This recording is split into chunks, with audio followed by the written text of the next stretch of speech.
A warm welcome back here to Triton Super High Roller Series Cyprus from Merit Royal Diamond Resort. I'm Laura Nisi, and here with the voices of Triton, Brian Rast and Ali Najad. How are we all feeling today? Well, honestly, I'm a little bit tired. I don't think I've conquered my jet lag just yet. I don't know about you, Rasty, but I'm feeling great. I got in a workout. I went to the spa, did a little sauna. I'm ready to go. Have you jumped in the ocean yet? No, I didn't do that You're yet. scared You now me that I off with talked the about hammerhead sharks. Yeah, I'm good. I was actually going to say that because both of you traveled a lot further than me to be here. That's right, we did. Yeah, so, but it's day 4. Although I heard Jason Kuhn was saying it's an hour for every hour of time difference. I heard that. Or a day for every hour of time difference. Yeah, in order to get your jet lag resolved. yeah. And that's why he was in Amsterdam 4 days before the event began. But I don't know. He's looking good. We'll get to him later. He's got a nice little stack. You had a few nice days, Brian, because you weren't opening. You were on the later shift. Yeah, no, my sleep schedule was bizarre, but we're all good. Yeah, Did you go this to is a really Burning nice Man? place. I was going to go, and like a number of things happened like at the last minute, and I ended up not being able to go. So you and did not feel the burn. I just gifted my ticket and my spot in the camp to a friend who was. It was really cool. He was able to take it, but yeah, no, I didn't go burn this year. Okay. Next year. All right. Well, I hope we have a lot of energy because we've a lot to cover. Firstly, of course, the 30K 6 Max came to a conclusion yesterday. And just like the 25K, we had a first-time champion. Ali, you were the one covering that.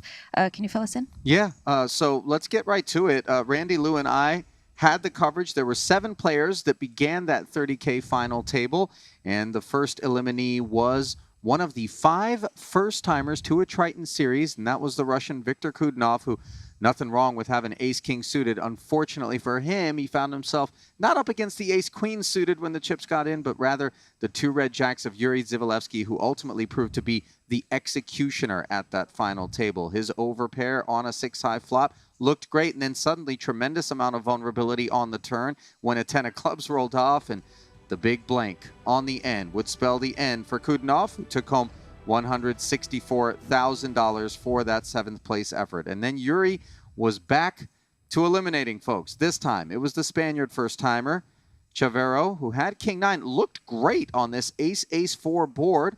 Clean there, clean on the turn, but wouldn't you know it, the 6 outer smacked him right there, the 10 of spades, and that would bring his Triton final table to an end. He picked up $215,000. And then Fedor Holz, who at one point had the greatest year ever in the history of Super High Roller Series, amassing about $16 million. Glad to see him back on tour.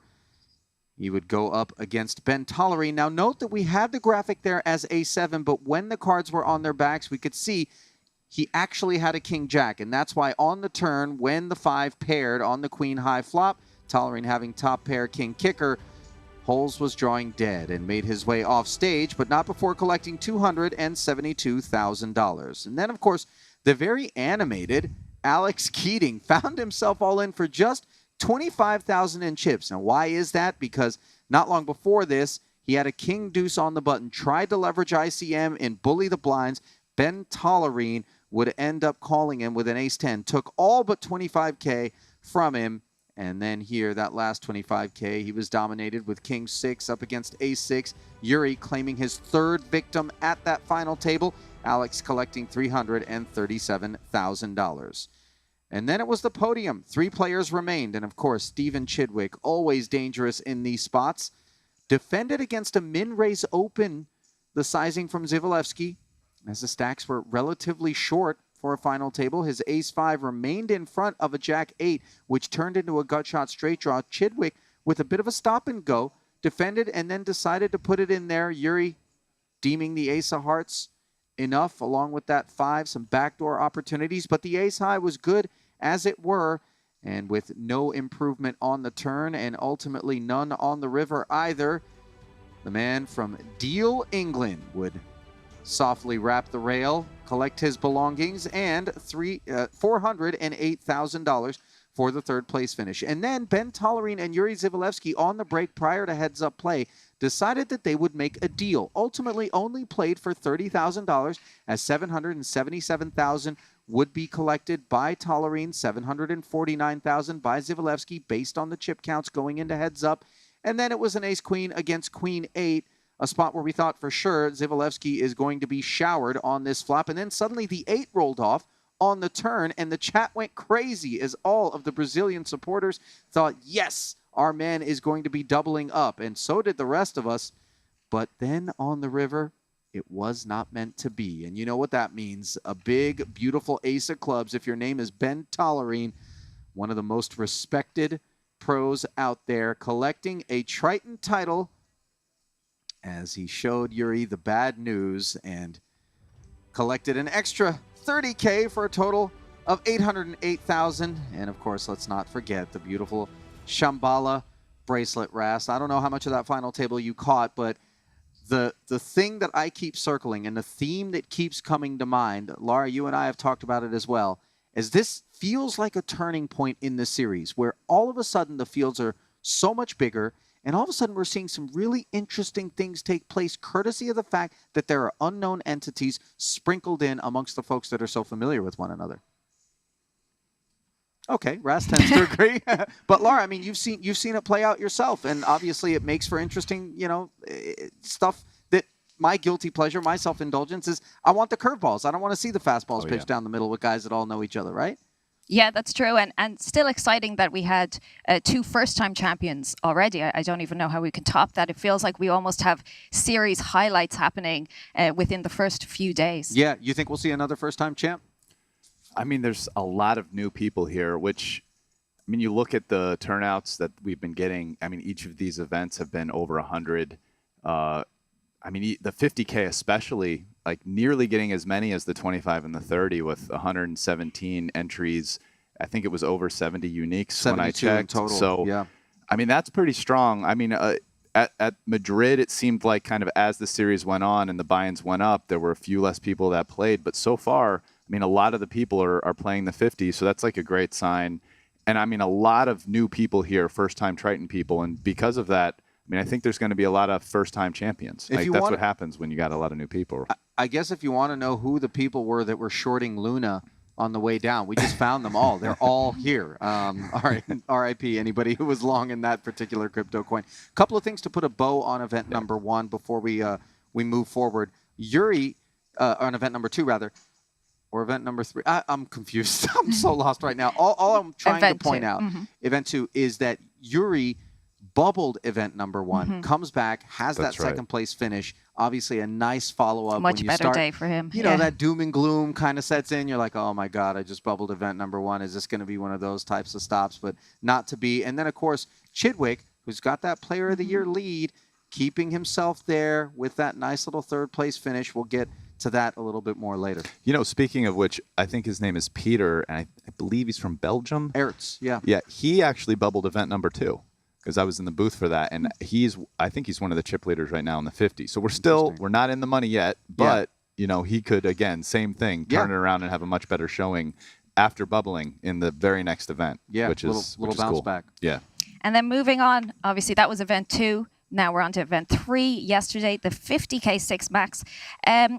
Like you said, 117 buy-ins. We had the record with 131, the biggest tournament ever this series. Do you think we could surpass that quickly? David? Brian? Whatever your name is. I would bet against it simply because, I mean, those were the smallest. And you know, as a betting man, I would bet that, you know, the 50K got an impressive amount of entries. It's not as many as 131. The total prize pool is much bigger because 50K is a much bigger buy-in than 25, twice as much, right? But, you know, in the future tournaments like the 100K, I don't think you're going to get more entries for the 100K, but, you know, you never know. But if you're letting me bet at even money, I'm going to bet no, that we won't pass the 131. But we'll see. I mean, I don't know. I also haven't looked at the schedule if somewhere in the next week is there sprinkled in like another 25K or something when maybe more people here that might get even more people. But usually Triton, it seems like they kind of keep the buy-ins pushing a little bit rather than So. And I think it's worthy of mention that the way in which we have scheduled this specific stop, we've got a front-loaded no-limit series in the first week, catering to the long deck, you know, aficionados, and then on the backside of the coin rivet, we're going to start the short deck part of the program, where we do tend to see a lot of the Asian players who participate, but smaller fields, I think, in general. And of course, with 117 buy-ins, we've got a massive prize pool with nearly 1.5 million for first and nearly $1 million for second. It's no surprise, obviously, we're seeing a lot of big names still in the field. Yeah, no question about it. It's 1.47 million, by the way, for first, 994,000 for second. 17 places will be paid, and 17th is going to take home $92,000. Not terrible for a min cash, a little less than a 2-to-1 return, provided that you didn't end up on a multi-bullet situation. I mean, also not terrible for first prize for a 50K. No, like not at all. 1.5 million. That's like a pretty good scoop for a 50K tournament. No question. I mean, No you could doubt. have a nice free roll through the No, through more the than end. that. I think it's pretty hard to lose if you win 1.5 here. You'd have to really be trying. Like max bullets in the 200, max everything, 100% of your own action. Like, yeah. Well, I'll tell you what. If there is a guy whose money is definitely in motion, it is the man who currently sits on the chip lead here. I heard whispers of this gentleman, Vladi Cholov, who plays under the Israeli flag, courtesy of some cash game action that had been going on. Albert Daher, the Lebanese player, who comes every summer to Vegas, just gets out there and experiences this man's action, and it's legendary. And we saw it on a featured table in event 1, I think it was. Yeah. Perhaps it was earlier in event number 2. I can't remember. All I can remember is he was just this field player. We don't have a lot of these gunslingers left in high roller series, and he just looked at the guy and he was like, you know what? I don't believe you. I don't know why. I don't believe you. I think I got better than you. I just jammed it in there. It's just no other considerations whatsoever. And it's a treat because it really leaves people thinking, well, maybe I don't want to raise this guy's big blind. You know what I mean? Maybe I stay I'm away going to tell from you a him. little guilty pleasure, Ali. Yesterday, he was the only guy who, as the tournament was going, due to this wonderful app that Triton's made, you can actually go check. I was going and checking some of his hand histories on his graph that's going like this, and chip lead, no, then he lost it. I saw a really fun looking hand where he had queen 4 suited and min 3-bet in position. I'm like, okay, checking this out. So I'm kind of excited that he's going to be on stream because I feel like you're in the treat for these aren't fastballs up the middle. These might not even be curveballs. They're like knuckleballs. Spit knuckleballs coming at you. So I'm excited Screwballs. for that. Let's see some fun poker. And let's see the chip stacks, by the way, too. The Triton Poker Plus app that Ras just mentioned, obviously available to all of you on iOS or the Google Play Store. And here we can see our 2 featured tables, but the chip stacks where I want to zero in on right now, 134 big blinds deep will be Vladi with the chip lead of 2 million. Decent gap between him and Ben Tollerine, who, of course, just won event number 2. Tollerine, could he go back-to-back? Obviously, we know that once he puts chips together, he doesn't make a habit of distributing them. And there is the Belgian, first-timer to the Triton Series, Peter Ertz, who you mentioned, Raz, 3rd after coming off of the bubble. Jason Kuhn hunting his 5th title. That could be a story, as he could be the lone winningest player in Triton history if he managed to accomplish that feat. And then we have Webster Lim. Likes the short deck streets, but here he is, playing long deck, doing well for himself. 5th in chips, and player of the year underscores what's going on here right now. You've got Ike Haxton, Mikita Badziakuski out there remaining in the field, looking to maybe nip on the heels of the likes of Stephen Chidwick and Danny Tang, who are towards the top of that player of the year leaderboard. And I think the one thing that we're going to see as we take this red feature table is how Jason Kuhn reacts to having Vladi on his left, Rast. Oh yeah, let's see. Does he play a little bit more solid?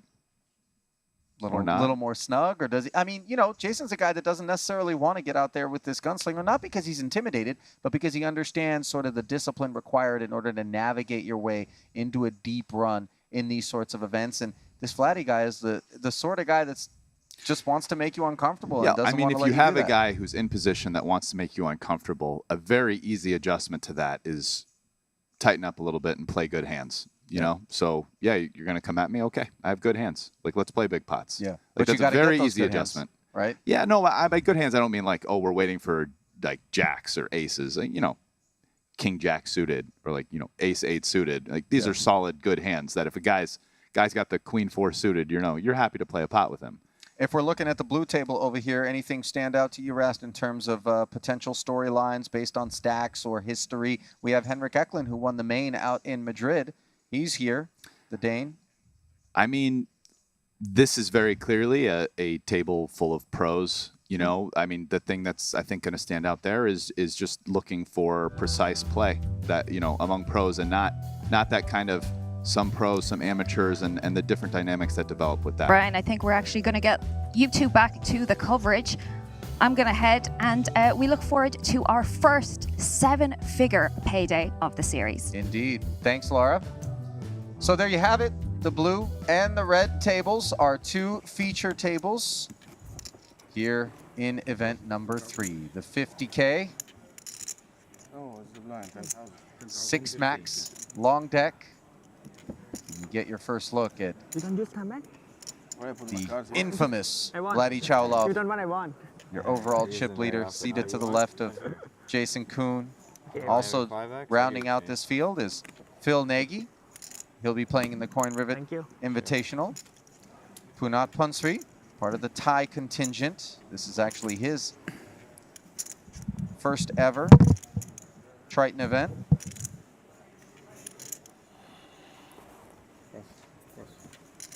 He'll be sitting this one out. There's another member of the Thai contingent. Should be familiar to many of you by now. We call him KT. Full name is Kanapong Danaratakul. And you see Jason Kuhn hydrating, but sitting this one out after folding the button. And here comes Vladi. A min raise from the small with Jack-9 offsuit. And Christoph Vogelsang has Ace-7 suited here off of just shy of 700,000, about 50 bigs.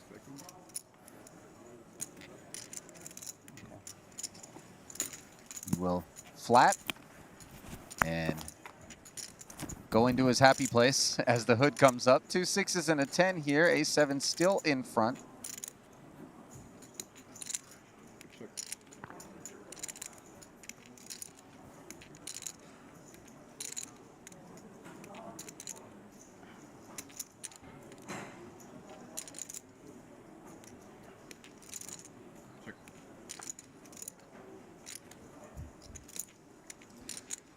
So it looks like Vladi min raised here. He did. Okay. Both players check the flop. Now the third 6. I mean, Off. against a wild player like this, I don't really expect Vogelsang to... Oh, I think he calls here. I think he might even check back the turn and then, you know, maybe value bet the river, maybe not. But, I mean, I think versus this bet, you've got to feel pretty comfortable with ace high at this point. So seems like a pretty easy call. And I you know, really can't imagine him doing another play. Too strong to fold and no reason to raise, really.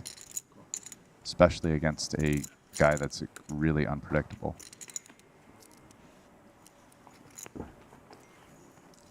All right, so now Vladi has to know, really, that Jack-9 isn't good. After flop check back, just call turn. It's hard to put your opponent on a hand like 9-7 or whatever, and you're even blocking some of those with your 9. So, but that card is so dry, you have to ask yourself, like, can I even get a side of fold by betting? And I think Vladi's just waving the white flag here, which I kind of like this decision, actually. I think he gets called quite a bit.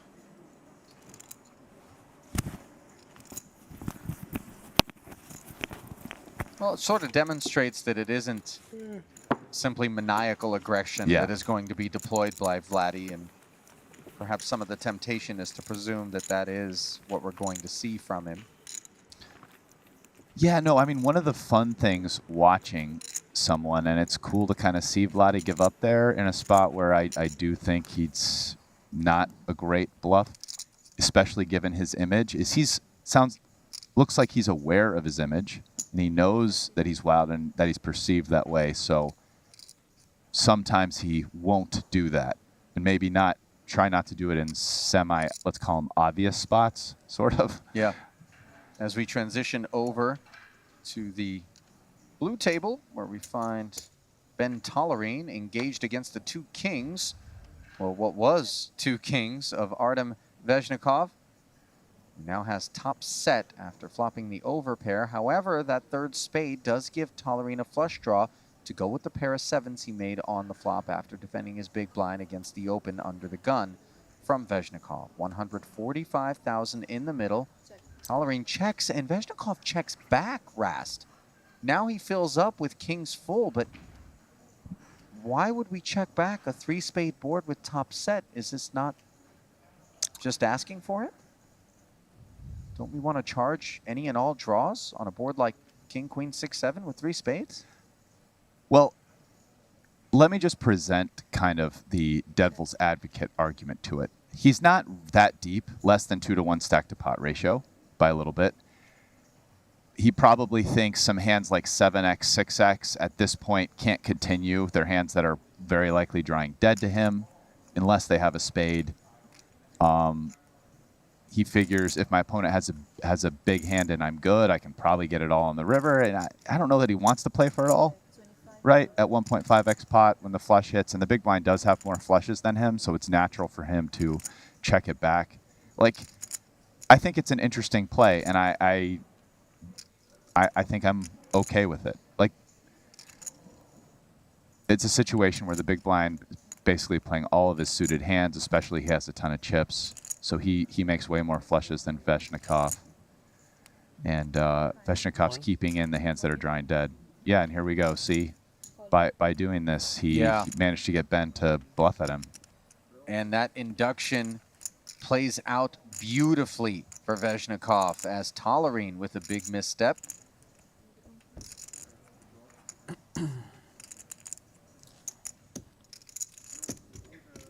Be a tidy pickup here when the dust settles for Vezhnikov. And yeah, I mean, like, one interesting thing he's probably thinking is, like, his betting range will have some semi-bluffs, some kind of weaker made hands like two pair or like ace king, aces, king jack, etc.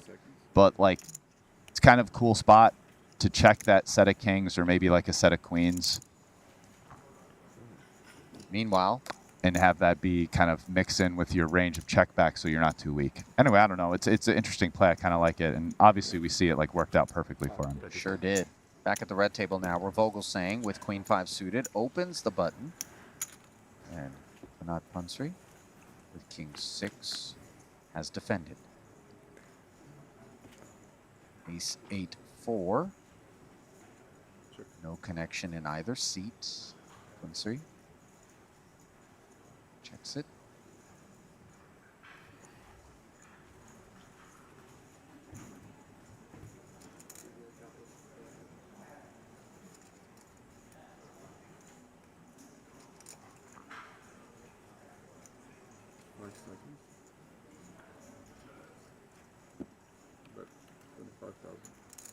Vogel flicks 25K out there. Just c-betting.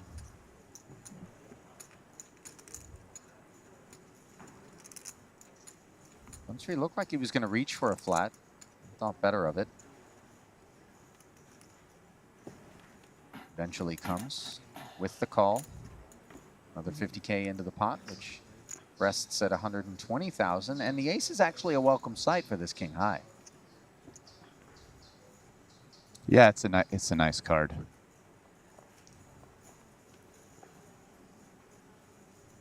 Now will Vogel look for a 3-barrel line with this queen 5? Obviously, the range advantage is his as an opener. Yeah, it doesn't strike me as one of the best hands to keep bluffing. I mean, queen high has some showdown, and actually the 5 kind of blocks some hands that you want to fold that might call flop, such as 5 deuce, 5-3 suited, and then the 5-6, 5-7s. So it's kind of just really, yeah, I just don't think it's a great barrel candidate, really. Vogel tended to agree as he checks back, and now a 9 rolls off on the end. Punsry with the best hand, checks a third time.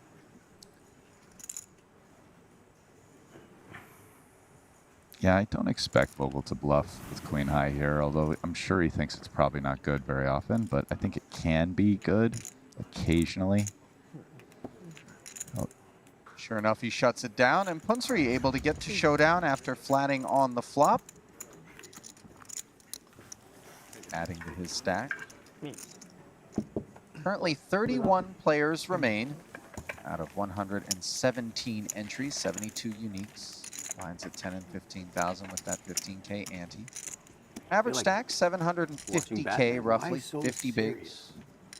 Huh? I said, why so serious? I'm just waking up, man. I saw you yawning. I still think that's a level, right? You had to get some sleep last night. I Yawning. actually sleep great every day. I Yeah. think it's just the fact that this isn't my time zone. Yeah, that's adjusting to the time zone is. How many hours do you normally sleep? I've slept amazing this trip. Like 8 hours? 8 hours every night. Don't wake up once. Yeah, well, get to 50 years old. You wake up 3 times a night to pee. Oh gosh, I'm not looking forward to that. You been sleeping all right, Rast? Yeah, pretty well. Had that broken sleep cycle. I got down early. Woke up at like 3 in the morning. Ended up going to breakfast. And I got back down at like 10 a.m. for a few hours. Yeah, my Came to the booth. total Not good. amount of sleep has been solid, but when I've been sleeping and everything has been a little goofy. But yeah, I don't know. Doing commentary, not that worried about it. I would be if I was playing. Are you suggesting that being here in the booth requires less Yes. mental faculties than being out there playing? I resent that, Rast. Yes. Even if it is accurate. A limp here off of pocket threes Oh, for I didn't see Punsri. that third green chip. It's like blended in with the. Listen, it's a little bit less total time. I mean, we're splitting this up. These guys are playing like 10 plus hours a day, right? We're not doing 10 straight hours. We're doing 5 or 6. And the hours that we're doing, let's face it, don't require us to kind of be thinking on the level that these warriors are. I mean, I do try to give it some serious thought, but I'm not. And I like being dialed in doing the commentary. I definitely, at the very least, try to view it as, okay, it's study time. Cool. Let's talk about some poker. Let's share the thoughts. But yeah, it doesn't quite, it's not on the same level as actually playing, especially as you start getting deep in the tournament and the intensity ratchets up. Min raise from Kuhn with the deuce 4 suited, and he does outflop the 2 threes, making bottom pair. He has to expect that a min raise is never going to shed his opponent. So is that min raise off of this sort of hand designed to be able to purchase the opportunity to represent the upper crust in terms of texture, but then actually hold on to the lower end?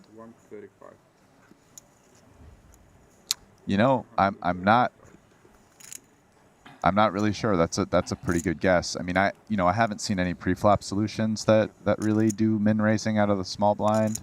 And not that many people do it. It's just really not a very common strategy for the reason you're saying, which is like, if you want to see the flop cheaply, you limp. And then if you want some fold equity and or, to make the pot large, you raise more, like 3x or more. You know what I'm saying? Yeah. So yeah, you just don't really see many min raising. And I'm not really sure why you would do it. Perhaps... Well, the one Our thing we man can can rest illuminate assured, us. yeah, exactly, about is that No, I'm sure he has a nothing reason. Jason Kuhn's out there doing is random. Wait, Jason It's- Kuhn wasn't the small blind. He was the big blind. Yeah. It was the other player who min Yeah, raised, it was right? a limp, and then Kuhn min raised Oh, from the big. really? Yeah. Okay. That's also with the deuce 4 suited. Well, he didn't min raise. He made it No. 45 more. Yeah, okay. Right. Blinds at 10 and 15. Yeah, well, I would have to ask Kuhn why he did that. Yeah, he made it 45, right? He made Yeah. it 60 total. 45 Yeah, more. that's a 4x. That's a lot different. Yeah, that's a okay. Please fold. I mean, with his particular hand, he would like a fold. The 4 deuce suited would, Sure. would like a fold. Sure. Of course, we had to know that it wasn't him; it was us. And by us, I mean. Back to Punsri on the button now. Queen 9 off. Min raising. And Vladi's big blind. I have a feeling he doesn't fold a lot of big blinds.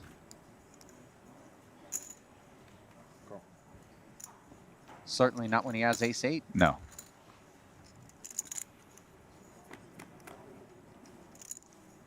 call, 85 in the middle, and the board is king 3 deuce. No pair anywhere. Fun little flop where nobody has much of anything.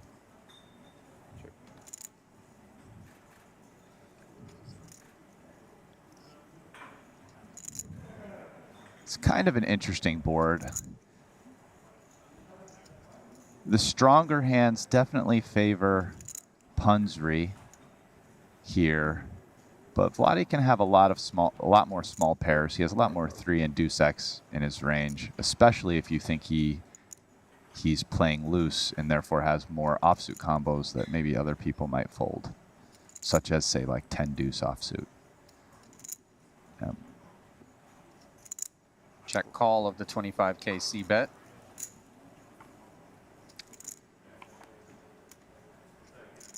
And a card that's definitely better for ace high, 'cause he now has a gutter if he needs to improve, which we can see he doesn't.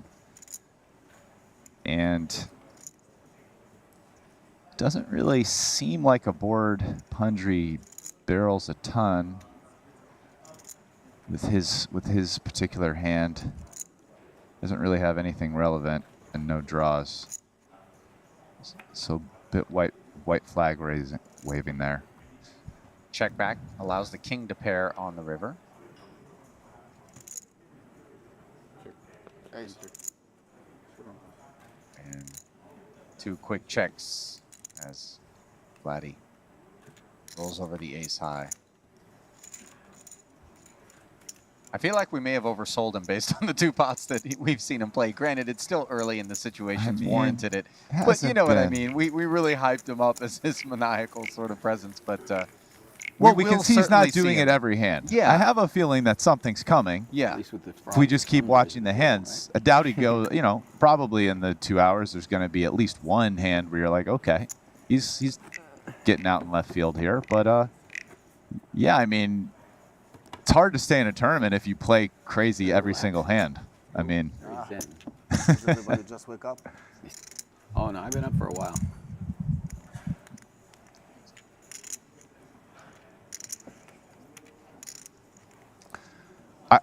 I will say this, and this is another thing to watch, though. Even if he doesn't play crazy now, so far, everybody has played very straight up versus him. Queen 9, Yeah. flop, c-bet, shut down. Yeah. Vogel, call, no betting, just nothing. No one has done anything. Everyone's playing very passive, straight up lines versus him.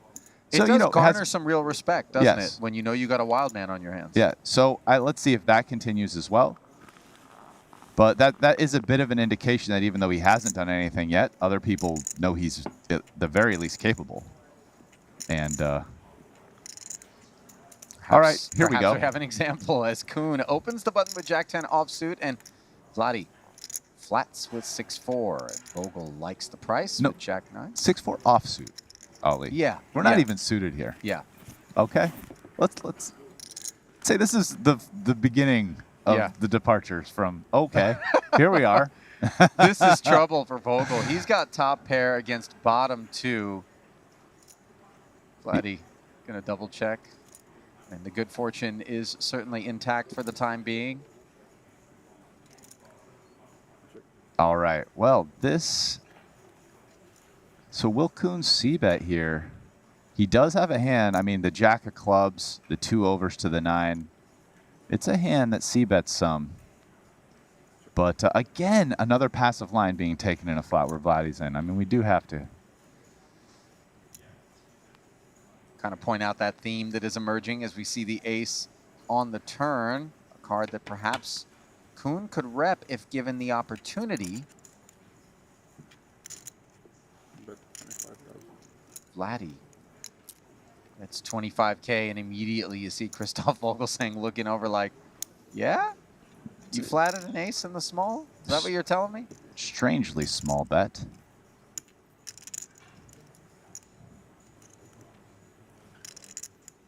I mean, he's going like 1/5 pot on a board that, I mean, it's not super draw heavy, but there's a decent amount of draws. It is a strangely small bet size. And actually, even though we can see Vogelsang is a big dog, he's actually getting the right price to call, getting 6 to 1. And now it is fours full on the river as the third club shows up. Might that be a dissuasive aspect to a river call? Yeah, if your opponent has a flush, maybe check raise, but a lot of hands check back and you potentially lose value. So he's weighing his options here. I mean,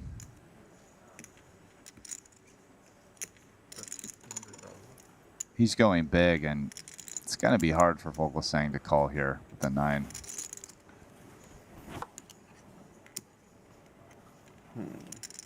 $200K as suddenly we see the opposite end of the spectrum in terms of sizing. It's not an ace. I think you would bet bigger on the flop. Could be a 4 or flush draw, right? In the turn, I mean.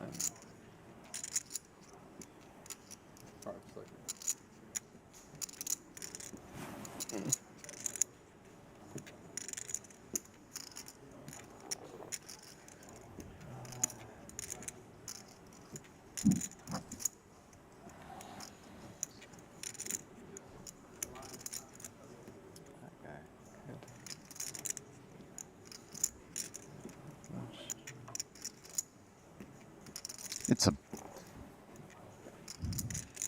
Vogel's not blocking any flushes.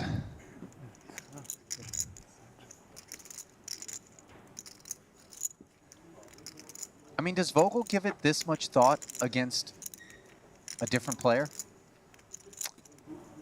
I would agree that this is a sign that he's giving Vladi some special consideration here, I think. Agreed.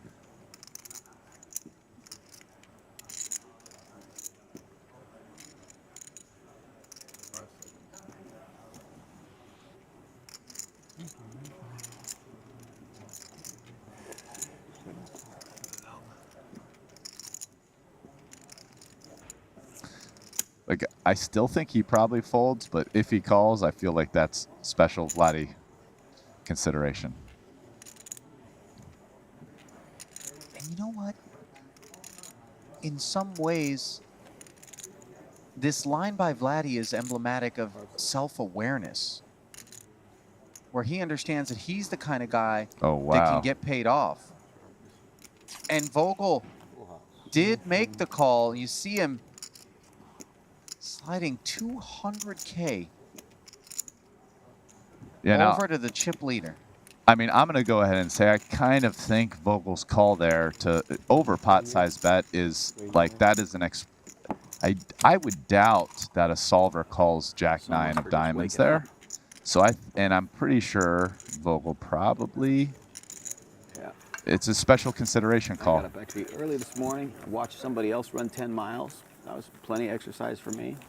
Good. I'm feeling pretty good. 3 time banks also expended This one? in that spot by Vogel. Thanks. How many chips do you play? How many chips do you play? 1 million. 1,015,000.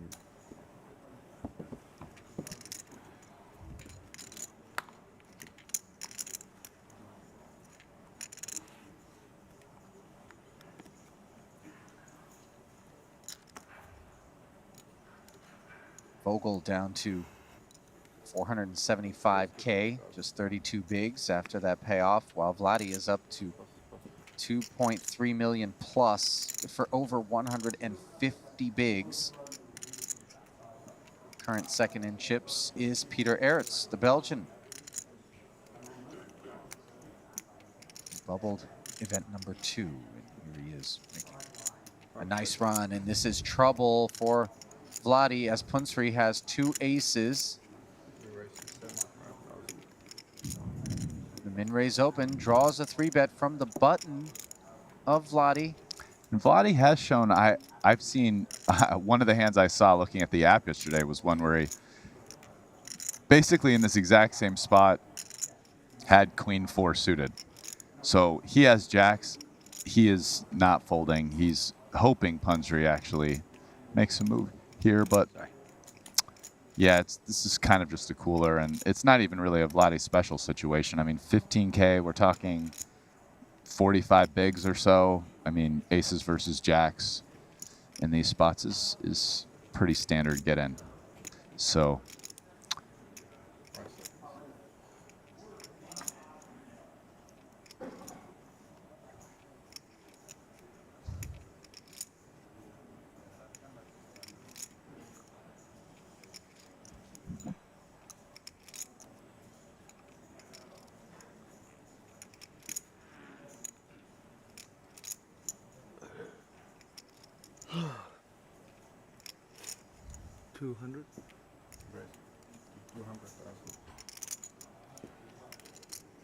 In comes the 4-bet.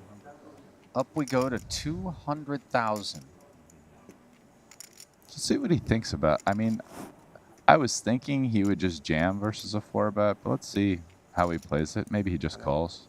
Yeah, that was what I thought he would do. Jam comes in. Obviously, we know the snapper is inbound from Punsri. And the cooler is revealed as the chip leader could be sending a healthy dose of his tokens What are you drinking? across the felt. Coffee. To put out Iced Punsri coffee. barring Iced coffee. I see. cooler for the aces. Here comes the flop. Wow. Ace Jesus. Jack 8 set over set. And now a total stranglehold on this pot for Punsri, who just need to fade a 1-outer. Clean turn. And the river is clean as well as both players fill up. And if I call it, Punsri will haul in Yeah. almost 1.5 million, so a lovely little start to this featured table. I mean, that's a run out that these guys could be 500 big blinds deep or Right, something, and just Right. Running 9s on the Ace Jack 8 board. Yeah, I'd say so. 60K more.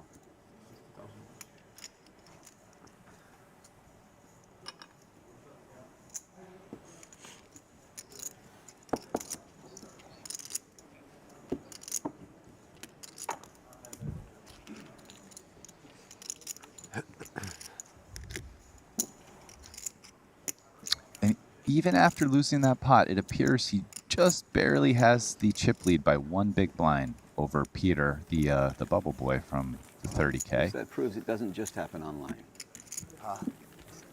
Right? It happens. even if I call, so No, no. You raise call? after call everything. Doesn't matter. Sure. Yeah. Actually, I wanted to fold jacks. I had something in my mind like you are very, very strong. Like I put you ace king and not aces. Vladi astutely recognizing that it really didn't matter that the money got in pre, given that particular No, flop can't fold. and run out. It was all destined to be sent Punsri's way. As we see Brian Komprost joining the party. The Dutchman looking awfully colorful this afternoon. We did lose Kanapong Danaratakul. KT was drawn to rebalance, was replaced by Komprost.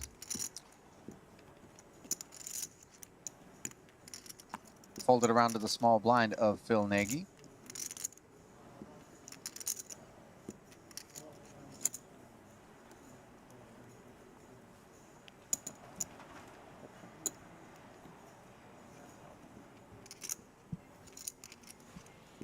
Bill limps in, and Punsri has at least one ace this time.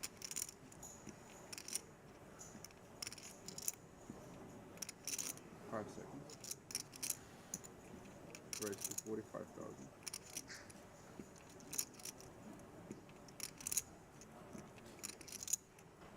Shoots it up to 40K. No playing nice, huh? I see how it is. Get aces, you want to just see a flop. Nice hand. Nice bet.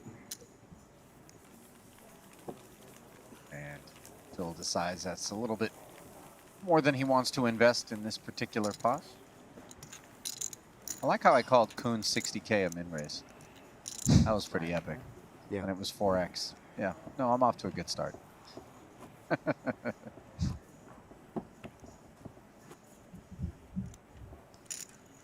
We're just getting warmed up here, Ollie.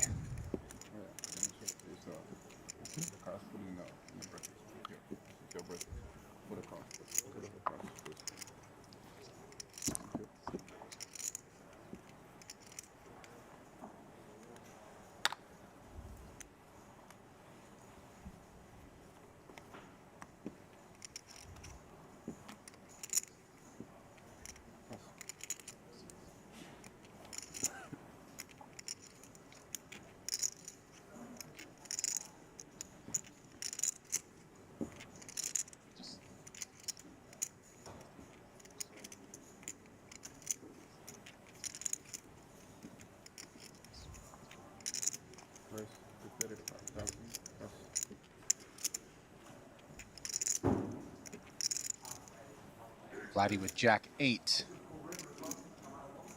Opens from the hijack. Jack 8 offsuit, of course. I know. Rest. Want to make sure we make these subtle distinctions. Nagy on the button, ace 3. Took a minute. Well, it just in the sense of it does, you know, Jack 8 suited, I would say, is a reasonable-ish hijack open. Jack 8 offsuit is loose, right?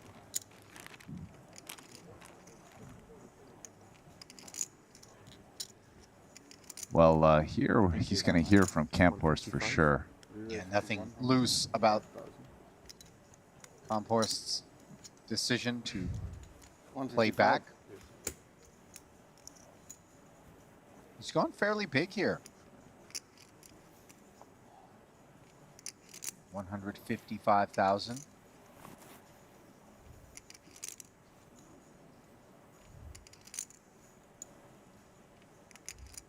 It's a lot of weight to apply to a Jack 8. But Vladi is going to make the call, and now we are starting to see not only in terms of his willingness to open the hijack with the Jack 8 offsuit, but then also to flat. Flat a big 3-bet in position and gamble it up here. He'll be pleasantly surprised that he's only up against Ace King. Oh my goodness. He's got top 2. Of course, for the Ace King, the good news is not really a lot working. Yeah. Yeah. He's got... This is one of those tough hands to navigate where he probably ends up getting away. I wonder if he even loses another bet. I think it does depend on how much Vladi bets. I mean, he might bet himself as well. Okay, he opts to check, which is very reasonable. Now, it's an interesting spot versus Vladi. In some ways, I'd like to see him bet small because I think, you know, a overpair probably check raises a bet here, but it'd be nice until you get it all anyway. But like Ace King is drawing semi-dead, like Ace King, Ace Queen, King Queen, these hands. So yeah, Vladi makes this little bet here because he'd love no pair hands to stay in the pot. And it's definitely a bet he could make with much weaker hands than 2-pair, right? Like, that also makes sense with just like a hand like pocket 9s in some way. And it has the desired effect. So yeah, that sizing does feel really perfect to keep this Ace King engaged. Yeah. And now he's got 8s full of jacks. It's actually a beautiful card for him. Doesn't complete any draws, right? So Ace King like might start to think he's good, right? Perhaps a check back from Vladi on the turn. Any point to that? Well, he agrees with you. Oh. Oh, and a super clean river card. I mean, not quite an ace or a king, but yeah, very clean. A very clean non-ace or king for Vladi.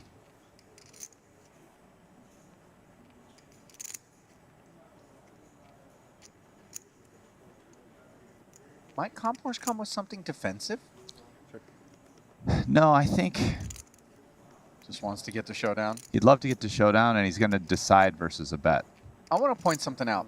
The speed with which Vladi reached in there and grabbed what seemed to be kind of an indiscriminate number of chips and put it out there, is really in line with the kind of stuff that triggers us to feel like this gunslinger is just blasting right now and feel like maybe this ace-king needs to look him up. At least that's the feeling I got when I saw him bet the way that he did as quickly as he did. I don't know whether or not you agree, Rest. Yeah, no, I think a lot of these things that he's doing are intentional. There's definitely a method to his madness. This guy's tricky.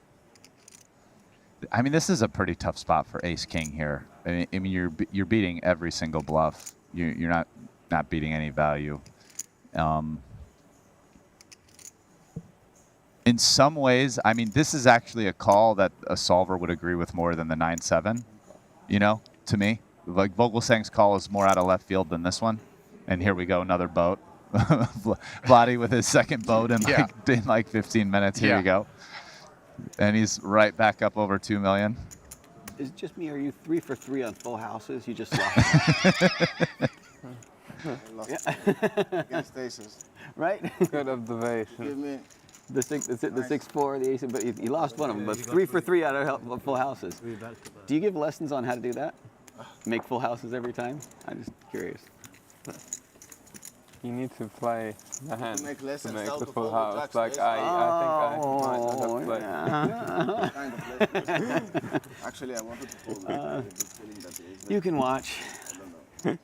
You can watch on TV. But I can't fold. I'll play some hands. 3-bet, maybe. Like, Where do you get this from? Not saying I would have made the full house. Right. You made a full house. You made a full house. 6-handed, you know, it's 8-handed. Probably I would fold. But I mean 3 for 3. That's impressive. That's a special kind of skill. It's called I think luck. it's worthy of mention, too, that Comporth wasn't around for that 6-4 hand. So he comes in kind of blind, so to speak. Sometimes we have, sometimes we don't.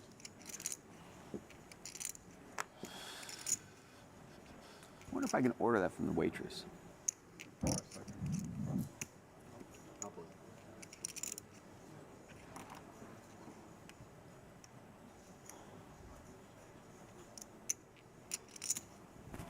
Price 35,000. Vogel, 2 red aces. Into his hoodie he goes.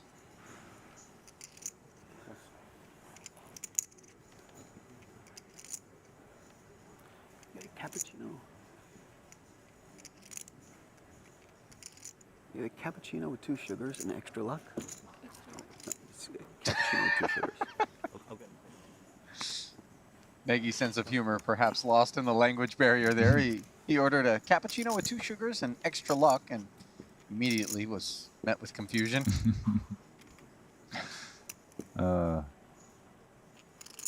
Mucked all the way around to Kuhn. He's got 8-6 off suit here.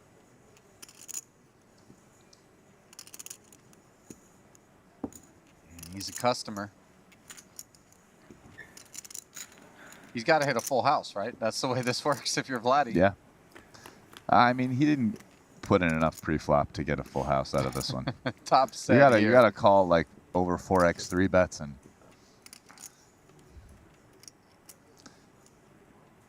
I mean, just defending your big blind versus quasi min raises just doesn't. You're not passing the bar. Yeah, right. You haven't qualified. Yeah.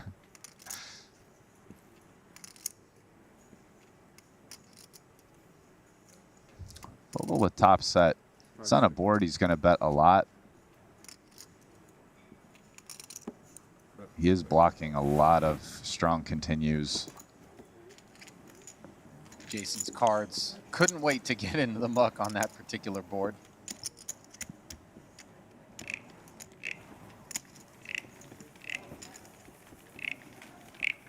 Nagy's really putting the stick frog to work.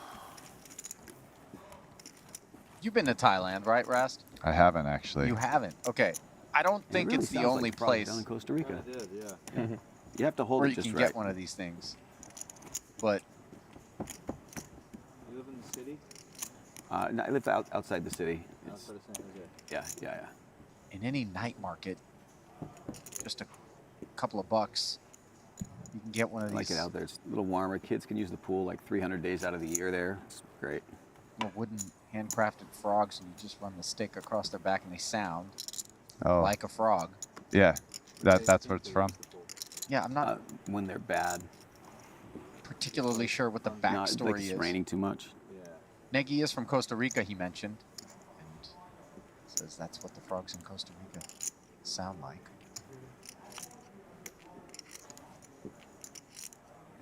$30? Price 30,000. I'm reporting on the important aspects of this tournament. Oh, yeah. Here we Ace go. 5. Him and Vladi going to play a pot. Vladi's not letting this one go.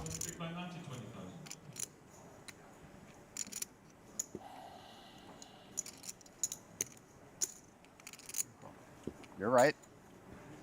10-8. Going to take a peek at a flop.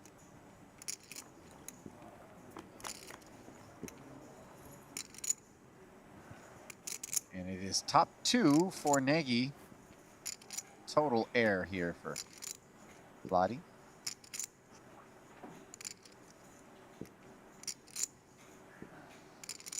Yeah, but Vladi really has nothing.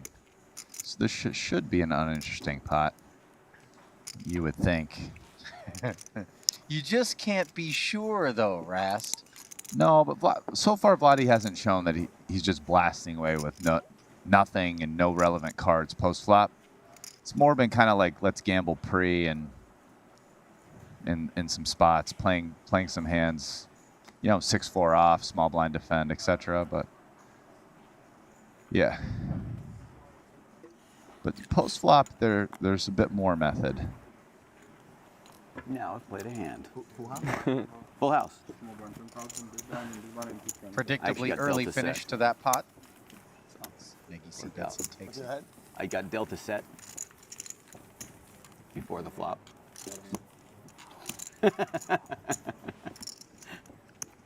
Nice 10. Nice jack. What do you had? You'll see in 30 minutes. I got actually chastised for showing cards yesterday. Apparently. We all knew you had King Jack offsuit, so it's not a big secret or anything. I know. It's pretty easy to read my soul. Maybe the frog's just telling you. Shh.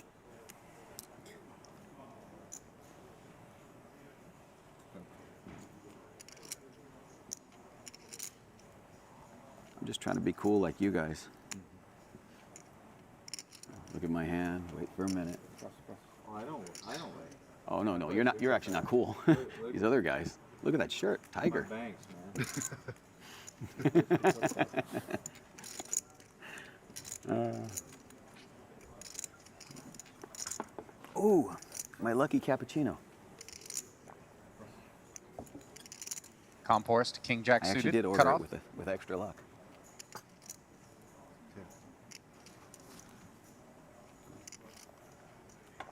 Open to 40,000 and is in a good spot here against Vogel's King 7. Should Christoph continue? 5 seconds. You start with 4? And 500. German does defend, and up goes the hoodie. Wow. Queen 10-5. Open ender and a club draw for Comphorst. Somewhat unfortunate that Vogelsang doesn't really have enough to continue, I would imagine, in the face of a C-bet. Yeah, what a flop for King Jack of clubs, but yeah, nothing for Vogel. 30,000. Yeah, 30K, the C-bet. This one's over, as we are just getting underway still, the early stages of day 2 of event number 3 here at the Triton Super High Roller Series from North Cyprus, the Marriott Hotel and Spa, Royal Diamonds, Well, the there was new like- tower here. There was like 7 people with like less than 6 big blinds, I think, or something. Yeah. 50K 6 Turns out max. they can't last. It's something's gonna blinds happen. have gone Yeah. up. 10 and 20,000 now.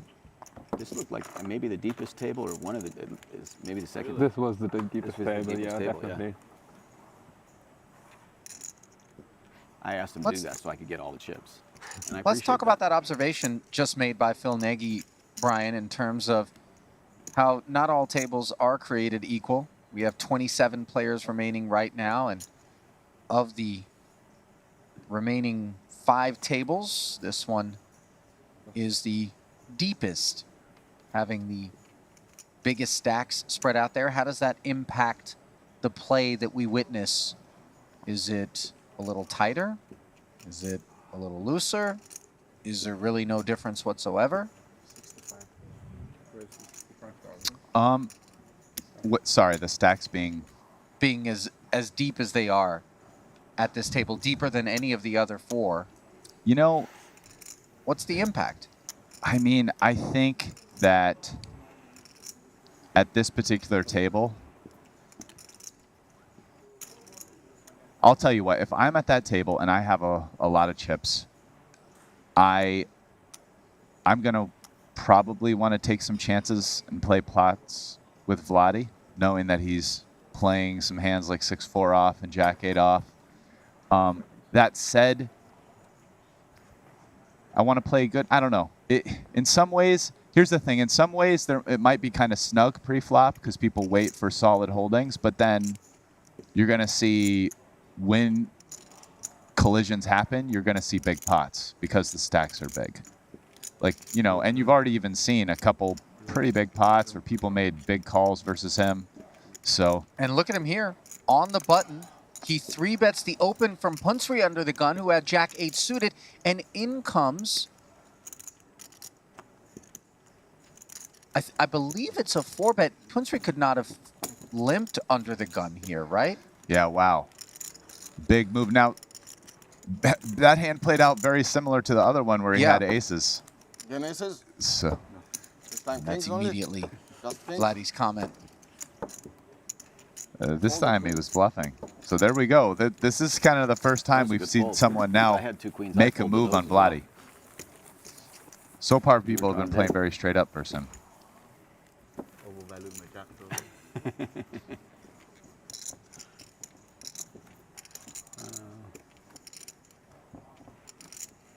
It's all fun and games until you get raised in 3-bet and then 4-bet.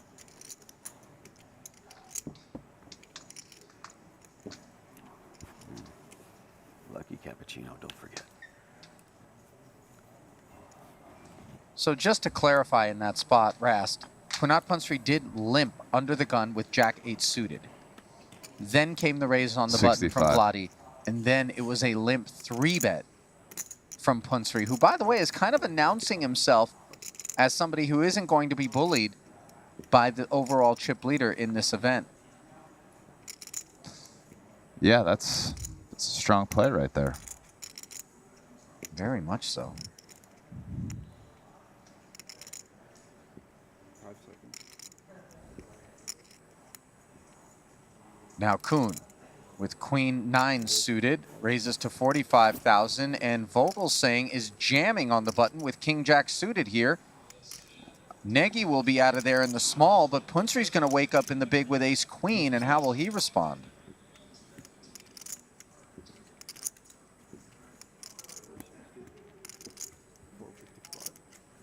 What? 455,000. More than it looks like.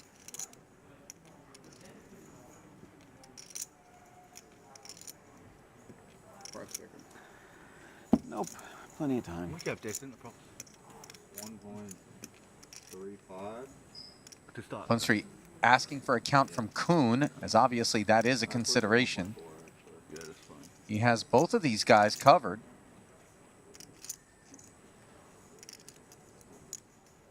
That's 455. Call. Call. He said call, yeah? Yeah. Fold. Wow. So Punsri's going to look Vogelsang I'll up. take it. Yeah, Vogelsang making a standard GTO kind of like shove over an open there.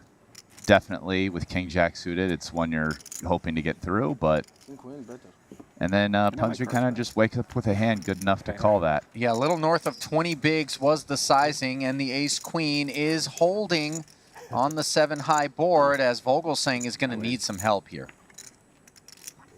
Turn does not provide it, and it is 6 outs, 1 time for the German to stay alive here in event number 3. Instead, Punsry hits the ace and continues to compile chips as he showers Christoph Vogelsang, Fives. who will be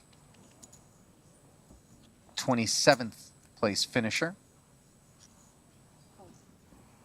Meanwhile, we check in at our other feature table where pocket 3s and pocket 4s are squaring off here.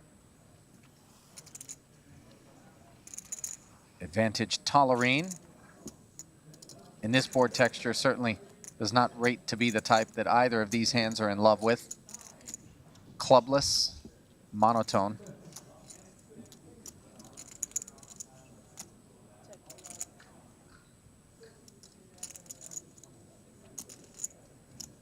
Tolerine does check it.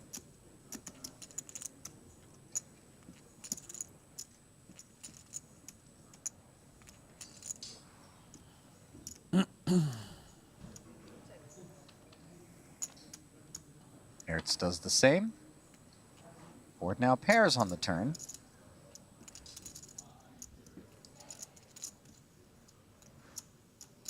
$140K in the middle.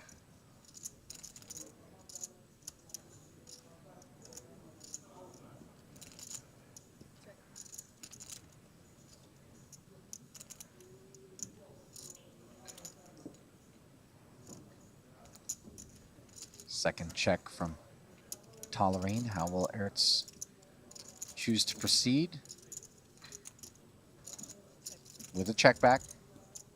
Yeah, both players seem pretty happy to show down their hands. Oh, and now they're both counterfeited, courtesy of the queen on the end. And now they both play the board, and it's pretty likely one of them will bluff.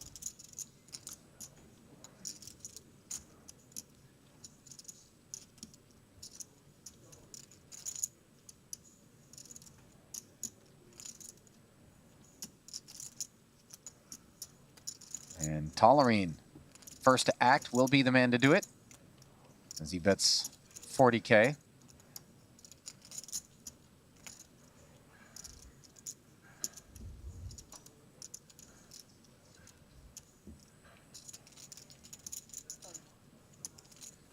And has the benefit of perhaps being out of position in that particular spot. Being first to bluff. Yep. Playing the board, that barrel earns him the pot. The 4s were always the best hand.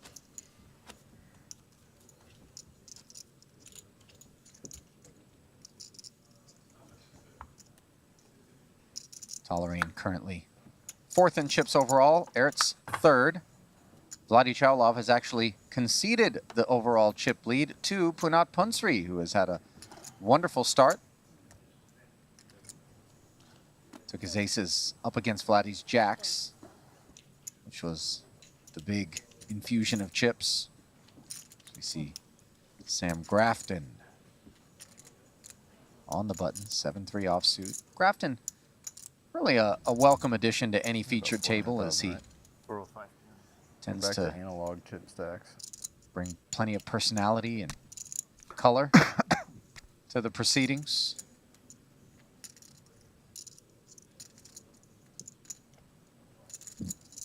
Davies in the small against the one they call Linus Love, online crusher. Limps.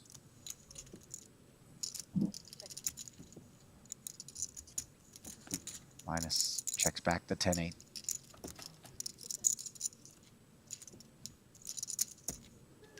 Flops second pair, jumping out in front of the ace-high of Davies.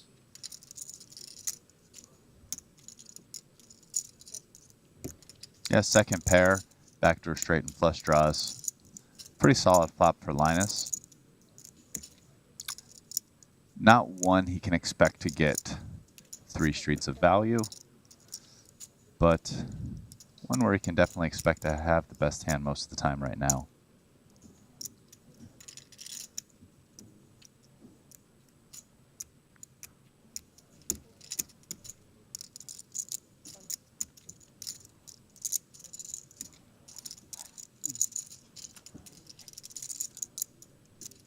And now 2-pair on the turn for Linus.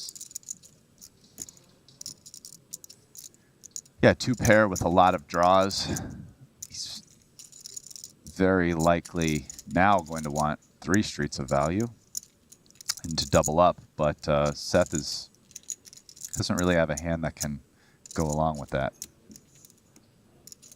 Just ace high and no draw.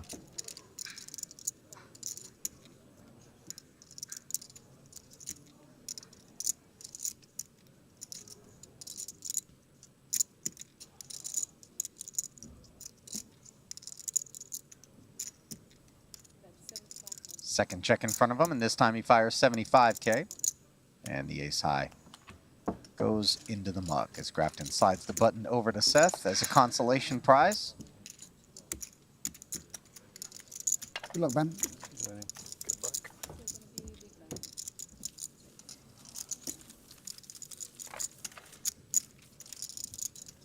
Linus has himself a little Versace habit, Rast. Yeah. It's worthy of note. Yeah. That's not a cheap shirt. I've never seen him wear a cheap shirt. At least here in the poker room, which is the only place I've seen him.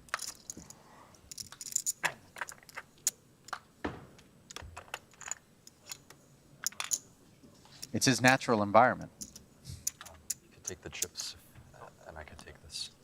Thank you. Looks like Tolerine is being ushered away from the feature.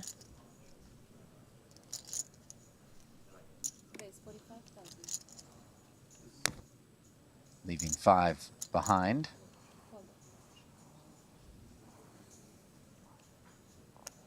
King Jack off suit for Ertz.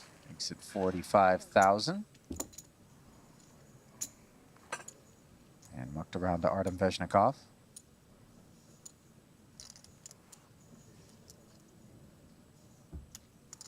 Six-3 suited, deemed adequate. Another 25K. Slides into the middle.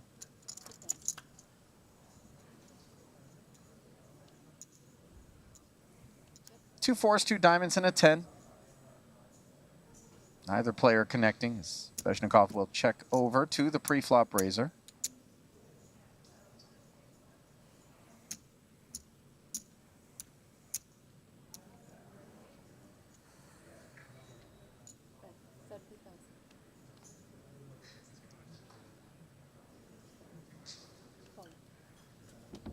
$30K, enough to put the 6 high into the muck.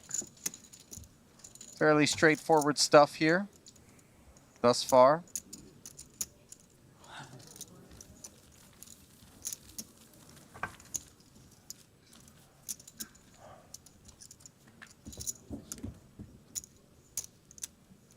Thank you so much.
Seth Davies in the cutoff with the ace-9 offsuit is going to be running into an ace-king for Peter Ertz out of the big. 3-bet forthcoming.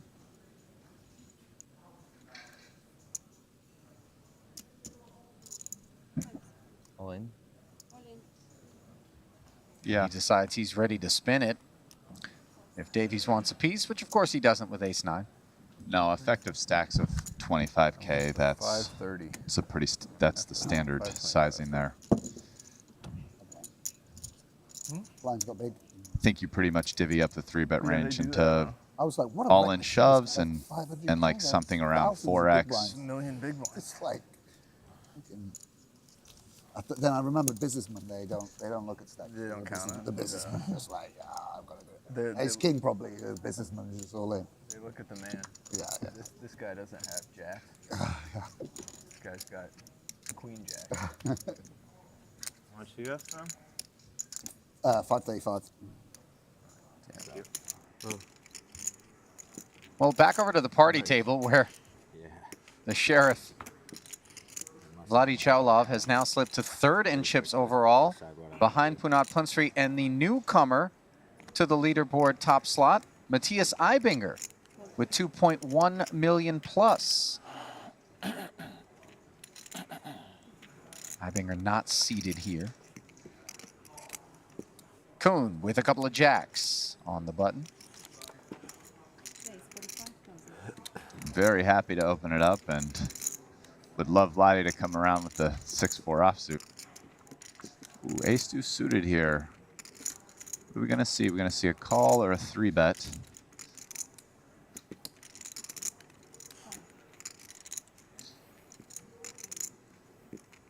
Go. Side's just a call, which. And to Kuhn's benefit, both of his opponents have ace, so there's less of them in the deck. Share the same single overcard.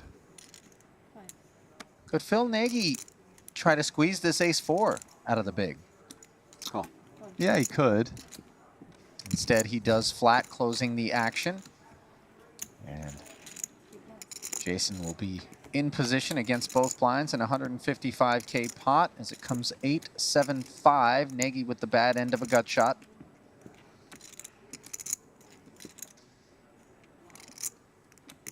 And a solid flop for 2 jacks. No overcards.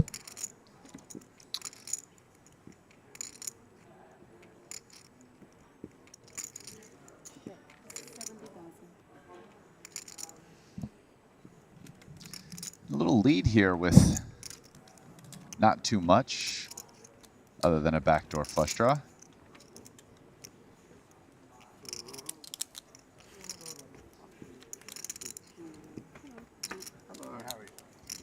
Think with ace-4 off here, you got to just fold it.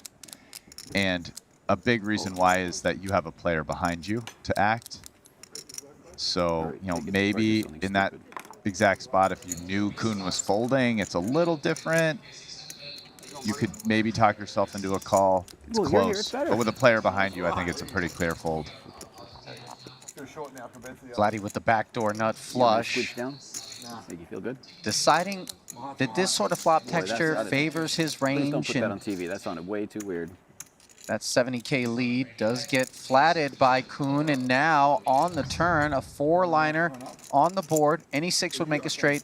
And Vladi has picked up tremendous equity in the form of the nut flush draw and the wheel draw. Well, this pot's going to get big now. I mean, I don't think you lead the 8-7-5 with ace-deuce and hit one of your best cards. I mean, one of the only flush cards that gives you a gutter, too, and not keep firing at the pot. And I don't think Kuhn is very happy about that card. That said, I also just don't think he's going to be able to fold yet. Just feel like with 2 jacks and a lot of draws out there, probably call and make river decisions, but it's not comfortable. Thank you. Certainly not especially against a player like Vladi, who you know is very capable of coming with that overbet on the river. Board does pair on the end. And that's a card, actually, that I feel Kuhn's going to be very happy with. Yeah, it's above average card for him, sure. Because it counterfeits any 2 pairs, you know, other than a 5, which became a full house. So, like, the biggest class of hands at this point that he's losing to is a straight. And it's a card he definitely might end up calling if Vladi bluffs. Well, TBD whether or not Vladi will do exactly that here with ace high and 645,000 in the middle. Yeah. Not saying he will call, but I agree with you that it's an above average card for him.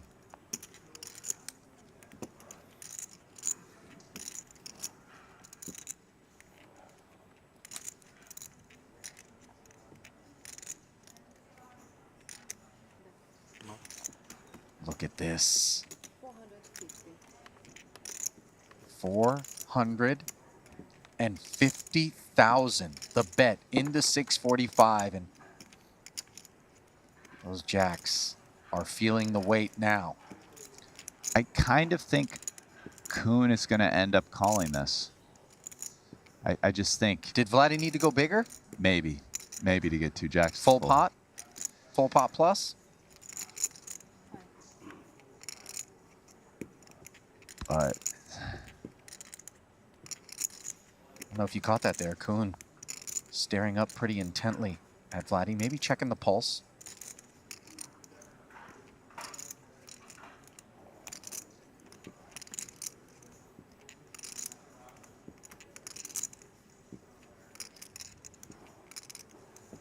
yeah.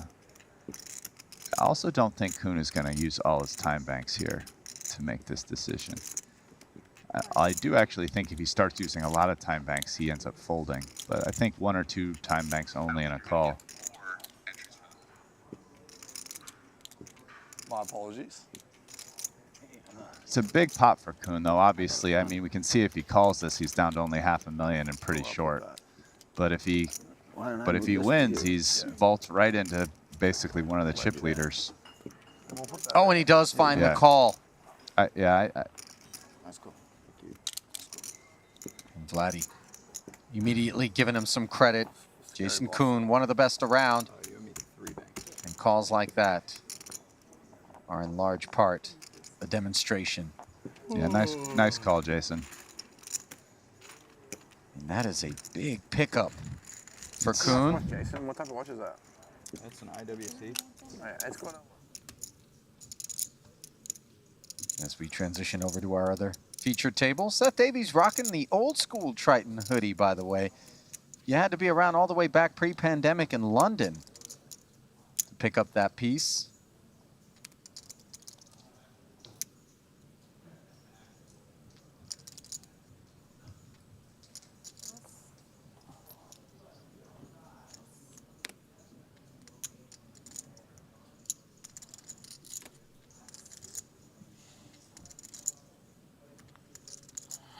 Two ladies on the button for Grafton. Min raise open. Oh, and Davies has ace jack here. This could be trouble.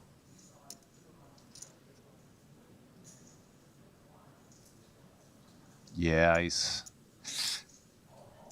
probably going to just go all in. What he's got, 25, 27 blinds or so.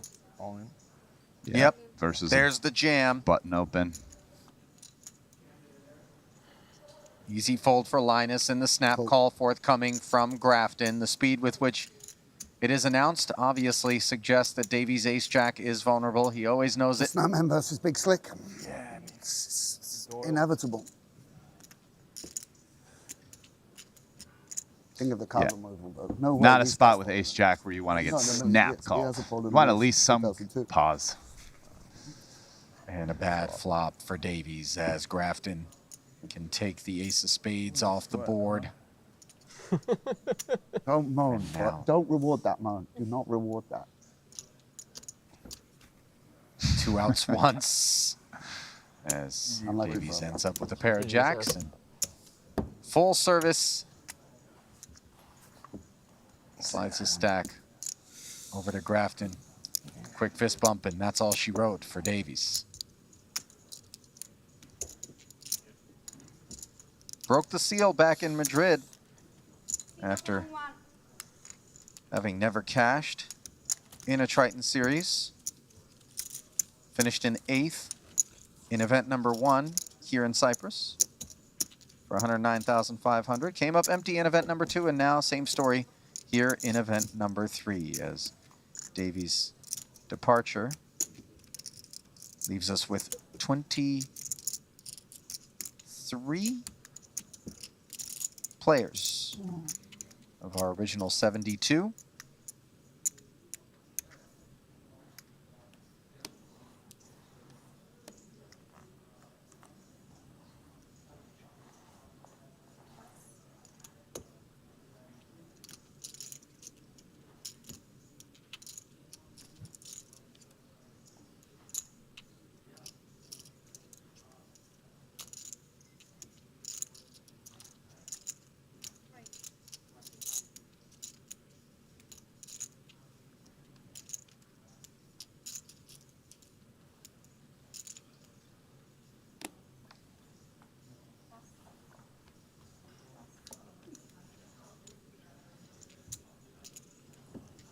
Ertz with A7 in the cutoff, has raised it up, and now Ike Haxton in the big blind.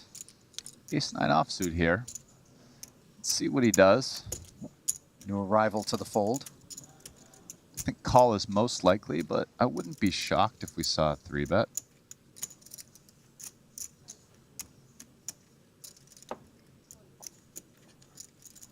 Comes with the flat. Yeah.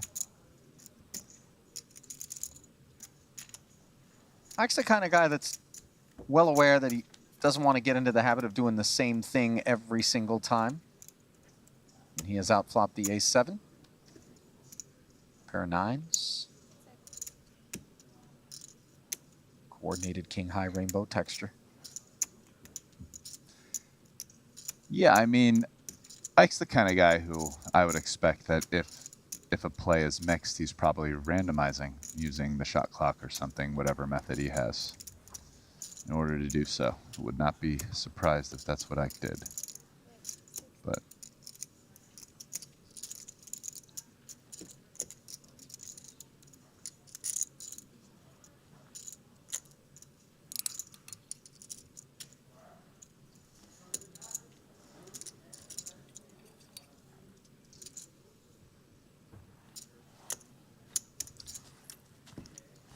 equity-wise, Ike has this hand on lockdown, but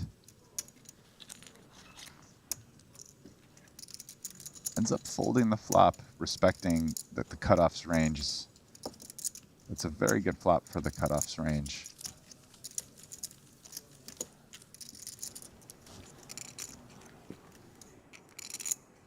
Cool. It looks like Cale Burns has joined the party at our other featured table. He's got himself ace-queen suited here against Vladi, who hopped into this one with 8-4 suited. Spadeless texture. Yeah. Early in the tournament, Cale, early on day 1, was one of the chip leaders. Fell off relatively quickly, but it appears that he's managed to hold on to his stack, and now playing up close, just 6 off the bubble.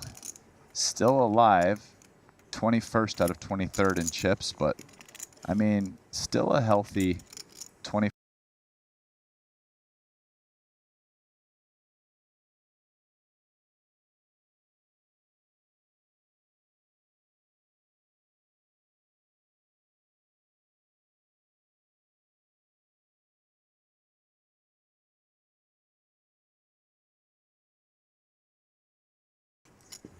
Daher hovering around the 10 big blind range.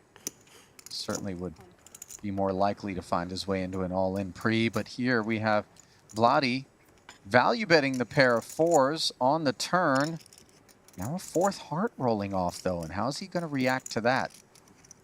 There's certainly a decent chunk of Burns' calling range would include a heart.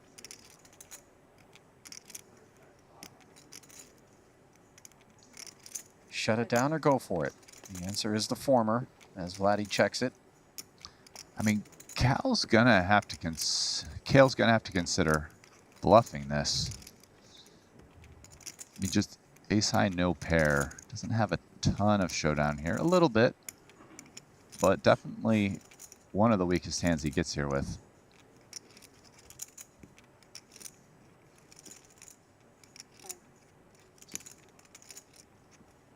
In contrast, Kale enjoying what seemed to be some of the strongest hands in the building. Gal's putting in work. Yeah. Meanwhile, Burns into 300, fires 160,000. Oh. Did that get called? Oh no, an all in. A check jam from Vlad. It happened so quickly. They were all red. But, what? I mean, that wasn't. I had the best hand, no, with 4. My 4 best hand, no? You have the best hand. Yeah, I know. That's close, because maybe you have something, I don't know, some small heart, fold. I don't take a risk with the 4 to call. Big ball player, for sure. Good play. I love it. Love might be an understatement. This guy completes me. I guess now we're starting to see why does Vogelsang call with the Jack 9? Yes. You know? Exactly. I mean, why did Camphorst call with the Ace King? Well, I mean, he had full houses those 2 times, but now it's 2 in a row where he bluffed. One got through, one didn't. It is so exciting and so refreshing. And granted, is it GTO poker? No. Is the man a clinician? No. But does he actually put people to the test and do the sorts of things that are wildly entertaining? Absolutely. Yeah, and he's very clearly thinking about what's going on in a pretty deep way, right? I mean, like the check raise bluff there. Check, gets the showdown. Okay, he's betting. Well, feel like he's weak. I don't think I can call with my pair of 4s, so let's bluff him. I mean, you know, there's a method. Meanwhile, 10-6 outflops the king-queen open from Nagy as... I mean, he has dynamic bet sizing. He's bet more than the pot. He's bet small. He's, you know, check raising. He's got all the moves. Love to see it, though, Rast. Yeah. You know, I think we kind of underestimate how, dare I say, predictable at times the sort of GTO-minded player can be in situations, right? It's a function of execution, and in a lot of times it's sort of a self-evident approach. Sure. Yeah, because when someone else knows what the GTO response would be there, then you pretty much kind of know what this player is probably going to do. Whereas somebody else that's not doing that, you don't really know what they're going to do. You can try to classify them and figure it out based off that. But the other thing that's kind of cool about it is, let's just say, you know, maybe there are other players that aren't executing the GTO strategy as much, but a lot of the other players that are in this tournament that maybe aren't playing GTO aren't doing it in as an exciting way as he is. They're doing it in like more passive ways. And, you know, this guy likes to play some hands and likes to get in there. Not doing it every time, but it's kind of fun. I don't know. Big blind special. I guess that's supposed to hit you and not me. Leads out. Nagy. And by the way, my feeling here, it's not just one of, oh, I'm in the booth and I get to watch. The truth is even, you know, back in the day, like let's say going to Macau. I probably have to peel one and jacks. Back in the day, the games would be really good, and there'd be like different kinds of, you know, amateurs or fish or whatever you want to call, like people who were not players, recreational players, whales, sure. I loved. Some other guys loved playing with the guys who were like loose passive, because it's very easy to earn off them. You just like steal all the small pots. I actually love playing with the crazy maniacs who play huge pots and put you to the test, because it's the most challenging. Yeah, it's like, okay, this guy's gonna just really make me think. Like we're gonna play some crazy hands, me and this guy. So like they're just my favorite guys who really go for it. Decent You know? opportunity And to Vladi do the is same. Yeah. absolutely cut from that cloth. Yeah.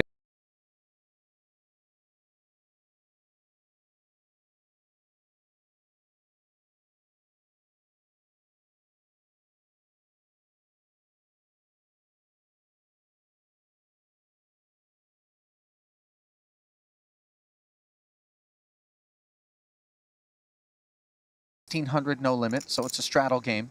And they had a 1K 7 deuce bounty. And Vladi called it all in pre-flop for 100 dimes with 7 deuce. Let's run it twice, chasing that 1K bounty. I mean, dude is my hero. Meanwhile, his King Jack is good for top pair in a blind versus blind confrontation with Kuhn. Yeah, he's the type of guy that can strike fear in the heart because every once in a while there's no Fs given. Just that simple. Like, I'm just gonna, like, I'm just gambling this hand. And it's not every hand, but it's some hands. The check back from Vladi with top pair as we continue to see his trickiness has brought equity to the turn for Jason Kuhn, who now reaches out and leads Wow, with the two-way big. straight draw. And indeed, it is big. 200,000, an overbet. Taking a page out of Vladi's book. Well, you checked back a very strong hand, and you got action. So now is how do you respond? Do you call or do you raise? Most people would call here. Yeah. I mean, they're very deep, so raising really is potentially dangerous, but I would not take that out of Vladi's playbook. Oh. Now, Kuhn, this is a weird card for Kuhn. Yeah, he makes a pair of 9s after getting called. He would love to get to showdown, and he might decide the best way for him to get to showdown is to block bet it, No, I don't know what a fish I am. but he might also check it. Watching that. Well, the call from Vladi after it goes check, check on Yeah. the flop does kind of represent some sort of strength. Maybe there's some 9-10 in that range.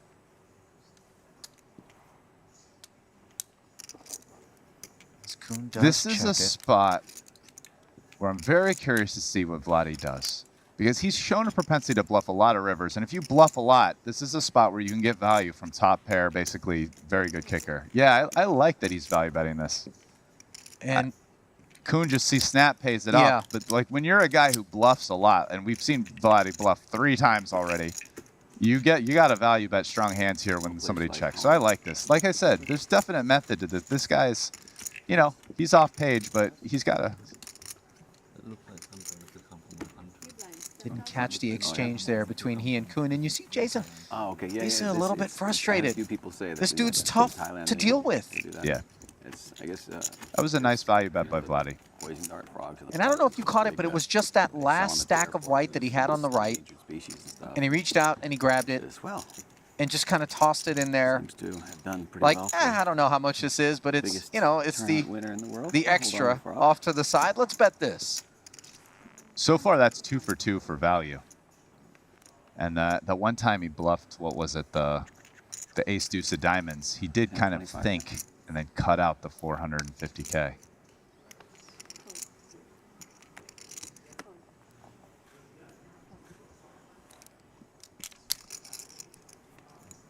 They're like 180 or 180, 300, something like that.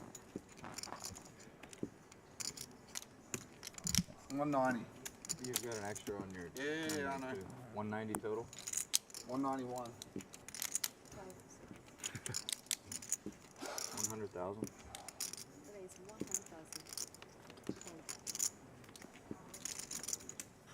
Well, it's already to 100 though. 4x open on the button from Kuhn. Catching Kale's attention. They like it by then.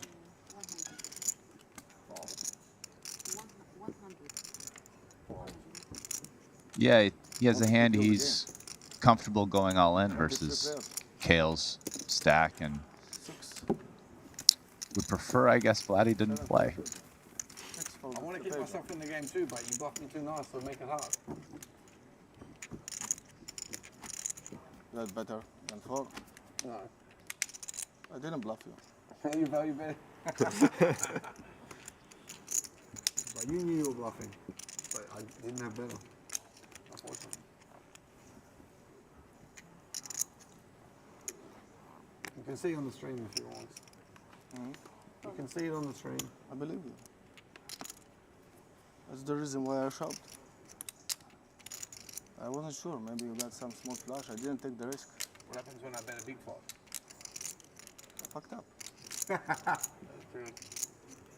Now to Comporst, Shit happens, right? who is demonstrating what happens if you feed LSD to a cheetah. Thank you. You have to be prepared to fuck up to play good. So it's a call. And you have how much? 500? It's like Electric Daisy Carnival meets the Serengeti. It's the best way to describe that garment.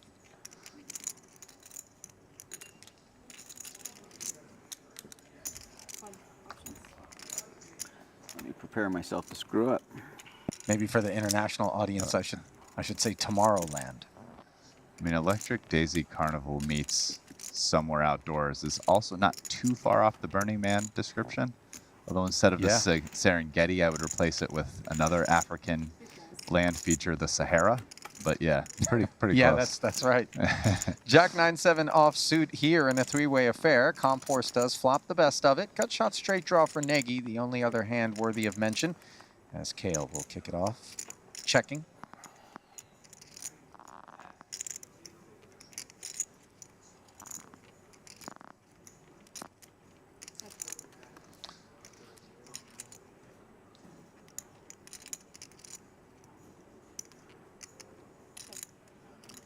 Nagy checks as well. Comporst closes the action by checking back. Now the king giving Burns a gut shot of his own.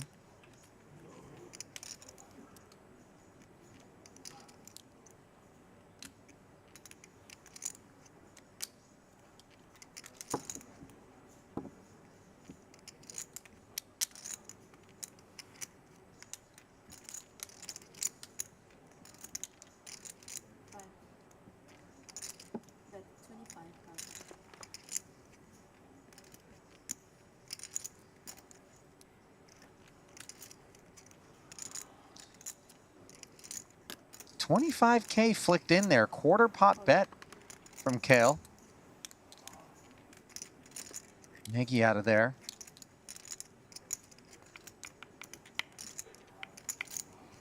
Comporst mulling it over.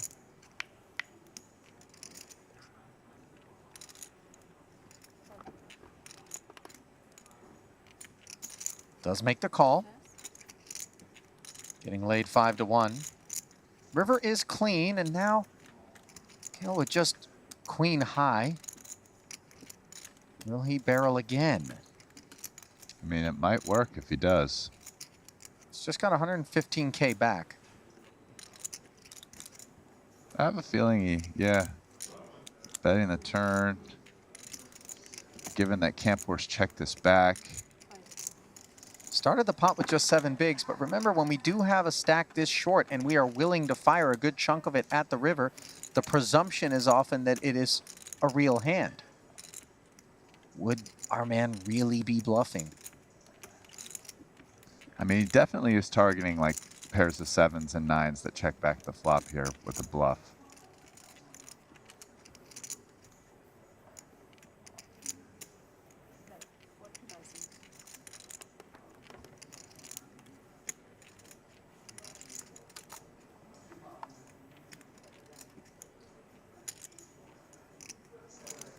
He goes small, preserving some chips to go all in the next round. Well, it is small in relation to the pot, but in relation to his 115 back, it's actually quite significant, and certainly that is on Comporst's mind. But getting laid almost 5-1, can the ace-9 find the mug?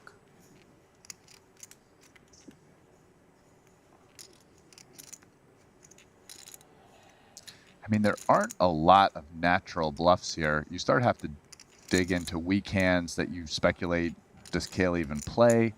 Like, he might not even think Kale plays Queen 5 offsuit. Multi-streeting it, yeah. And very, like, nice, thoughtful, creative hand by Kale there.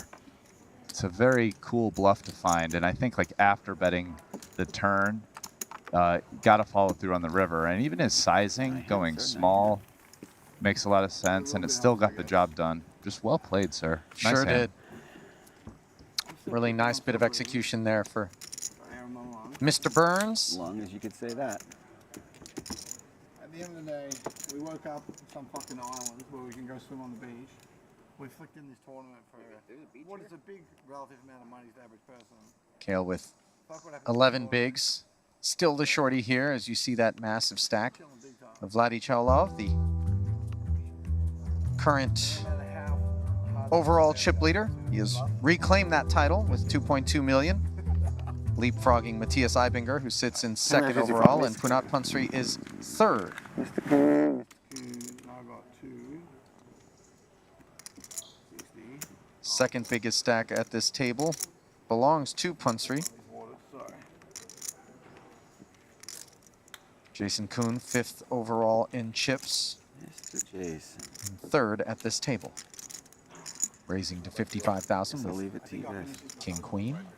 All these people calling me mister. I feel like I'm getting old. Senor Kuhn. We got Master. Master Kuhn, that sounds pretty dope. I give it to Master Kuhn. In this domain, he is a master. I prefer calling him J-Dog. J-Dog. J-Dog. He probably doesn't get much of J-Dog anymore. Maybe whenever I was a kid, I did. Coon dog, I got that one by. Kuhn dog? Yeah. Coon Dog makes more sense than J-Dog. Oh. What about Cooney? You get Cooney? No. The Hardly Australians ever. are so Actually, lazy, you they just know, put a Y on the end. They just call me Cooney. Antonio Esfandiar calls me Cooney sometimes. He's like the only person I've ever met that calls me that. Thank you. I was My figuring. Australian friends are lazy. They instead of they call me Burnsy, but then it's funnier to just call me Barnsey. Like, we'll get your name wrong and we'll make But it. it's not lazy. They're adding more to your last name. They just call you Burns. There was this one guy who spelled my name. He was like a bit of a boss, but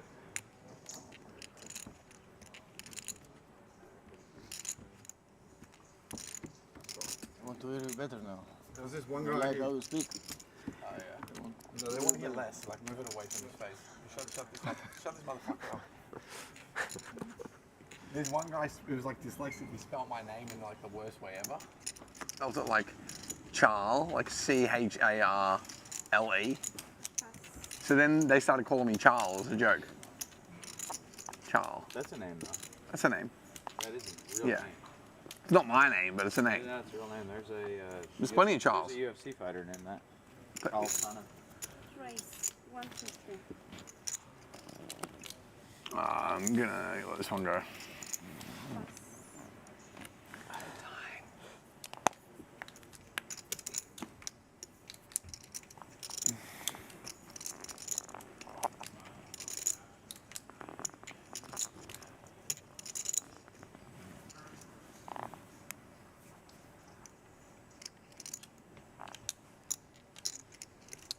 $150K if you do, as you see the sizing from Cholov continuing to be all over the place. And Nagy jams with ace-queen suited, got the diamond smothered. And we've seen these spots where all of a sudden it's kind of a feel-based affair for Vladi. Thank you. Not on this occasion, though. As he You know what I always wondered? passes Why do 150 we over ask to for Phil. like 84 times? What? Why would we only ask for one time? No one asked for one time? People ask for one time. Why don't they ask for 84 times? I feel like every fucking time. Right. Huh? Always me fuck the rest. I mean, one time's not going to win you the whole tournament. Have you done your verbal one time at the table before? No. Neither.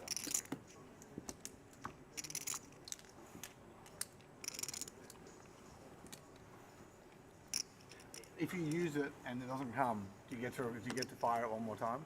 Do you get to fire it until it comes once? I don't know. I've never actually used it. I'm asking the ethics behind it.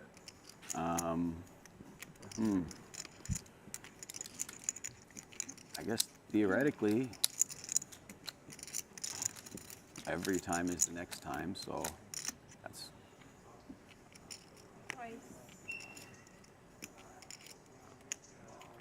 Oof. All in on 2 10s for Did I Burns. just use my whole time bank? Did I just use one? Oh. I didn't think I Don't had think that he long. wants to use one with that hand. No. Oh. And you left 5 behind. Punsry might be a customer here. Yeah, I think so probably for only 10 and a half bigs. He's got enough chips to make this call.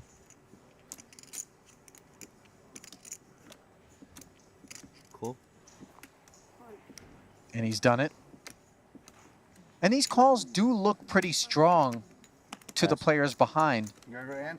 who could feel as though maybe they're being lured to participate. You have a good hand? Medium, I think. I'm I not sure. have a strong hand. My hand's really strong. Don't show him yet. He's not all in. Yeah, I'm not all in. That's Telling you the truth. Okay, so another one of these situations where Kale did not move it all in, kept some chips behind on the ace-high flop. The rest of it goes in, and Punsry will show him the bad news. He's been outdone. I'm not going to use that one time, but I'd be really grateful for a hand. I didn't know what mine was. I said medium. I wasn't sure. I like that line. 8 time. He didn't want to use his one time, but he would be really grateful Yeah. for a How 10. about this time? Yeah. Yeah, it's a time this time. Trip aces on the turn for Punsry. Doesn't change anything for Burns as he's still 10 fishing, and instead a queen rolls off, and that'll be the end of that. You are killing. Out of turn all in, huh? Lucky. You are killing. Beach is out there. Enjoy it. Ace like you. That's a big one. Right? We were just talking about it. I guess we'll end this. Well, sad to see Kale Burns go for Maybe 3. more reasons than one, if I'm being honest, Rast. Yeah. Lively conversation and some interesting hands played by our man. I'll take this microphone off. Better luck. Sure, that's part of it.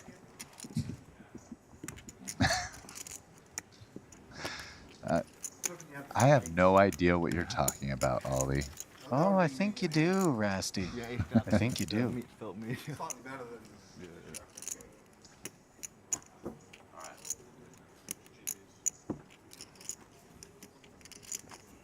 Punsry Well, giving the listen. Aussie a fist bump there as he is up to 92 bigs, reclaiming the chip Oh, I like lead. that with a flip. And he says, I got a little "Ace, it's prop fair for you, fight." Rasty. Yeah. How much I to can get down with that live phrase. in North Cyprus between now and New Year's?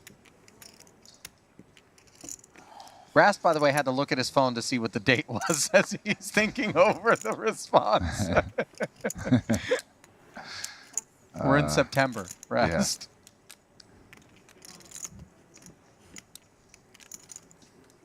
Yeah. I mean, the thing about these questions is just like it's kind of matters how much money you have. I mean, everybody's going to be different. I don't know. I would definitely do it for $1 million, and I'd probably do it for less than that. Really? Yeah. You like it out here? It's not that long, also. A couple months.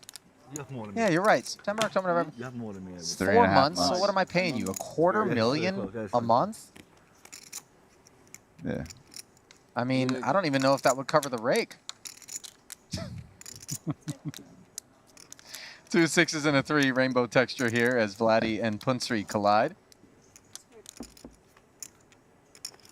Punsry the opener with the king 10. Respecting the range advantage, and let's be honest, Vladi's range is pretty wide. He's picked up the gut shot straight draw here on the turn and is reaching 4 chips into 135K. He fires 50.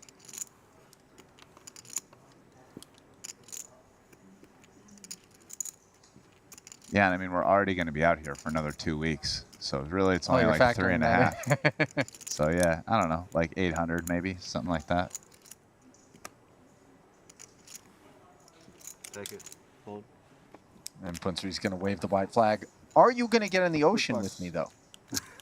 Or have I struck deep fear into your heart that the great hammerhead is hunting you out there in the Mediterranean? You know, one of these I say the days same in the thing every next time whatever somebody 10 folds to days, me. we'll go in the ocean. I mean, I'm not like that excited about it, but I mean, is it nice? They say it's like Is the bath beach- water. I Really? want to feel what warm seawater I feels look at like. things a There's little not a bit place in the U.S. I've ever gone swimming that I stepped in the people ocean and think went, bad oh, beat. that's warm. Okay. I think bad beat. Every time I get beat, it's bad. Doesn't matter really what the cards are. I will say there is a peculiar phenomenon whereby you think you're stepping into a hot tub or a jacuzzi because you got jets, like a smaller body of water at any of the given pools, and then it's just tepid. It's like it's nowhere near the temperature that I would expect. Yeah.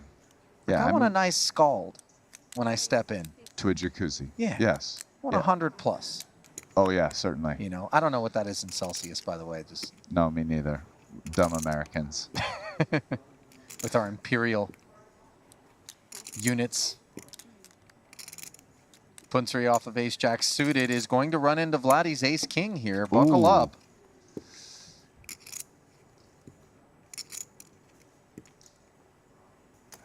But Punseri, I mean, I think he's got a hand. I don't think he wants to rebluff with this. So he's likely just going to call.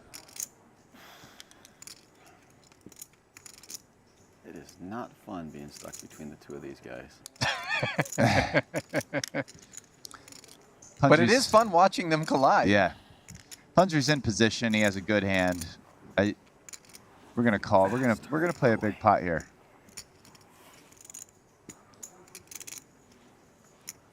Just don't really see the argument for 4-betting. Open up a can of worms you probably don't want to, and can't fold this. That would be crazy.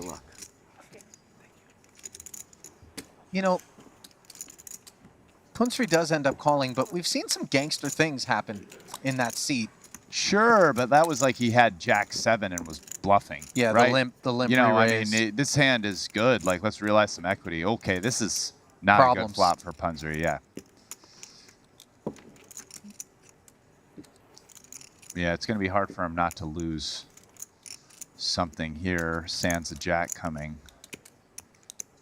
But is he getting cute? So he's going somewhere in the 30% pot range. Yeah.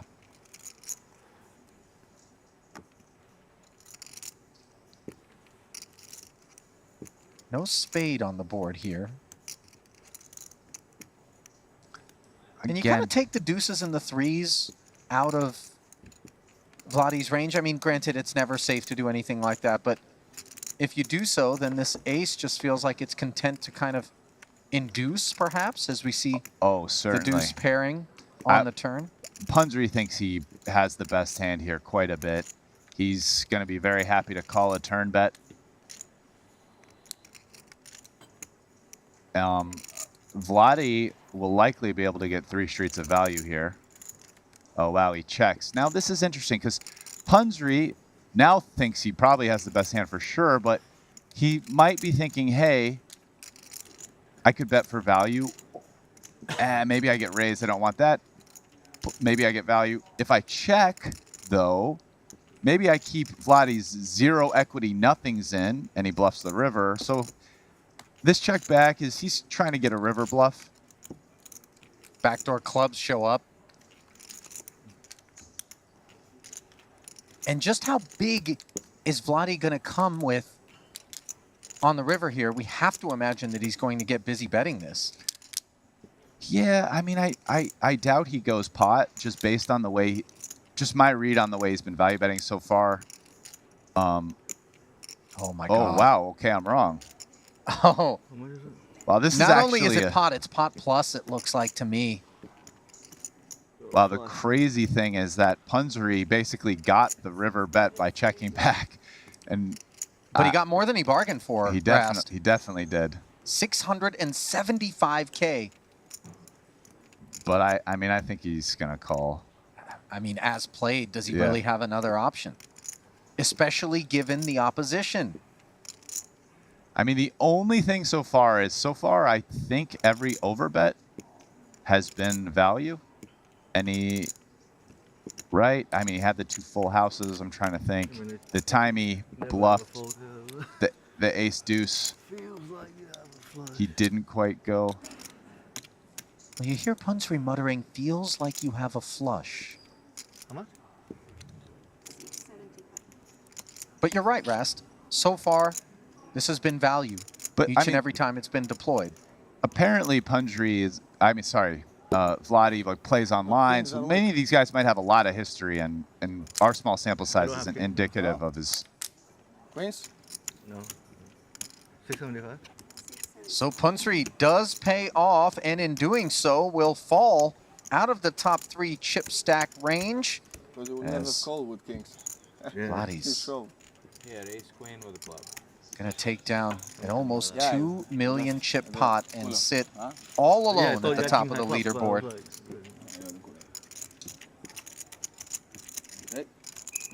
Take the maximum value I could. Yes, you did. Yeah, you got max value, Vladi. I'm sure that's what Punsry wants to be reminded of here in this moment.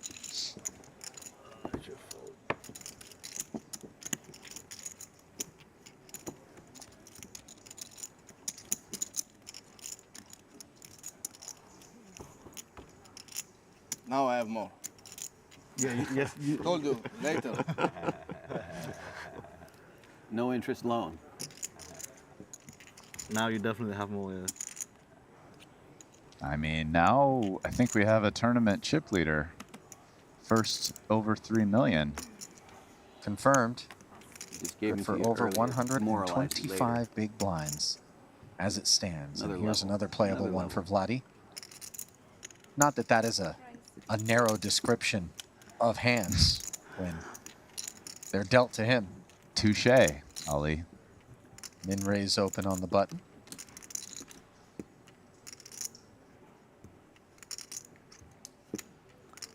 No.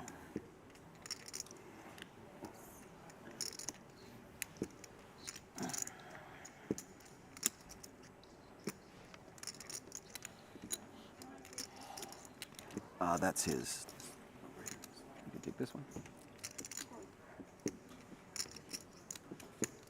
Oh, you put a heart on it for me. That's so nice. Well, another confrontation between Punsry, This is the other guy. who is still feeling the burn of that ace-jack versus ace-king confrontation, and will simply concede to the 75K c-bet. And with a stack this deep now, Rast, might we see a gear shift out of Vladi? Maybe start to wield the hammer a little bit? Even faster? I mean, we say even faster. I don't know that I feel as though he's speeding all that much pre, but he's done some really cool things post that have worked out for him. I mean, the Jack-8 offsuit, open, called a 3-bet. Called 6-4 offsuit in the small blind. Okay. But is that speedy? Generally speaking, I feel as though when we're saying someone's being speedy, it's more we're opening the pots very frequently. Like, Yeah, that's he the hasn't- specific sort of thing. But yeah, I don't feel as though we've seen some disproportionate amount of I'm going to play every hand as an opener out of Vladi. Yeah, fair enough. I mean, I would say he plays more than his fair share of hands, but it maybe hasn't been hyper turbo aggressive pre in terms of the 3-betting and 4-betting and whatnot. But if that's his style, it might not change just because he has even more chips. It's such a versatile hand.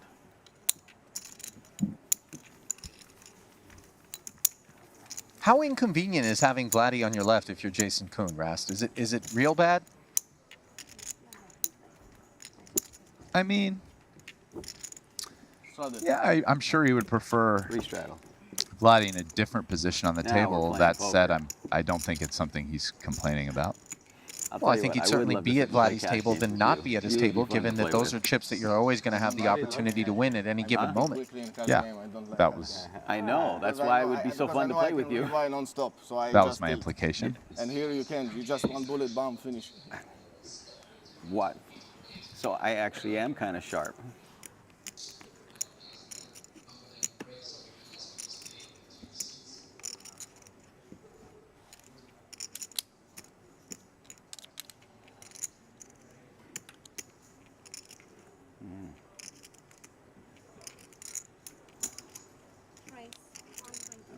one bullet bounce. I see 45 people that would disagree with you. Yeah, I mean now. When the late register stop, you don't have any chances. You didn't start the clock, so I'll just fold. But Vladi opening the 8-6 suited. And perhaps move things along. We've got our answer with respect to whether or not we're going to see an uptick in terms of his pre-flop activity. Comphorst in the small off of 340,000 has ace-10.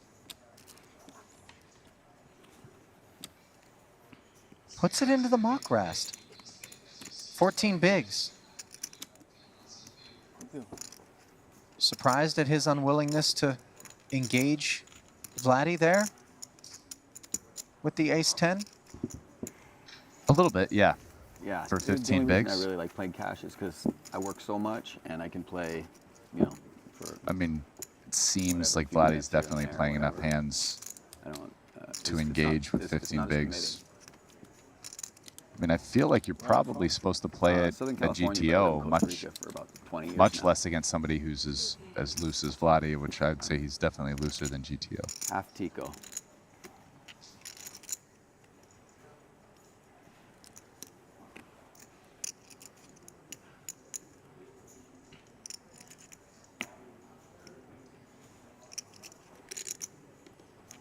Two deuces here for Phil Nagy. Hasn't really had a chance to get involved in too many pots. You heard him bemoan the fact that he is caught between Vladi and Punsri. He also has a stack right now that I think he's hoping to slide into the money. 20 left. He's 16th in chips, 17 pay. 3 more people have to bust. And the bottom I had you 3 dominated. all have about Good fold? 50% or No, less no, as many I had chips as 2 him. unders. But, I mean, if I'd have got there.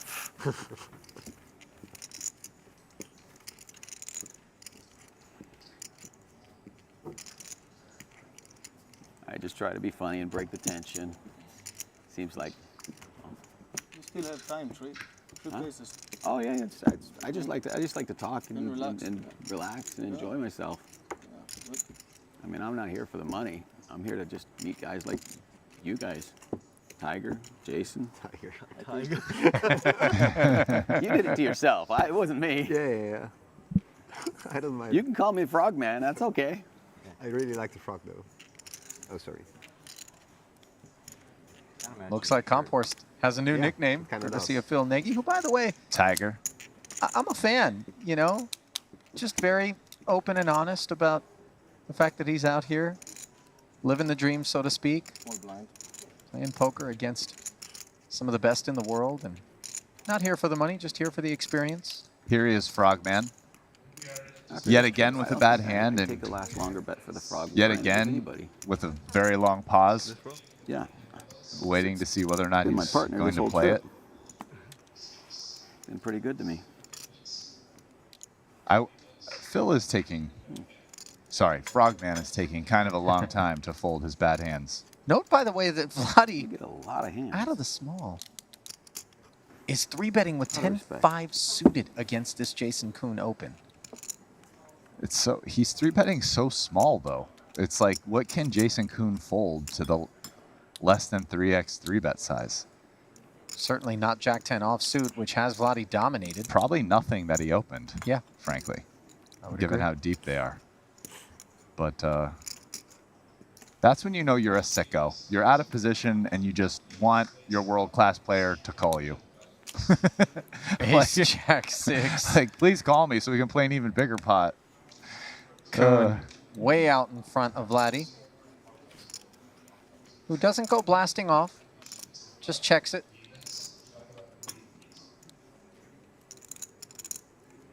Feel like Kuhn probably checks this one back. Yeah. Let's just keep this this pot pretty small here against my man Vladi with second pair. Which becomes third pair after the queen rolls off, both players picking up the Broadway gutty. Yeah, and that's a bad card for Vladi because he might start trying to bluff at this. Well, it's bad in the sense that he's going to start bluffing at it now, and that probably won't work. given that Jason has the pair and the gutty. Although he did pick a pretty big size. A little over half pot. I don't want to say for sure Kuhn is going to call this. It's not a comfortable. But yeah, it seems like call is most likely, and I like the call. But it's going to be a tough river call if Vladi blasts again, especially if he goes big. But will he have the heart? I mean... Now the ace pairs on the river, 670,000 in the middle. I mean, if he goes pot here, I think it works. But will he do it? I mean, he's got a deep enough stack. And you know he has the heart.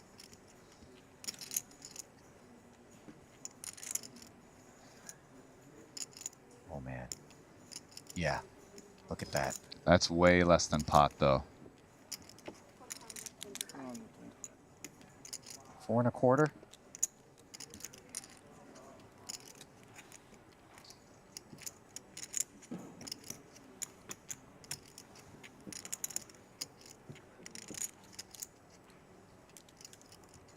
Vladi looking back at his cards there after making the bet.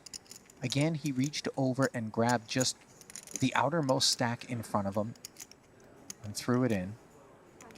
Not really concerned with exactly how many chips it was. Last time Kuhn was using time banks in a spot like this. I feel like this is a slightly tougher call than the jacks. And I'm not... I felt like Kuhn was probably calling the jacks. This one, I don't want to try to predict what he's going to do.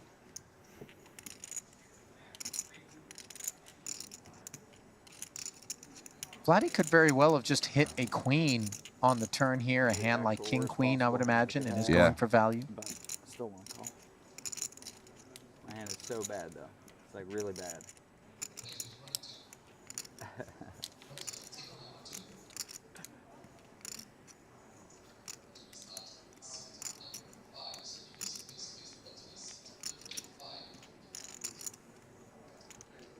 Kuhn probably trying to get a little bit of a live read there.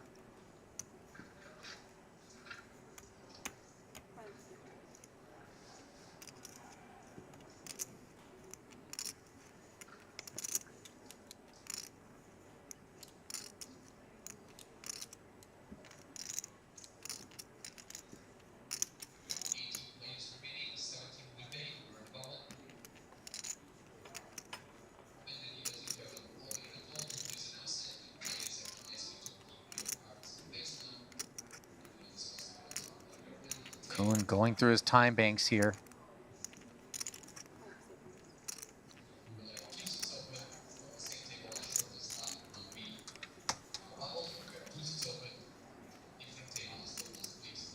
$1.1 million in the middle.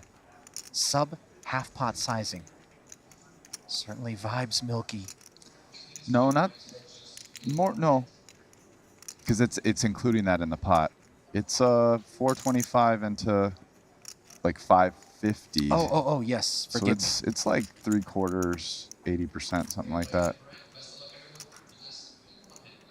Ooh, and he lays it down. And it gets through as Vladi Cholov just continues.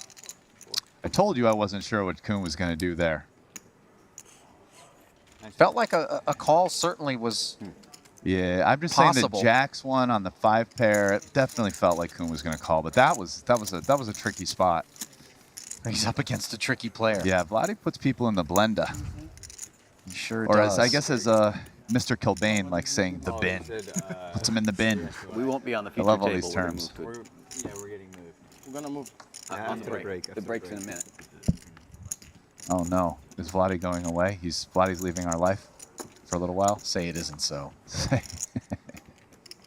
Just been a tremendously entertaining feature table that we have been laser focused on here, and in large part thanks to the unpredictable nature of Vladi Cholov, who just made Jason Kuhn muck a winner. I mean, he mini 3-bet the 10-5 suited OOP there and went for it. Check, then bluff turn, bluff river. Like that. It was kind of, I mean, it was interesting. The turn was bad in that we get him to start bluffing, but you know, if the bluff ends up working, then all is good. It's right as rain. The sword is very double-edged, of course, as we see Brian Komphorst, the Dutchman. I don't think Kuhn's going to play this. I think he was moving in. Thought about something else, but not playing the A7 off right there. Nut low was not going to call it. And the Tiger King will take one down. There he is. I'm mid blind, Jason. Oh yeah, that's right. Cool. Just in time for the big blind. I won a hand the other day, and I told the guy, and he'd never heard it before. He said, Yeah. first second nut, no pair. Yeah. Second nut, no pair. And he's like, what? What did you get? Like, it sounds like you have something.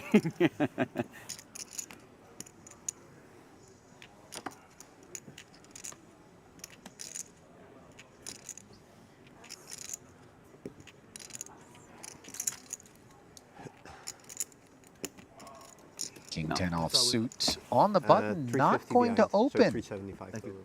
Wow, so with hands that are closer to plays, he actually acts faster. The 3-7 offsuit, we have to wait 15 seconds for the King 10 off on the button. Not today. Not this time. Oh, wow. King 6. Yeah, good hand. Ace 8. I wonder. Punsri. What do you mean? Are you talking about? Nagy is very interested in cashing this tournament. He's definitely being ICM conscious right now. Not saying I blame him. It's $100,000 for cashing. Komphorst appears to have found the in-room slippers, by the way. I Don't love sleep it. on that. As we get a look at the chip counts, our level drawing to a close, and we don't need to explain what's happening there at the top of that leaderboard. It is the very slippery Vladi Cholov, who has 145 bigs, far and away the overall chip leader. Almost 1.3 million separating him and Matthias Eibinger, who is in second, and obviously an almost 3-to-1 lead over Jason Kuhn, who is second of the 5 players at that feature table there.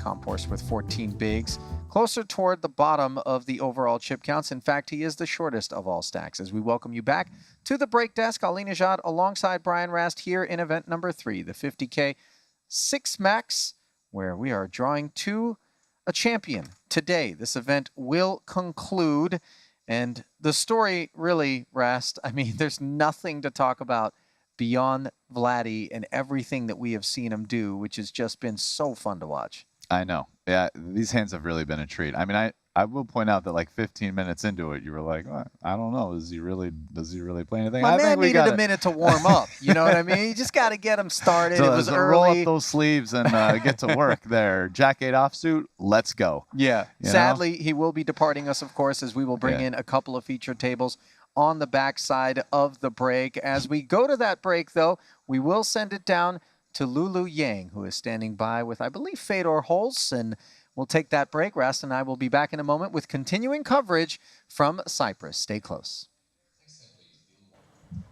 Hey everyone, I'm here with Fedor Holz, a very well-known poker player, and might not be everybody knows that the first Triton starts from 2016 in Manila, and back then it was a $200K buy-in, and Fedor was the first winner. And very next one in 2017 in Montenegro, 200,000 Hong Kong dollars 6 max, and Fedor was the second champion of Triton. So the first Triton basically was your own show.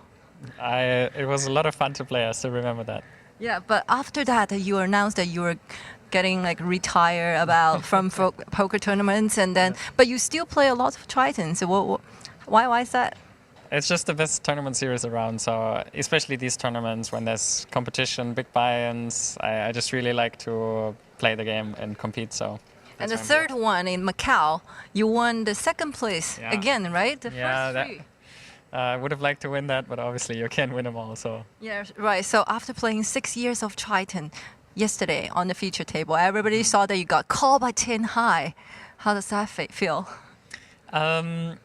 I mean, Victor is an incredible player, but I think it's not as crazy of a call as people make it to be. So I bet a pretty small sizing. So I think he sometimes has to call something like that. If you get a chance again, would you bet bigger or maybe just? Yeah, actually, I was thinking about that too. I think with the hand I had, I could also choose a bigger sizing. But props to him. He found a good call, and yeah.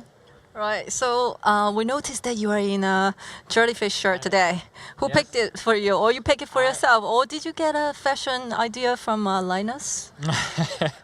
Yeah, Linus is my advisor. No, I just picked it for myself, and I feel this is like holidays here, so I'm having a good time. Did you buy it here? No, I brought it from home. Okay. Oh well, so you started with a very short stack today, but now you are on the leaderboard. So how's the game running so far? Good for you? I mean, obviously very well. So I started with I think 250K. Now I have 2 million. So I'm very happy about the day. Try to avoid from people calling you with 10 high again. Yeah, if they can keep doing that, I'm looking forward to it. Yeah, good luck to you.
Trouble for Vladi as Punsri has 2 aces.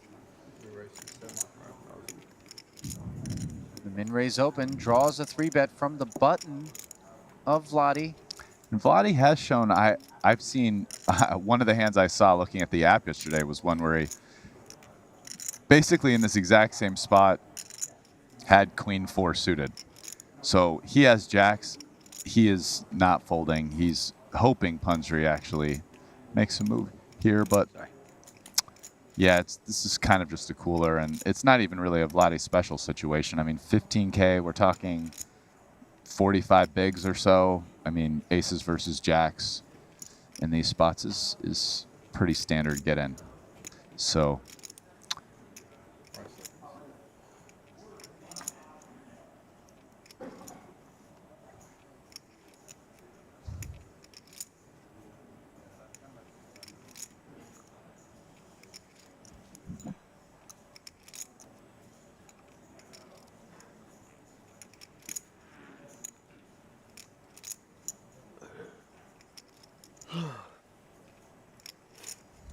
200.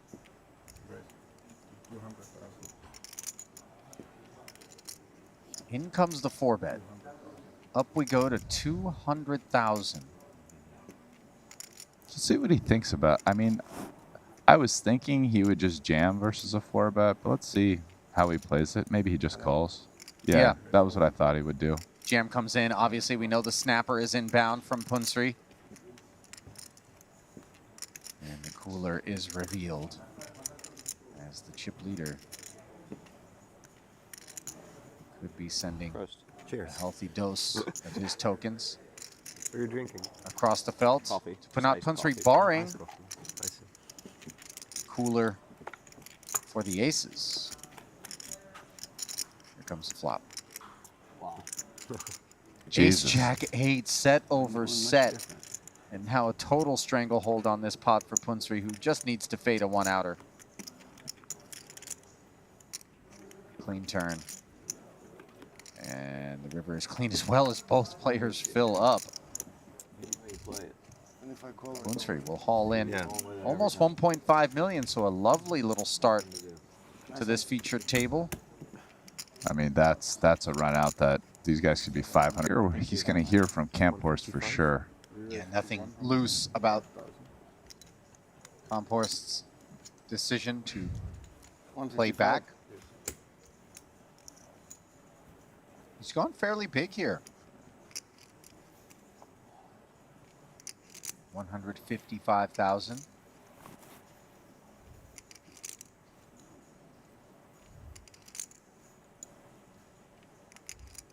It's a lot of weight to apply to a Jack 8. But Vladi is going to make the call, and now we are starting to see not only in terms of his willingness to open the hijack with the Jack 8 offsuit, but then also to flat. Flat a big 3-bet in position and gamble it up here. He'll be pleasantly surprised that he's only up against Ace King. Oh my goodness. He's got top 2. Of course, for the Ace King, the good news is not really a lot working. Yeah. Yeah. He's got... This is one of those tough hands to navigate where he probably ends up getting away. I wonder if he even loses another bet. I think it does depend on how much Vladi bets. I mean, he might bet himself as well. Okay, he opts to check, which is very reasonable. Now, it's an interesting spot versus Vladi. In some ways, I'd like to see him bet small because I think, you know, a overpair probably check raises a bet here, but it'd be nice until you get it all anyway. But like Ace King is drawing semi-dead, like Ace King, Ace Queen, King Queen, these hands.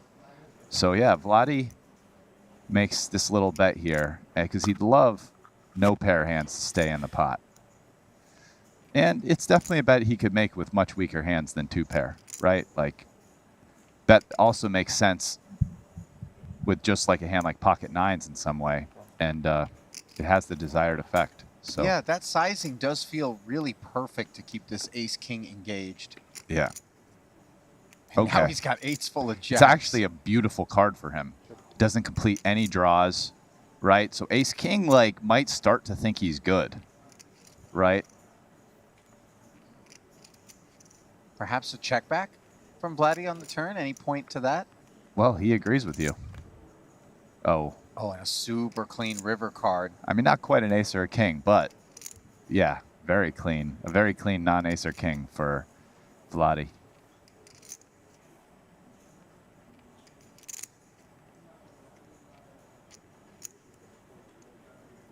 Might Camphorst come with something defensive? No, I think just wants to get the showdown. He'd love to get to showdown, and he's going to decide versus a bet. I want to point something out. The speed with which Vladi reached in there and grabbed what seemed to be kind of an indiscriminate number of chips and put it out there is really in line with the kind of stuff that triggers us to feel like this gunslinger is just blasting right now and feel like maybe this Ace King needs to look him up. At least that's the feeling I got when I saw him bet the way that he did as quickly as he did. I don't know whether or not you agree, Rust. Yeah, no, I think a lot of these things that he's doing are intentional. There's definitely a method to his madness. This guy's tricky.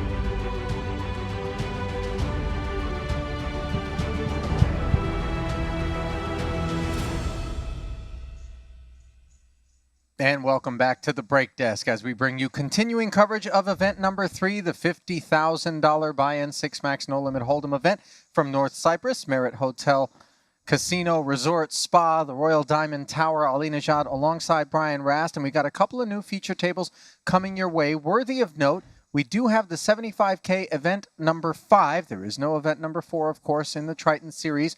Currently with 21 players sprinkling in to the field. Obviously, registration open for quite some time, so you don't need to wake up and come on down right away. Maybe a dip in the sea, maybe a dip in the pool, maybe a dip in a little bit of that iced mocha that I brought you earlier, Rusty. What do we got going there? Oh, I love it. Oh, it's so good. I don't know. What do we have going over there? Is there? Let's talk about these new feature tables that we've got here in the event. First of them is going to be our blue table, where KT, Paul Poix, Espen Jorstad, the defending World Series of Poker main event champion, Alexei Borakov, and Ben Heath are going to be locking horns. Not a particularly deep table. Borakov with the 52 bigs is the biggest stack out there with just 1.6 million, and you compare that to the feature table we saw where Vladi was seated along with Punsri earlier. Obviously a very different affair.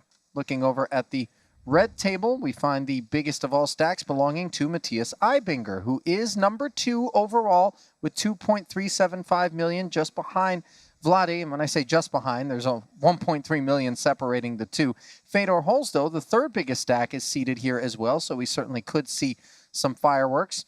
Ben Tollerine, and then the always talkative Sean Perry added to the mix. Just 16 big blinds for him, and Webster Lim with 17 bigs. Blinds will be at 15 and 30,000 with a 30K ante as 24 players remain of our original 72 and 117 entries. Back down we go to our feature table. There is a look at those chip counts that we just walked through. And Rast, you've played some with Sean Perry, if I'm not mistaken. He has a nose for some high-stakes cash from time to time. Oh, definitely. You guys have crossed paths. Give us a little scouting report on Sean. Yeah, he's in the Vegas scene. He comes around. He loves to talk a big game about gambling, like, oh, I'm going to bet this. Let's do so. And sometimes he does come in and gamble. I think at times his speech game, the verbal jousting, kind of is a little bit more inflated than the actual gambling he's doing with the cards at the table. It's part of his shtick, if you will. Is that shtick designed to kind of gain some sort of competitive advantage when he's out there playing? Probably. I think he's a person who did previously used to play quite crazy, and he does have that gear. But I think over time, he actually went through a phase where he played about a year ago. He was playing like all the tournaments that came through Vegas. Like every time they were having all those things, the Aria, 10Ks, 25Ks, whatever. He was playing all of them and actually cashed for, a decent amount of money. And I think he's been getting more experience and refining his poker game a little bit. And unsurprisingly, he's now heading out to Triton to, try his hand at some even bigger tournaments. That helps a lot. Well, TBD how he is going to fare, as he is a newcomer to the Triton Series. Failed to cash in events number 1 and 2, but back at it here in event number 3. We find Fedor Holz limping from the small blind with King 5, which is King high on an Ace-6-10 board. More than we can say for Eibinger's 9 high, which that's the worst, like sitting in your own check sweat. back. But if you listen long enough to him, you'll find that he bets Perry, a that lot of is? money. Yes, Perry. He bets a lot of money. He loses a lot of money at everything that he does. Can you please change the deck? This card And but he's always down. But then you ask, well, then how are you buying into this? Like, would you have like a magic money tree, Sean Perry? You're not very old. I doubt you have a lot of investments. It was a high card, yeah. I don't even think he's 30. So, it's I think he's got his whole kind of. You see it? It's not a novel shtick. There have No. been those that we've been around, you know, who Left side, will like a always green. claim to be losing in every single game, always claim to be stuck, always claim to be unable to win, but yet they keep coming around, and obviously they're doing well for themselves. Well, who knows? One would think. Maybe he does have a money tree. Well, listen, plenty of money to be won at the 2022 World Series of Poker Online, which is still going on since August 14th all the way through September 27th. It is only on GG Poker. 33 bracelets being awarded, and certainly some of those who we find spread across the field here are among those players. GG Poker, the only place to qualify for Triton events. Look out for the opportunity to win a chance to be at our next stop. it's Yet not to that be hard announced, to- by the way. Like even with 3 fingers, like, qualifiers did just unnecessary make to it into squeeze event it number like that. 1 You see it's, a mark. here in Cyprus. But it goes Thomas fast if you Muhlacher, squeeze like Artur this, you know. Martirosyan, You and see it. Yuri I kind of Zivalevsky. usually slow because I play Actually. baccarat. So in baccarat, you Yeah. like squeeze. I always do it too when I play poker. I guess it's likely it might even be me. No, but because if you watch how I squeeze my cards, always.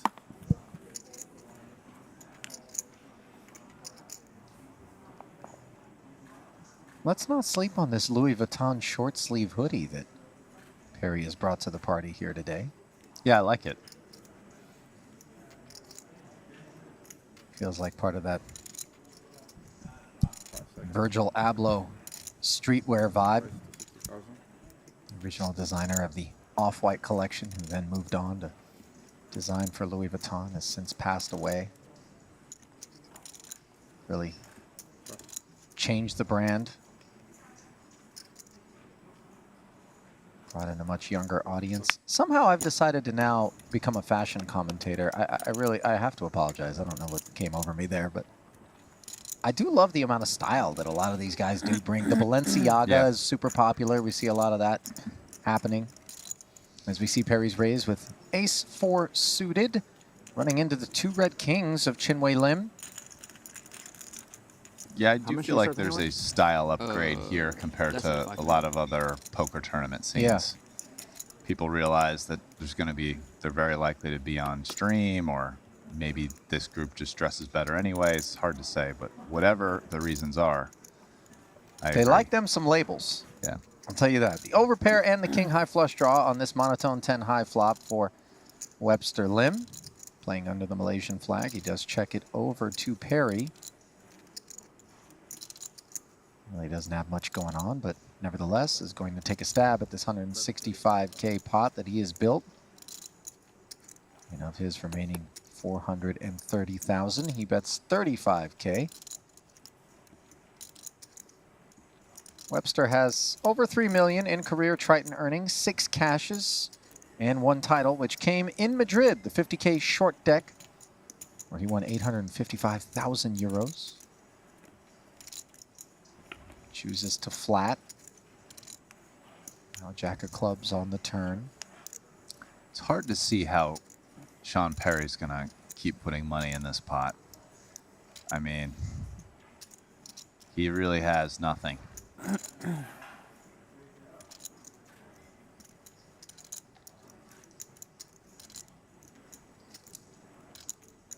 Unblocking the hearts, obviously.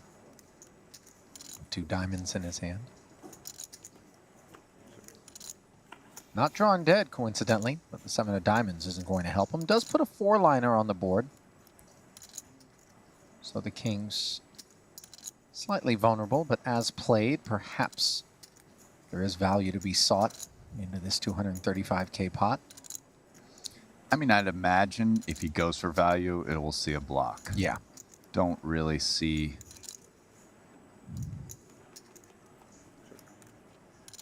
And instead... something larger than that. But yeah, he goes for the check.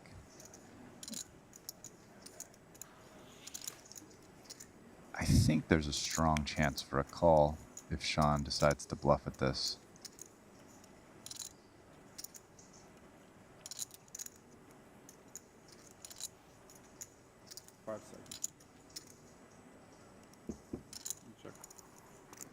Seems like he did think about it. What is his hand?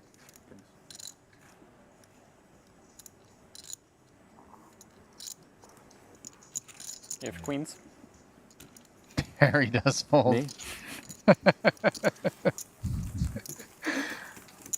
Somebody out there asked him if he had queens. I think it was Fedor. As we get our first peek at the blue featured table, we find KT ducking out as defending main event champion Espen Jorstad, the Norwegian. Opened to 60K and now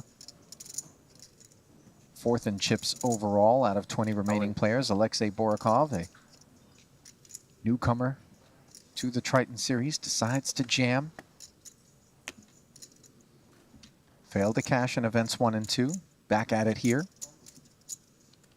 For a healthy amount of chips, 1.2 effective, even though he has 1.5. No one else in the...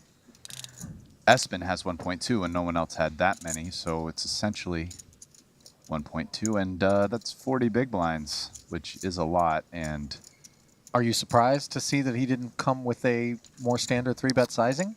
No, not necessarily. I think that this is a thing. I mean, the range of hands that can do this in this spot is pretty small. You know what? I'll say this. I'm a little surprised that he did that, yes, in position. I definitely think that's a thing, all things considered, in the small blind for 40 blinds. Maybe in position, not as much. That said, it's perhaps something he's doing on the bubble as a bit of a strategic adjustment. It's a very small range that you can really do that with there, but ace king off is kind of one of the hands that fits in the range. And we see Jorstad lay down the ace 10 wisely as Borakov gets a little bump.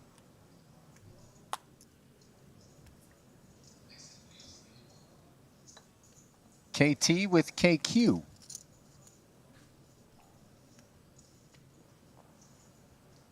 Certainly worthy of an open. Off of 675,000, which is about 23 bigs.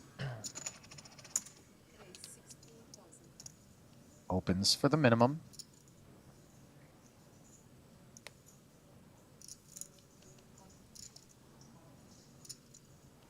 Min raise, a limp, I guess, would be the minimum. Here's Ben Heath. Triton regular. Obviously, we know perhaps no one is as tenured as Paul Pua when it comes to Triton events. Paul managing to win his first ever Triton title in Madrid, where he won the 30K 7 max no limit event for 740,000 euros. Managed to cash in both events, number 1 and number 2, by the way, so he's got a little momentum. 16th in the 25K 8 max, 17th in the 30K 6 max, and here he is knocking on the door of another cash as 17 places will be paid. I think Espen probably puts him in here. 7s versus a hijack open, even if you're saying it's slightly tighter because on the button it's only for about half his chips. If he doesn't put them all in for the 20 blinds, or it's about 23 blinds, I guess he probably calls. Don't think he 3-bets. I'm all in. Yeah, but this is the play I agree with and I think makes the most sense.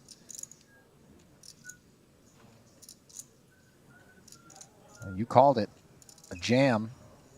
Yeah, maxing out the pressure on the Michael Bublé. Is that your way of saying the bubble? Correct, sir.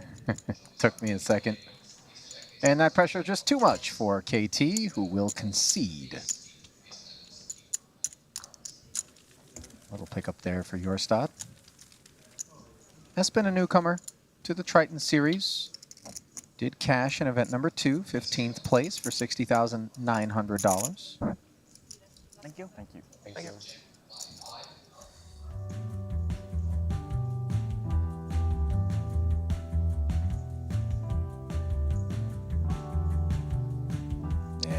We take a moment to remind you that there is no better place to park your bones if you're gaming, playing poker, whatever it is, than in one of the terrific Secret Lab chairs, not unlike the ones that Rast and I are sitting in right now at Triton, or Titan Evo 2022 chair.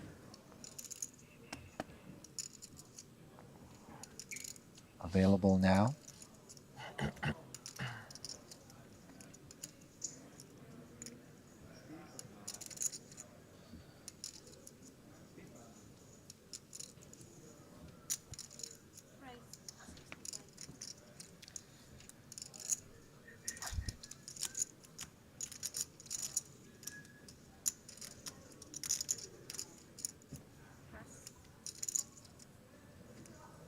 Meanwhile, Ben Heath going to work with an ace-king here.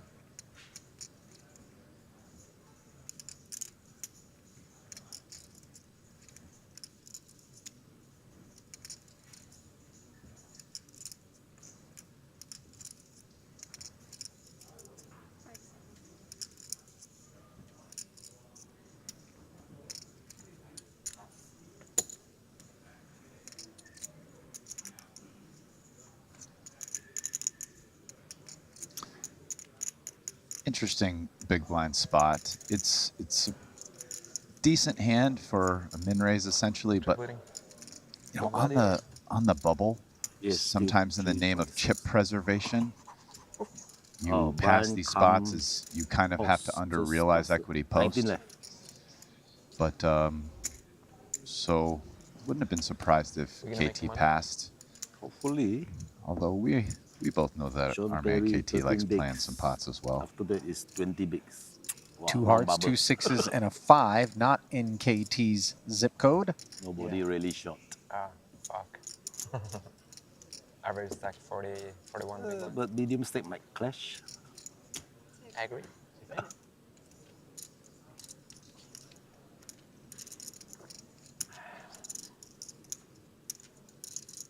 Not us though, not us. Oh.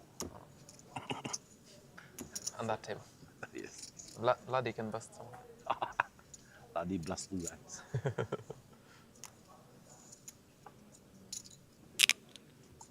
Heath following through here with a bet of 45,000.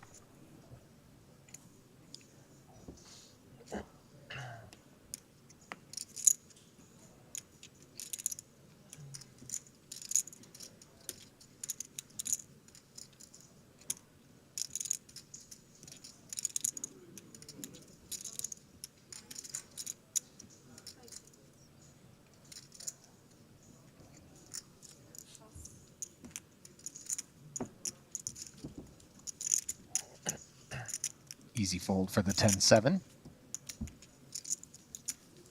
As an uneventful pot comes to a close there. Ben Heath, 3.15 million in career. Triton earning 6 cashes. Yet to pick up a title, however. Hasn't cashed thus far here in North Cyprus. Did cash in a couple of events in Madrid. As we turn our attention to the other featured table, where we find Matthias Eibinger, currently second in chips overall, roughly 2.5 million in front of him. Good for 82 big blinds. Fedor holds third overall, 72 bigs. 2 of the largest stacks in the field right now, all of them a healthy distance from overall chip leader Vladi Cholov, who has almost 4 million now. As you get a look at the rest of the stacks here at the blue featured table. Red one, rather.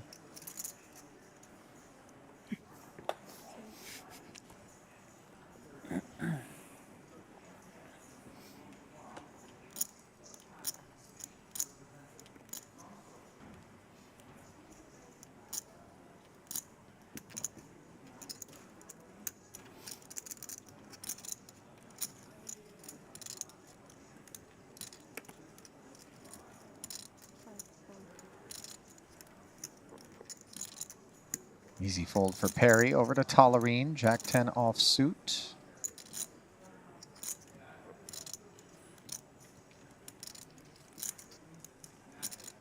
Yeah, and sure he's... Oh, wow.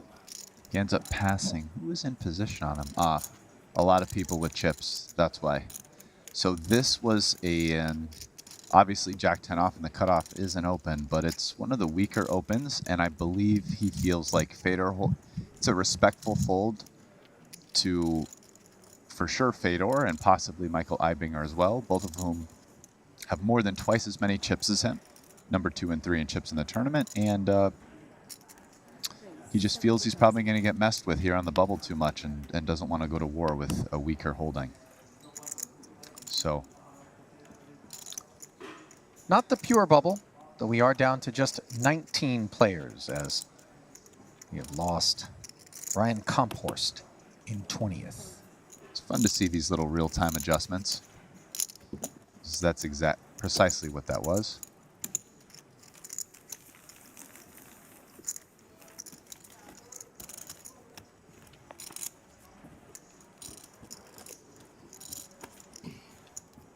Eibinger has 1.8 million in career Triton earnings across 4 caches, one of which was a title at the Cyprus warm-up event prior to Madrid. $50,000 no limit turbo where he won 676K. A couple of caches in London in 2019, and before that in Montenegro in 2019. And of course, all of these figures are available in the Triton Poker Plus app. Player profiles. I'm feeling a monster right here. These are the fucking cards. Fedor clearly believes him.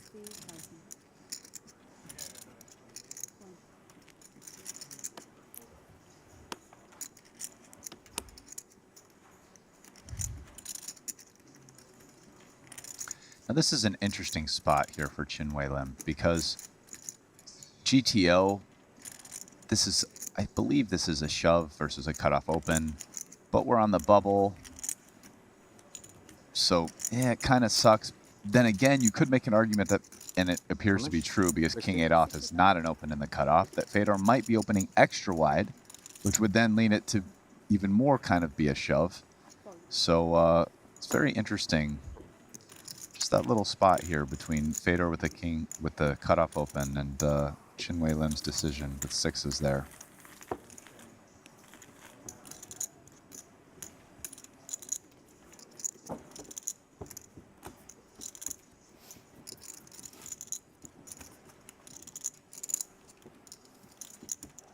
Yeah, I mean, the GTO solution actually has all pairs being shoved for 20 blinds in the small blind versus a cutoff open. So folding 6s is a pretty tight adjustment for the bubble.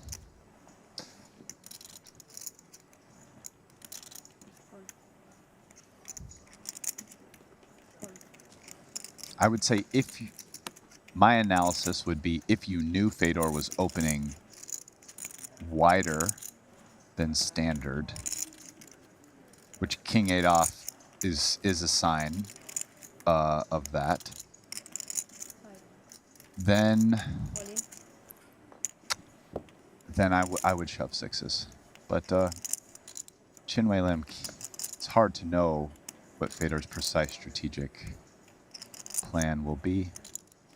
And Webster here jamming on the button with King Jack offsuit and sends Sean Perry's King Jack into the muck out of the small blind. Perry, the shortest stack remaining in the field at present.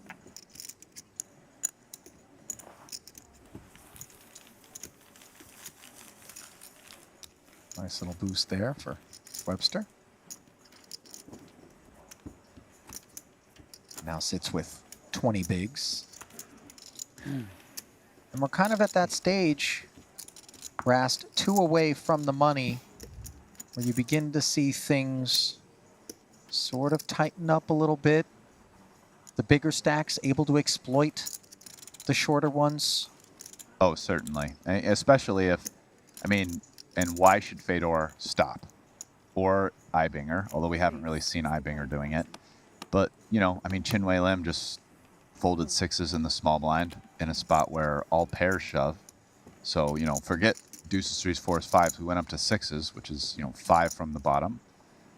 So, you know, everything in poker is almost, it's like it depends, right? There's an adjustment, but that adjustment depends on what your opponents are doing. And so if your opponents are going to tighten up because they want to make the money, then it's definitely correct to raise wider, attack more. You know, if in that cutoff spot, for example, where, by the way, king-8 offsuit is generally a fold, according to most pre-flop charts, you know, if your opponents aren't making the adjustment that they're going to be tighter, then you don't want to be caught with your pants down, you know, raising bad hands like that, theoretically at least. If you're trying to maximize the amount of money, you know, if you're just trying to have a good time, then do whatever you want. Meanwhile, Holtz not going to have a good time with king 10 on the 8-6 deuce board. He does have the king of diamonds working, but he is dominated by Ibinger, the pre-flop raiser. King queen suited will follow through after opening to 65K. Yeah, the king of diamonds is going to make Fedor think about this and consider all of his options here. Fold, call, or raise. And he's going with call. He might not even do that if it was the 10 of diamonds instead of the king. Now, this is a card in some ways that's better for Fedor's ranges than Ibinger's. He could decide to lead that. He doesn't. He can also bluff his hand on the river when and if Ibinger checks back, which is, I think, somewhat likely. Yeah. Let's have no one improve here.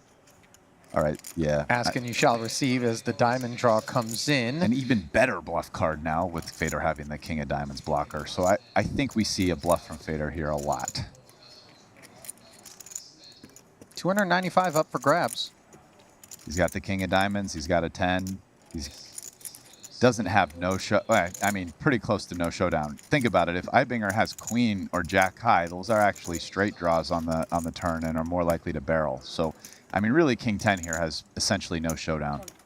So yeah, nice hand by Fedor, and I like this river bluff a lot, theoretically. Well, Hull's certainly not one to overlook opportunity when it knocks, and there he was, firing and taking it down with the worst hand there.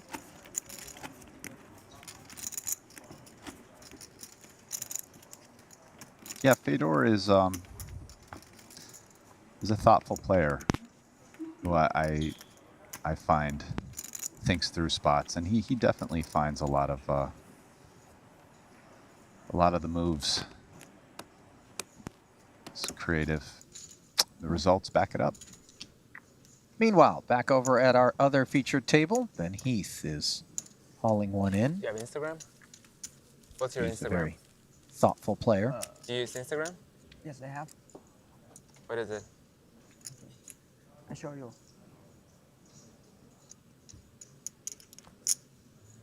Look at Espen trying to make Insta friends here with KT. Tent? Yes, and kind of home.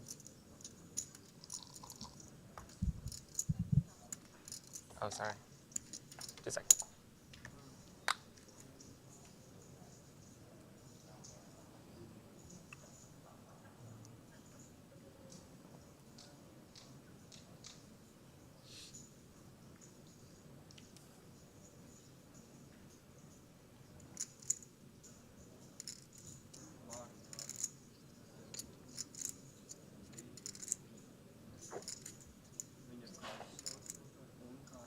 KT with queen 5 offsuit takes a beat before folding, and Alexei Borkov with ace 8 now.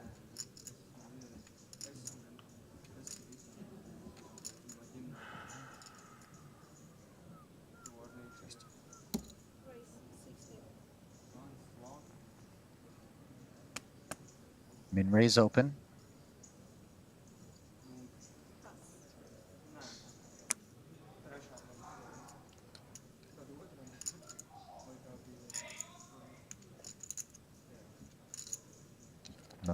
interesting happening No. in either of the blinds, although that 8-5 suited for your stud. Certainly. It's going to get defended, I think. I mean, even with this effect that I'm talking about, oh, hey, we're on the bubble and short stacks are going to under-realize, etc., etc., I kind of think 8-5 suited is probably a little too strong to fold, but I mean, I won't be shocked if he folds it. Again, max preserved chips. I mean, he has a stack that can cash. Yeah, not surprised. I mean, if he max preserves chips at this point by, you know, folding a lot of these spots and not contesting pots, you know, he has a pretty easy cash. You know, when he has clear reshoves, you reshove to pick up. So it's curious. Different people will play that spot differently, but I definitely see the logic for folding there. You did. Even with a hand, quote unquote, as strong with as much equity as 8-5 suited. Ask him. I haven't He was dominated. Remember. I think in the hand, I think you took one. I think you thought about it for one time and then you called against him. I think you took 6. No, I think the call was pretty quick. Maybe before he bet. Within like 13 seconds, man. Yeah, I think the call was pretty quick. I agree. Yeah. I thought he used one. All right. I don't want to look. How many do you have left, Ben? He needs them though. 6. I'm more like you. Okay. Or like you, how you use. How many of Have you figured out how to not waste them? There's this. Yeah, one kind of. A little bit. But sometimes I need like 5 in one river decision, or it's like. I'm gonna look like a big genius in 2 minutes. Sean Perry is 3 time banks in here. That's the advantage that you have playing from the start. No, I didn't. This is not from the start.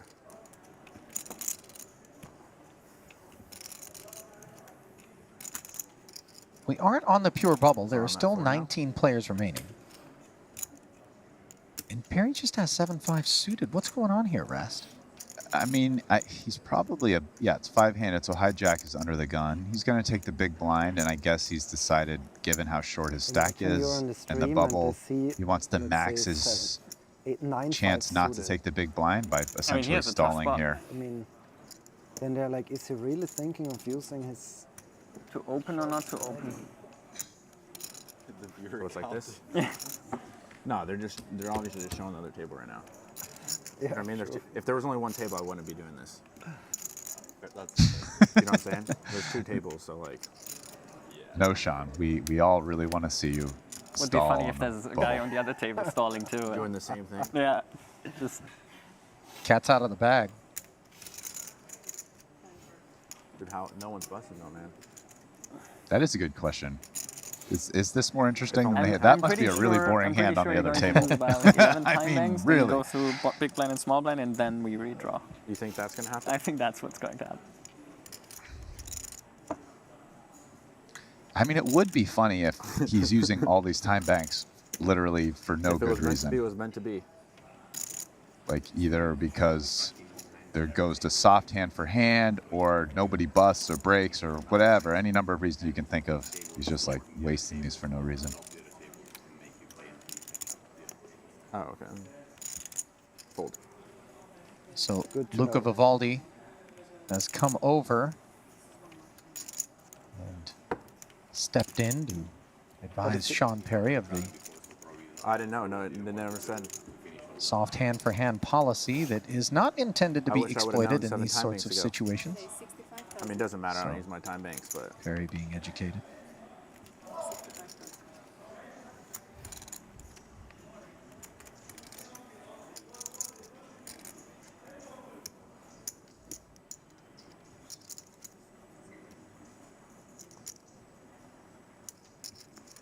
Meanwhile, Ben Tollerine with the Jack-10 suited has opened to 65,000.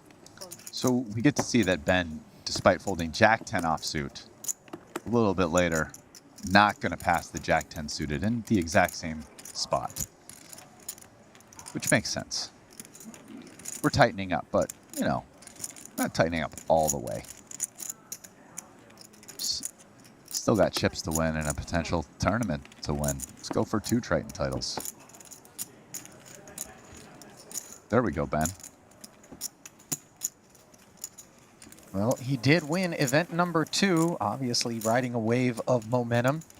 And in the hunt here for back-to-back titles, currently sitting 10th in chips overall out of our remaining 19 players. Sean Perry, of course, the shortest of all stacks with those 11 bigs.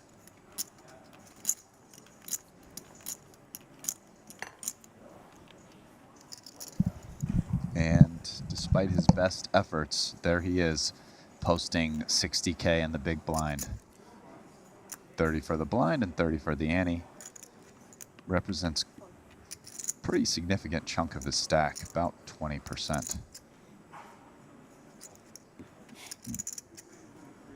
Fedor here with a real hand. Last time he had king 8 off. This time, 2 10s. He would love to get it all in with Sean Perry's 300K, that's for sure. Probably still somewhat happy that Ibinger passes. Now he's got the button. Yeah, Ibinger, the only other stack that can really pose a problem to Fedor. Yeah. At this table, as they are neck and neck. I mean, you love the 10s, and it's not like you hate Ibinger 3-betting you, but, you know, much better getting it all in with 10 big blinds versus the big, or I think the small even had something like 8 or 9 or 15 to 20 blinds. Although given that he passed 6s earlier, This is a nice backdrop. I wouldn't they have. love it.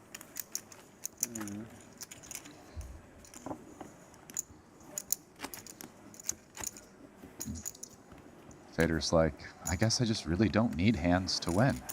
They give me 10s, everyone folds. They give me king 8 offsuit, everybody folds. Perry's 6-3 wasn't enough to defend.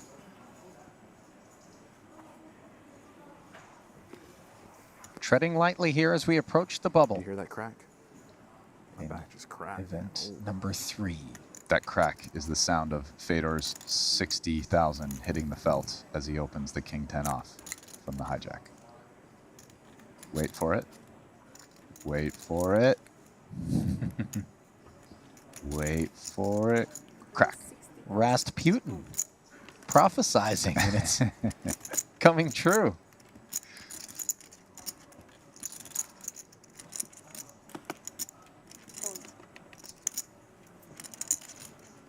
Oh, and this is going to be enough for Perry. Off of 245,000, he wakes up with the ace-king. This is the kind of hand he's been waiting for.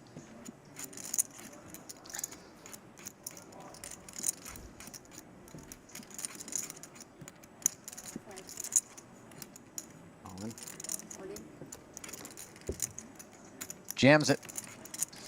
And definitely not what you want to see as Fedor with the king 10 off. One of these kind of gross spots where, I mean, he's getting almost 2 to 1. Please pause the clock. He knows Perry has a pretty tight range here. This is great news for me, man. I mean, this is interesting Someone's because if I open bust line. you, I'm not the big blind.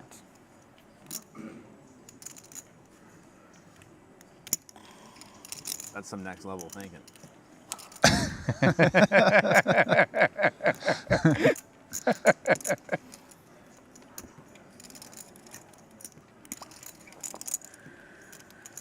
Oh, yeah.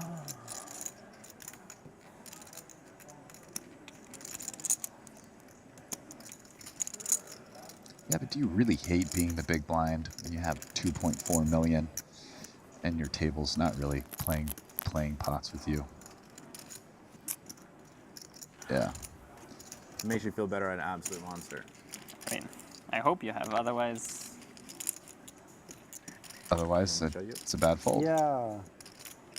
Big one. Yeah. I can turn Big it. one. Can you beat that? No.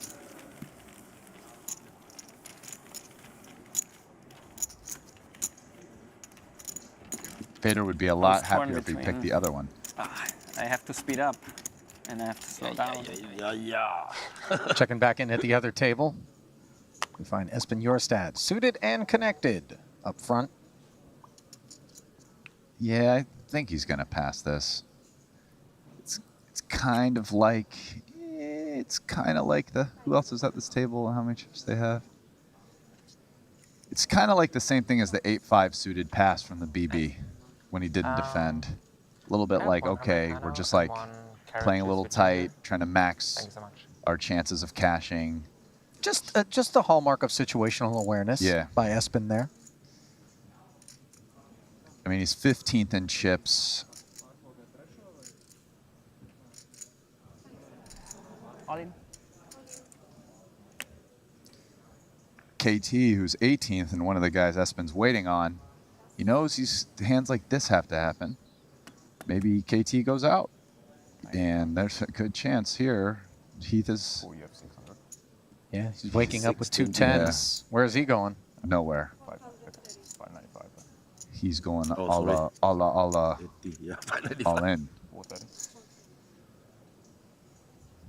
960K deep.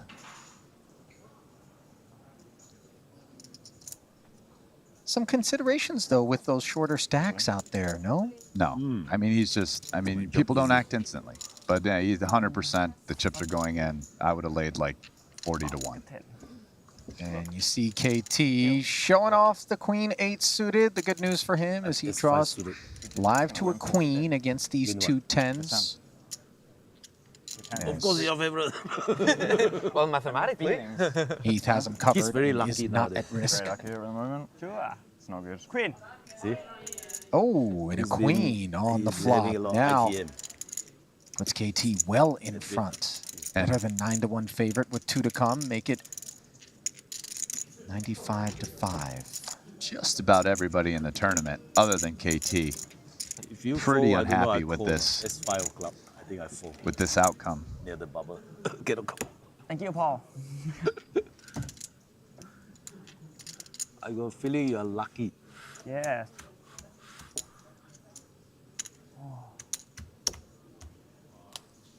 I mean, like when KT wins that pot, he takes a little bit of equity out of everyone, other than maybe the chip leader. Hurry up before the blinds go up.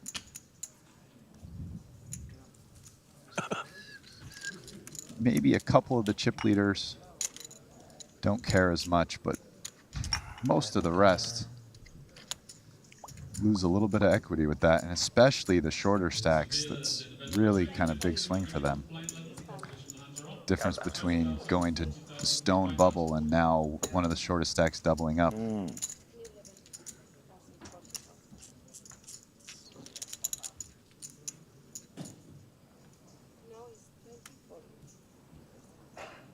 Next hand. Huh?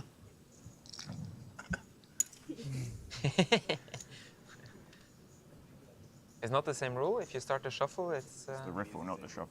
Is that what? It's the riffle, right, not the shuffle. Ah. God damn it. Is the what?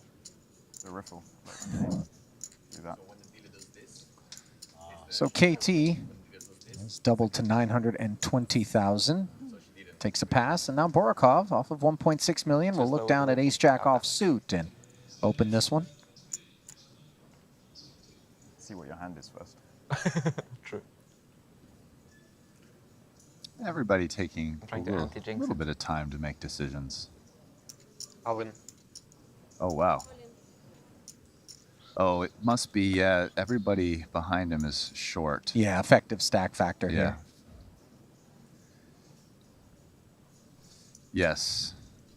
None of them have more than 20 blinds, so.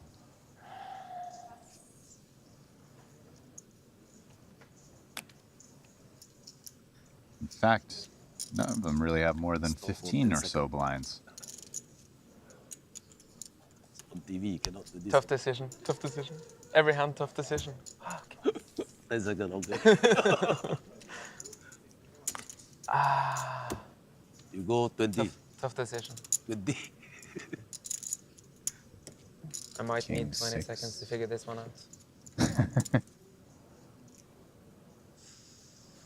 Espen being facetious or genuine here? Facetious. They're all joking. It's all like the stall joke, although none of them are using 8 time banks, but sure.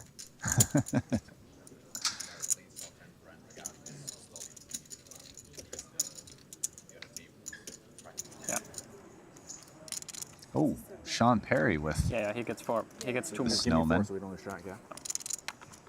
keep throwing them in as we go. Just 2 more. Perry. And take the, yeah. Still the short stack. Still using time banks. Yeah. Yeah, redraw. Although That's why it's. I mean, I think he has to shove this. I mean, he's actually the shortest stack. He needs to win chips, so. Hand is over. Nothing's happening. Nobody busted.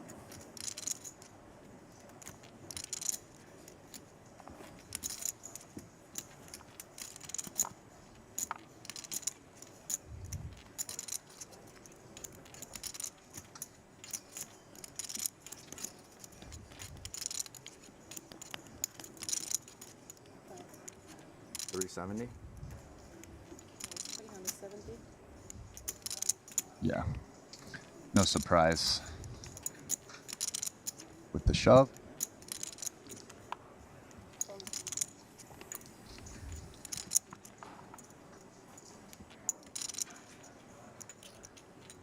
Ace-5 on the button for Fedor.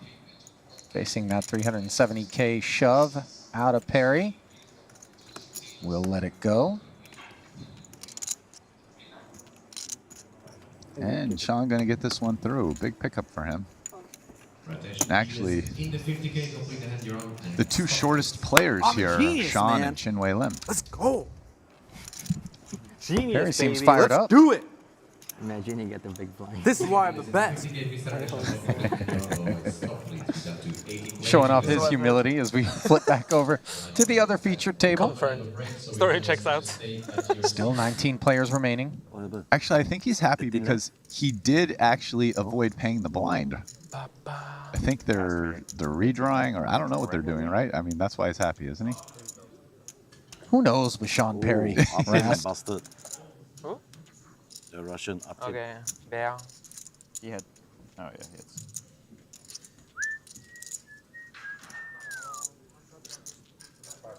Thank you.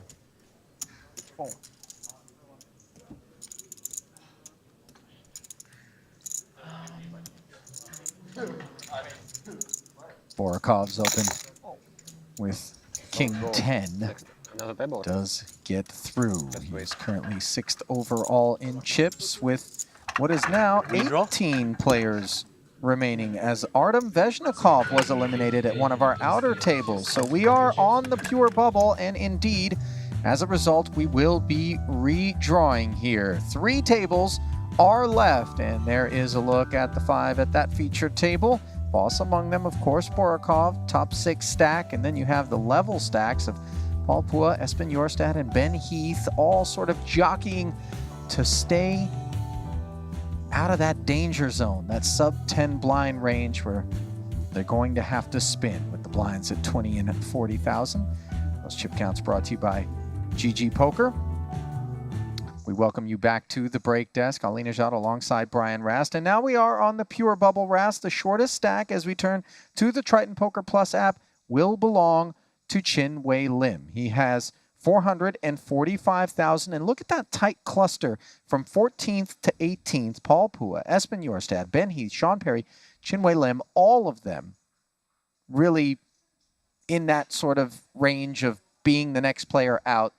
But we'll see real snug play, I would imagine, as they're going to keep a mindful, watchful eye on one another as they look to end up on the inside of this money bubble.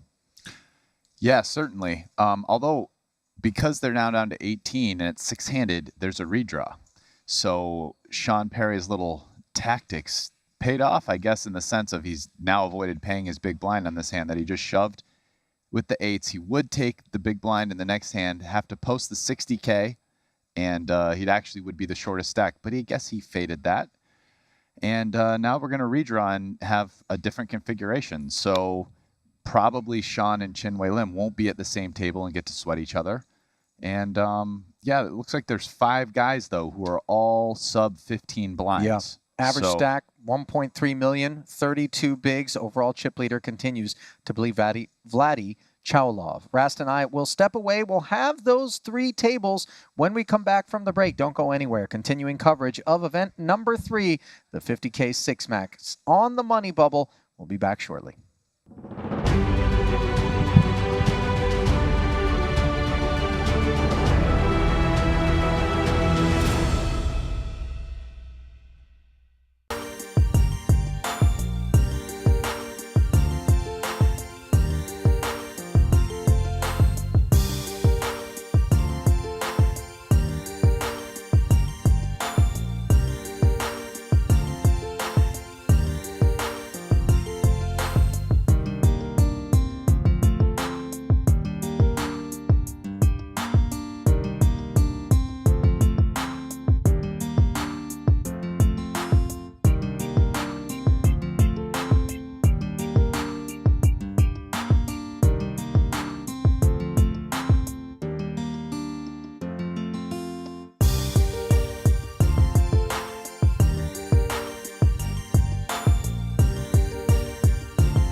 And welcome back to the break desk here in North Cyprus. Alina Jad alongside Brian Rast. We are just moments away from having the last of the seat draws as we are down to 3 tables on the pure money bubble in event number 3, the 50K 6 max no limit. And those seats are filling out quickly. The blinds 20 and 40,000 currently. Let us take a quick look at table 2, the red feature table, where we do have all 6 players seated and present. It is Chinwei Lim, the shortest stack overall in seat 1 with those 11 bigs. He is going to have Matthias Eibinger out there at his table, but the next shortest stack of Ben Heath, also a part of this draw. Looking over at the blue table, it is filling out. 5 of 6 present. Jason Kuhn, 61 big blinds as it stands right now. That is second in chips overall, just shy of Vladi Cholov, who is there at his table as well. This is where the big stacks lie. Fedor Holz, third in chips. So top 3 all seated next to one another there, Rast. That could make for an interesting storyline as we see Paul Pua and Sean Perry, their 2 short stacks at that blue featured table as well, along with KT, though he is not at risk necessarily right now off of 21 bigs. Now looking at the third table, not our featured table. We do see none of the true short stacks there. I guess Espen Jorstad off of the 14 bigs will be there. And we're going to kind of have an opportunity here on the pure bubble, Rast, to see how these bigger stacks are going to navigate. Obviously, if you are the lone big stack at your table, you can really go to work. But when you have 2 other big stacks, as Jason Kuhn does along with Fedor Holz and Vladi at your table, you do have to be a little bit more careful because you can't assume that everybody's just going to be in agreement that will take turns cobbling. No, certainly. And in fact, we saw at the other table that Fedor was definitely opening a little wide. The King 8 off cutoff being kind of a signal to that, in my opinion. But now he is at a table with Vladi directly in position to him. So will he continue to open wide on the bubble, or will he give Vladi some respect in terms of, like, hey, this is a guy who likes playing hands and might make my life difficult if I'm opening, you know, bad holdings. Yeah, Vladi likes playing hands, and you and I like watching him play those hands, as he has definitely approached things with a little bit of a different flair, you know, just a unique style. We've touched on it already. If you've missed it, if you're just joining us, the first timer to the Triton series has definitely rolled up his sleeves and gone to work on the pros who he's been giving fits to right now. Sitting with 70 big blinds, almost 2.8 million in chips total with the blinds at 20 and 40,000. The money bubble is upon us, and 17th place will pay $92,000. It's a flat payout to 16th for 92K, and then a very modest jump to 96.5 for 15th and 14th respectively. So we head right back down to the felt. We should get one more look here at some chip counts, I would imagine, before we get going. Perhaps not. TBD. No, looks like we'll get right to the action. And here we go. This is where the big stacks lie.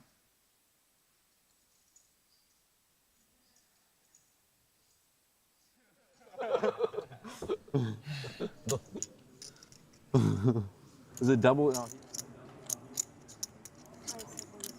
Well, we'll put a pin in that table as Linus Laliger with Queen 10 suited has decided to limp in from the cutoff, and as such, Eibinger going to work as the big stack.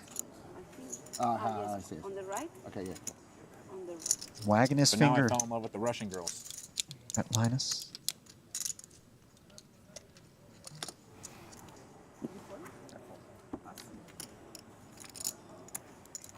And manages to take the pot uncontested. And it didn't take long for us to kind of see exactly the benefit of being a big stack on the bubble here, Rast. Very straightforward and somewhat predictable approach from Matthias.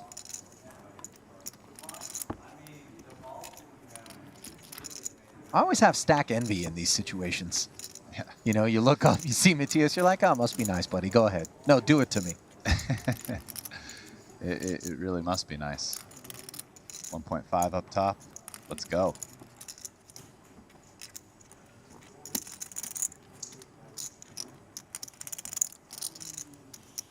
Yeah, Phil is thinking about becoming a poker code head coach. Yeah. We had a meeting yesterday and it was going pretty promising. Yeah, of course. I mean, it's a bit you and him though. It's like two big personalities. You know, it's almost like you don't need Serena and Venus Williams, right? You don't need like both of them. You got one. You don't need another big. You don't need Nadal and Djokovic. Yeah, that's what his concern was. He said he's afraid he's not getting enough attention. He doesn't like to play second fiddle. Do you know what I mean? Negrano and Ivy, they were at different companies, right? You're bringing them together. It's just too much. But I mean, it shouldn't get public. Maybe I shouldn't have said it on the stream though. That Phil Ivy and Poker Code. Don't worry, they're not covering this thing. Might partner up. Well, I hate to break it to you, Sam, but we are indeed covering your table. I should say it. But you're working on your jokes. You're working on your banter. I mean, you're the judge if there's any progress visible or not. I mean, Ben just smiled, so I think it's good. I take the credit for it. Well, hopefully Matthias didn't breach any NDA agreements. Punsri, under the gun, King 9 suited. That little hold up there, of course, due to the fact that we are playing hand for hand in order to maintain fair play here on the money bubble.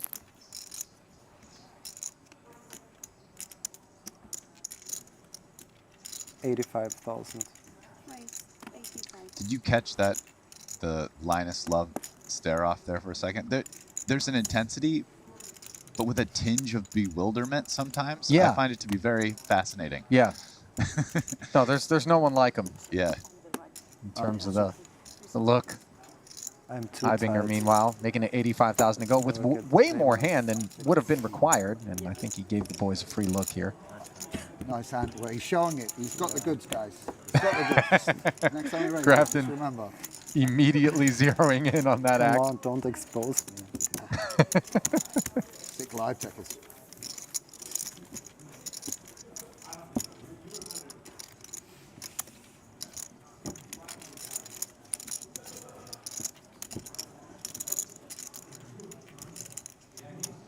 Next time, please, field 1.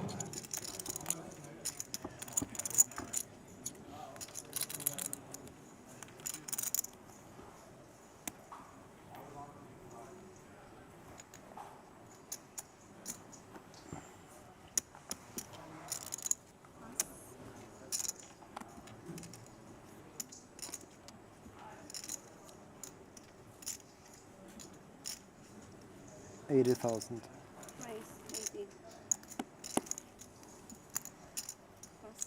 Ibinger going to work, and as we mentioned, Ace King is not the requirement, as King 4 looking to abuse the field. It's tough when I sit next to you, like, because I want to talk, but I realise I should. Sure. 80? Yes. He got the goods last time, didn't he? Mate, he's only shot on one hand. Ace King, it was. If you extrapolate from there, one data point you've got, you make the equation out. It's just playing. We know that he's playing top 4% of hands. We don't know what the rest is.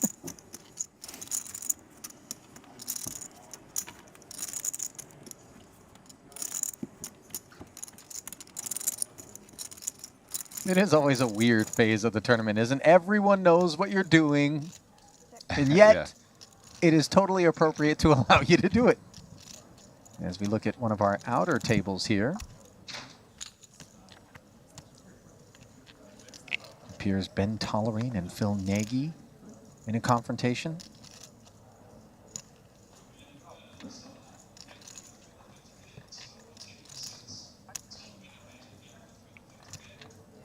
Looks like it was Nagy on the button, open to 80K.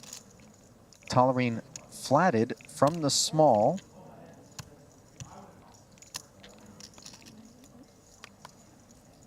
Flop was 9-6 tray. Both players checking. A jack hitting the turn. Yeah, Tolerant can have a lot of hands here, in my opinion. After the check on the 9-6 tray, he probably figures pretty often Nagy has overcards. And yeah, the jack hits some, but I think Tolerant can make a lot of bets there, both for value and kind of bluffing or semi-bluffing. So it's... He fired 110,000 and but that pot went no further, so neither does the our You gotta believe discussion you're of lucky it. sometimes. took it down. The outer table does not have RFID built into it, so unfortunately we cannot bring you the whole cards in that spot. Are we hand for hand right now? Yeah. I didn't even fucking realize that. Smartest guy in the room. I didn't really. I was taking time, man, thinking we're on the money bubble. Why didn't no one tell me? Now it's head for hand. I didn't know.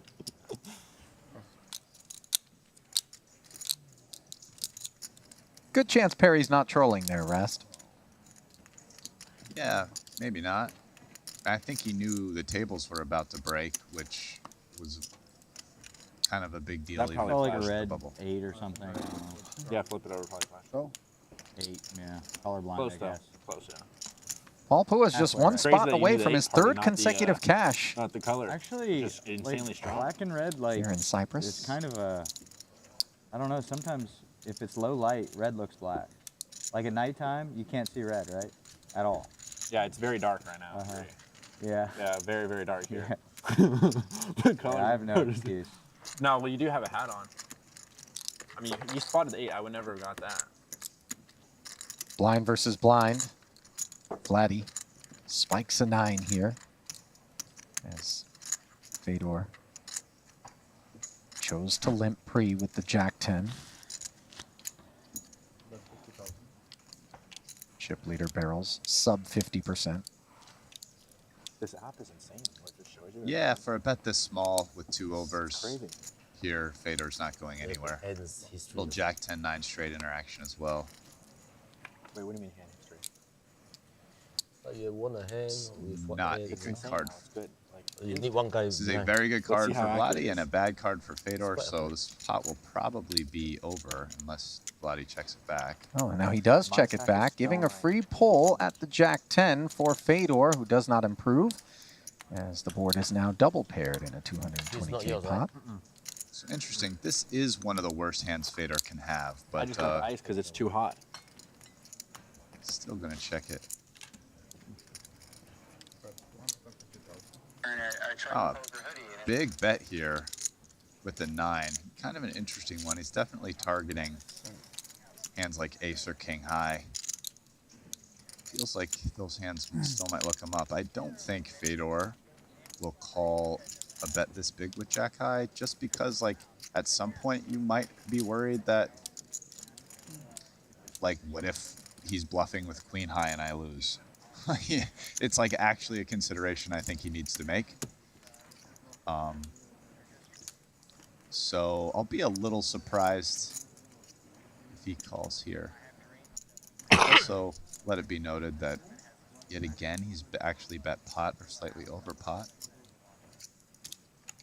And on every one of the occasions in which we have seen our chip leader bet over pot, it has been for value. Pretty consistent correlation there, worthy of note. But yeah, Maybe you bluff something worse. Fedor not looking to be heroic in this specific spot with jack high, but obviously very capable. To me, that comment basically indicates that Fedor had at least the same vein of thought that I did about calling such a big bet there with jack high. 16 to start That yes, you could be bluffing worse, but the converse of that is you could actually be bluffing better too. So, you know, at least let me call with a bluff catcher that beats all your bluffs, right? 2 out of 3. 1 I was wrong.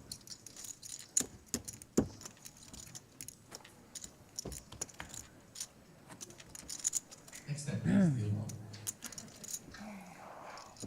Good hand. Tournaments really is a lot of fun. Like when you're short on the bubble and stuff, it's exciting. You know what I mean? kind of. For the little chance.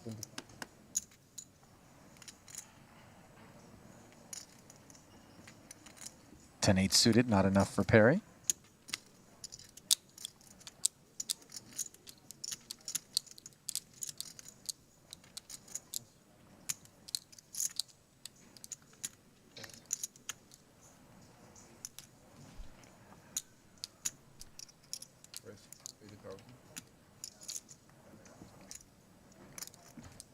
We are playing hand for Queen hand. 6 suited on the button, however, adequate. Deems holes. Risky business, of course, when you raise into Vladi Cholov, who has just said call with Jack 3 off suit. It's like it's a sports game. All right, here we go. Monitoring. Out of position to Shorter than me. a good player. For me, I need to see this. Jack 3 off. You show me. No problem.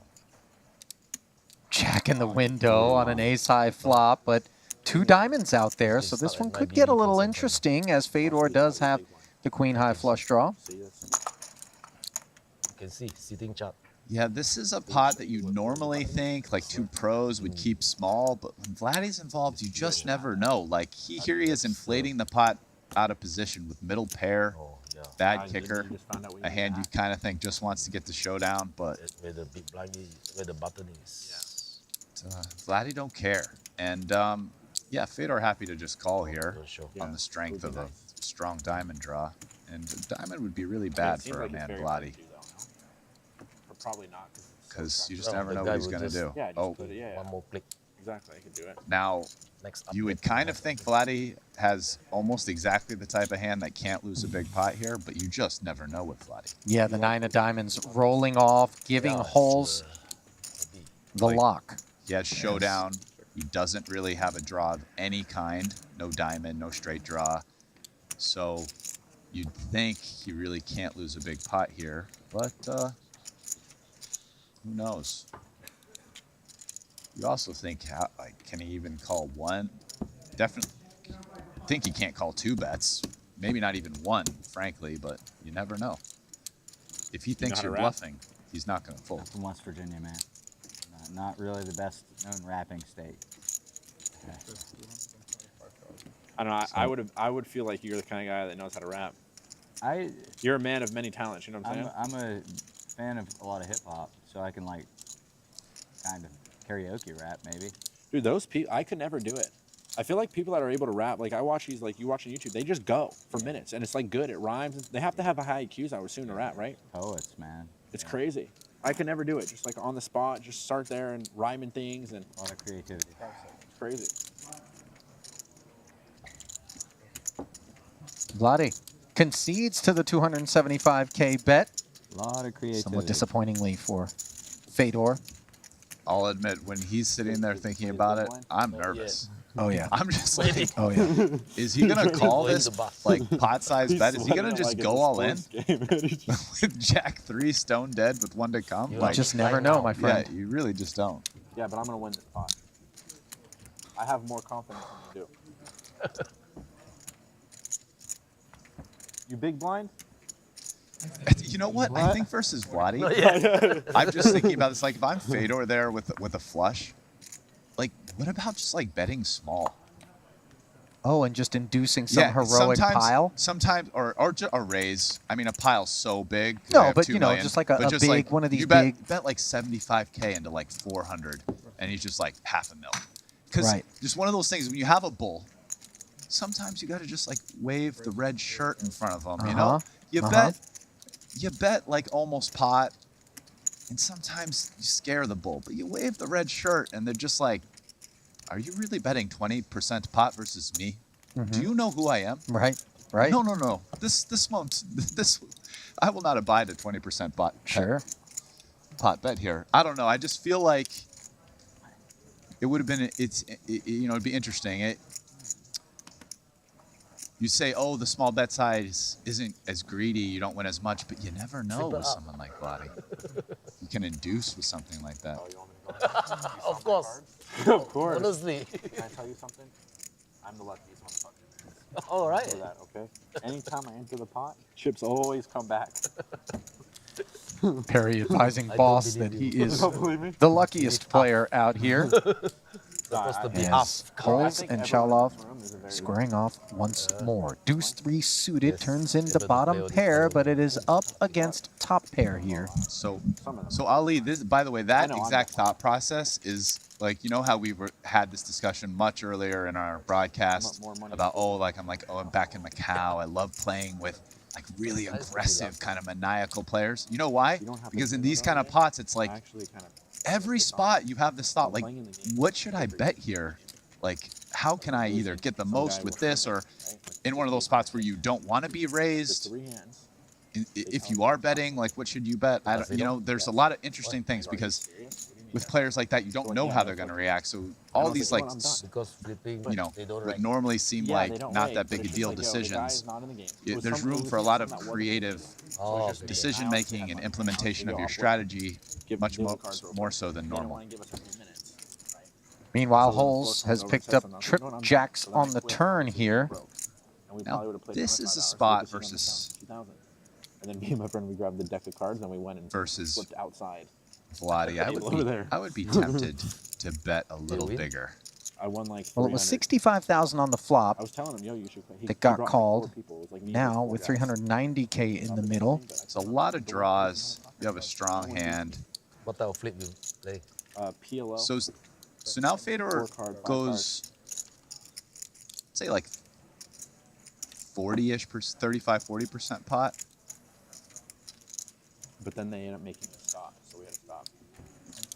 Vladi calls it without too much thought.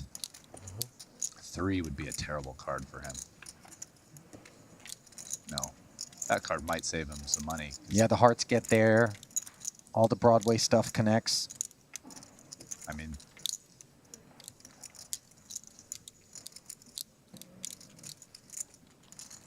interestingly, though, it's the kind of card that perhaps Fedor could check from time to time, or trip jack's just too much? I kind of like a block bet.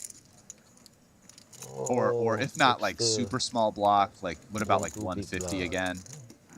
Oh, I'm going to be last in chips. 200, something like that. Yeah. 2 1/4. I like this. Into 690. This bet is like, hey, maybe Vladi will call me with a 10. King, he'll probably call. Maybe he won't even raise me with a straight because I bet big enough. Like, I kind of like think this is a multifaceted bet size that makes a lot of sense to me, given Fedor's actual hand and like what he how he might want Vladi to react. Like, he doesn't really want to bet so small that he gets raised by like some goofy hands, maybe even a worse hand somehow. That's how it always happens. Now, interestingly enough, this is a spot where, yeah, okay, so Vladi's thinking about turning his hand into a bluff,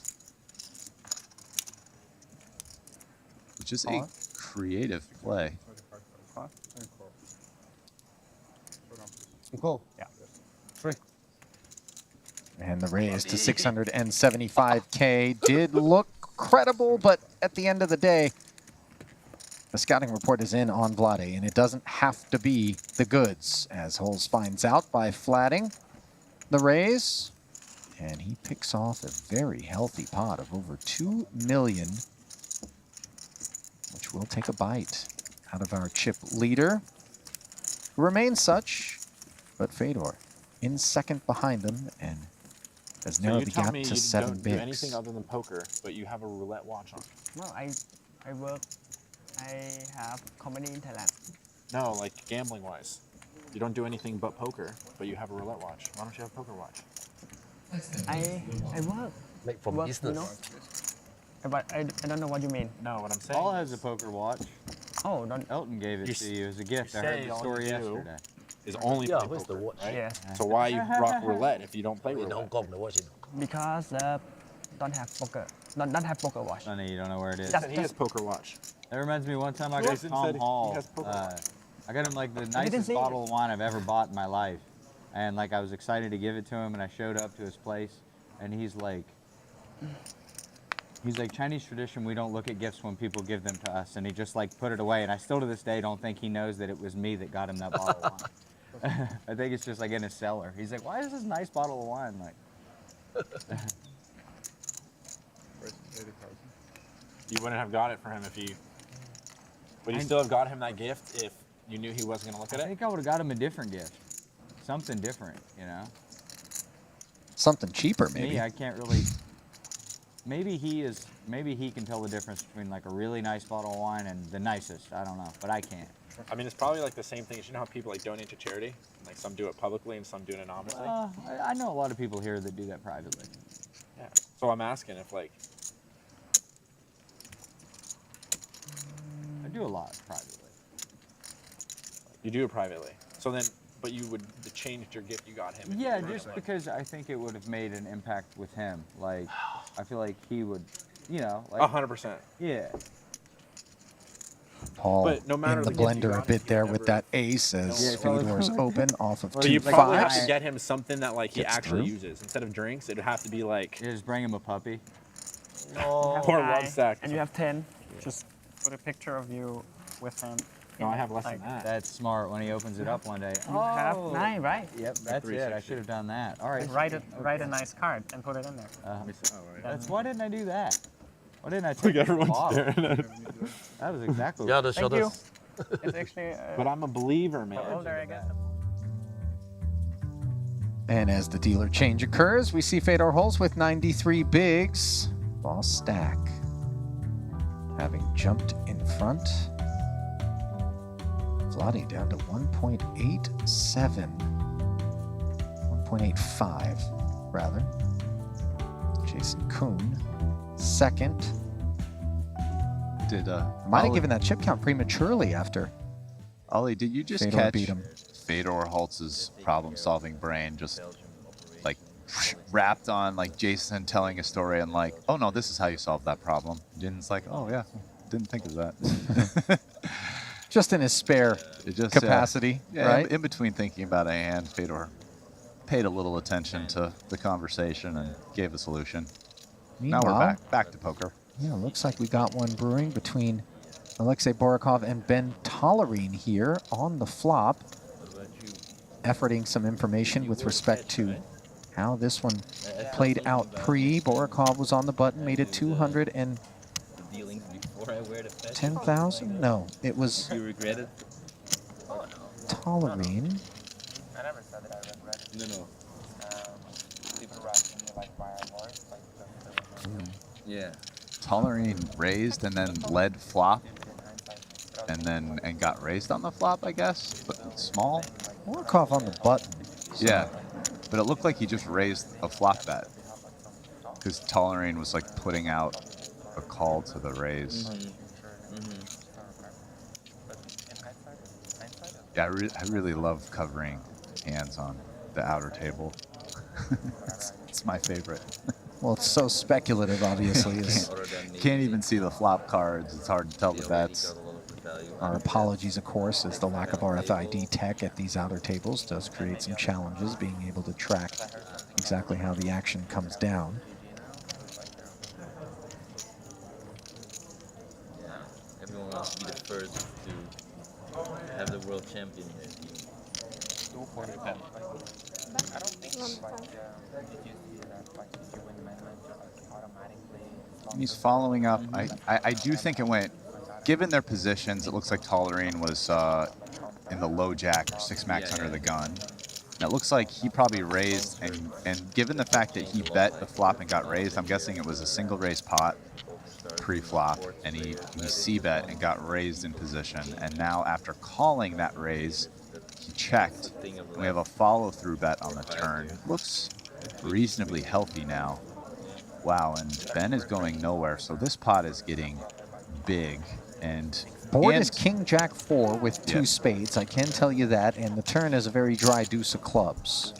King Jack 4 deuce, and that looks like a 5 maybe? Check.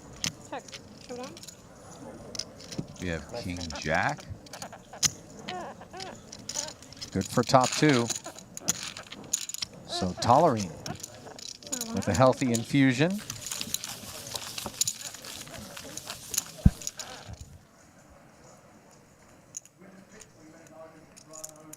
Dude, these beds here, by the way, are not the best. I've been here, what, 5 days or something? total 11 hours sleep. Wow. Next step, please. It's nuts. I was at great. 2 straight days, and then yesterday I slept and only slept for 3 hours. That's nuts. Sean Perry just said he's been here 5 days and he slept It's a 11 miserable hours, feeling. and he's blaming the mattresses. Something tells me you could have had the world's most plush mattress, and Sean was still going to keep sleep to a minimum out here. Or at least the 11 hours in 5 days isn't solely the fault of the mattress. There are more than a few distractions beyond the felt here in Cyprus. Oh, ace 10 and be out, man. God, dude, I'm just sitting here like begging, call. Try to spend more time with you on the table. Oh, you're trying to hang out? Yeah, try to hang out. When you show me your cards, it took a lot of power. I should have almost started screaming, wow, that's the nuts, good job, stuff it in. Thank you. I'm known to scoop shit up if it's close to. Oh yeah, they're going hard hand for hand now. As well, which is one reason why if the outer table has a pot that takes a long time, we'll be seeing it. Makes a lot of sense actually. Vader going hard at hand disinfection, apparently. Thank you. Does have a nice chip lead, 95 bigs with 3.8 million, well in front of Matthias Eibinger, who is second overall with 67 bigs. At our other feature table. What are the odds that Vladi is the bubble boy? Oh, come on, stop it. Don't say such things. I mean, it's... He's fifth in chips right now with 47 bigs. I mean, probably not, obviously, but... He's made it 100 to go with Queen 10 offsuit. Up front, Sean Perry with the ace jack, now mulling it over.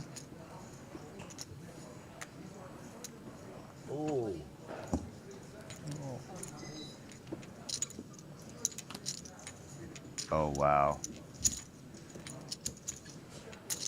He's moved all in for 360,000, and he's going to run into the buzzsaw that is an ace king About 350. from the chip leader. Well, I'll tell you what the odds are. Not, they went down significantly now. Fedor is about to go all in, I would say, and Isolate Perry heads up as a big favorite. Oh, not an all-in, but rather a 4-bet to 640,000, and that does catch the attention of Vladi, who perhaps expected that it was either an all-in or a fold that like I have the he would two be chip leaders facing. to my left, and they're both opening 70% of hands, so I'm just sitting there letting them be stupid.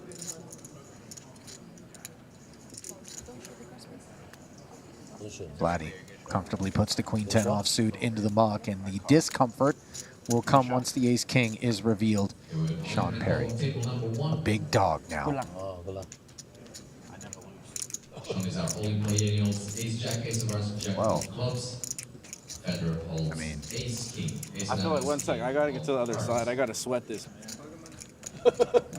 880K hang in the balance as the fate of the money bubble rests with Sean Perry's ace jack. My lovely cup. Oh, God. Paul, did I tell you or what? No A jack and two fives. Now Perry way out in front. Never. Wow. Not when I'm standing here. And it's okay.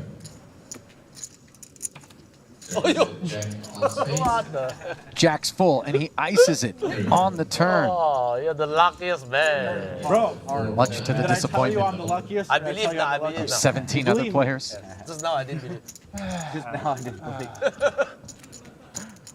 But now you also believe me, I would have put the money in with the ace 10, right? Raise. Wait, I got 360. 350. No, 360 I have. No, 350. You want to bet? I'm pretty sure he has 360. He left. I have He raised at 350 and he left 10,000 behind. Oh, okay, he has 10,000 behind. I put 360 in. So here's my 360. Yeah. I said Count it, 360. make What do you sure. mean? Next time, please what? Yeah, but make sure. 1 second. There might be an extra 10K in there. No, this is the this is the. Here's my 360. Yes. Really easy. And this is the Here's his 360. 360. And this is the 100. Okay. No, isn't big blind 40,000? No, it's 40. You Yes, owe I'm 10K. less. I'm owed more money, please. No, this is. No. I'm actually owed 20,000. I just threw 360 in there. I give 360 and I give. How old it? So it was I'm owed 20. I'm owed 360. No, it's correct. What are you talking about? It's correct. No, because in the pot, Yes. there's supposed to be his 100, right? Yeah. Plus 360. Oh, okay, Because I was wait. big blind? Yeah. He's the big blind. Oh, yeah. All right, he's the So big maybe blind. you are not the smartest in the room. I'm the luckiest. That's all I said. Did I say I'm the luckiest or what? You started with. Well, you started the whole conversation with I'm the smartest guy in this. Well, can I tell you the reason why is? No. Because when you're lucky, it's very easy to mistake luck for skill. Like, I'm going to go on a win this tournament and be like, yo, I'm the best player in this tournament. I believe that. Right? I mean, I believe that you And the believe truth that. is, being lucky is better than being skillful. Meaning, if I'm the luckiest person here, no matter how good someone is, I'm going to outlast do that. Maybe today.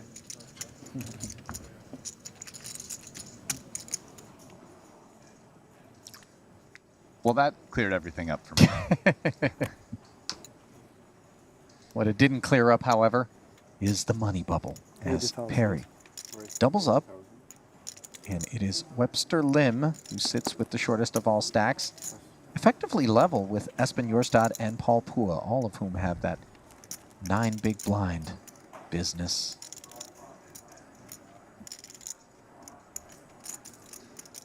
I mean, there is a famous saying for what Sean took, a novel to say, which is it's better to be lucky than good. But he spent about 3 minutes trying to say what can be said in a few seconds. Hashtag Sean Perry. Ibinger. Hashtag confuse them with a barrage of words. An abusive open here with 9-6 offsuit. Grafton in the cutoff with King Queen. And he loves the hand. He just doesn't love the spot. He's 5 suited now for Punsri.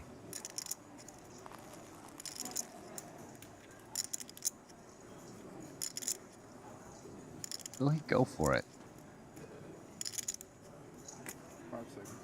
Passes. And again, hands that would otherwise be playable in a different situation, but the world in which we live now, the focus is on bursting the bubble. I think Linus is going to. I'm saying he's going to defend this. Jack 8 suited, too strong. 20 blinds. I think he's a cash game player. He's just ready to go.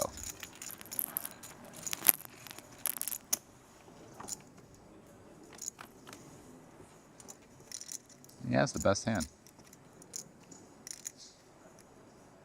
Nice flop for him. Jack 9 deuce giving him middle pair. Or Linus top pair. Middle pair for Ibinger rather. And it's not just a nice flop for Linus, but a nice situation as well, as yeah. The chip leader certainly could find his way into losing some more tokens. And the type of pot where the chip leader really isn't going to bluff him. Not that, I mean, when Linus has top pair, he's not really thinking about how to fold. It's just a good situation. 55K, the follow-through figure, into 220. Linus. And Linus, in my opinion, Makes if he the call. was doing more than just taking a standard amount of time, what he was doing was weighing his options in terms of calling or raising and getting it in. And see, this is exactly what I mean. Now, this is a card that favors Ibinger as the under the gun range, even if it's wider than usual, as you can see with 9-6 off. That said, with a pair of 9s, he's not very incentivized to barrel away, right? Because he has enough showdown to get there. So check back. Now the ace comes off as the texture becomes a little worse for this Jack-8. It doesn't make a lot of sense for Linus to bet here. Both the queen and the ace cards that definitely figure to be better for the UTG range. Cards that Linus has to be a little bit sick about.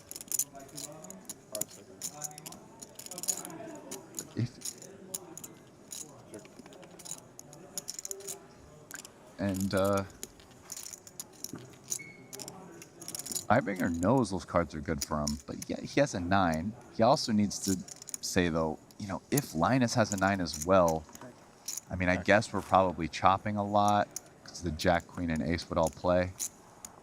So yeah, like I said, a very good situation for Linus in that he's not going to get bluffed on a lot of runouts where he might had Ibinger had less hand. So a nifty pickup there for Linus Love. Pocket 10s, I guess. Not necessarily that Linus would fold, but when you're on the stone bubble, sometimes it's just nice not to get put in the ringer type situations and just, you know, win a smallish pot and stay alive. I mean, nobody's looking to play a big one right now with a middling stack. In a weak hand. Yeah. Yeah. You see the chip stack. Swinging back over to the other table where Sean Perry. Dude, I have like, I'm still like have blood flowing through me. Yeah. Sits in 10th overall out of 18 remaining. And I got way sweatier.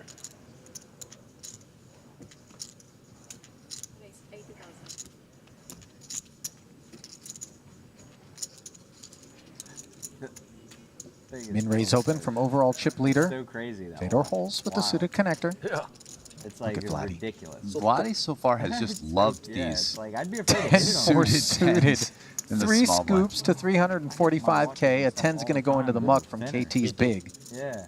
This is a big 3. So when he did it versus Kuhn with the 10-5 of spades, it was Better be a 50K, strong 135 for the case like around that less thing. than Imagine 3x. cracking that. But now he's going huge. That's pretty baller. That we're And talking about his Fedor watch, the roulette one, calls. and he's like, "Oh, really? You want to talk about a game watch?" He just pulls out one, never worn it before, covered in diamonds and custom made with a Fedor understands that by calling here, having position, having the big stack, It's another level over. he can afford And I was trying to get into a confrontation and look at this texture. Flush draw and open ender for Vladi. It is a You know, gut the shot first, and bottom pair for Fedor. multi-million-dollar hand I ever played.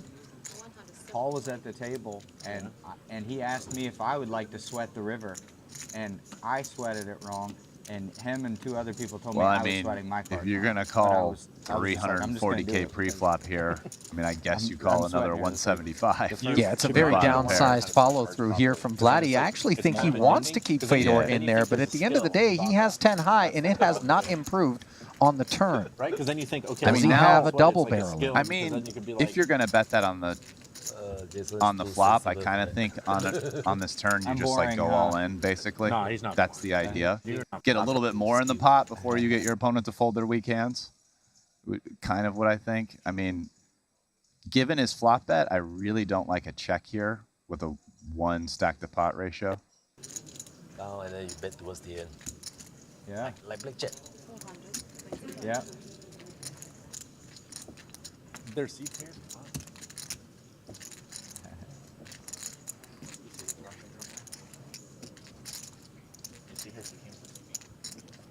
Over there, behind this, behind the 425K. In white and pink.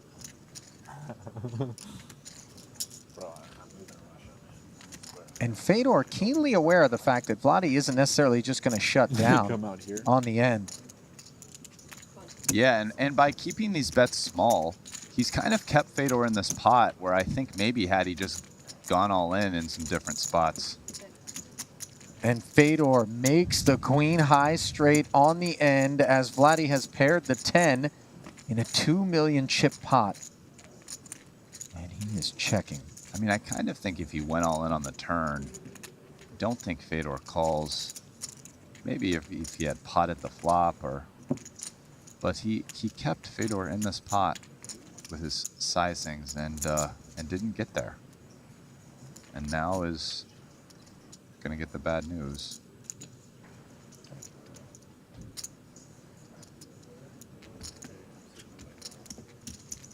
$500,000. Okay. Oh, and a check jam from Vladi here. How much is it? Putting max pressure on this 8. We saw this move once before. But this is 300,000 more into a pot of 3.6 million. Yeah. And it just was never going to be enough. And with that, the incredibly improbable outcome that you alluded to, Rast, Vladi Cholov is the bubble boy. The one-time overwhelming chip leader showers himself with a check jam. He's got a warrior's heart, but unfortunately for him on this occasion, it did not work out as he ran in to Fedor Holes, who has done the field a favor here, not only by bursting the bubble, but by getting rid of that incredibly tricky Vladi Cholov. Did himself a favor. I mean, you had chip NB before. What about right now? I mean, there's a mountain over there. Fedor has double second place with 5.25 million. Unbelievable situation for him. And both you and I know that that's a man, once he gets into the cockpit, he knows how to captain this jumbo stack into a smooth landing. Free bet pot and call, flop bet, he call, bet, call. I feel like that And wasn't the never dude I'm check probably out. supposed to rip the 9 bigs. Much less. I mean, I 5-bet all in with ace-4 Okay. suited against him a minute ago, and luckily he I don't didn't have call me plenty. bluff. Chain, I- please. He cold 4-bet to 550, and I put it in Thank for you. 1.865, and he folded. Seems crazy. Yeah, in retrospect, it was probably terrible. But he had 3 deuce and folded, so it worked. And as ecstatic as Fedor is, how about all of those short stacks, Rast, that thought that they were going to have to lean on one another, kind of a war of attrition, and instead the reason why I suddenly shoved there is I they're knew told my the bubble ace-jack's burst. ahead, They're looking around at each and other I and going, which run one of somebody us that was it? was- Instead, it was Vladi. Congratulations. Yeah. Live and die by the sword, my friend. Yeah. Congrats. Oh, I guess number Congrats. 20 for me. That's kind of a milestone. That's cool. Yo, I this feel is like my it's first our Triton fault, cash, and, Rast. I think I'm hooked. Yeah, I put that out there in the universe. I think I'm And I'm not feeling good We about selfishly indulged in best, sort man. of the No, I love it. I love it. quasi-maniacal laid moments back. It's the that he best gave us. experience. You want to know what happened today? We were at the table at the start of the day, and Fedor asked Kate, the girl who's like, whatever, you know, Kate is, she's in charge of this stuff. Dude, of course I know. What time Returnal end at today? She just went and looked up the answer and knew how to do it. I was like, I never even know how to do that. And this girl here working some event knows how to do that. She's the best of all time. Insanely good. Yeah, everything about this place is the best. And the action. It's not shocking to see a hand like that. KT, pocket 9, small blind, up to 125K. It is pocket 4s for Sean Perry off of 800K, which is 20 bigs at present. Call. Yeah. And he's going to jam it. Holy Snap Hopefully call you got from ace KT. king, man. That's ace Not ace, as bro. king. I got full. Homeboy's got 9. ace ace. No, man. Oh, wow, he put no. the perfect trap. Still feel lucky? Lucky No. 9. Very, very good. He put it trap. in too confidently here.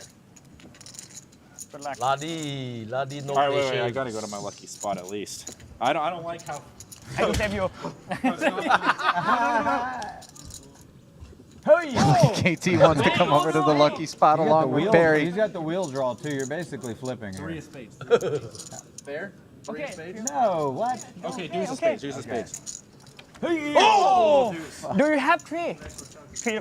But I have. All right, deuce on the turn. I'm hiding behind you. Perry does have KT covered. Needs a 3 or a 4. Oh. Pleasure, man. Instead, Good game.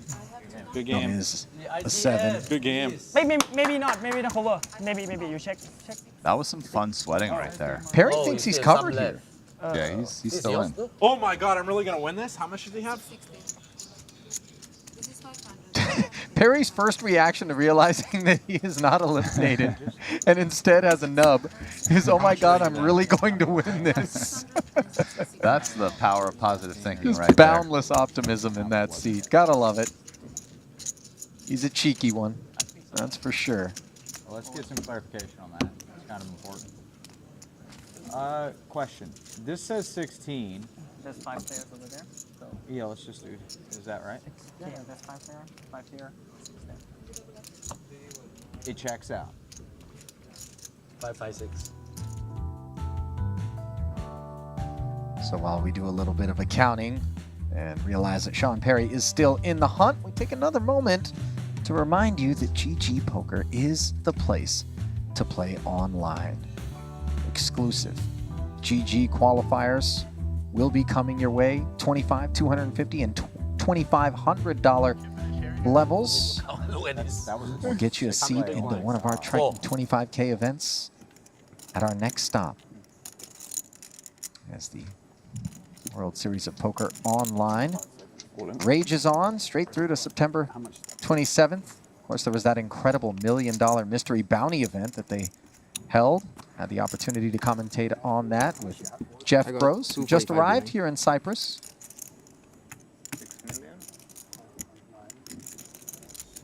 Meanwhile, we find Ben Heath off of 445K has jammed this button, and now Grafton thinking things over with ace-deuce suited. Now that we're in the money, we could see far more liberal behavior out of these short stacks. Yeah, I think Grafton, I think he ends up playing this. I mean, the big blind is not a concern, has even less than Heath does. But this is his first 9 blind shove. Yeah, I think you play all suited aces.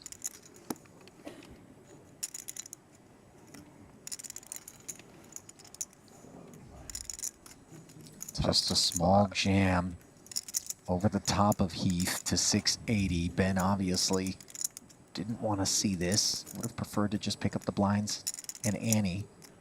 Tough spot for Chinwei Lee here. Let's go. Ducks out. Now I hope the comma works, because I said unlucky at this point. Lucky on the balls. I One take it back. piece I believe in the is comma busy. stuff. Gimme. Gimme. Wow. Here we Ben are. Heath Gambling it caught up, with just 2 buddies. probably like one of the worst hands he would end up jamming, but Right. not in bad You got a shape spade, versus the bro. ace-deuce I do suited. have a spade. That flop, no help to him. 3 of spades, I'll take. Same story for the turn. Still happy 9 with of clubs. Still happy with the 3 of spades. And the river will seal Ben Heath's fate as our 17th place finisher. He will collect the cash.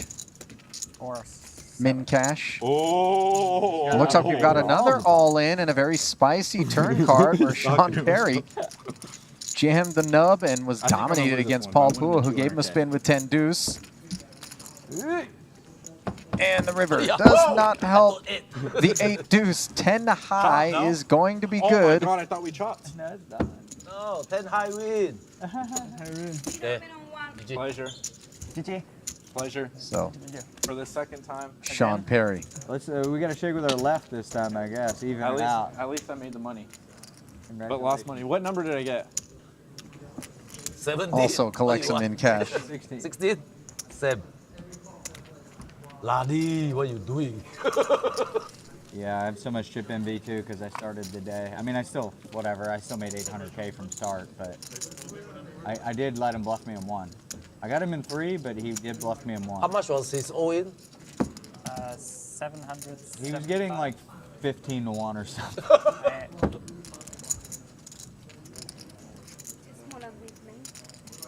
I mean, that was the reason I didn't go all in, but the speed surprised me. Yeah, that's really sick to not go all in there. You didn't even think. I mean, Snap all in. Yeah. Now how much I have? No need to count. 555. yeah. Pay out. But also giving room. I think. KT on the button opens to 110 with an ace-8 suited and a baby suited ace for Paul Poix in the small blind.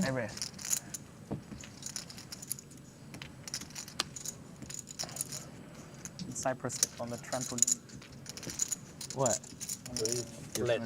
What do you think, Rast? Trampoline? I like that. I think that's a cool. Definitely cool. Well, I got to continue my 0% hands played quest. Ace deuce suited ends up in the muck. Slightly tight fold off of 11 bigs. I feel like that's probably a jam. Well, there is Webster Lim's 220K stack, Yeah, but who 4 cares? bigs over there. Who It is cares such right a now? small paid gap, though. There's no page. It's very flat after cashing in all these. It's a jam. I mean, it's just chip EV really at this point, and I would say versus the button and the small blind, I would guess you jam. Yeah, you're jamming all suited aces. So. Yes, confirmed by my pre-flop chart I just looked up. So, but I mean, it's probably not too big a deal EV-wise, but yeah. I mean, he faded it there though. He would have been a small dog versus the ace-8 suited. A lot of chops, but not a good spot.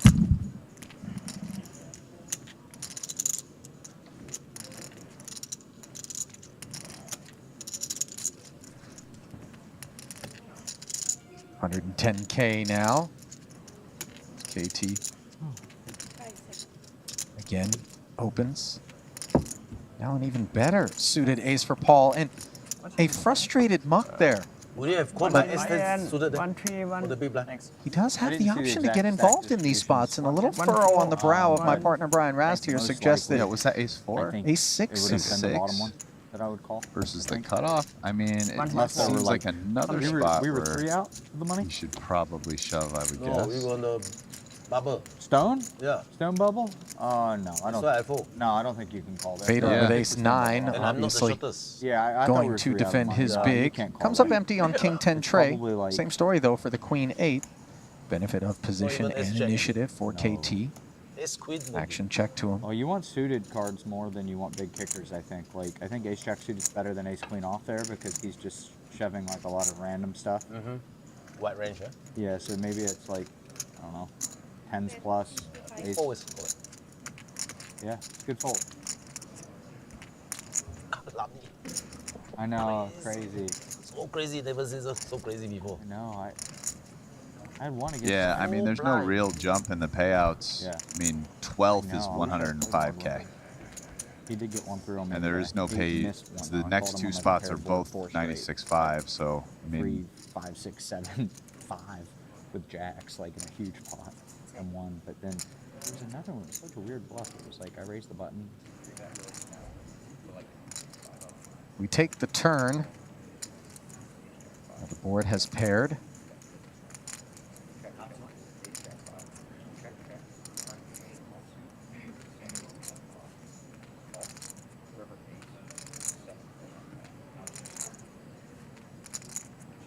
Paul's checking once more. tough continue here for holes with ace 9. Not impossible, though. Doesn't... The 9 of clubs is not the best card to have in your hand. Blocking Jack 9, Queen 9, and any 9x suited, or any suited, like Jack 9, Queen 9 off, and then any suited club cards that have a 9 in it, such as 9, 7, 9, 8, etc. Ace 9. Meanwhile, Webster Lim is jamming Queen 9 off of the shortest of all stacks, 96,500 on tap right now after the 292K min caches were already collected. 17th and 16th were Espen Jorstad and Ben Heath. Sean Perry out in 15th for a 96.5, and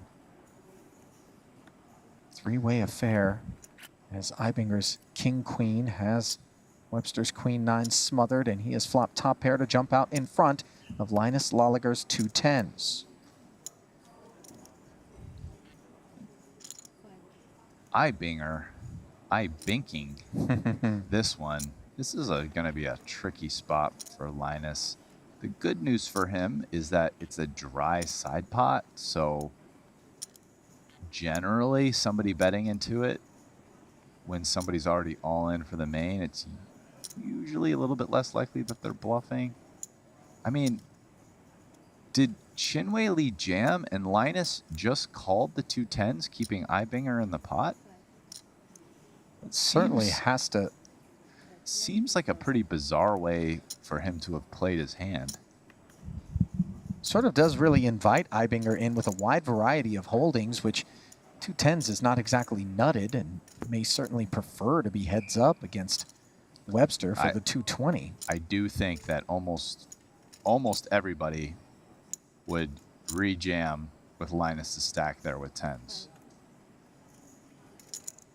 And I don't know if it would have gotten Ibinger to fold King Queen off, but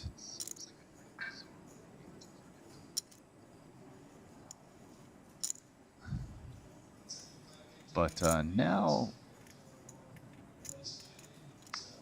I mean, by calling, Linus is assuming that Ibinger is going to have a much wider range of hands, and now is thinking, hey, maybe I can get value out of a 6 or a 7. And that 100K lead is piled on by Ibinger, and that is not what Linus wanted to hear. Unlike on the bubble,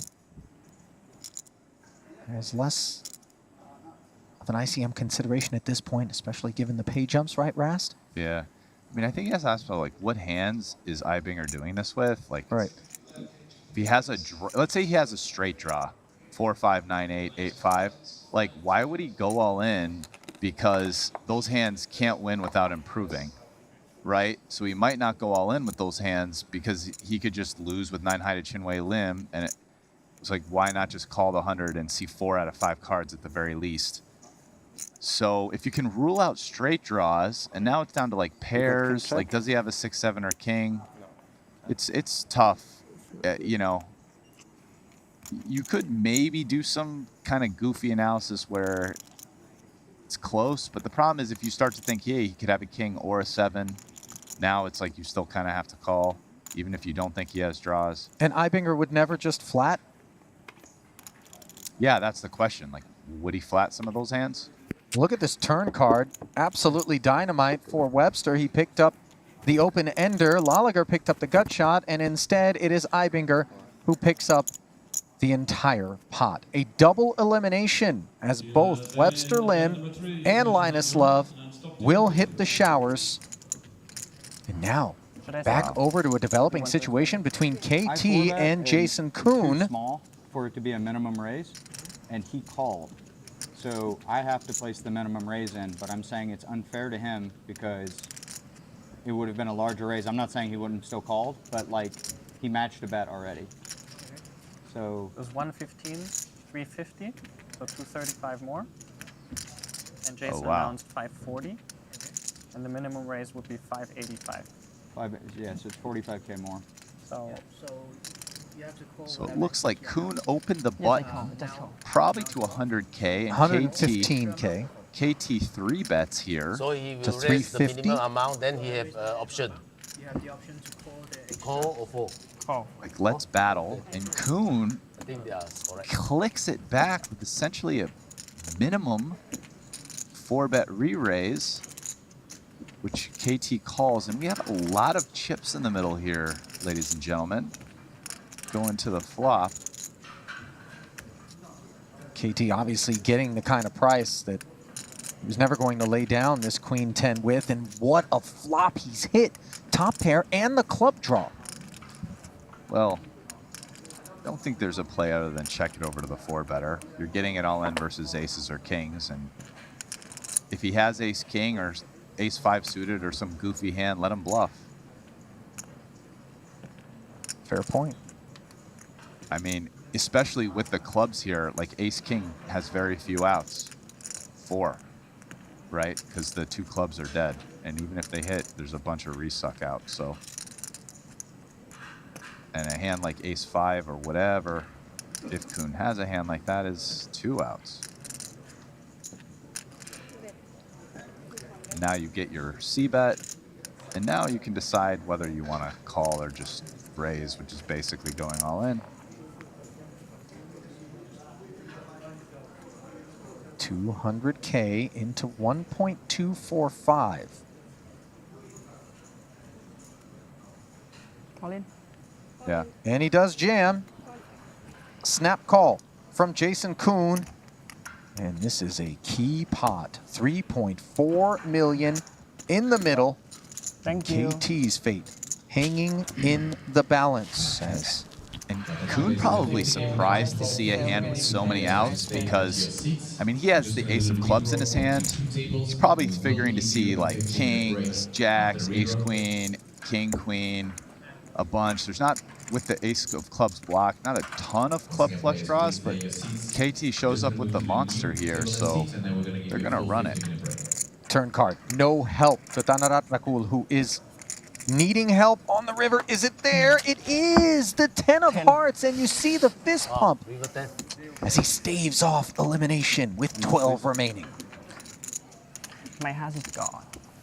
And for Jason Kuhn, he hangs his head as he knows he did nothing wrong, but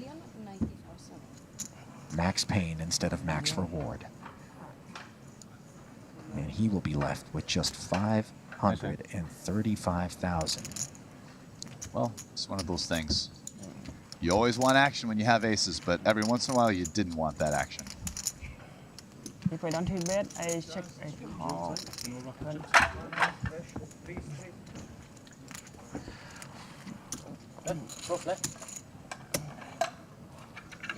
Is it a redraw? And, so a clutch river card for KT, boosting him up to second at this table and fourth overall, just shy of 3.5 million, 69 bigs with the blinds at 25 and 50,000. Unfortunately for Jason Kuhn, he is now left down toward the bottom of our remaining 12 players, 10th in chips with 535,000. Only Paul Pua and Alexei Borakov have fewer, Pua with 530 and Borakov with 415,000.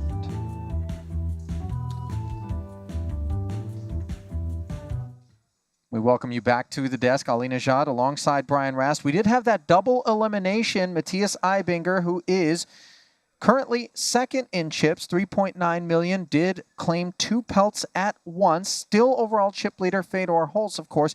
And Linus Laliger did end up getting the better payout, 13th instead of 14th, because he began the hand with more chips than Webster Lim. So Webster collects 96,500, Laliger 105.3, and that is steady for 12th as well. The players will be redrawing as 12 players remain here in North Cyprus. Don't go anywhere. More coverage of event number 3, the 50K 6-Max, coming your way after this.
draw on the turn, a 4-liner on the board. Any 6 would make a straight, and Vladi has picked up tremendous equity in the form of the nut flush draw and the wheel draw.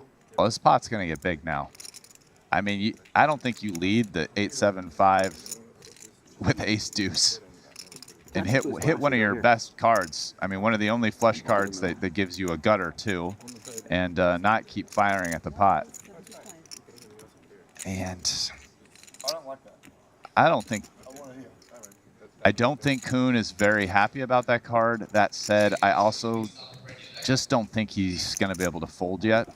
Just feel like with 2 jacks and a lot of draws out there, probably call and make river decisions, but it's not comfortable. Thank you. Certainly not, especially against a player like Vladi, who you know is very capable of coming with that overbet on the river. Board does pair on the end, and that's a card actually that I feel Kuhn's going to be very happy with. Yeah, it's above average card for him, sure. Because it counterfeits any 2 pairs, you know, other than a 5, which became a full house. So like the biggest class of hands at this point that he's losing to is a straight, and it's a card he definitely might end up calling if Vladi bluffs. Well, TBD whether or not Vladi will do exactly that here with ace high and 645,000 in the middle.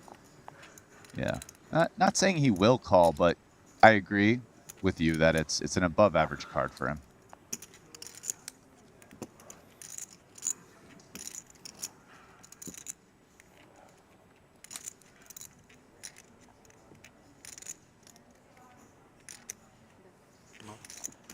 Look at this.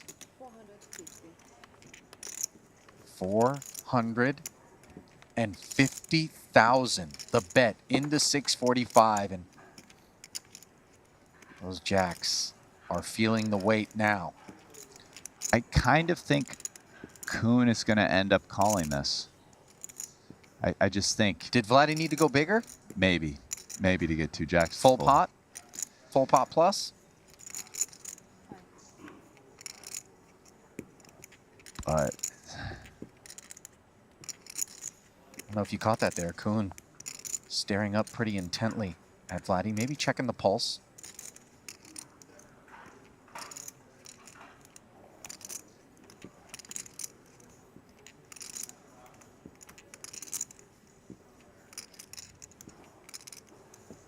yeah.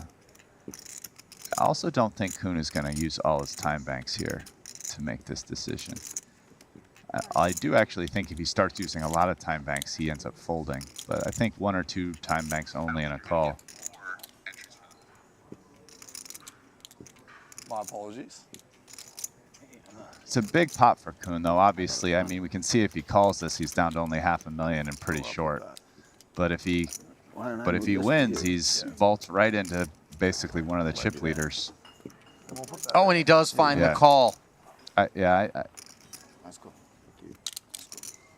And Vladi immediately giving him some credit. Jason Kuhn, one of the best around. And calls like that are in large part a demonstration. Cool. And it looks like Cale Burns has joined the party at our other feature table. He's got himself ace-queen suited here against Vladi, who hopped into this one with 8-4 suited. Spadeless texture. Yeah. Early in the tournament, Cale, early on day 1, was one of the chip leaders. Fell off relatively quickly, but appears that he's managed to hold on to his stack, and now playing up close, just 6 off the bubble. Still alive, 21st out of 23rd in chips, but I mean, still a healthy 25 big blinds to start this hand. So this money bubble might take a little bit, even though we're 6 off. I mean, Albert is last with 11 bigs, but second to last is Linus Love with 22 bigs. So not a lot of super short stacks.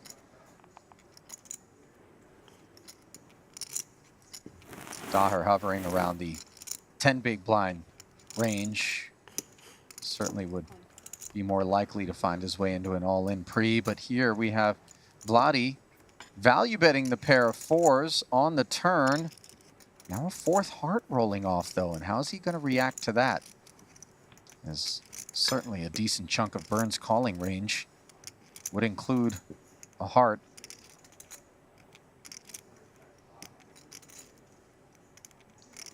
Shut it down or go for it? The answer is the former, as Vladi checks it. I mean, Kale's gonna have to consider bluffing this. I mean, just ace high, no pair. Doesn't have a ton of showdown here. A little bit, but definitely one of the weakest hands he gets here with.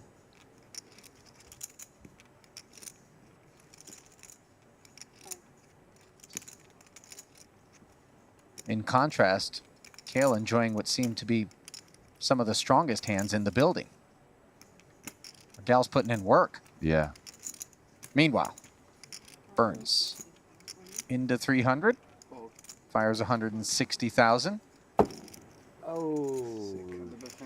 Did that get called? Oh no, an all-in. A check jam from Vlad. It happened so quickly. They were all red. But, what? I mean, that wasn't.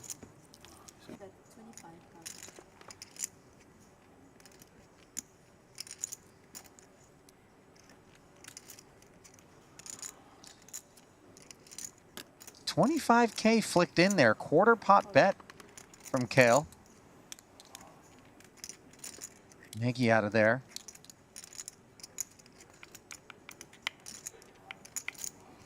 Comporst mulling it over.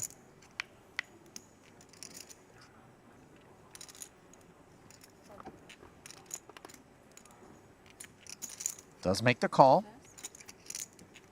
Getting laid 5-1. River is clean, and now Kale with just queen high. Will he barrel again? I mean, it might work if he does. It's just got 115K back.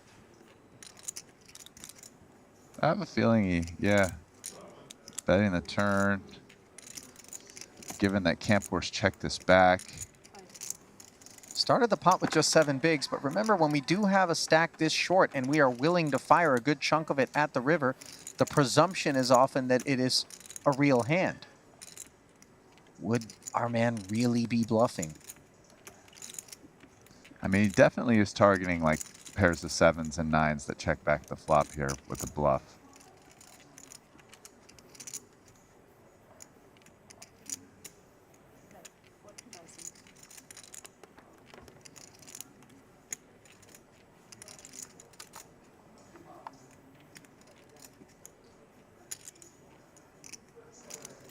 He goes small, preserving some chips to go all in the next round. Well, it is small in relation to the pot, but in relation to his 115 back, it's actually quite significant, and certainly that is on Comporst's mind. But getting laid almost 5-1, can the ace-9 find the mug?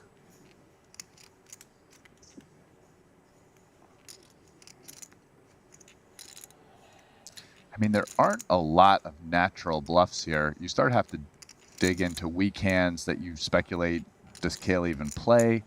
Like, he might not even think Kale plays Queen 5 offsuit. Multi-streeting it, yeah. And very, like, nice, thoughtful, creative hand by Kale there. It's a very cool bluff to find, and I think, like, after betting the... All in on 2 10s for Burns. Did I just use my whole time bank? Did I just use one? Oh. I didn't think. Don't think he wants to use one with that hand. No. Oh. And you left 5 behind. Lunsry might be a customer here. Yeah, I think so, probably for only 10 and a half bigs. He's got enough chips to make this call.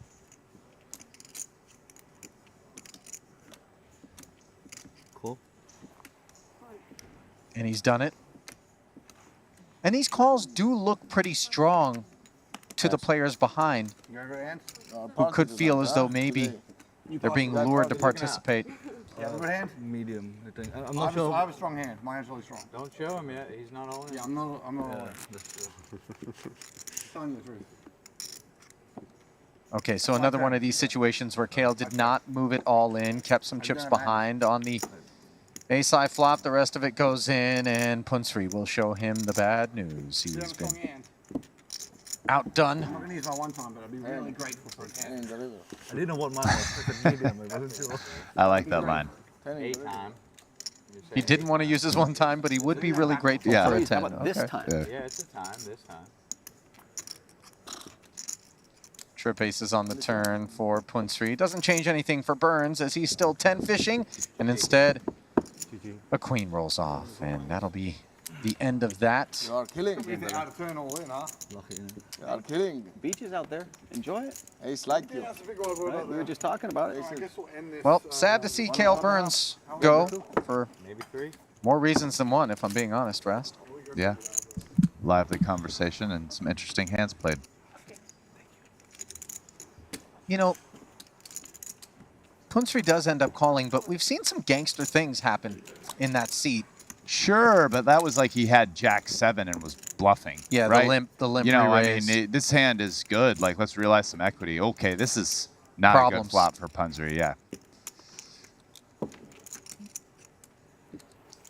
Yeah, it's going to be hard for him not to lose something here. Sans a Jack coming. But is he getting cute?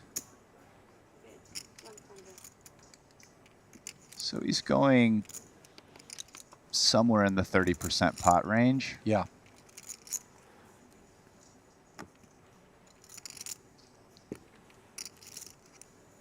No spade on the board here. And you kind of take the deuces and the threes out of Vladi's range. I mean, granted, it's never safe to do anything like that, but if you do so, then this ace just feels like it's content to kind of induce, perhaps, as we see certainly. the deuce pairing on the turn. Punsri thinks he has the best hand here quite a bit. He's going to be very happy to call a turn bet. Vladi will likely be able to get 3 streets of value here. Oh, wow, he checks. Now, this is interesting because Punsri now thinks he probably has the best hand for sure, but he might be thinking, hey, I could bet for value. Maybe I get raised. I don't want that. Maybe I get value. If I check, though, maybe I keep Vladi's 0x.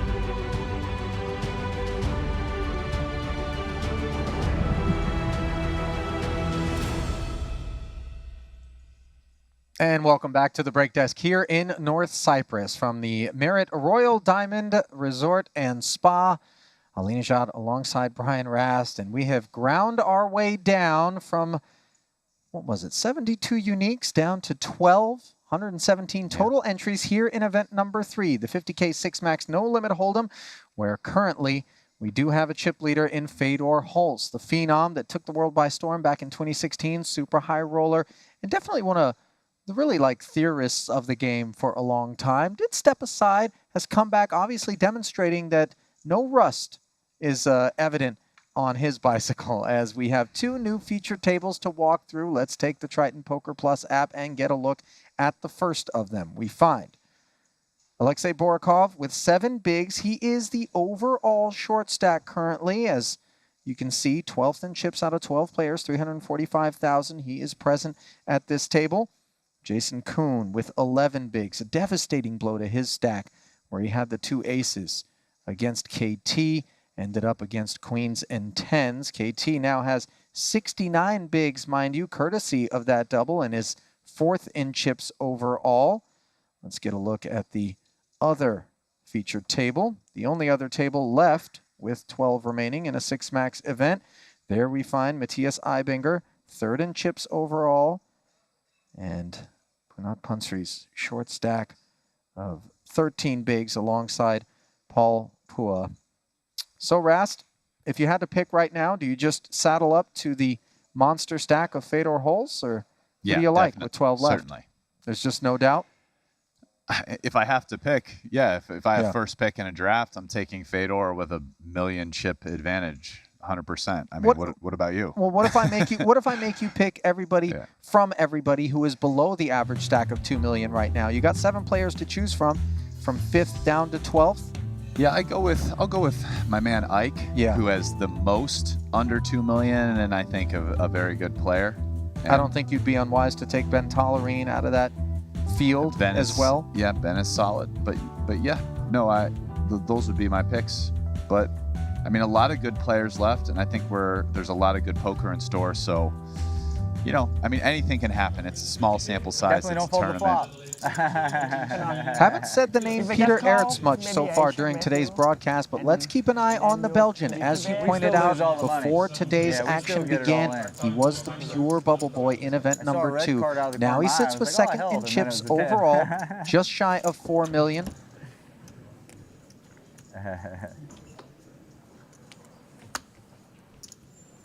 Not a part of this collective. Yeah, strong 25. Nope.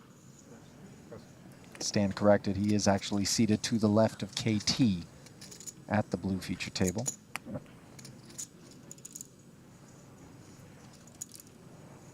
Phil Nagy appeared to be predominantly a spectator when we saw him at the feature table earlier. Not a criticism whatsoever. Certainly there are times where it is absolutely appropriate to lay back and let things play out in front of you.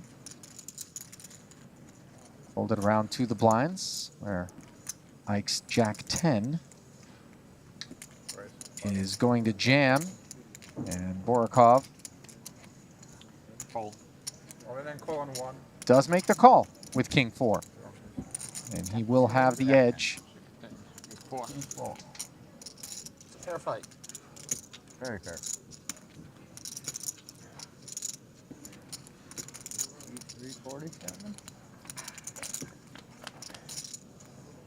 Heading to the flop. Queen 6-6. And so far so good for Borikov. That's a good one. Suddenly, a lot of equity obtained by Ike. Open ender. Jack of the 10 would work along with the king or the 8, and it is runner as the 8 comes off, and Haxton sends Borikov to the showers here in the very first hand. Back This is from just flying. the redraw. No. $105,300 will be collected, and now a roughly 15K pay jump It's like investing in granted to the remainder of the field. $120,000 will go to 11th place. Worthy of mention, of course, first place, $1.47 million. Now Just shy of $1 million will go to second, $994. I have insider information. I know what it's done for my business. I know what it's going to do for everybody else's business. So I'm pretty confident.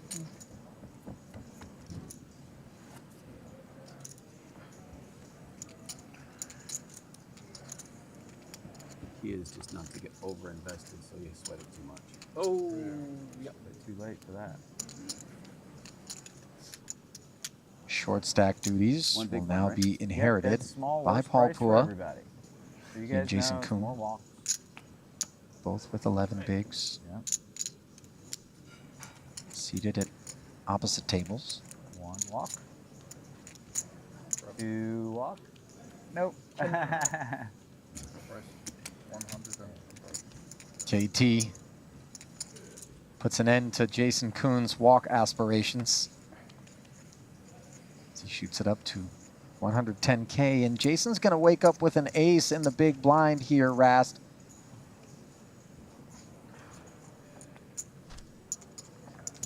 Yeah, I mean, for sub 10 big blinds, it's definitely going to get played. I think he decides that versus as early as the hijack open, it's not plus EV to jam. So he's going to call and play post, and he's going to be very happy with this result.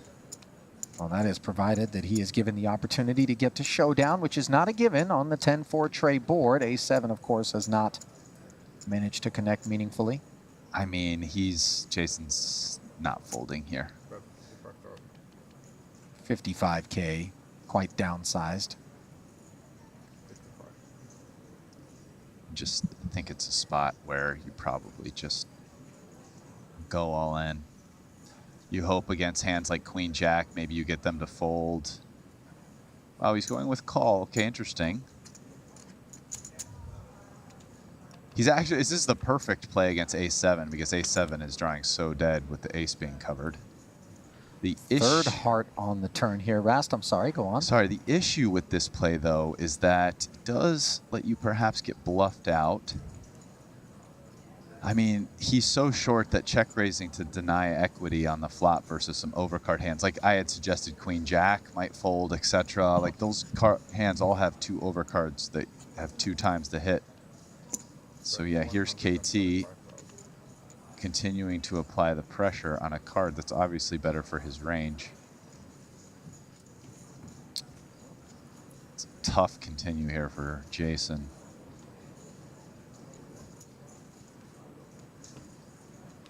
$125K. I think I was supposed to shove the flop. I was going to lead all in on a bunch of turns, but I don't think that's the one.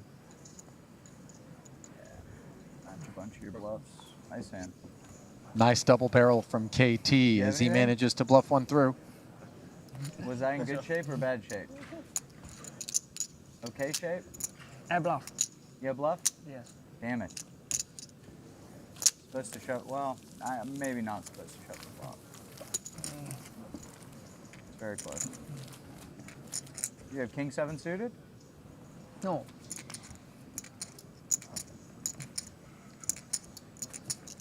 I had an ace, so a lot of your bluffs have an ace in them, I think.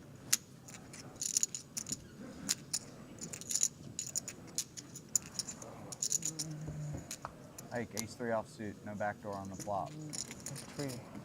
Pretty close. Yeah. I think it's a sweet call. Yeah. Stack almost every turn. Yeah, the Broadway heart is not the one you're hoping for. That one the one.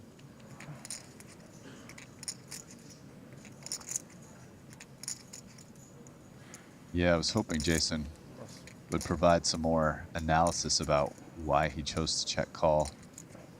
But well, he sort of lamented the choice as we see Haxton. Well, that's 3. On the because button of the with 2 turn queens. card that came, but clearly he made that for reasons that are in his brain that he was kind of talking to Ike about, but didn't elaborate. So we're going to miss this learning opportunity, ladies and gentlemen, because I would have shoved his hand personally.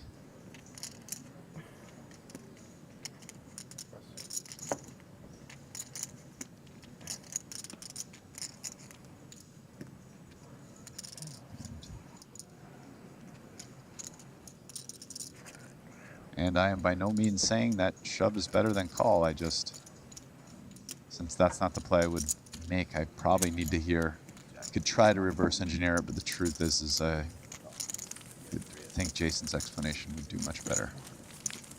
The 2 queens get no customers. And anytime you see somebody appearing to be engrossed in their phone, chances are they are gleaning as much information as they can about the current state of affairs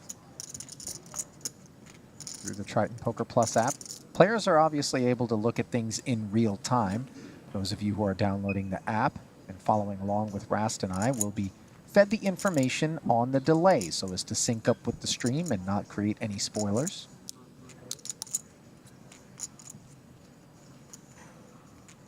Two kings now for Peter Ertz.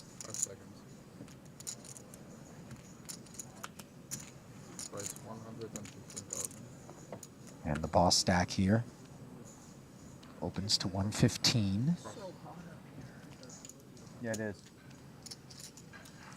Hat actually helps. A lot of it's that light right on Nagy on a short stack here, looking down at ace-jack, rubbing the palms, and boy, it does have the feel of an all-in, doesn't it? And in it goes. Total of 515,000, of course, gets snap called, and the silver lining for Nagy is that the ace is a clean out. But of course, he is a dog as we head to a flop. Yeah, Ertz with a commanding position here. Just takes one ace. Well, add a jack to the opportunities for Phil Nagy to jump in front of these two kings. The 4 isn't going to do it, and the bell does toll. 5 outs one time. Not one of them. And that's all she wrote Good game, for gents. Phil Nagy, I'll see you in the who coin was river. 9th in chips at that point out of 11 players. No, I think it's the next day. Like tomorrow's the party. Just a few bigs ahead of Pua. Flop, I check Kuhn. call, maybe check raise. Just like a day off. No, 9-10. People flying out of this. Yeah.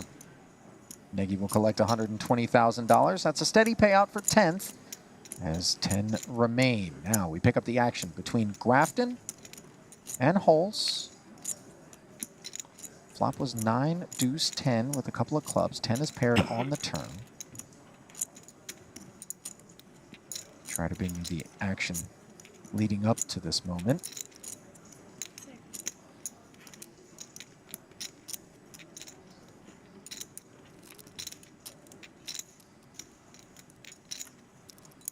I mean, it was either limped and there was a flop bet, or maybe it was 4x'd to 200K.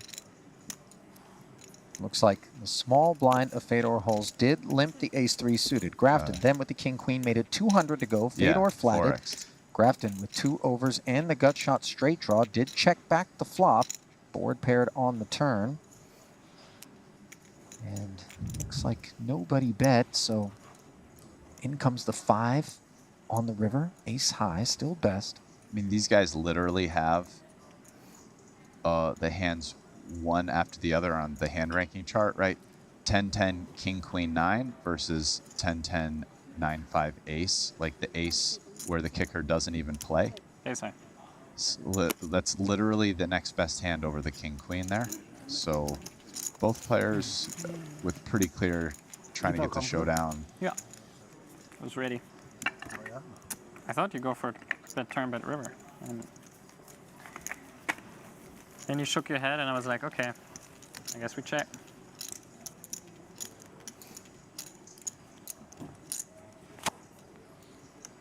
Fedor with a little gamesmanship right Did you feel there. confident? I could have ace-3 beat. Sure. I was ready to pay. You're an honest man, you know. If you have a hands value bet that beats ace-3, I'm ready to look you up. Fedor just like, I'm ready to call 2 barrels there on the turn and river. Thinking. Staring Sam down. Maybe I should have.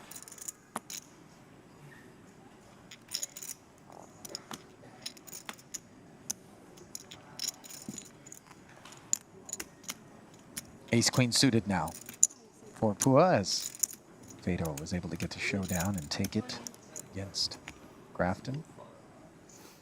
And Paul knows it's time. Off of 405,000.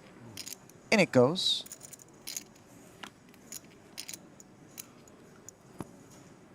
Ace-6 suited for Punsri now, Rast. And the pay jump between 10th and 9th is $26,000. Punsri not exactly deep himself. He is 8th in chips overall. And he is going to jam over the top of Pua. And this is a nice development for Jason Kuhn elsewhere in the field, who has just 6 big blinds.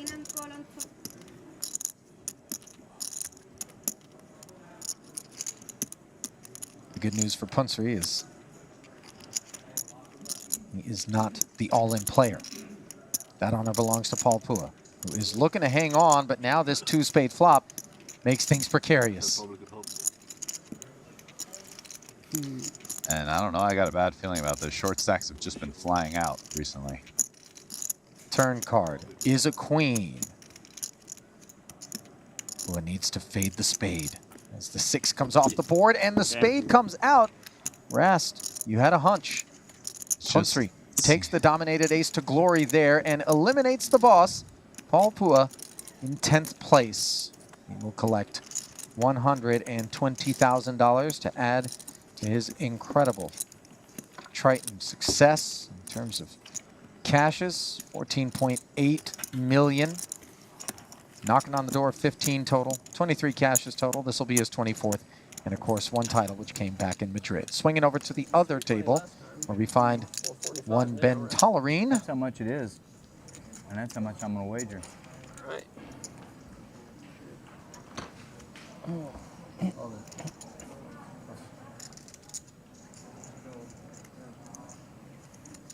Wow.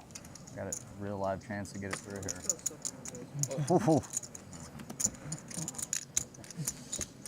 It's a pretty small pair I have there. I might have had an over. Pretty small one. Might even have two overs. No, you had the same card, I think. It sounds like. Sounds like your low side card might have been the same as my pocket pair. Was your pocket pair red?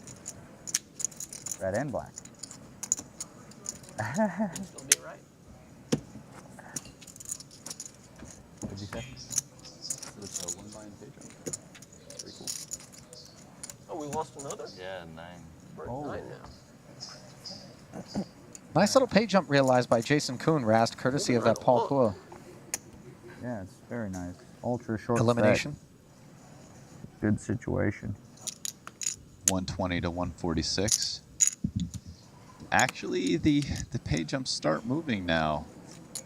This one's 26, not that much, but then 50, and no more grouping.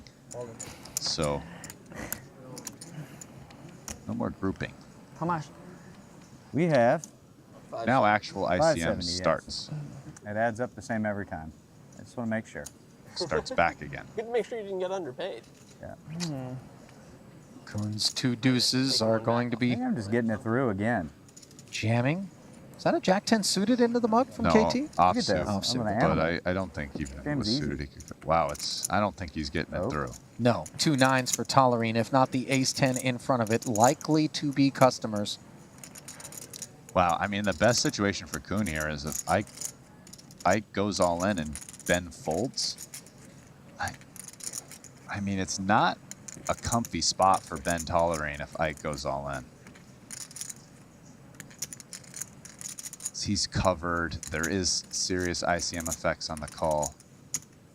So he'd have to be solidly plus chip EV to call there. And I think that might shift 9s from like a call to like maybe not a call. It'll be close. We'll see what Ben comes up with.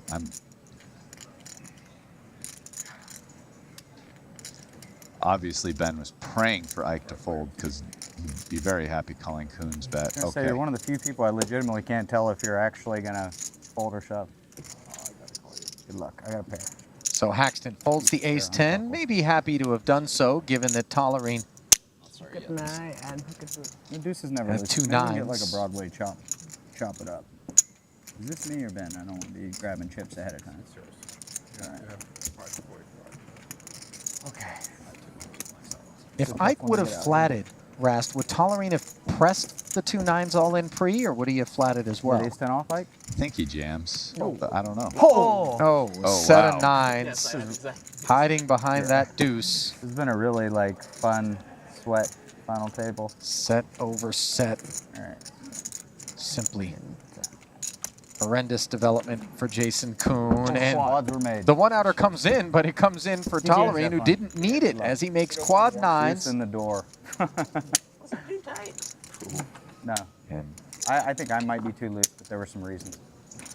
that spells the end of the road for Jason Kuhn, who always has a nose for deep runs here. Phenomenal success throughout the course of his Triton career. Yeah, I looked down at it like nearly snap. He will add to his 15.7 million plus in career Triton earnings, the 4 titles. This his 21st cash. You're gonna play the next one or just chill? I don't know, man. I got a little while yet. Courtesy of You a have 9th until the end of place this level to get your finish. bonus player of the year points. Oh, yeah? Good for $146,000. Now $196,000 awaits the 8th place finisher.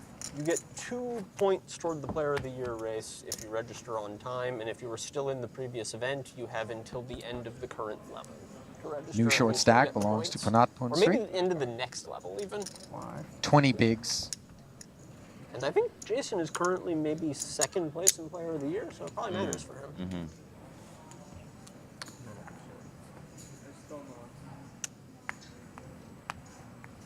We're on the final table bubble now, 2 four-handed tables. They'll combine at 7. Because even though it's a 6-max tournament, you do avoid a situation where one table is four-handed and the other table's three-handed. I think it's the best way to do it.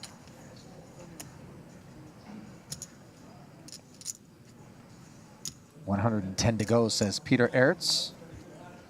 Probably more to go, says Ike.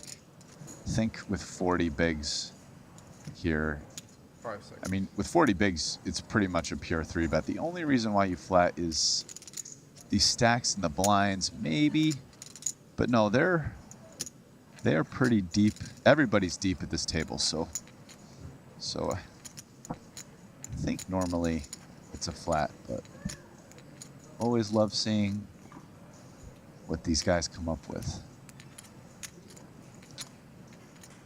I mean, probably 3x, 330. It's going it's going just over 3x. Yeah, 360,000 in total. Off of that, almost 2 million. Ertz's hand, I think, is too weak to continue, at least for a call, and isn't really a good 4-bet candidate. So. Yeah, I was about to ask about when the hand is over.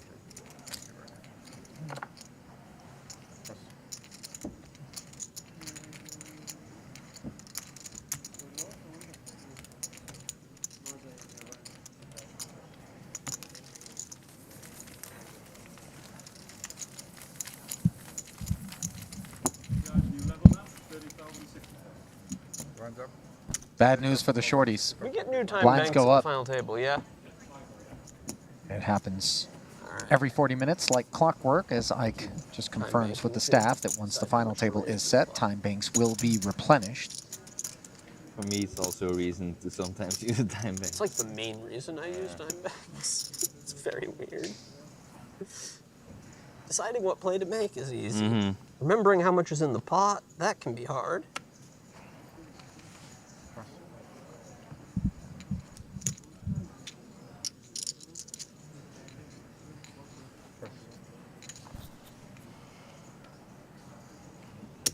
Field will combine at 7-handed, so we're on the final table bubble now. KT from the small blind attacking Peter Ertz. Third and second biggest stacks remaining.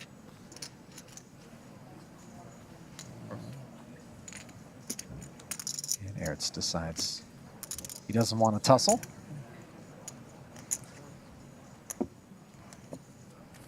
I got to tell you, KT not generally regarded as one of the pros, but I feel like he's conducted himself pretty well from what we've seen here today. Would you agree? Yeah, certainly. I'm with you on that one. His presence here in the final 8, not an accident.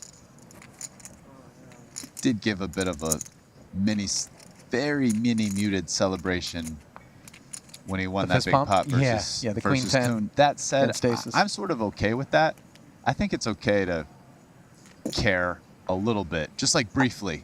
You don't need to run around and like high five and take shots and whatever, but you know, being happy that you won a pot that's probably worth like, you know, hundreds of thousands of dollars is okay, you know.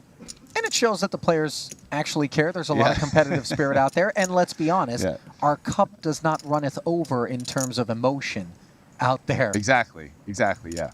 It was part of the implication of my point, that it's okay to see that some of the players care and are willing to show it. Agreed. I'm with you, buddy.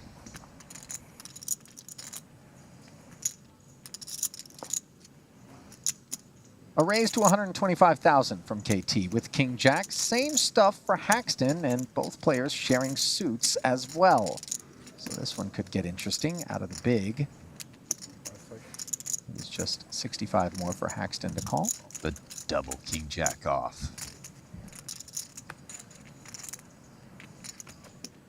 I really want to spin KT's roulette wheel in his watch. I know. Like badly. It's all I can think about when we see it on the screen. You I just told set you it- earlier I set want to up go a- to dinner with set him up so a we dinner. can. Yeah, Exactly. exactly. We can do the credit card roulette without credit cards. Meanwhile, both players flop top pair on this wet texture. Jack 10, 8, 2 spades. Well, this feels like a board that gets chopped. So both players have a pretty good hand. It's unlikely one of them bluffs.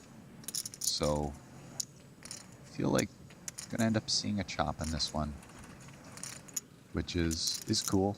Not quite as fun as getting to see who wins the pot when no one has anything.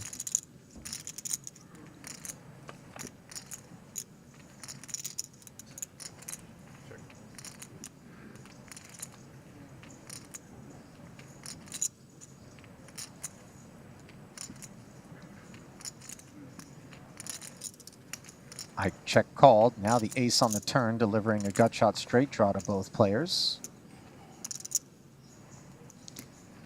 And it's a tricky spot for KT in that when you check back here, you generally cap your range pretty well, and he has a hand that is good, doesn't, and the ace is a card that is better for him than the big blind defend range, so it's very natural for him to bet it.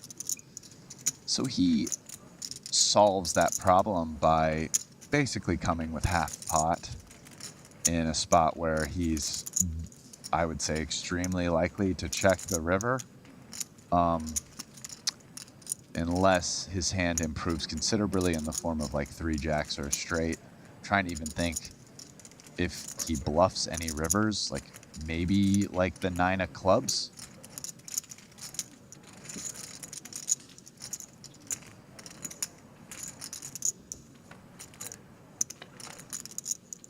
So, I mean, this river very likely just goes check, check. It's hard for me to see another path. 5 is very dry. A little over $1 million in the middle. Our man Vladi's not in here, so it's a little bit easier sometimes to predict the action. Don't remind me. Makes me sad. It was a really devastating outcome for him, by the way. Man fought hard. It's like watching a high wire act. Yes. Okay, but by not an expert performer who never falls in the circus, where he's going, teetering, and then might make it. all of a sudden lost balance. It's okay. There's a ball pit. That is true. Not a rebuy pit or No. a re-entry pit, but a ball pit Yeah. nevertheless. It's a relatively soft landing, although I wouldn't necessarily want to be one of the walls in his hotel room on the back end of that moment. And Ike taking a very long time to check a hand that I'm pretty sure he always knew he was checking. But we got a balance here. I mean, there's 1 million chips in the pot, so can't give away any timing tells. So I can't, with 8 people left in a tournament. So I do not blame Ike for balancing his time in tricky river spots that oftentimes will warrant taking a lot of time. Fair enough.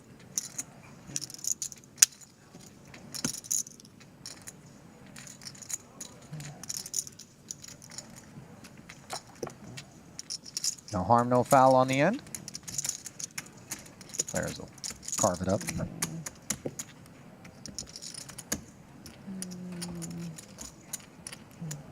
Axton currently 6th in chips overall. KT 3rd.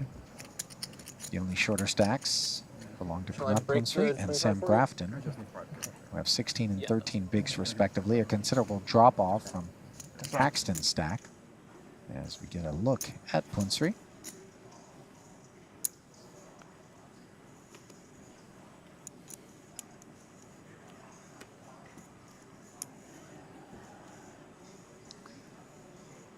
The Cowboys. Just what the doctor ordered for a shorty. Up to 120K. On the button with a 6 is Fedor.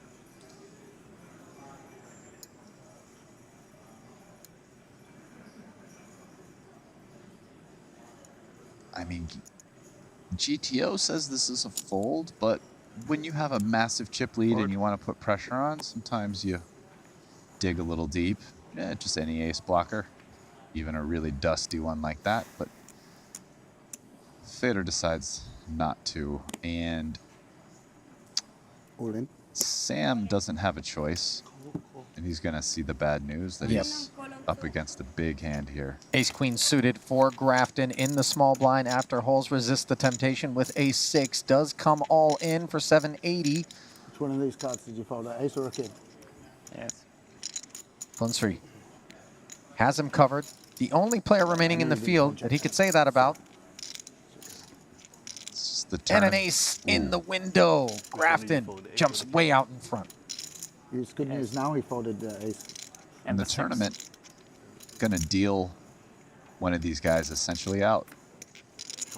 And it's Punsri, who isn't technically out, but with 200K, it's 3 big blinds. It's and about to take the big blind. Actually, next hand. So next hand, he's posting 120K out of that 200K. So it's a dire situation. And it's such an emotional swing there. You go from looking down at 2 red kings, recognizing the spot you're in, thinking, here we go.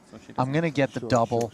2-1 favorite. Instead, here you are with just 3 bigs and inheriting the big blind.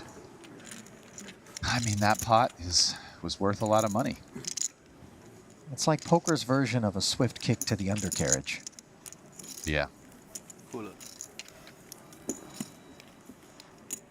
Now I need Buddha to help me. Listen, nobody won a poker tournament without getting lucky along the way. Punsri calling upon the divine interventions of Buddha to assist him off of this 3 big blind stack. Now, I'm not sure what falls under the job description of Buddha, but perhaps a spin up every now and again comes across his desk. Well, he's definitely hoping that job description includes helping me win this next like 3 pots in a row. Yeah, it's going to take quite a few doubles for Punsri to be able to loosen his collar as you see the big gap between he and Grafton, who was the short stack just prior to doubling up with that ace-queen suited through him.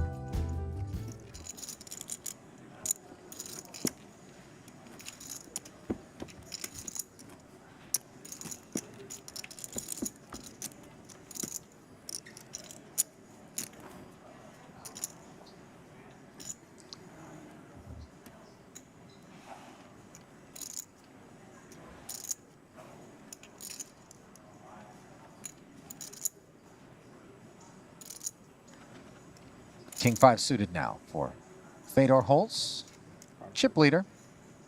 Players in the 75K, finish the hand you're on and you're on a 15-minute break. Opens to 130 dimes. Grafton. A real hand here. Yeah. Not the most comfy spot with 30 bigs. He knows Fedor's probably opening pretty wide though, so, but you know, ICM, stay alive, ladder up, chip up. What do we do? What do we do? He's probably gonna re-raise. Just all of it. And negative. Avoids all of it by calling. But he was definitely thinking about all of it. And he could find himself in a good spot here as Punsri in the big blind has just 80K back. And of course, with as much already invested as he had, which was over the 80 that he had remaining. Oh, you know, actually, it makes a lot of sense just calling here with Punsri in the big blind. Punsri can't reopen the action by going all in. And you prevent a situation where maybe somehow you go out before Punsri because it's a 3-way all in when you jam and Fedor just happens to randomly have a big hand. Okay, so I given Punsri's inability to re-raise here and that he's going to be all in almost always, this actually makes a ton of sense. So to the flop we go, 3-way, Punsri in there for the main, and action remaining in a side pot between Fedor and Grafton. Fedor out flopping the field with that 5 of diamonds, giving him second pair and the big equity lead. But it can use some protection, and so this bet is kind of a blend of value and protection. He likely has the best hand in his betting, but also wants to clear out worse hands. He chose a size, however, that is so small that, I don't know, like if I'm Sam, especially with the Jack of Diamonds, I mean, I think I'm calling 60K here. Which kind of defeats the purpose protection of the bet. And in fact, did he shoot it up? Induce Sam to shoot it up here. Wow. 4x. So again with Sam, this is almost like a slight value protection merge, I would guess. But it does, where he probably checks, wow. You have something. I'll tell you what, as played, it was a little bit scary for Fedor because the flat from Grafton could have been designed to get Punsri to commit his stack in there. It wasn't that much more to call, though. It was very small. It's a curious fold by Fedor. 180K? It's a spot where I think Grafton ends up checking back a ton, unless he might bluff some diamond runouts off of the Jack of Diamonds in his hand.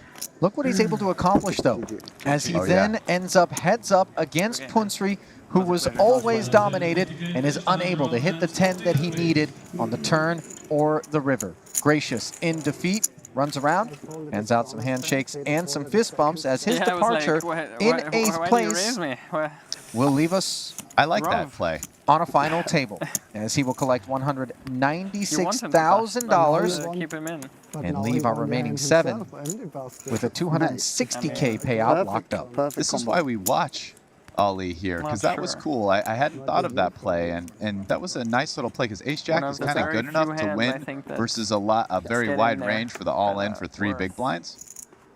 It's cool. It's kind of a cool play. Man, you see He got Fedor second pair to fold, which was a pretty tight fold too, but yeah. realizing that he had the best hand. Flesh wound, however, as he still has over 100 big blinds. As we head to the final table, racks distributed, holes with over 6 million, and the drop off of about 2 million to Peter Ertz, who's got 68 big blinds. Those blinds, 30 and 60,000. With a 60K ante, 72 unique started out, and now just 7 remain rast from the 117 entries as we welcome you back to the desk here in North Cyprus. Well, we always thought Fedor Holz would be the man to watch, and here he is with 7 remaining, the overwhelming chip leader. Who's going to dethrone him?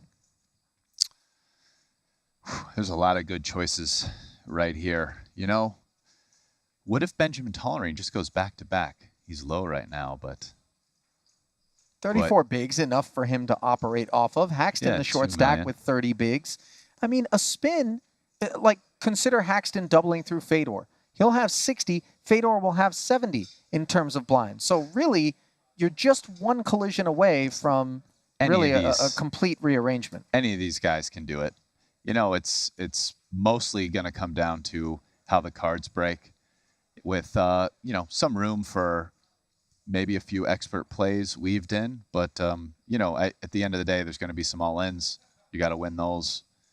Got to make good hands or have your bluffs work. And you know, I think any of these guys can win. We've seen a lot of great play so far this tournament, and all 7 of them are quite capable. Well, unfortunately, our opportunity to continue to bear witness to great play in this tournament is coming to a close, as you and I are going to hand things off to Henry Kilbane and Randy Liu, who are going to take you through the home stretch as they will cover the final table. We will play down to a champion tonight and hand out $1.472 million here in event number 3. You see $994,000 for second, and of course we mentioned $260,300 on tap for a 7th place finish. Nice little pay jump of 80K will await whomever can outlast that 7th place finish. But like I said, that's all the time that Rast and I have. We certainly hope you've enjoyed the coverage up to this point from North Cyprus.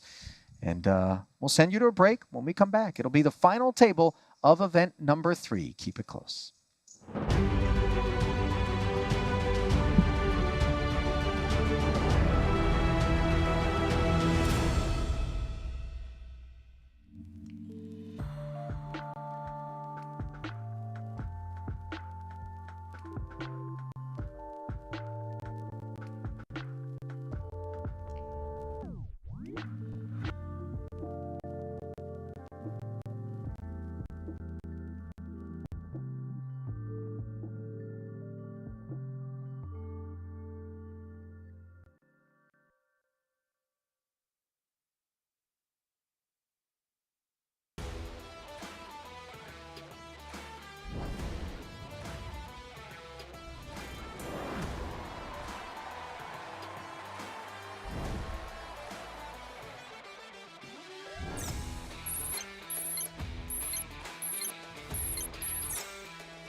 falls sub 50%.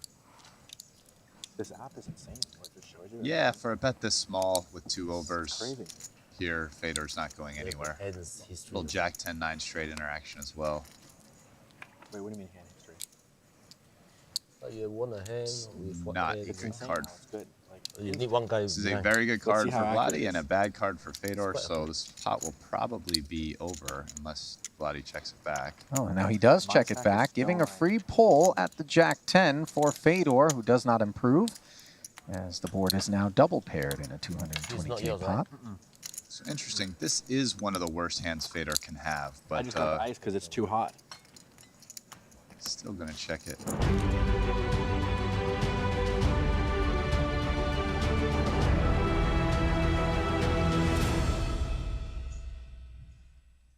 Welcome back to the broadcast booth.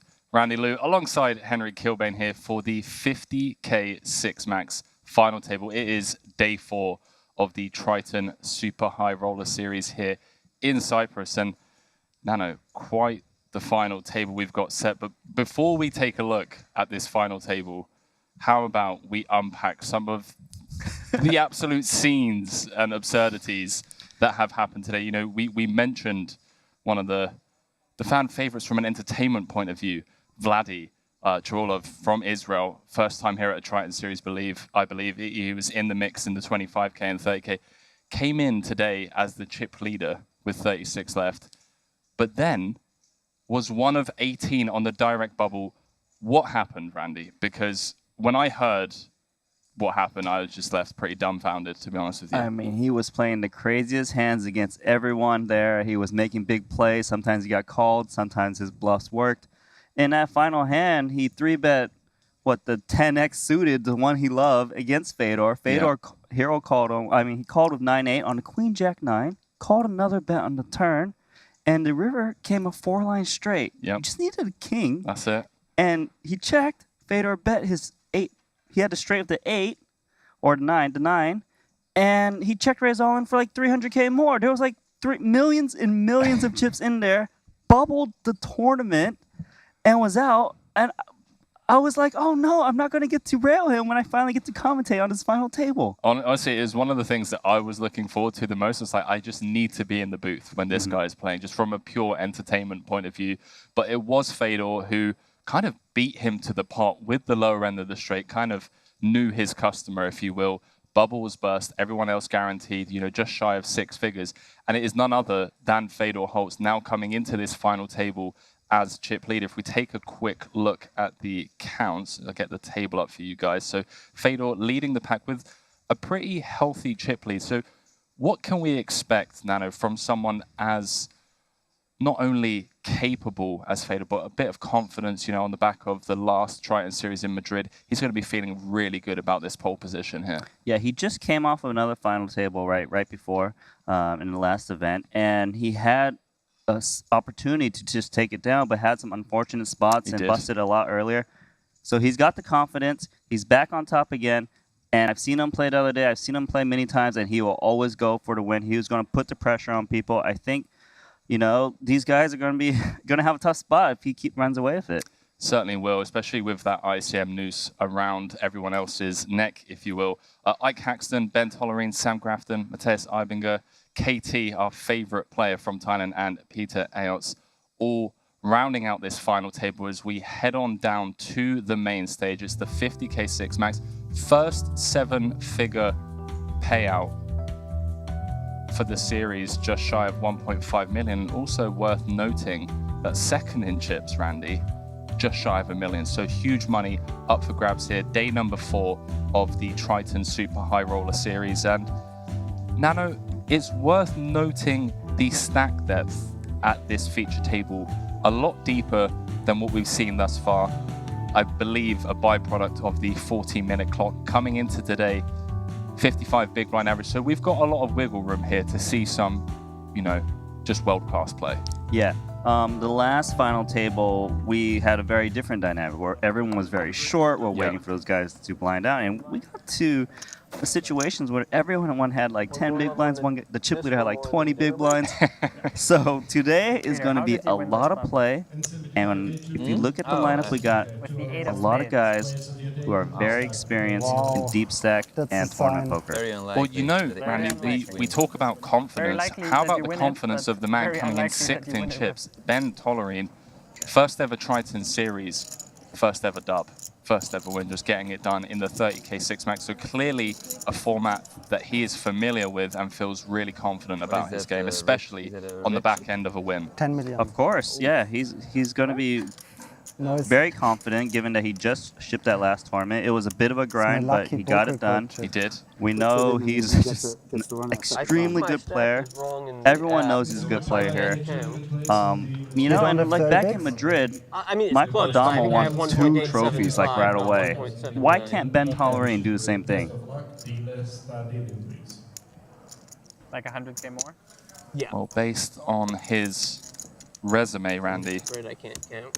I don't think anyone would call us overly presumptuous I feel pretty good about my count. if we were to go out on a limb and say he's going to get it done here in Cyprus, whether it be in the form of back-to-back 6-max victories or one of the later tournaments coming up in the series. So that one's mine. You've got, yeah, okay. Has a great seat position on the direct left of the chip leader, giving him a bit of breathing room, but you can guarantee that Fedor will be, well, breathing down his neck in those button v small blind v big blind confrontations. Well, Matthias Eibinger, also an excellent tournament player. Good friends with Fedor. I think they're both on the poker code. They are indeed. And yeah, no, I mean, if someone's capable of teaching people how to play, he's got to be pretty good.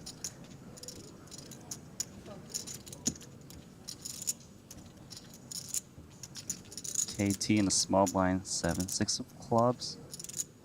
Pretty hand, but in the small blind, not ideal. We'll see if he's gonna splash this hand. A lot of stack to play for. You're out of position. Gonna try and take a flop here. By calling, you are gonna let Fedor Holtz come into the pot a bit more often than not. Yeah, it also opens up the door for Fedor to really lean on that ICM factor and start applying max pressure before we've even seen 3. Ace-4-0, however, maybe not the hand you want to be doing it with.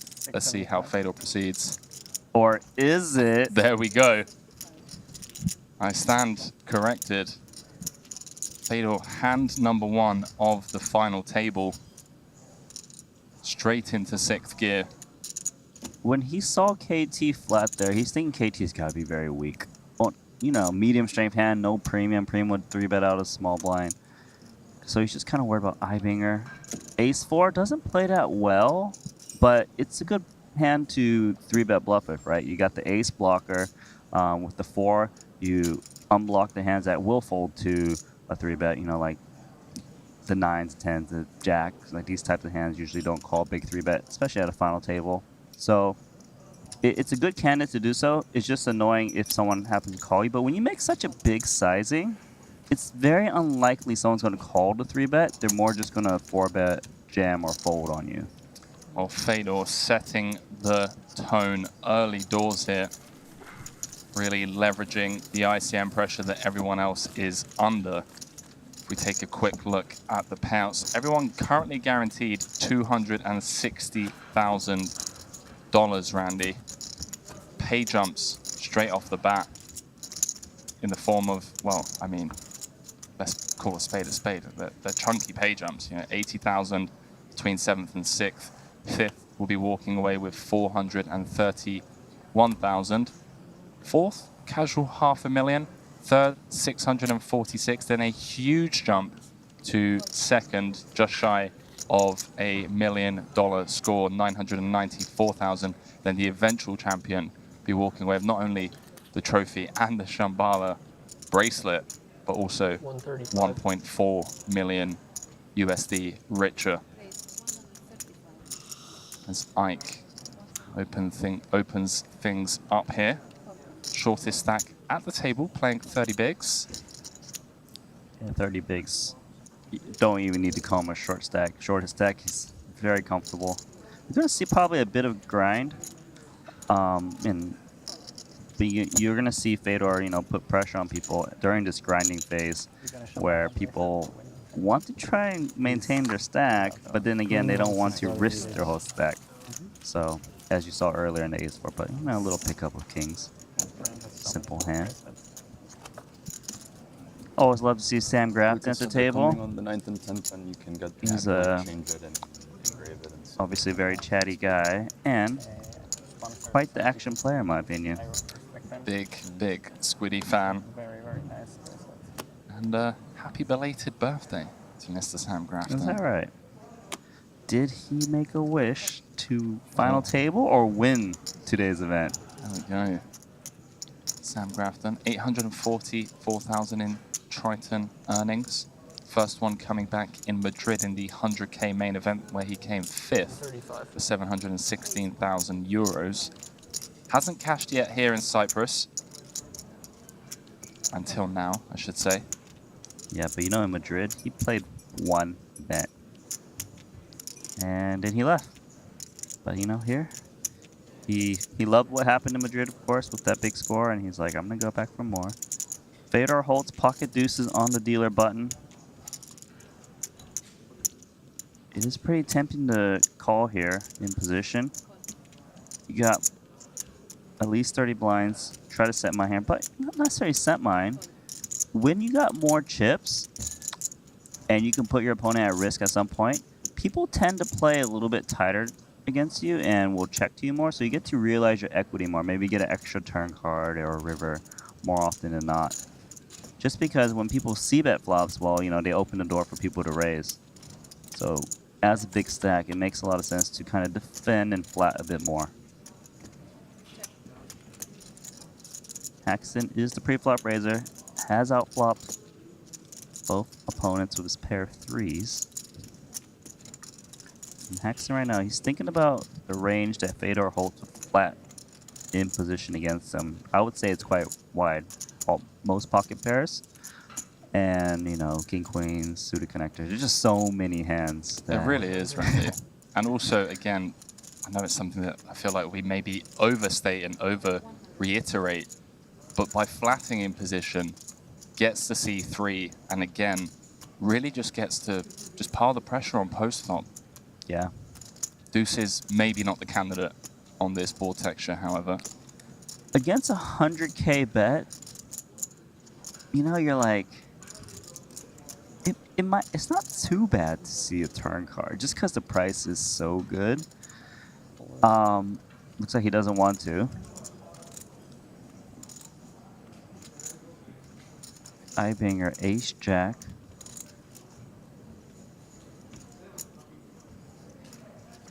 Man, the size is so small. 100k and just like 20% pot. Eibinger thinking, can he make a play? Maybe check call, check fold. Gonna continue, it seems. So, one of the weaker hands gets out. Deuces. King on the turn, so that gives Eibinger inside straight draw. I believe Haxton's going to think, okay, when I get check call on this flop, seems like I'm usually beat. Maybe a 6, maybe a queen. He is actually ahead, but he probably doesn't feel too confident about his hand. And given the stack to pot ratio, may decide to knuckle this one back. Although the King of Diamonds, Randy, a card that Ike has noticed. Well, I wouldn't say noticed. Poor choice of word, Henry. But the King of Diamonds, obviously a card that favors Ike's early position range, giving him a range advantage on the King of Diamonds turn, and finds the double barrel.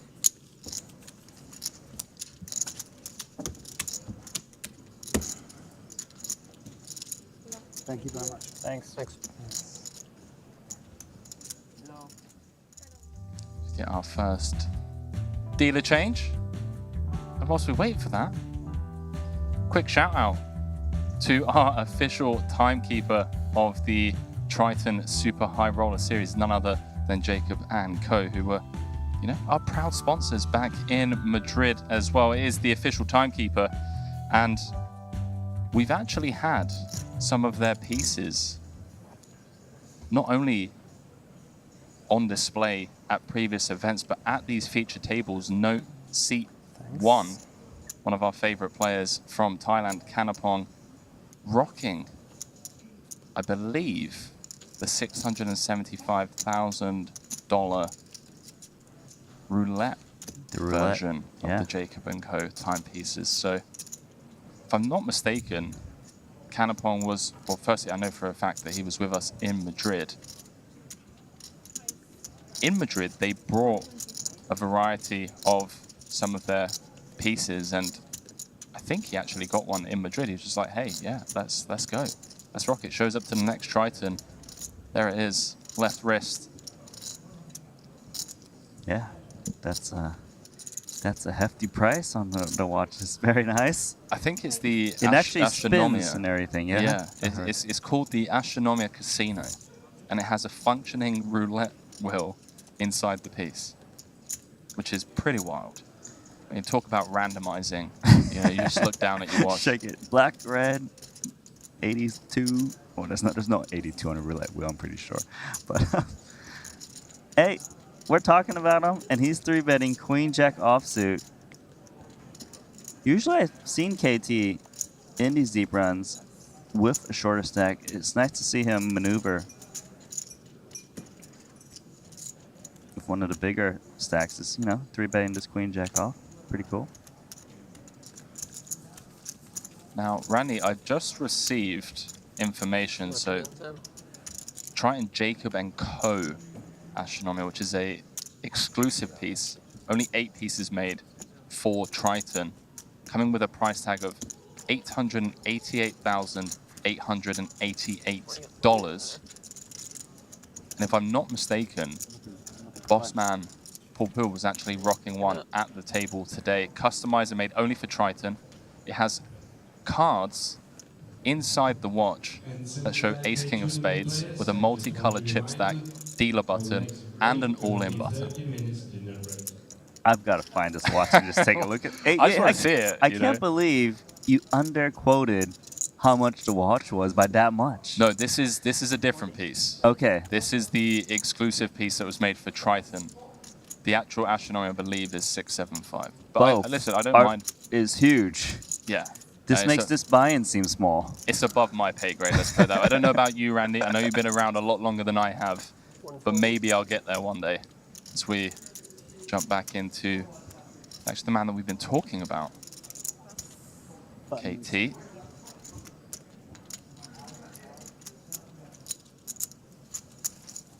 That is the most expensive randomizer I've ever seen. With potential to make you the money back 10 times over if you randomize correctly. Exactly. So, great investment, if you ask me. Well, I mean, he's on pace to pay for this watch pretty soon. Has potential, third in chips, 64 big blinds. Quick shout out, by the way, to everyone over on our Twitch and YouTube channels who've been keeping us company not only in Madrid but here for the past 4 days. And as always, if you are enjoying the content that Triton is providing to you poker fans at home, make sure to press that thumbs up button. Show some love. Obviously helps us grow the channel and, well, reach a wider audience as well. Who wouldn't want to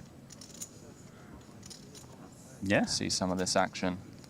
And it has been action. I mean, the past 4 days has been. I've heard the more likes you put in, the more cash games we get for you. Is that so? You would be the man to know that. It's as true. The voice of the cash games. I mean, look, we've got a bunch of likes. In Madrid, we shot a lot of cash games. We gave you extra episodes of No Limit Hold'em. We even threw some PLO episodes. I don't know if you've seen them yet, but there's been some crazy stuff with Rui Cal, who is going to show up to this series soon. I saw the you saw the hand. The viral 7 deuce against 7A. I mean, that was out of this world. But no, the cash games have just been, from what I've seen at least, just getting a ton of love across the board on social media as well. Some of the bigger hands that were played. And talking of potential big hands here, collision of top pairs. It's out kick, but with the backdoor diamonds, potential savior for him here. Starting with a small bet from KT. Ace-3 suited. You want to tread slowly. Don't bloat the pot, especially at a final table.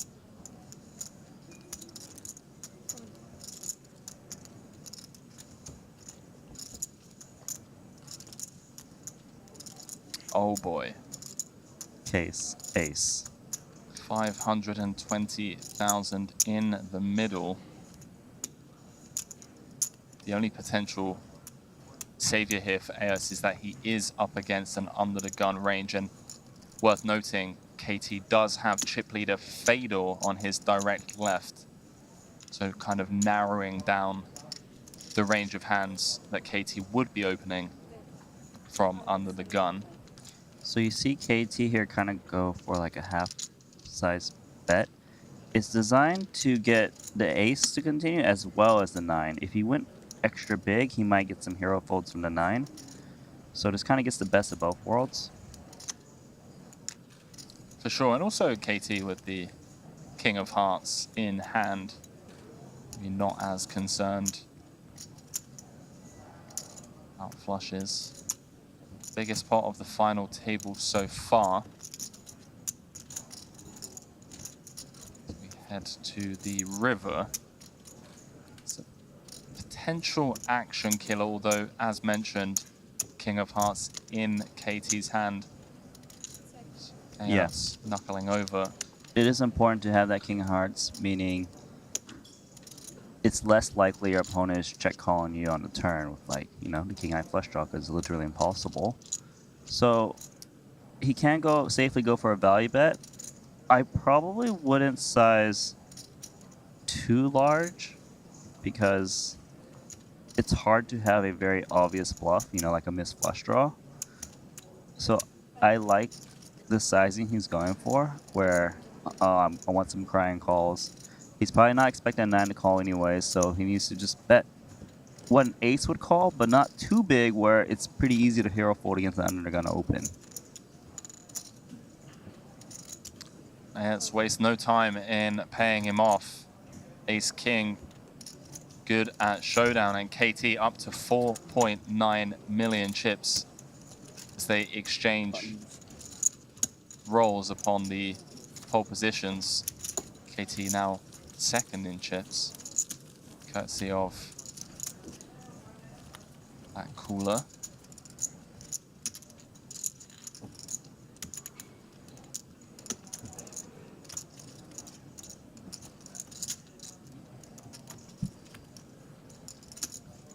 That little air conditioning, that's merciful. A little bit of air conditioning. Ike Haxton, by the way, still without a Triton trophy. 15 cashes in total, which I believe, I'm going to double check, but I believe is the third most cashes. Third to Bossman Paul Pua with 23 after 3 cashes here in Cyprus. Jason Kuhn on 20. I'll just scroll down through the list quickly. Yeah, Ike Haxton, third most cashes at Triton. I did not know that. It's cool. I was having dinner with Jason, and we were discussing who's got the most cashes. Yeah, Bossman was happy with the 2 min cashes in the 25k and 30k just to kind of distance himself from Jason, who's on his tail. And I then mentioned, well, what about Ike? You know, Ike now 16, and Jason said, Henry Powell, don't worry. In 5 years from now, Ike will have way more cashes than me at Triton. I don't know, maybe he's just, you know, being a good friend. I thought he was going to say, but I'm going to have more titles. I'm still going to have more titles than him. Maybe that would have been the additional needle for sure. Back to the hand. We got a pre-flop raise and a call, but I guess not much of a And for KT, does Tolerant want to c-bet here? He's playing 30 blinds, ace-10, top pair, top kicker. Is a good hand. It is connected though, and it's probably not a spot he wants to kind of like get a lot of chips in, but he also doesn't want to let a free card off because, you know, Jack, 8, 6, these are all quite annoying. It comes with the healthy size in the form of 2/3 and nothing to write home about. Snap fold from the king high.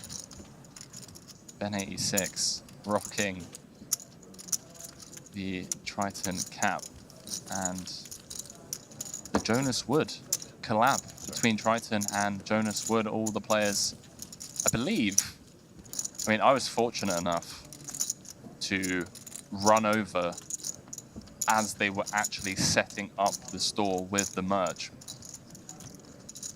I heard through the grapevine that if you want anything, you get there early. And I believe several players have found out the hard way that that is something to live by, that you need to get in there because everyone gets here and one of the first things they do is they go and reserve their merchandise. Yep. And that one, obviously, one that they want to get their hands on. Jason Kuhn and Jonas Wood were in the lab out in LA, putting that piece together.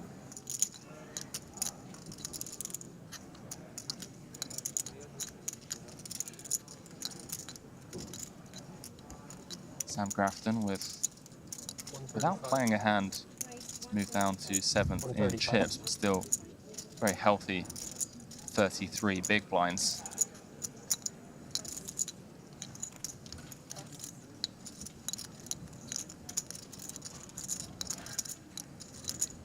It's gonna feel good when the chip leader folds. It's big blind to your raise. Well, it's a thinking player.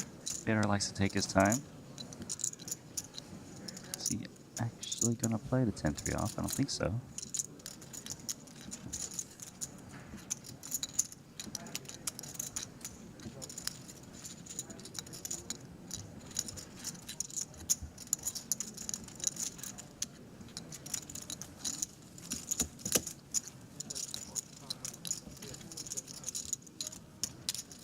Potential long FT for us here, Randy. Something that I'm really looking forward to. It's not often we get to watch world-class players and kind of sit here and just reverse engineer a lot of their pre-flop strategy, their post-flop strategy as well.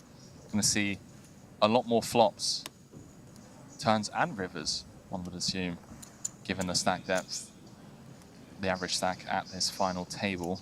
I agree with you. I think this final table is going to have quite a different play for at least the first few hours, you know, as we got these deep stacks. You know, we got bets that can go into flop turns and rivers, 3-bet pots likely to be coming. Right now, everyone's trying to feel each other out. 8 deuce offsuit. Now, it's a bad hand. Is there a chance he's going to try and limp this? Because he's got a lot of chips, he might think he's going to get raised off his blind a lot less often than normal, and that's why you see him continuing.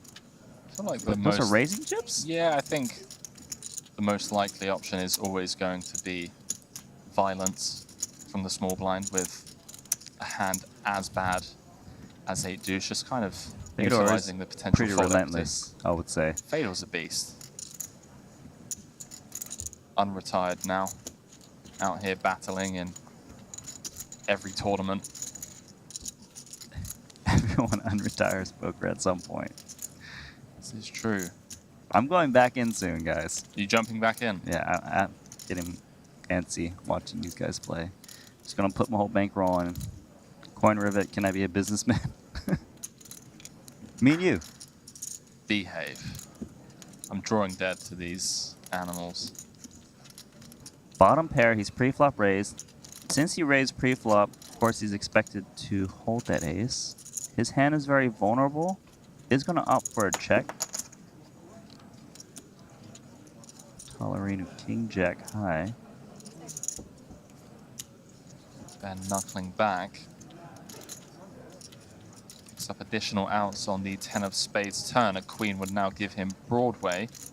Fedor still bottom pair. Is Fedor gonna try to protect and deny equity, or is he gonna just keep checking and try to show this down? Keep checking. It's an awkward hand to show down if you get there. Well, seeing 2 checks, might be pretty comfortable checking again, King Jack, but yeah, I like it. Clean.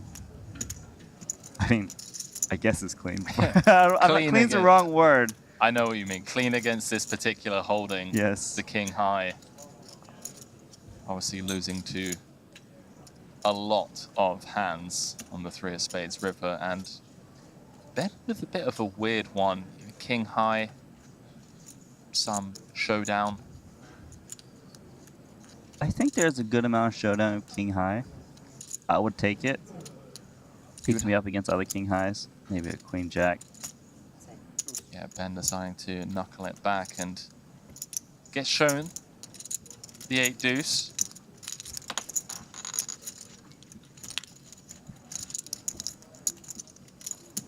I guess Fedor's like, well, you know, I don't need to bet and not show his hand because it's going to be seen in later on the delay anyways. But so far, he's been playing like he wants to redeem himself from the last event. What happened in that event, Nana? I don't believe I recall. I know. So this is the one that Ben actually won. Yes, it was. Just a couple of coolers, just things not going Fedor's way. I'm trying to think without having to go into the app, which is a great thing. Well, the blinds really shrunk. I'm talking like 7, like there's 4, 5. There were 6 guys for a really long time. They all, 4 of them had like 7 blinds. One had like 13. One had like 20. So it got to the point when, yeah, you're just gonna get all in with, you know, some standard coolers. 135. It was just like really a big grind. Jacks for Ayats. We are playing 40 big blind effective. Now, of course, Jacks is capable of getting a lot of chips in. He could opt for a slower route too, if he wanted to. And he's going to do that. It's against an early position raise. He's relatively early tuned to hijack, given that we are 7-handed.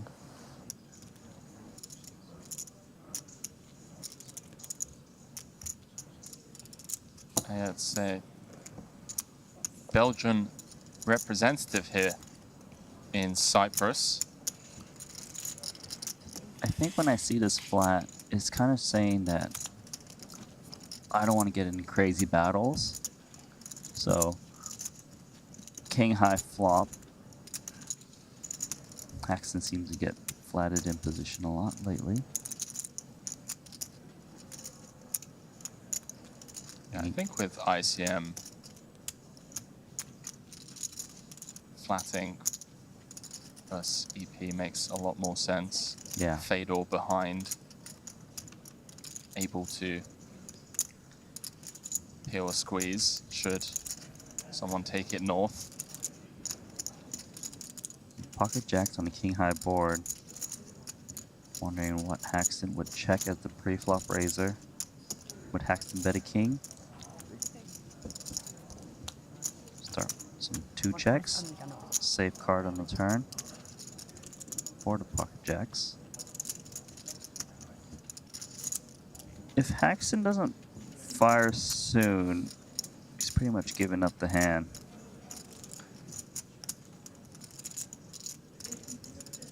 So he's wondering, okay, when I check the flop, he bet the king a lot, right? So does that mean that Ertz has like an ace high, or does he have like a little pocket pair? Still thinks his opponent's got a lot of showdowns, so keeps checking.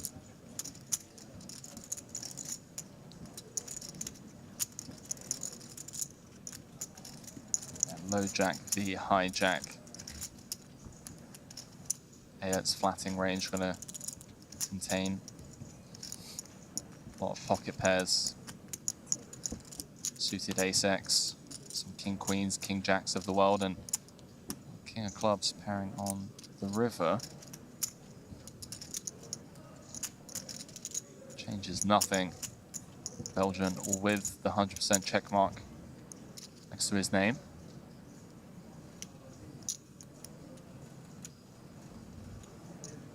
Like, not really beating much. Yeah, I would argue he's not beating anything.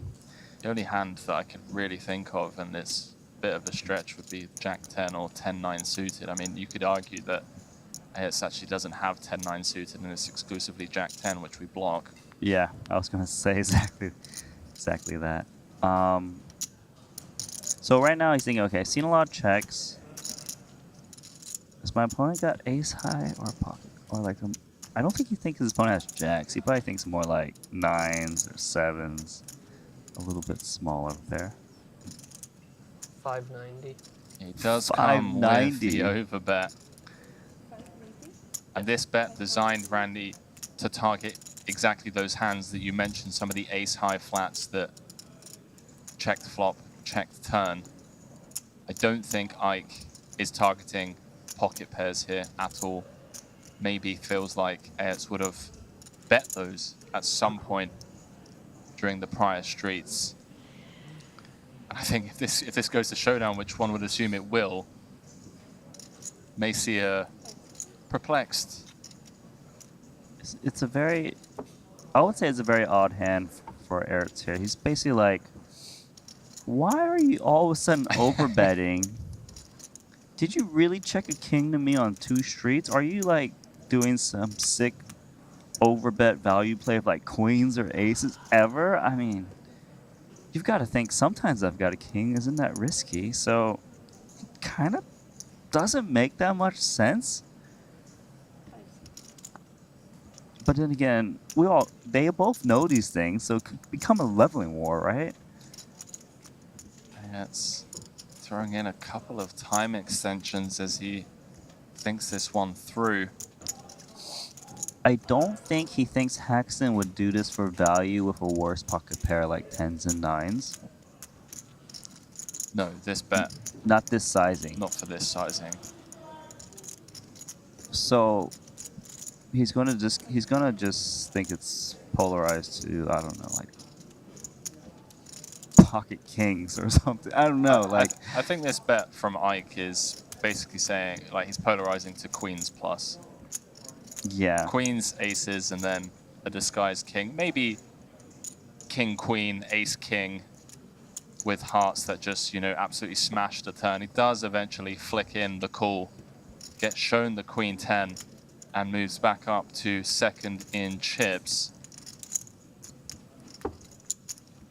I apologize, sorry, still third in chips, but on KT's tail now. With quite the drop-off now, Randy, between those top 3, Fedor, Canapong, and Pieter. Everyone else really feeling the ICM pressure now. Matthias Eibinger, the one in the middle of the pack with 34 big blinds. White chips, please. Thanks. 8 big blinds less than average.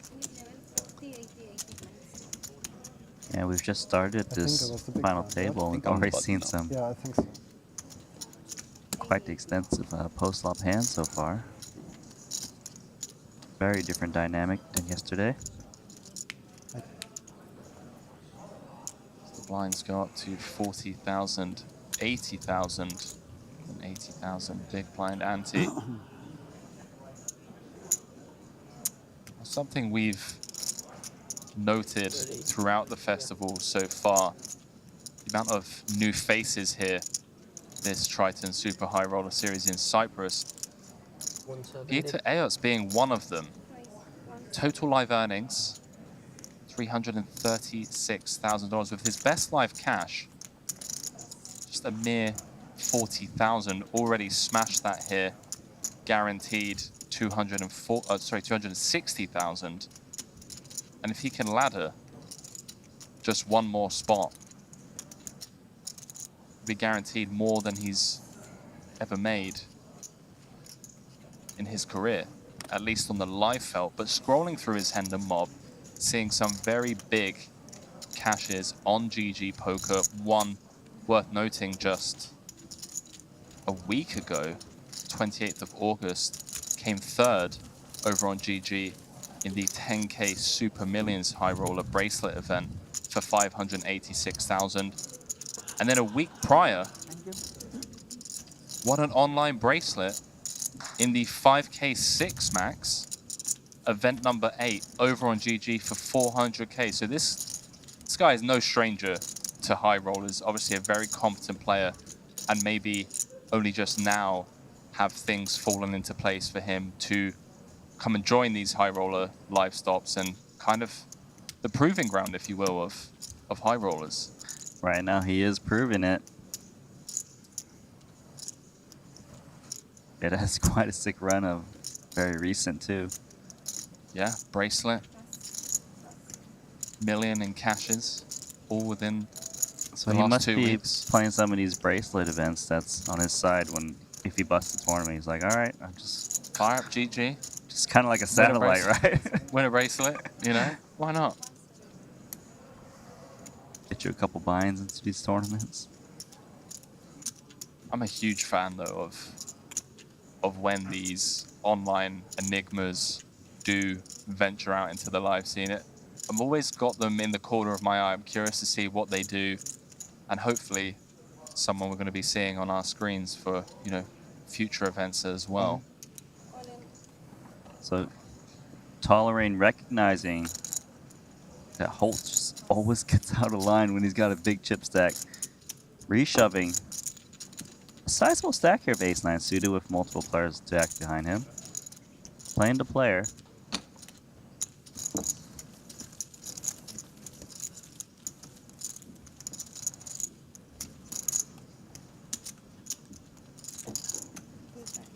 Thank you very much. Thanks. Quick look at the chip counts. Fedor. I mean, I don't even know what to say, Randy. Fedor holds at the top of the chip counts in a high roller. I feel like that's been said before. It was said yesterday. He was at the top of the counts There at we some go. point. It's been said before, but here he is. Event number 3, the 50K 6 Max. 1.5 million for first. I shouldn't say that. $1,472,000 for first.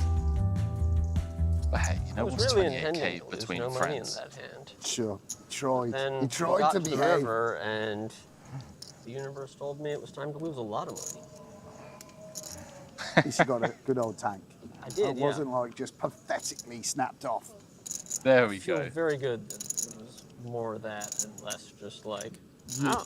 I can't help Sevens. himself. Like, you haven't played with him much recently. Like, yeah, it's just like you I can. got a you can pair, rely on, what am I going to do? You can rely on him for the reckless bluffs. Reckless bluff, says Grafton.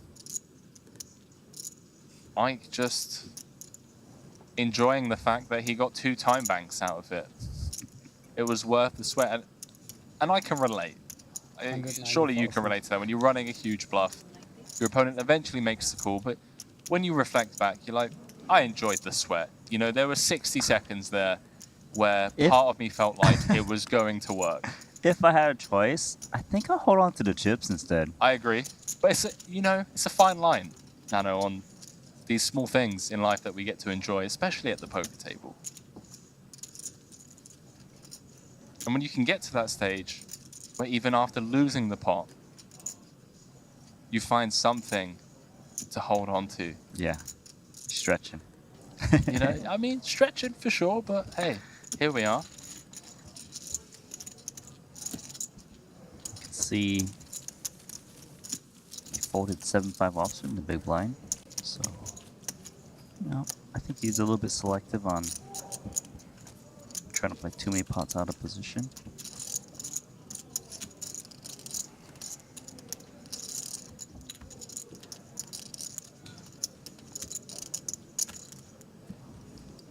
Now, Nano, this isn't me calling you out. I'm not trying to be ageist, but you've been around for a long time in the poker world. Yeah, I've been around a long time. Correct. You mentioned Fedor and Ibinger, both good friends. Yes. Both co-founders, I believe, of Poker Code. Have you found yourself at the table before, whether it be a tournament or a cash game, where you have someone that is not only a close friend, but you also kind of, you're very familiar with their game because you've shared so much information, you've studied together. How do you get into that mindset where you have to remove that friendship and just still plow on through with the task at hand and just play your A game regardless of the fact that you've got a good friend at the table? Yeah, personally, I'm not in this situation, but I know a lot of people that are like that, and these two play very hard against each other. I've witnessed them do it with whole cards up. For sure, yeah.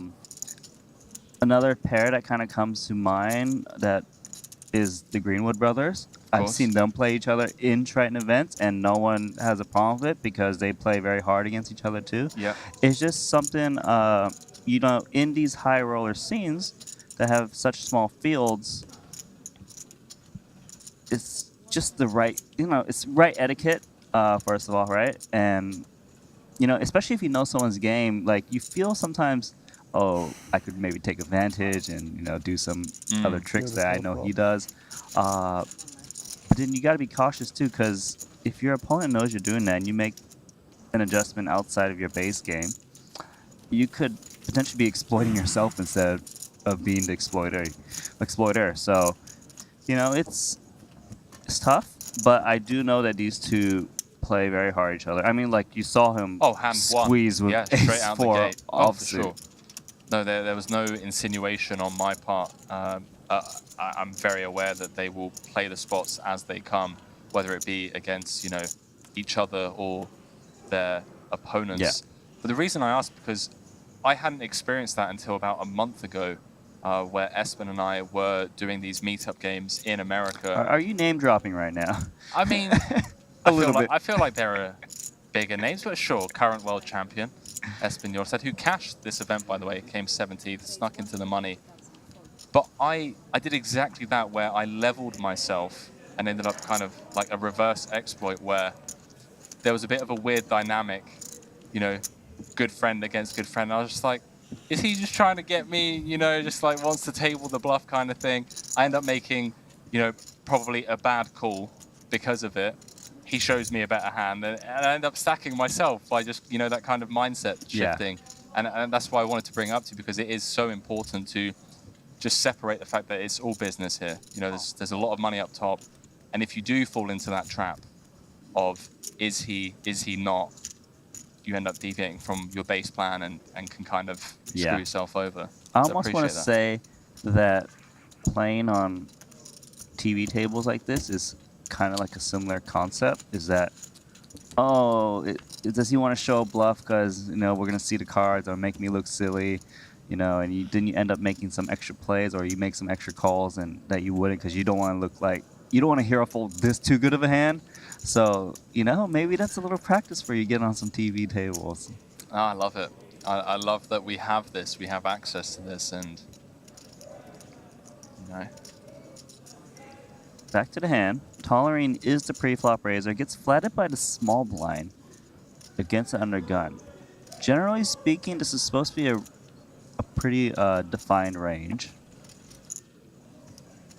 Jack, Jack, Jack 10. 3 jacks on board. Bolts with 81% equity. And courtesy of the Jack of Spades, removing the 4 king outs that Tolerine had on the flop, as Broadway would no longer be good. Seems like a decent spot here to bet Fedor. The pre-flop raiser checked this board. He could easily just have ace highs, smaller pocket pairs. Occasionally he'll have an overpair. 2 to 10, but I say it's more likely he's up against some hands that he wants to deny some equity and maybe get some value from those like pocket 9s, 8s, 7s, 6s. You see ops for a kind of a small bet. Designed to kick out the ace highs because it's a 3-way pot. Tolerant can't really just call the ace higher too often. and get value from the little pairs. I just can't, how can I fold to 160,000 bet when there's 780 in the middle right now? But look, sure. he does get Tolerant to call. I think that's exactly what this bet size is designed to do. As you already mentioned, you know, the value from the 6s through 9s. We don't want to give Tolerine a free card. We want to charge him, the small price being set, and Tolerine drawing to 6 outs, going to the river.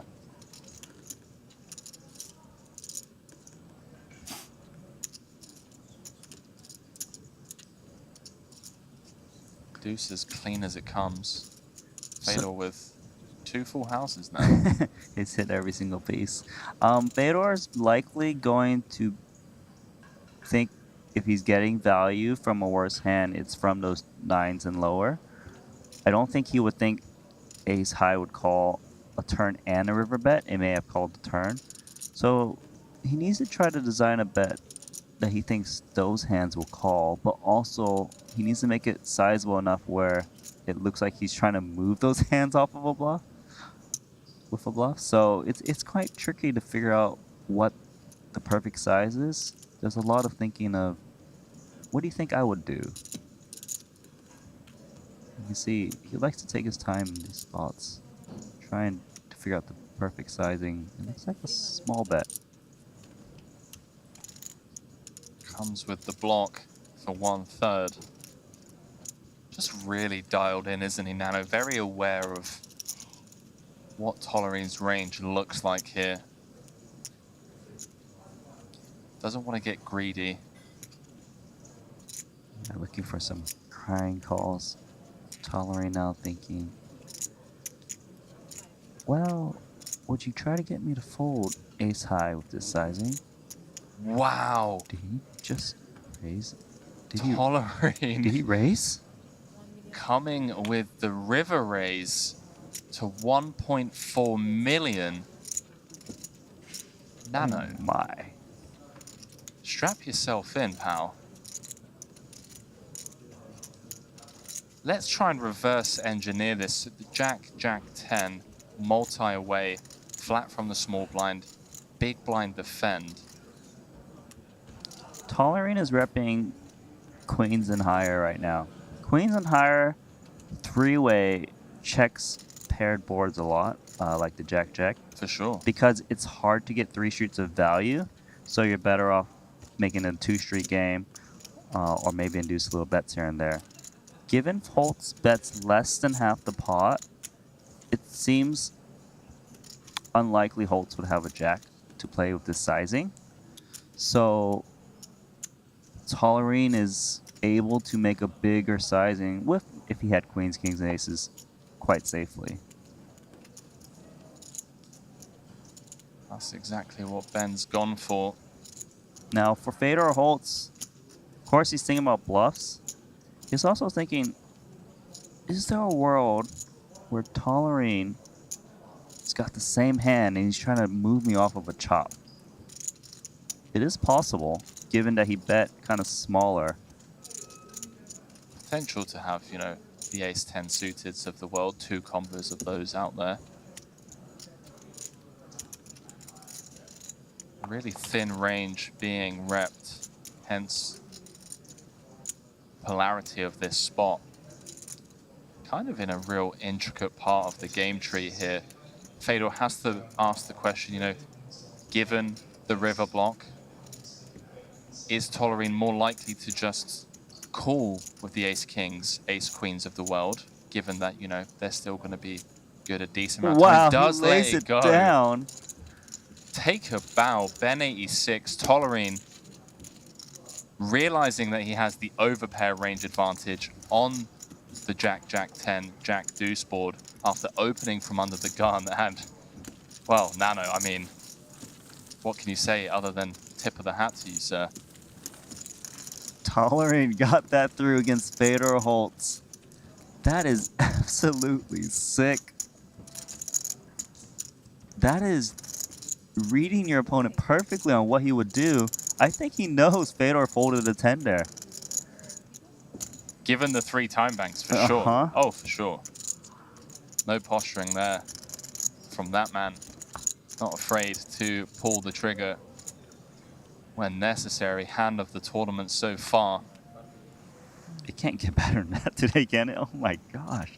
He got Fedor to fold 10. Jack, Jack, Jack with that action. Oh, this is good. This is a good final table.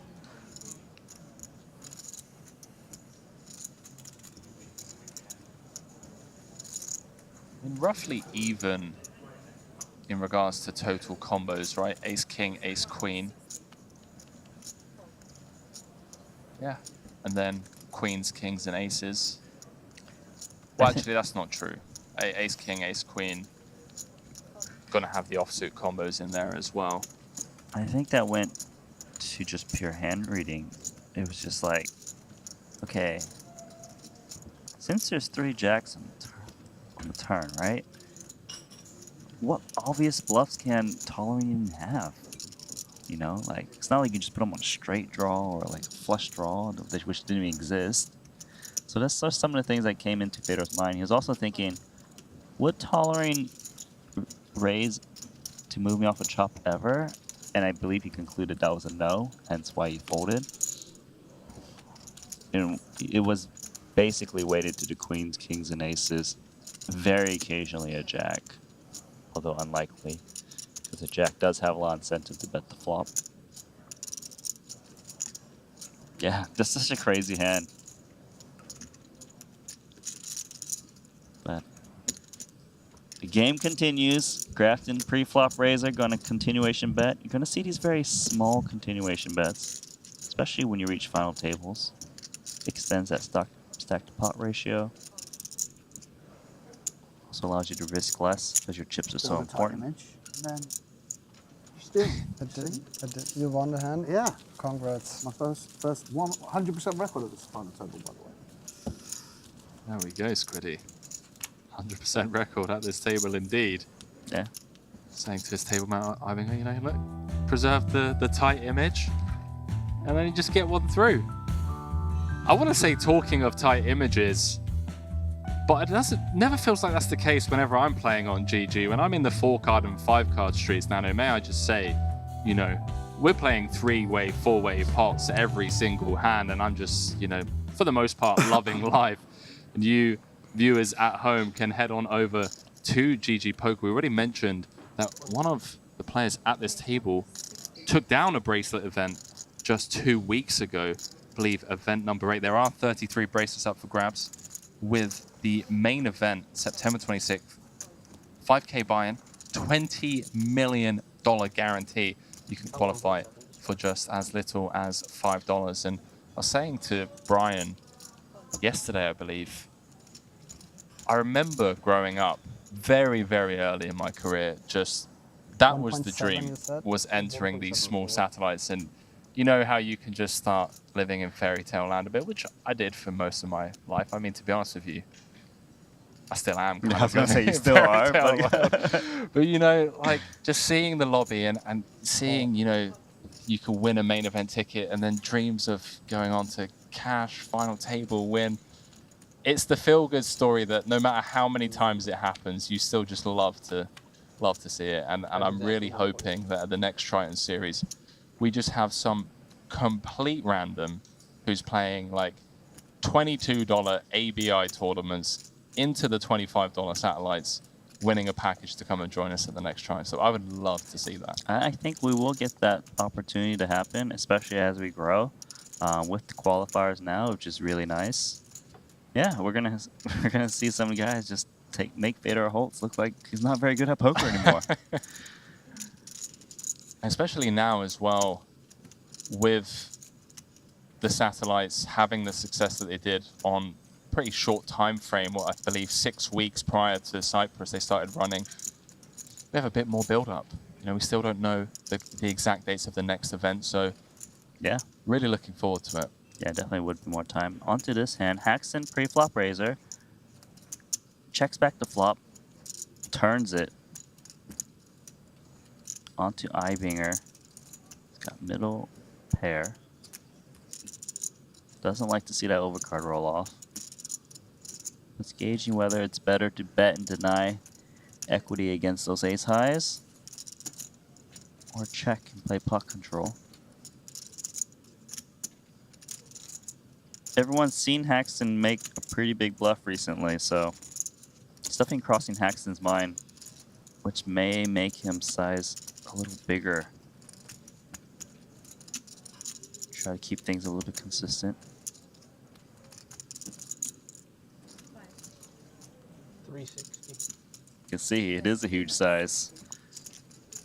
This big size polarizes him too. It makes sense for bluff point of view that he could have hands like King 10, King Jack that probably would check, but actually Ibinger quickly lays it down. It's like, I don't want to play a pot this big. Let it go. Ike back up to 25 big blinds. Bit of breathing room as these final tablists, they've warmed up the seats, I want to say. Randy, a couple of ambitious yet perfectly executed plays that we've seen so far. The Queen 10 from Ike with the check over bear, and then Ben 86 just bringing the heat. Event number 3, fresh off a title in event number 2. The chat must have loved that hand, right? Like, I still can't believe he got Fedor to fold that 10. Oh, man. 19. It's really insane. Actually, you know, the other day when Ben Tollering won the event, he was actually really solid. Didn't really make some crazy plays like that, so that was like really refreshing to see. 2 million, son? Yes. 18, 19. But when you play like a really solid game, when you make a bluff, it works way more often than not.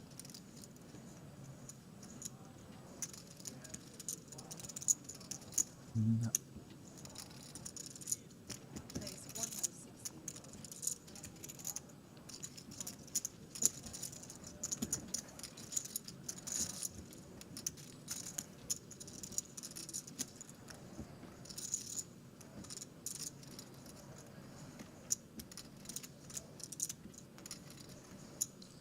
All right. Got another hand brewing up here.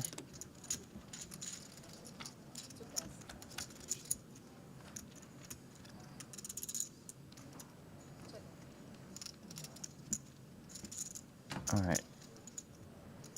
Tolerant pre-flop razor.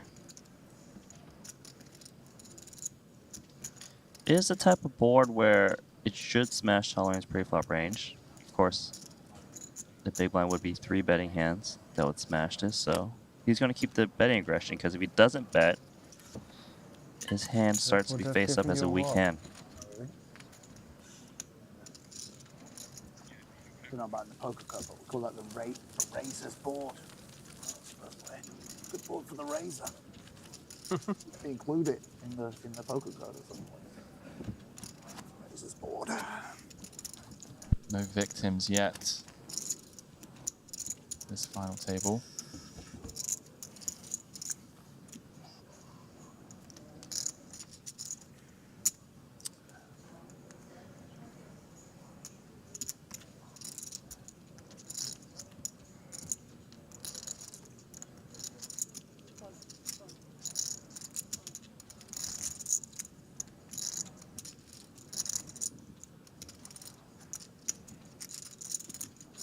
Tolerine is grinding.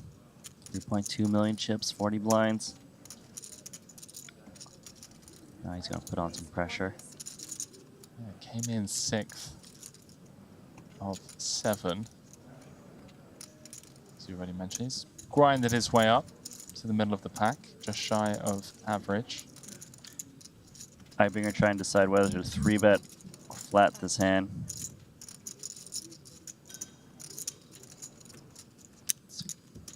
I can see a mixed strategy of King Queen. Just depends if you want. You know, the one to con, of course, the 3-bet in his hand is you could potentially waste it if you get 4-bet, but you also block the hands that can really continue. So it's a good candidate both ways. In general, I would say you would 3-bet the offsuit version of King Queen and flat the suited one a bit more since it's got more playability. And looks like Ibinger is going to 3-bet it. 420,000.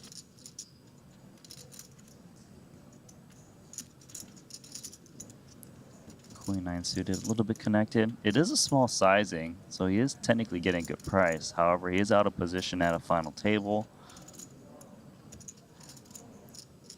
It's bet 86, Nano. You know, he's C3 dealer. He's got a game.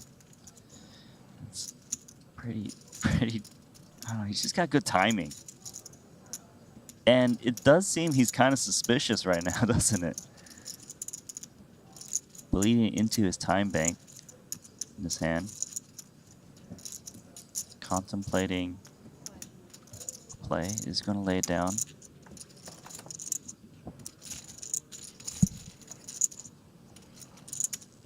This is why I'm sat in here, Nano, and not out there. I look down at Queen 9 of spades, facing a 3-bet in position. Let's show me 3 cards, please, you know. I didn't come here to fold. Yeah. Good on you. You're just going to be out of the tournament first. There we go. Didn't even make it to the end of late reg.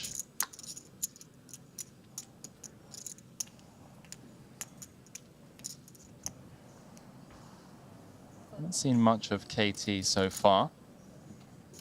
Comfortably in second. And with the chip leader on his direct left. Well, that makes sense why you haven't seen much of him, right? If he starts opening too much, Fedor's going to start being aggressive, either flatting or 3-betting them.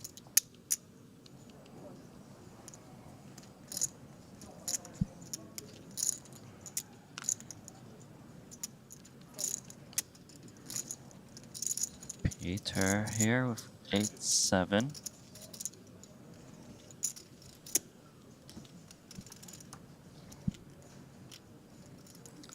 He's got a bigger stack now, 50 blinds. Let's see if he wants to play against Fedor out of position. Gonna try.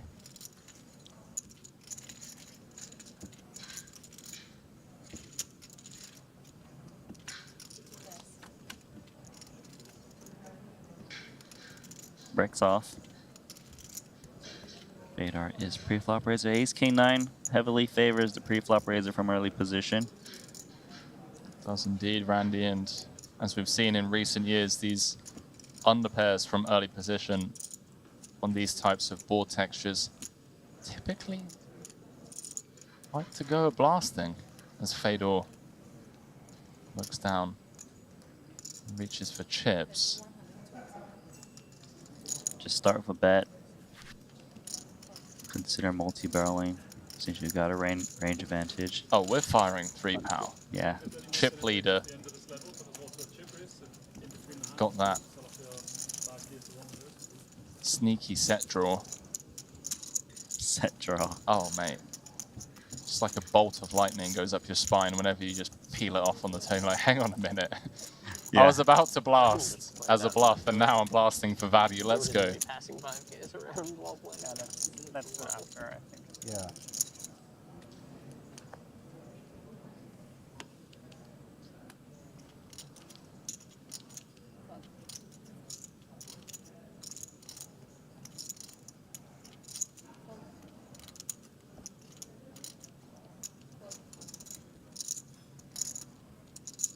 Grafton's been quiet. Ace King. Should wake him up.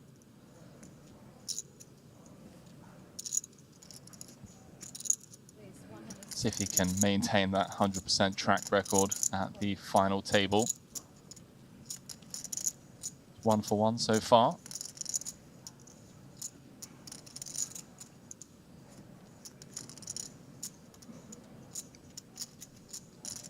Yet the small does eventually let go of the Jack 10-0. 4-3 offsuit. Gonna see a flop. It's connected. It's little. You know where you're at when you see flops. You're up against min raises. You get such a good price too, especially if you believe in your post-flop ability. This is the flop that technically favors the big blind a little bit more.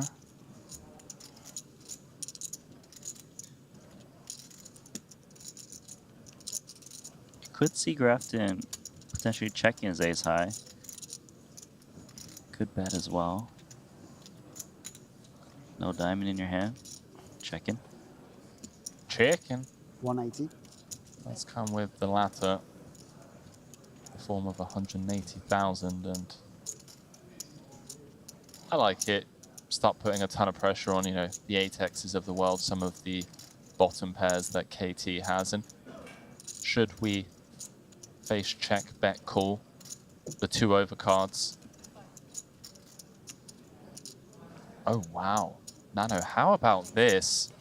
Squiddy betting KT with the ace king, and KT just takes it upstairs. KT's got some game. Usually, I've seen him with like 20 big blinds and lower. He doesn't really do too crazy, but now check raising 4 high, just reading Grafton, not being able to take the heat with this stack size. He just called him with ace king high. Nano, let's just strap ourselves in. Let's buckle up, because this final table already 1.29 out there. Sam Grafton with less than pot behind. That is a bad card for Grafton in theory. It looks like if my opponent was on a draw, he's got a piece. Thing is, KT's got nothing. When he check raises and gets called on the 9-8 deuce against that stack size, he's got to be terrified. But he's using a time bank card, thinking about pulling a move. The old time bank. No way he's reaching for chips. It's not possible, is it? Nano, he has the nut low, and he's asking the question of Sam Grafton if he wants to play for it all with ace king, and he bows out. Nano, ace king in the muck. KT up to 5 million in chips with the nut low.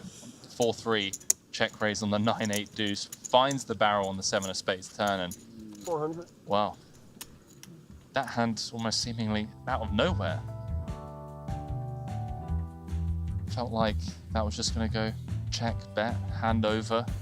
No, KT had different plans, up to 49 big blinds, kind of separating himself from Ben Tollerine and Peter Ayers, but it is still Fedor Holtz that is out in front as we move on to 50,000, 100,000 level.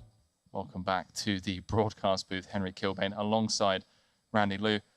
Randy, couple of hands, but I think the main one just has to be the Ben 86 hand.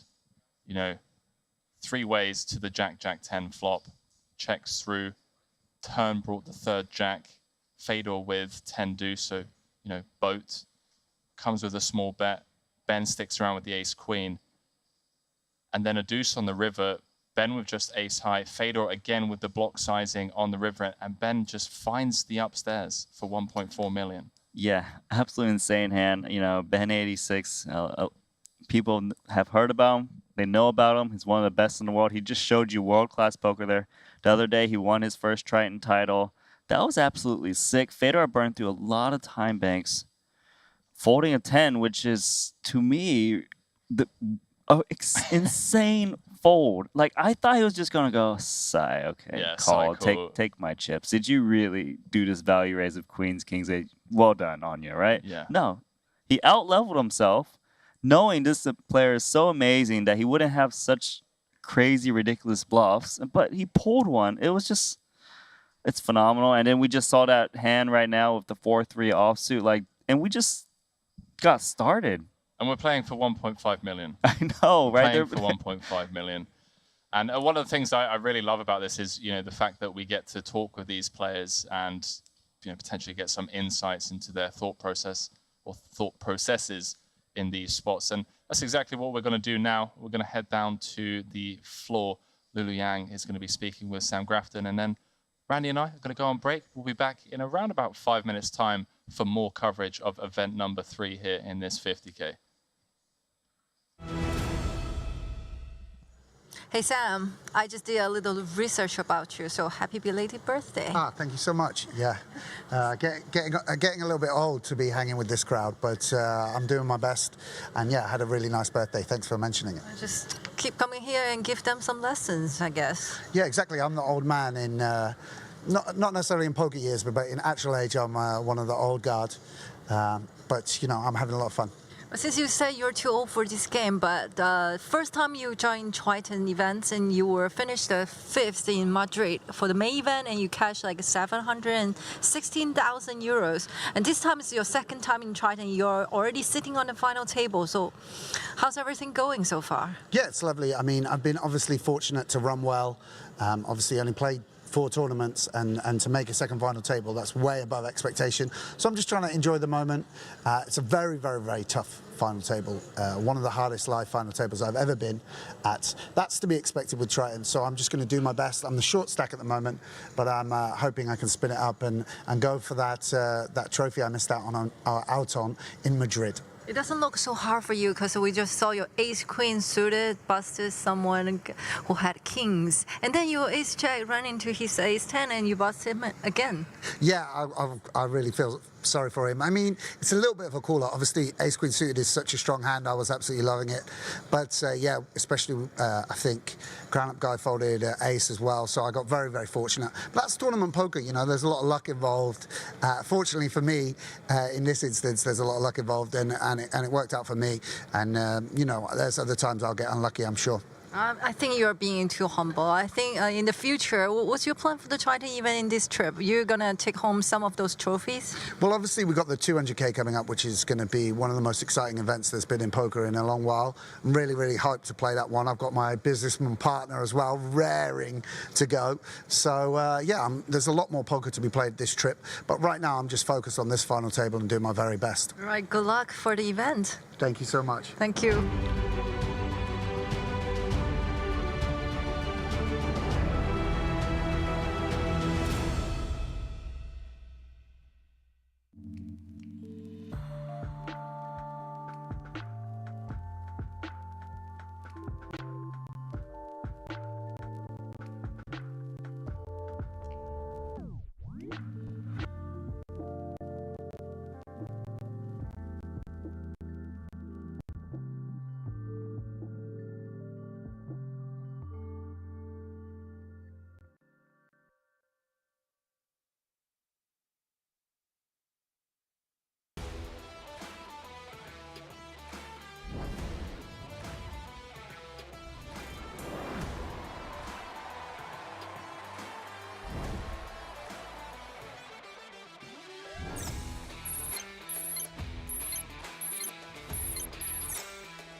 up against top pair here. So Ali, this, by the way, that exact thought process is like, you know how we had this discussion much earlier in our broadcast about, I'm back in Macau. I love playing with like really aggressive kind of maniacal players. You know why?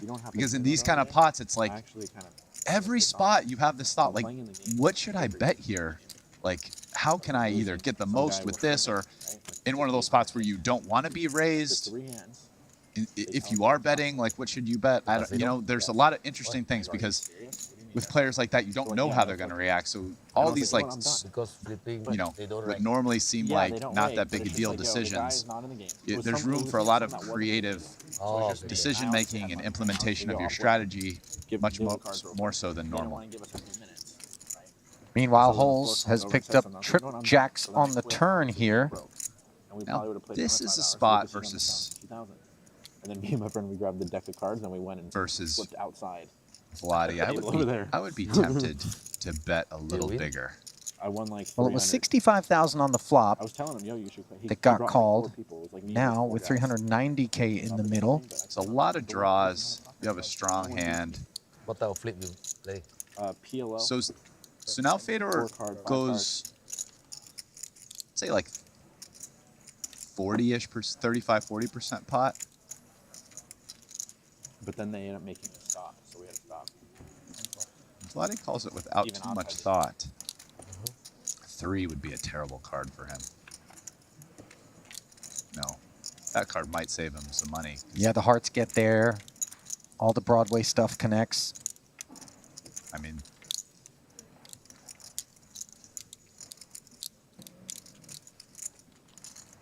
interestingly, though, it's the kind of card that perhaps Fedor could check from time to time, or trip jack's just too much? I kind of like a block bet.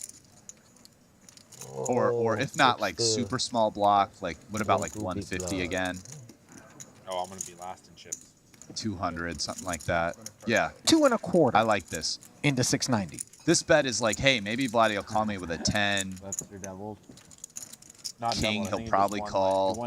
Maybe he won't even raise me with a straight because I bet big enough. Like, I kind of like think this is a multifaceted bet size that makes a lot of sense to me, given Fedor's actual hand and like what he how he might want Vladi to react. Like, he doesn't really want to bet so small that he gets raised by like some goofy hands, maybe even a worse hand somehow. That's how it always happens. Now, interestingly enough, this is a spot where, yeah, okay, so Vladi's thinking about turning his hand into a bluff, which is a creative play. Cool. Yeah. 3. And the raise to 675K did look credible, but at the end of the day, the scouting report is in on Vladi, and it doesn't have to be the goods, as Holes finds out by flatting the raise. And he picks off a very healthy pot of over 2 million. What are the odds that Vladi is the bubble boy?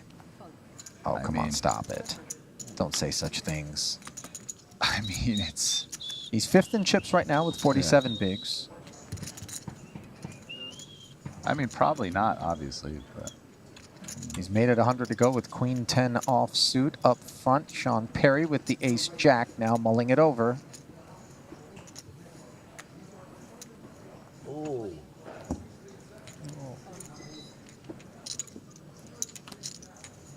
Oh, wow. He's moved all in for 360,000, and he's going to run into the buzzsaw that is an Ace King. 350. From the chip leader. Well, I'll tell you what the odds are. They went down significantly now. Fedor is about to go all in, I would say. And Isolate Perry heads up as a big favorite. Oh.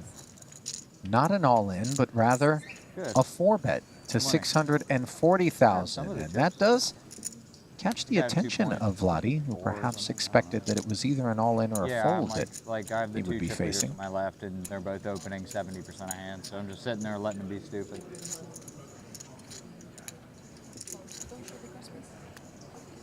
Vladi comfortably puts the queen 10 offsuit into the muck, and the discomfort will come once the ace king is revealed.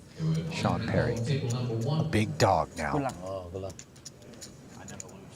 Sean is out holding play Daniels, ace jack, ace of hearts, jack of clubs. Federer holds ace king, ace I of feel like diamonds, 1 sec. I gotta get to the other side. I gotta sweat this, man. 880K hang in the balance as the fate of the money We bubble don't know. rests with Sean Perry's ace jack. My lovely card. Oh God. Paul, did I tell you or what? No A one jack beats and me, two man. I'm just fives. the best. Now No one Perry beats way me. out in front. Never. Not when I'm standing here. and it's okay. What the? Jack's full, and he ices it on the turn. Oh, you're the luckiest man. Bro, Much to the did I tell you I'm disappointment the luckiest? I Did believe tell you I'm that. I the believe luckiest? that. 17 Believe other me. players. Just now I didn't believe. Just now I didn't believe. But now you also believe me. I would have put the money in with the ace 10, right? Raise. Wait, I got 360.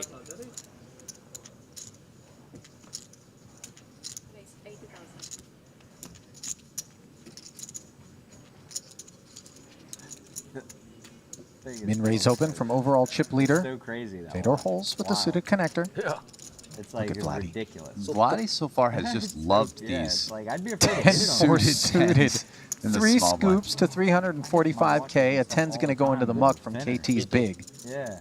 This is a big three. So when he did it versus Kuhn with the 10-5 of spades, it was Better be a 50K, strong 135 for the case like around that less thing. than Imagine 3x. cracking that. But Oh now my he's God. going huge. That's pretty baller. That we're And talking about his Fedor watch, the roulette one, calls. and he's like, "Oh, really? You want to talk about a game watch?" He just pulls out one. Never worn it before, covered in diamonds and custom made with a Fedor logo. understands that by calling here, having position, having the big stack, It's another level over. he can afford And I was trying to get into a confrontation and look at this texture. Flush draw and open ender for Vladi. It is a You know, gut the shot first, and bottom pair for multi-million-dollar Fedor. hand I ever played. Paul was at the table, and he asked me if I would like to sweat the river, and I sweated it wrong. And him and 2 other people told Well, me I I was mean, sweating my card. if you're wrong. going to But I call was just like, I'm just gonna do 340K it. pre-flop here, I mean, I guess you I'm call another sweating it. 175. Yeah, it's a very downsized follow-through here from Vladi. I actually think he wants to keep Fedor in there, but at the end of the day, he has 10 high, and it has not improved on the turn. Right? Because then you think, okay, Does he have a double barrel? I mean, if you're going to bet that on the flop, I kind of think on this turn you I'm just like boring, go huh? all in, basically. No, he's not That's the boring. idea. You're not Get a little bit more in the pot before you get your opponent to fold their weak hands. Kind of what I think. I mean, given his flop bet, I really don't like a check here with a 1 stack to pot ratio. Down and then you bet towards the end. Yeah. Like blackjack. Yeah. There's seats here.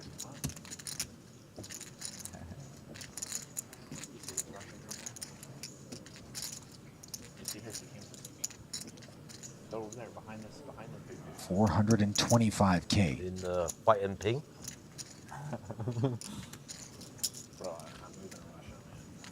And Fedor keenly aware of the fact that Vladi isn't necessarily just going to shut down Come out here. on the end. Yeah, and by keeping these bets small, he's kind of kept Fedor in this pot where I think maybe had he just gone all in some different spots. And Fedor makes the queen high straight on the end as Vladi has paired the 10 in a 2 million chip pot. And he is checking. I mean, I kind of think if he went all in on the turn, I don't think Fedor calls. Maybe if he had pot at the flop or...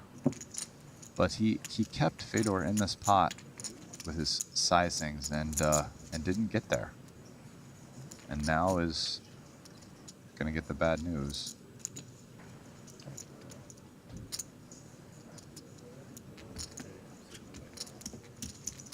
$500,000. Okay. Oh, and a check jam from Vladi here.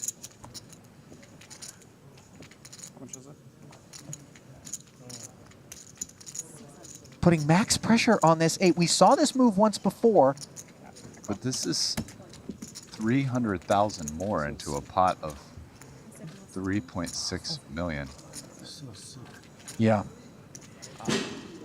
And it just was never going to be enough. And with that, the incredibly improbable outcome that you alluded to, Rast, Vladi Cholov is the bubble boy. The one-time overwhelming... But he had 3 deuce and folded, so... And as ecstatic as Fedor is, how about all of those short stacks, Rast, that thought that they were going to have to lean on one another, kind of a war of attrition, and instead suddenly they're told the bubble burst. They're looking around at each other and going, which one of us was it? Instead it was Vladi. Congratulations. Yeah. Live and die by the sword, my friend. Yeah. Congrats. Oh, I guess number 20 for me. That's kind of a milestone. That's cool. Yo, I this feel is like my it's first our Triton fault, cash, and, Rast. I think I'm hooked. Yeah, I put that out there in the universe. I think I'm hooked. And I'm not feeling good We about selfishly indulged in sort of the No, I love it. I love it. quasi-maniacal It's moments the that he best gave us. experience. You want to know what happened today? We were at the table at the start of the day, and Fedor asked Kate, the girl who's like, whatever, you know, Kate is, she's just in charge of the stuff. Dude, of course I know. What time the tournament will end at today? She just went and looked up the answer and knew how to do it. I was like, I never even know how to do that. And this girl here working some event knows how to do that. She's the best of all time. Insanely good. Yeah, everything about this place is the best. And the action. It's not shocking to see a hand like that. KT, pocket 9, small blind, up to 125K. It is pocket 4s for Sean Perry off of 800K, which is 20 bigs at present. Call. Yeah. And he's going to jam it. Snap Hopefully call from you got KT. king, man. That's ace. No, it's king. I got 4. Homeboy's got 9. ace. No, man. Oh, wow, he put No. the perfect trap. Still feel lucky? Lucky No. 9, too. Very, very good. He put it trap. in too confidently here. Good luck. Ladi, no All right, wait, patience. I gotta go to my lucky spot at least. I don't like how. I can save you. KT wants to come over to the lucky spot You got along the with wheel- Barry. He's got the wheel draw too. You're basically flipping here. 3 of spades. Fair? 3 of spades? No, what? Okay, deuce of spades, deuce of spades. Oh! Do you have 3? 3. But I have. All right, deuce on the turn. Hiding behind heart. Perry does have KT covered. Needs a 3 or a 4. Oh. Pleasure, man. Instead, Good game. Good it game. is a 7. Good game. Maybe not. Maybe the cover. Maybe you check. That was some fun sweating right there. Perry thinks he's here in Cyprus.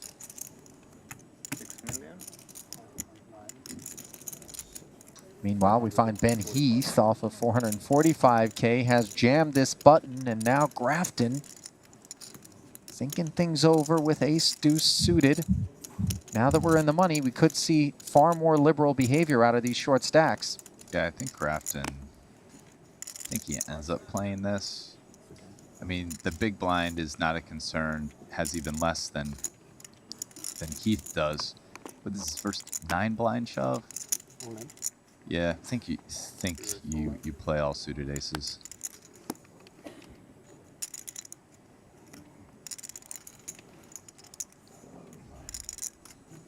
Just a small jam over the top of Heath to 680. Ben obviously didn't want to see this. Would have preferred to just pick up the blinds and Annie. Tough spot for Chinwei Lee here. Let's go. Ducks out. Now I hope the karma works, because I said unlucky at this point, lucky on the bowls. I take it back. I believe in the karma stuff. Gimme. Gimme. Wow. Here we Ben are. Heath Gambling caught up, with just 2 buddies. probably like one of the worst hands he would end up jamming, but not in bad You shape got a spade, versus the bro. ace deuce suited. I do have a spade. That flop, no help to him. 3 of spades, I'll take. Same story for the turn. Still happy with 9 the of clubs. Still happy with the 3 of spades. And the river will seal Ben Heath's fate as our 17th place finisher. He will collect the cash. Or Min cash. Oh! Looks like we've got another all-in and a very spicy turn card for Sean Perry. jammed the nub and was I think I'm gonna dominated lose this against one, Paul but I'm winning Pua, who the gave him a 200K. spin with 10 deuce. And the river Yeah. does Whoa! not help. The 8 deuce, 10 high no? is going to be Oh good. my god, I thought we chopped. No, it's not. No, 10 high win. Okay. Pleasure. GG. Pleasure. So, For the second time. Sean Perry. Let's. We gotta shake with our left this time, I guess. Even it out. At least I made the money. It's usually a little bit less likely that they're bluffing. I mean, did Chinwei Lee jam and Linus just called the 210s, keeping Ibinger in the pot? It Certainly has to. Seems like a pretty bizarre way for him to have played his hand. Sort of does really invite Ibinger in with a wide variety of holdings, which 210s is not exactly nutted and may certainly prefer to be heads up against Webster for the 220. I do think that almost everybody would re-jam with Linus to stack there with 10s. And I don't know if it would have gotten Ibinger to fold King Queen off, but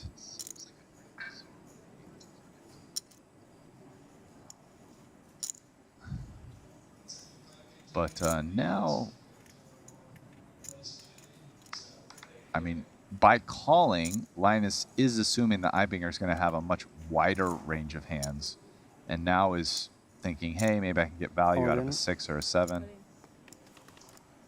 And that 100K lead is piled on by Ibinger, and that is not what Linus wanted to hear. Unlike on the bubble, there's less of an ICM consideration at this point, especially given the pay jumps, right, Rast? Yeah. I mean, I think he has to ask about, like, what hands is Ibinger doing this with? Like, right. If he has a, let's say he has a straight draw, 4, 5, 9, 8, 8, 5. Like, why would he go all in? Because those hands can't win without improving, right? So he might not go all in with those hands because he could just lose with 9 high to Chinwei Lim, and it's like, why not just call the 100 and see 4 out of 5 cards at the very least? So if you can rule out straight draws, and now it's down to like pairs, like does he have a 6, 7, or king? It's tough, you know.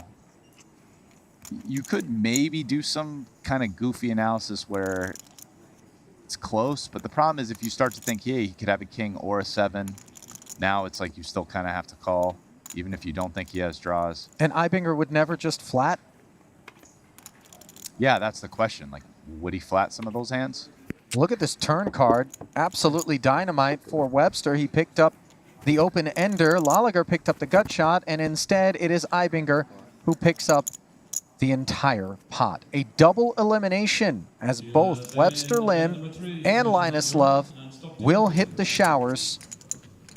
And now, back over to a developing situation between KT and Jason Kuhn. Too small for it to be a minimum raise, and he called. So I have to place the minimum raise in, but I'm saying it's unfair to him because it would have been a larger raise. I'm not saying he wouldn't still called, but like he matched a bet already. So it was 115, 350, so 235 more. And Jason announced 540, and the minimum raise would be 585. Yeah, so it's 45K more. So, you have to call. So it looks like Kuhn opened the button probably to 100K and 115K. KT 3 bets here So he will to raise the 350. minimum amount, then he have option. You have the option to call the Call or fold. Call. Like, let's battle, and Kuhn I think they are correct. clicks it back with essentially a minimum 4-bet re-raise, which KT calls, and we have a lot of chips in the middle here, ladies and gentlemen, going to the flop. KT obviously getting the kind of price that he was never going to lay down this Queen 10 with, and what a flop he's hit. Top pair and the club draw. Well, I don't think there's a play other than check it over to the 4-better. You're getting it all in versus aces or kings, and if he has ace-king or ace-5 suited or some goofy hand, let him bluff. Fair point. I mean, especially with the clubs here, like ace-king has very few outs. 4. right? Because the 2 clubs are dead. And even if they hit, there's a bunch of resuck out, so. And a hand like ace-5 or whatever, if Kuhn has a hand like that, is 2 outs. Now you get your c-bet, and now you can decide whether you want to call or just raise, which is basically going all in. 200K into 1.245. Call in. Yeah. And he does jam. Snap call from Jason Kuhn. And this is a key pot. 3.4 million in the middle. Thank you. KT's fate hanging in the balance.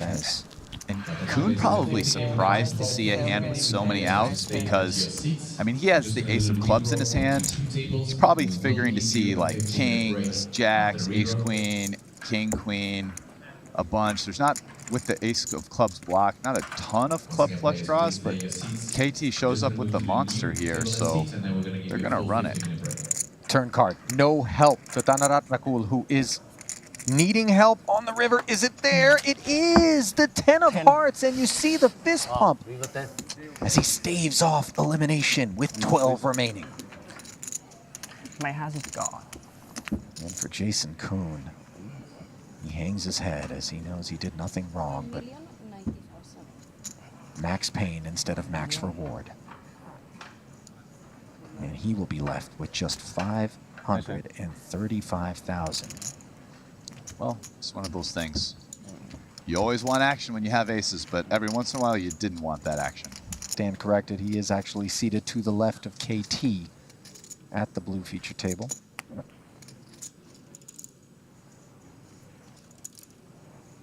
Phil Nagy appeared to be predominantly a spectator when we saw him at the feature table earlier.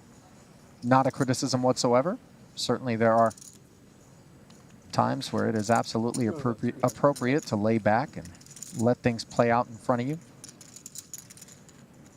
Fold it around to the blinds, where Ike's Jack 10 is going to jam, and Borikov does make the call with King 4. And he will have the edge. Fair fight. Very fair.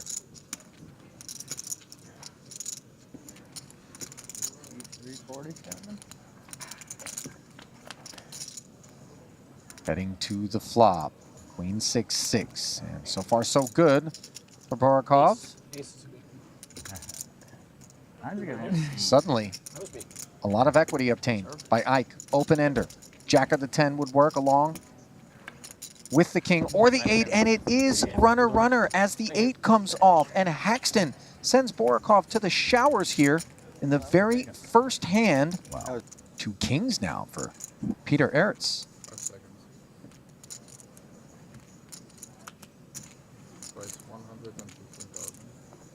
And the boss stack here opens to 115.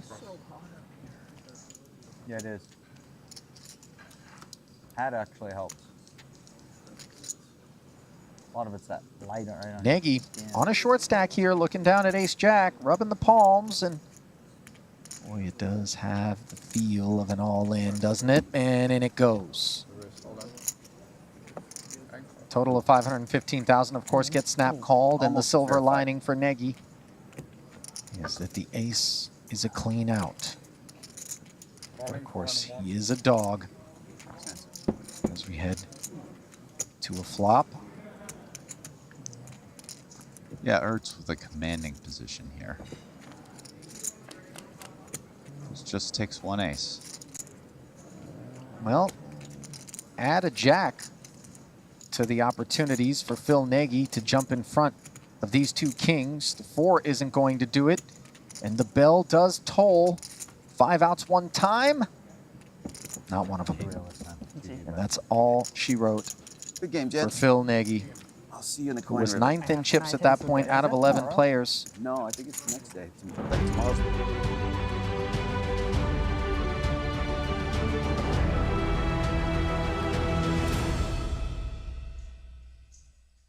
And a warm welcome back to the broadcast booth here at the Triton Super High Roller Series in Cyprus. We are down to the final table in the 50K 6-max. Randy Liu, alongside myself, Henry Kilbane. Randy, no casualties as of yet at this final table. Still 7 players in the mix. Sam Grafton at the bottom of the pack with 9 big blinds. And it is Fedor Holtz still leading the way at the top of the chip counts. But note the stack depth that we came into the final table with, where Fedor was leading with around 17.5 bigs, has now been reduced to sub 50, average stack 27 big blinds. I assume these next couple of levels is where we're going to see a couple of casualties. Stacks are going to have to collide eventually, right? Yeah. Now that we do have a short stack, Sam Grafton with just 9 big blinds, all eyes will be on him to kind of make a play, maybe bust out. But then again, you know, last final table, we expected to bust out. There were 6 players for a very long time. Everyone was 7 blinds, so we don't know. It could be a long one. It could be quicker. But we expect some action very soon. Yeah, I mean, Sam going to need to get his chips in sooner rather than later. A player that isn't going to be afraid to take the spots as well, because he's going to be thinking about late game. He's going to be thinking about, actually winning the tournament rather than laddering up a couple of spots. But the question now is on players like Benjamin Tollerine, like Mateusz Eibinger, who are squeezed in there in the middle of the pack, can't really do anything as they're heavily handcuffed due to the ICM pressure on them, given that Sam is so short. Yeah, they will be a little bit handcuffed, but, you know, these guys aren't scared. They're going to be willing to make their moves and, you know, do some flats here and there and some small 3-bets, but they won't be too crazy just because of Sam Grafton's short stack. Well, let's head on back down to the main feature table, the 50K 6-max, where one would assume Fedor Holtz, one of the most experienced poker players in the world, is really going to lean on the fact that Sam Grafton is as short as he is and potentially got some jail time for these middling stacks in the form of an ICM cage. As we talk of the man, hijack, pocket 4s, 12 bigs. See what he comes with.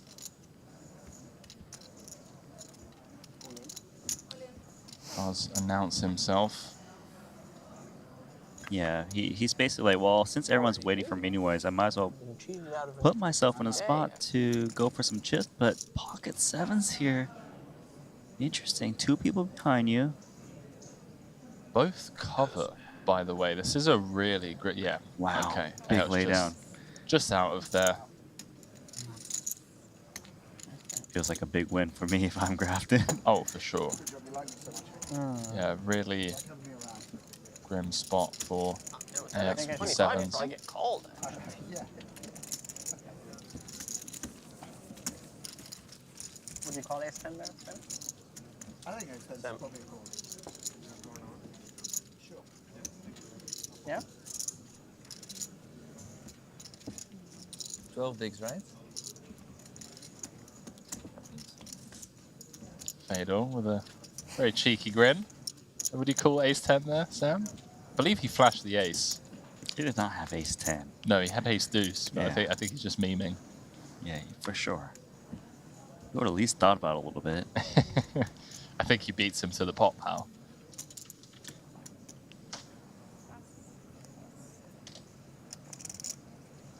What about pocket aces? Those look good. I don't know. I honestly don't know, Nano. Feels like a hand I want to be getting chips in the middle with. How about 200,000 chips? Ike coming with the min off 18.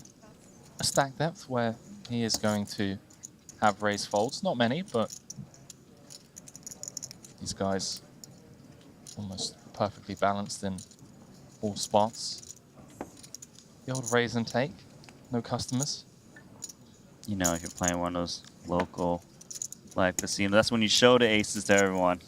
You're like, oh, no action. No, not hacking. Keep them mucked.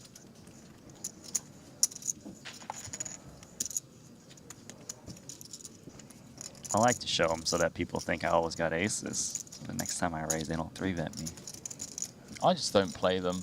No. I just get annoyed when I don't get any action. No. No wonder you play PLO. There we go. And also, whenever I do play aces, the flop's always like 7, 8, 9 with 2 suits that I just don't have. There's only 4 in the game. Yeah, you know. I've got 2 black aces, just comes 7, 8, 9, 2 hearts, 1 diamond. Turns a 10 of diamonds. Exactly, read my mind. Paxton's going to open up ace-10 offsuit. Ace-8 suited. He's been pretty cautious in these spots, I think. He's not going to want to play this. Against a 21 big blind open. Early position. When he plays that guy.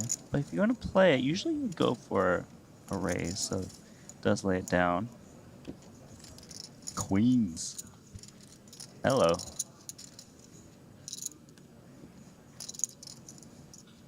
Beautiful thing about this spot for Fedor is the fact that he is the chip leader and he is meant to be exerting a ton of pressure pre-flop with some lighter squeezes. Just so happens he has the goods.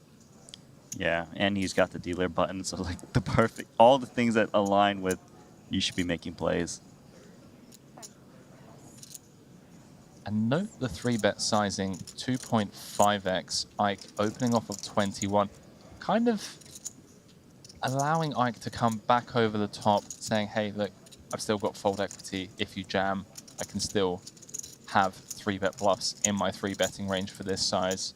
Yeah. You're going to see people size down a 3-bet size when they're playing around 20 big blinds effective. Because you don't really need to make it too much bigger. Your opponents aren't getting good odds to call with the small stack size. So, yeah, you can see them just quickly lay down that ace-10. Get you a cheaper price on the bluff as well.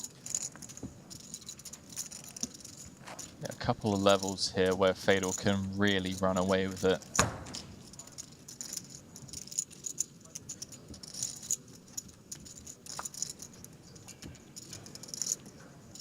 Yeah, he was chip lead in a good portion of event number 2. Eventually the blinds got up and became a bit more of a technical shoving game. Fedor Holtz just shy of 7 million in total live Triton earnings.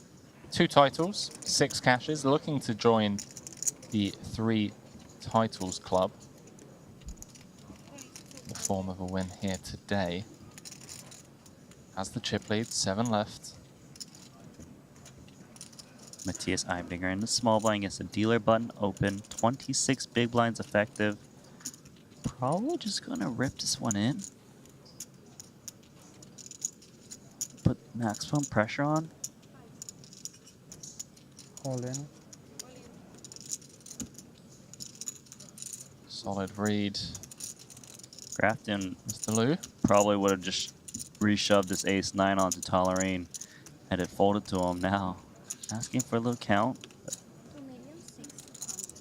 Ace-9 seems a little ambitious to continue to raise in a 3-bet jam.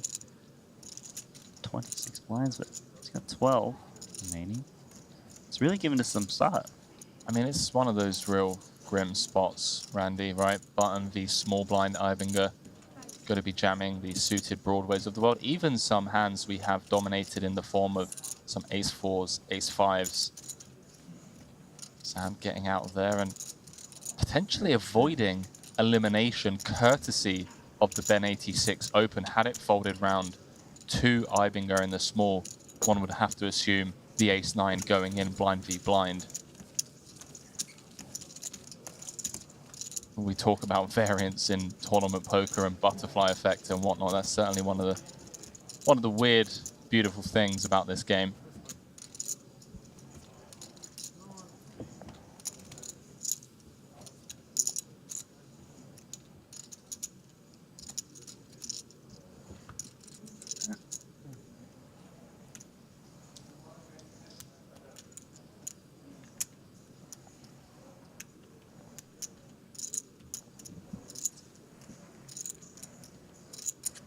Jacks. Ayerts. You did good with them against Axton earlier today.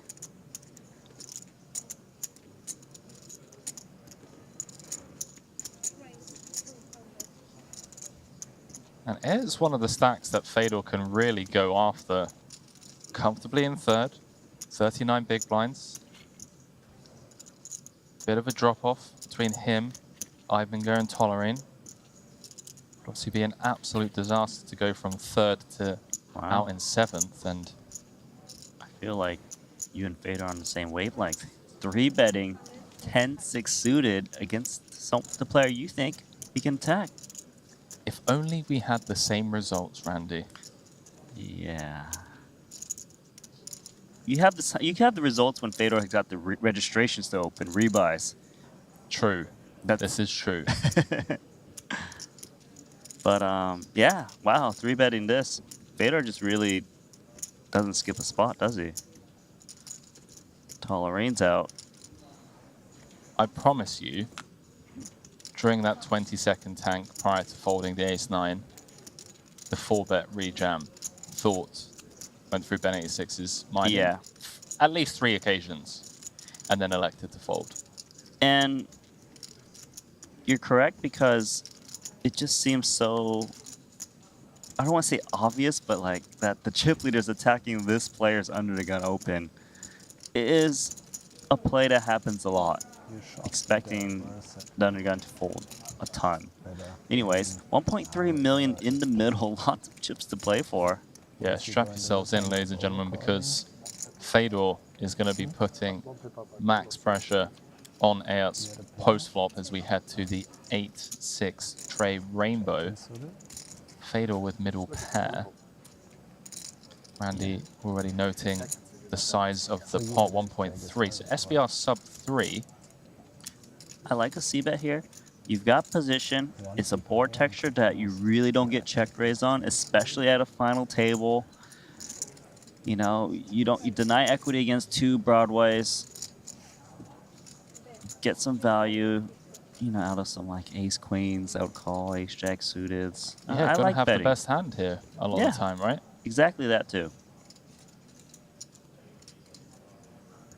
Like I would just never ever expect a check raise. So you're not like betting and getting blown off your hand hypothetically. So jacks, it is a small bet, but I don't think Pieter is going to want to bloat the pot, sitting on that, starting the hand with 4 million chips. Now, to play devil's advocate, due to the ICM pressure, is there any merit to trying to deny some of that equity that Fedor would have in the form of But you 2 know what? overcards? At devil's advocate's right. He raised. Does come with the check rizzle upstairs to 1 million. So he's not worried at all about potentially getting all the chips in. It's like if you got queens, kings, or aces, then I was just dealt out of the tournament. He just knows his opponent too is like, look, sure, yes, he could have an overpair to my jacks. But knowing him, he's even got the 10-6 suited in there. So he's going to call. This is getting a big pot. This is huge. I mean, out of nowhere, an average stack size pot already being played on the flop as Ben, Ike, Squiddy, and Ivinger just kind of watch on intently as first and third go at it. 3.3 million in the middle, 2.3 behind. Normally, you would be a little bit scared of 2 jacks right now. The thing is, there's so much in the middle. Fedor Holtz is the type to still 3-bet some garbage. Maybe like an ace-8, 8-9 suited. If these hands you still beat, the board's getting pretty darn connected. All in. I feel like you just got to go for it and hope he doesn't snap you off. Fade the snap announced. And he does. I mean, this is pretty gangster, not gonna lie. I mean, Pieter Ayerts flew under our radar. First time at a Triton Super High Roller Series, but we already discovered, you know, looking at his resume online, just won a bracelet over on GG Poker, came third in another bracelet event, just shy of 1 million in cashes in the last 2 weeks alone. And here he is, final table of the 50K. Wow, so Fedor does pick up some extra outs. He's thinking here. He did use a lot of time banks against Ben 86 earlier. I'm trying to think of some hands he beats, but because there's no obvious flush draw out there, I'm having trouble naming some hands, Henry. Some hands that he can beat with 10-6. It's tough. It's really hard to think of some hands. A random... I don't know. I can't name any, actually. I really can't. I'm trying to think of the hands that firstly pill pre-flop against the 3-bet. Out of position. Exactly. I feel like we can kind of comfortably, I don't want to be... Get rid of those 5-6 suiteds and yeah, stuff. I was thinking leaning more towards, you know, ace-4 of clubs, ace-5 of hearts type holdings that have a bit of connectivity around the 6-8-3 with a backdoor flush draw. Maybe some Jack-10s, you know, the 2 overs. Yeah, but are these hands still jamming the turn? This is the question you have to ask, right? Check raise and get called. If you had a bluff, you would be terrified right now. Wow, Fedor makes the call. 8 million chip pot, Randy. Out of nowhere. With 10-6 suited on 8-6-3-7. What's going on, Henry? If Fedor can turn this 20% into a check mark, he will be the overwhelming chip leader with 6 left. Ayot's looking to fade the 9 outs. And he does, Randy. Queen of clubs, corner pocket. We have a new chip leader. And it's Triton Series first timer here to Ayot's with, I mean, a monster chip lead now. Fedor down to 20 bigs. Wow. That is called max value with pocket jacks. Lots of other players would just check called at flop. See a check on the turn, maybe some bet on river. Already. When you flip that over, I was like, ah, brilliant. I was like, I just made 80K. You know how lucky you are, by the way. I know. I think he can feel it. Yeah, I mean, that is a surprising river. Squiddy saying to Ayot's when he flipped over the jacks, he's like, wow, I just made 80K because Fedor surely has you beat. Yeah, that's what I was saying. You wouldn't not expect someone to check raise 2 jacks, jam the turn with just pocket jacks there. That he just thought for sure Fedor, if he's calling, has got an overpair at least. Would love to see the ICM value of that pot. I don't think the program works. It just blows up. It's wow. I mean, that's got to be worth a good. I don't know. Maybe someone at home can run the calculations. That's got to be worth a good 750, 800K. Probably wouldn't even surprise me if it peaks higher than that. I wonder what Fedor was thinking with that turn call. It seems slightly ambitious, a little optimistic. But I guess he didn't think a hand like pocket jacks would check raise him on the flop and jam the turn like pocket 10s. She's like, these hands are supposed to just check call me on the flop, right? Because I've got a big stack, you've got a big stack. Aren't you afraid of... Don't you want Sam Grafton to get it in first? And that's the great part about poker, is just people out loving themselves. Little nuances.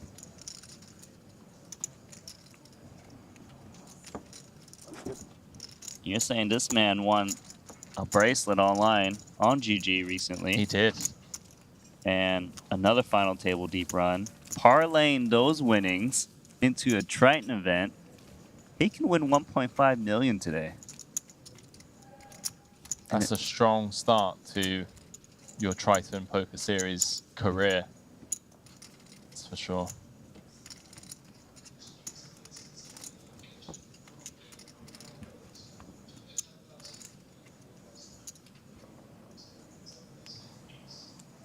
We haven't been covering this final table for that long, but there has been some sick hands already. Usually it takes a while. There's like one key hand that you remember throughout the whole final table, but like 7 players remaining. Can name at least 3 really sick hands, that being one of them. On to Matthias Einbinger. He's going to lay down 6-5 of clubs. That's a great point, Randy. I mean, we've only been covering for the better part of, what, 2.5 hours? Social media team have got their work cut out. All these hands they're going to have to clip. And they're not like, oh, standard cooler, someone hits a royal flush or something. These are like really tough, crazy, creative plays that are working. Yeah, I mean, that Ben 86 hand is going to be one to look at, that's for sure. It's going to get a lot of hype. 30 minutes long dinner break. That's 30 We have a minutes new dinner break in table 75 captain. KT. Only Piotr and KT with more than average stack 3.3 million. Heibinger sat on 30, Tollerine 26, Fedor 22, Ike 16, Sam Grafton 14.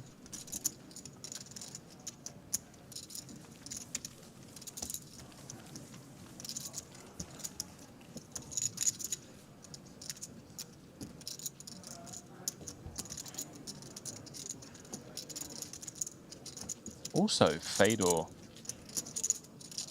a sign of respect, if anything, towards Piotr there, to firstly call the check raise on the flop and then call the jam on the turn.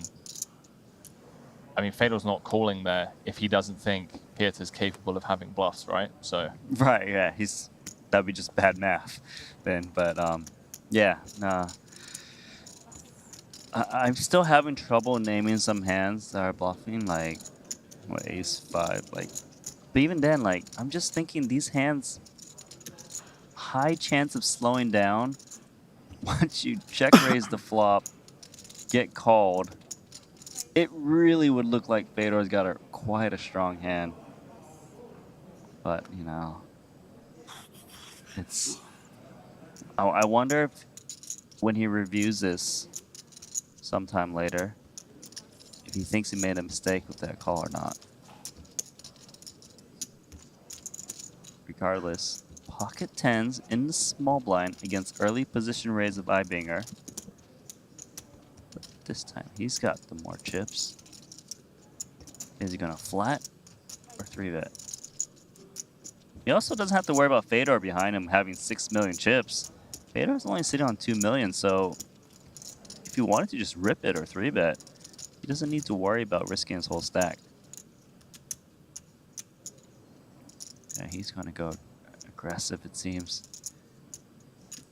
Pocket tens is a very vulnerable hand, so it is quite nice to kind of try and just take it down pre when you can.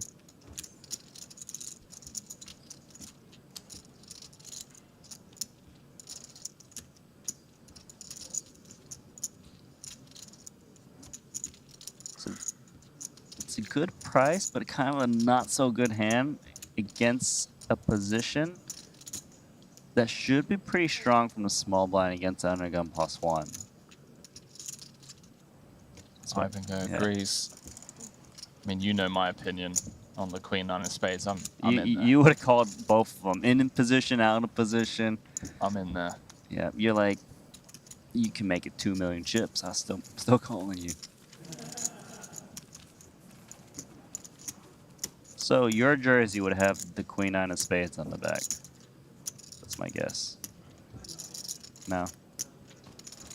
I'm just thinking. Yours has 4 cards on it. I would hope so. Ace, Jack 10 double. Ace, yeah. Ace, Jack 10. Actually, probably not. I'm more of a 5-4, King 3, something like that. Something like that. Yeah. Something in that area. I tried PLO. You know what? Every hand looks playable. That is true. And then you know what happens? Your bankroll goes down when you think that's true. Yeah, I think that's one of the main reasons why it's as popular as it is, or has been. I prefer a game where you just keep missing. That's where creativity comes in. Here goes 6-5 of diamonds. KT has been playing a very different game today, and it's very refreshing to see because he's got chips. This is like the real KT. Well, now that Fedor doesn't have him covered, it makes sense, right? Yeah. Tolerant king 3 off, so he's going to lay it down, respecting the chip stack ICM situation.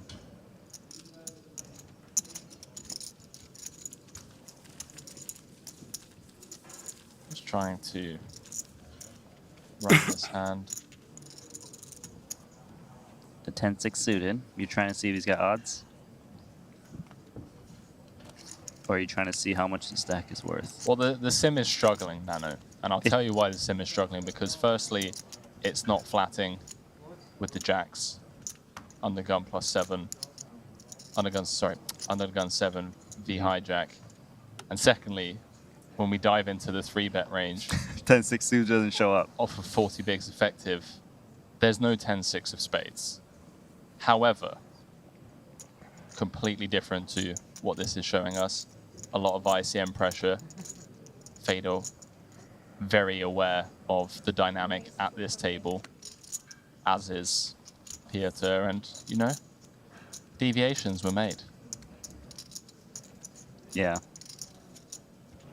Well, Pieter lets down 2 5s. So you don't have the answer. You just told me that your computer doesn't work. You need a new computer. The computer says... You need a new sim. Computer says no. That just says, get better. Get some live reads. Computer says no. Ibinger.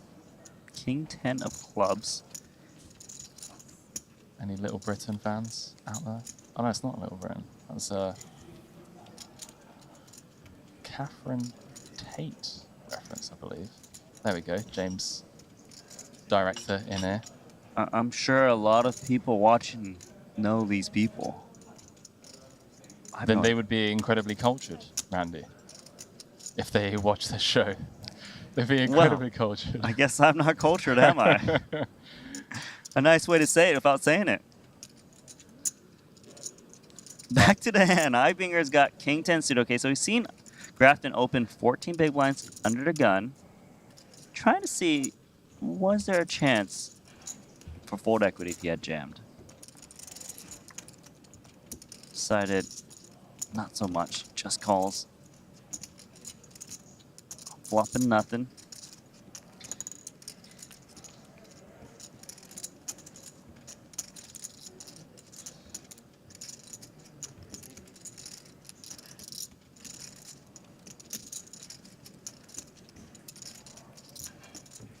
Ibinger really taking his time here.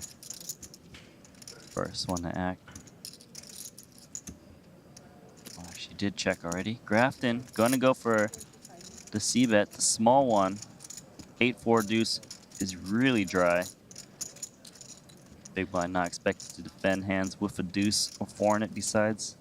The ace deuce is ace 4, so just kind of playing that 8. Or like a 5-6.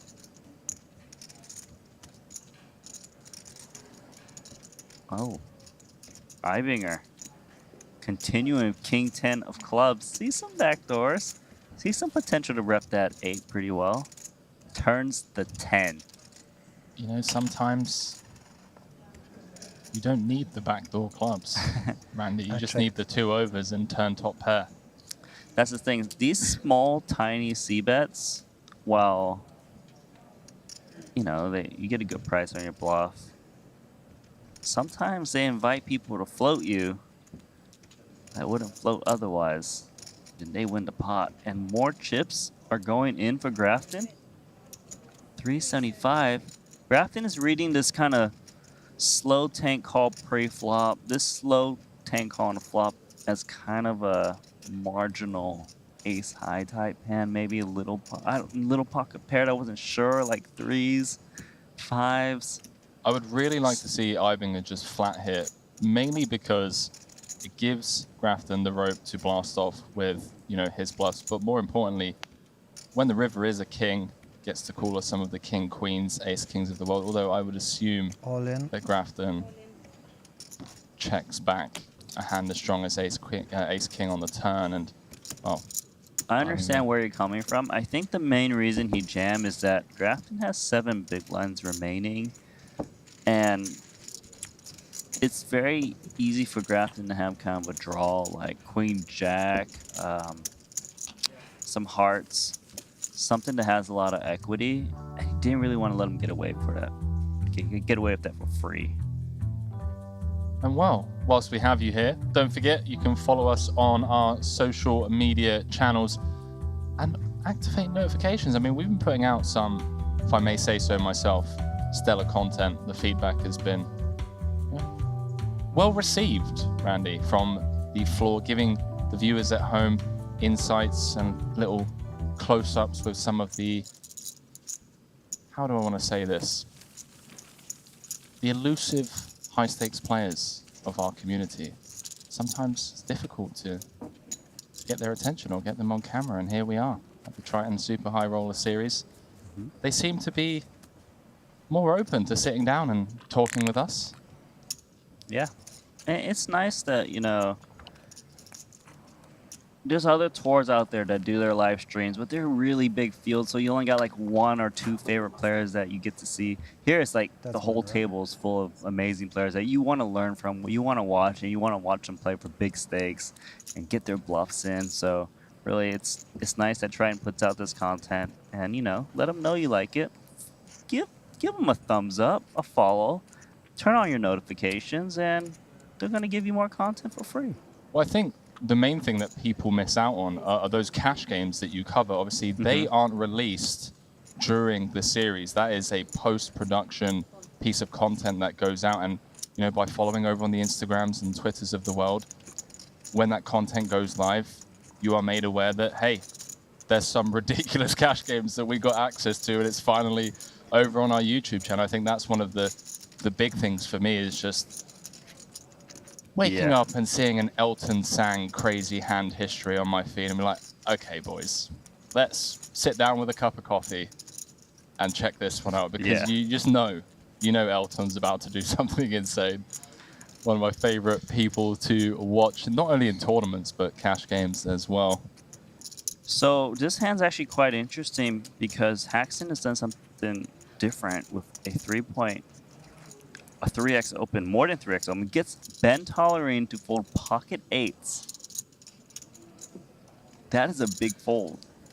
Something about this bigger sizing has confused Ben Tollerine. Haxton's gonna take that one down. But yes, the cash game is special content. Some people don't know about it. I tell you, You see it? the last content footage we released was probably the best cash game I've seen.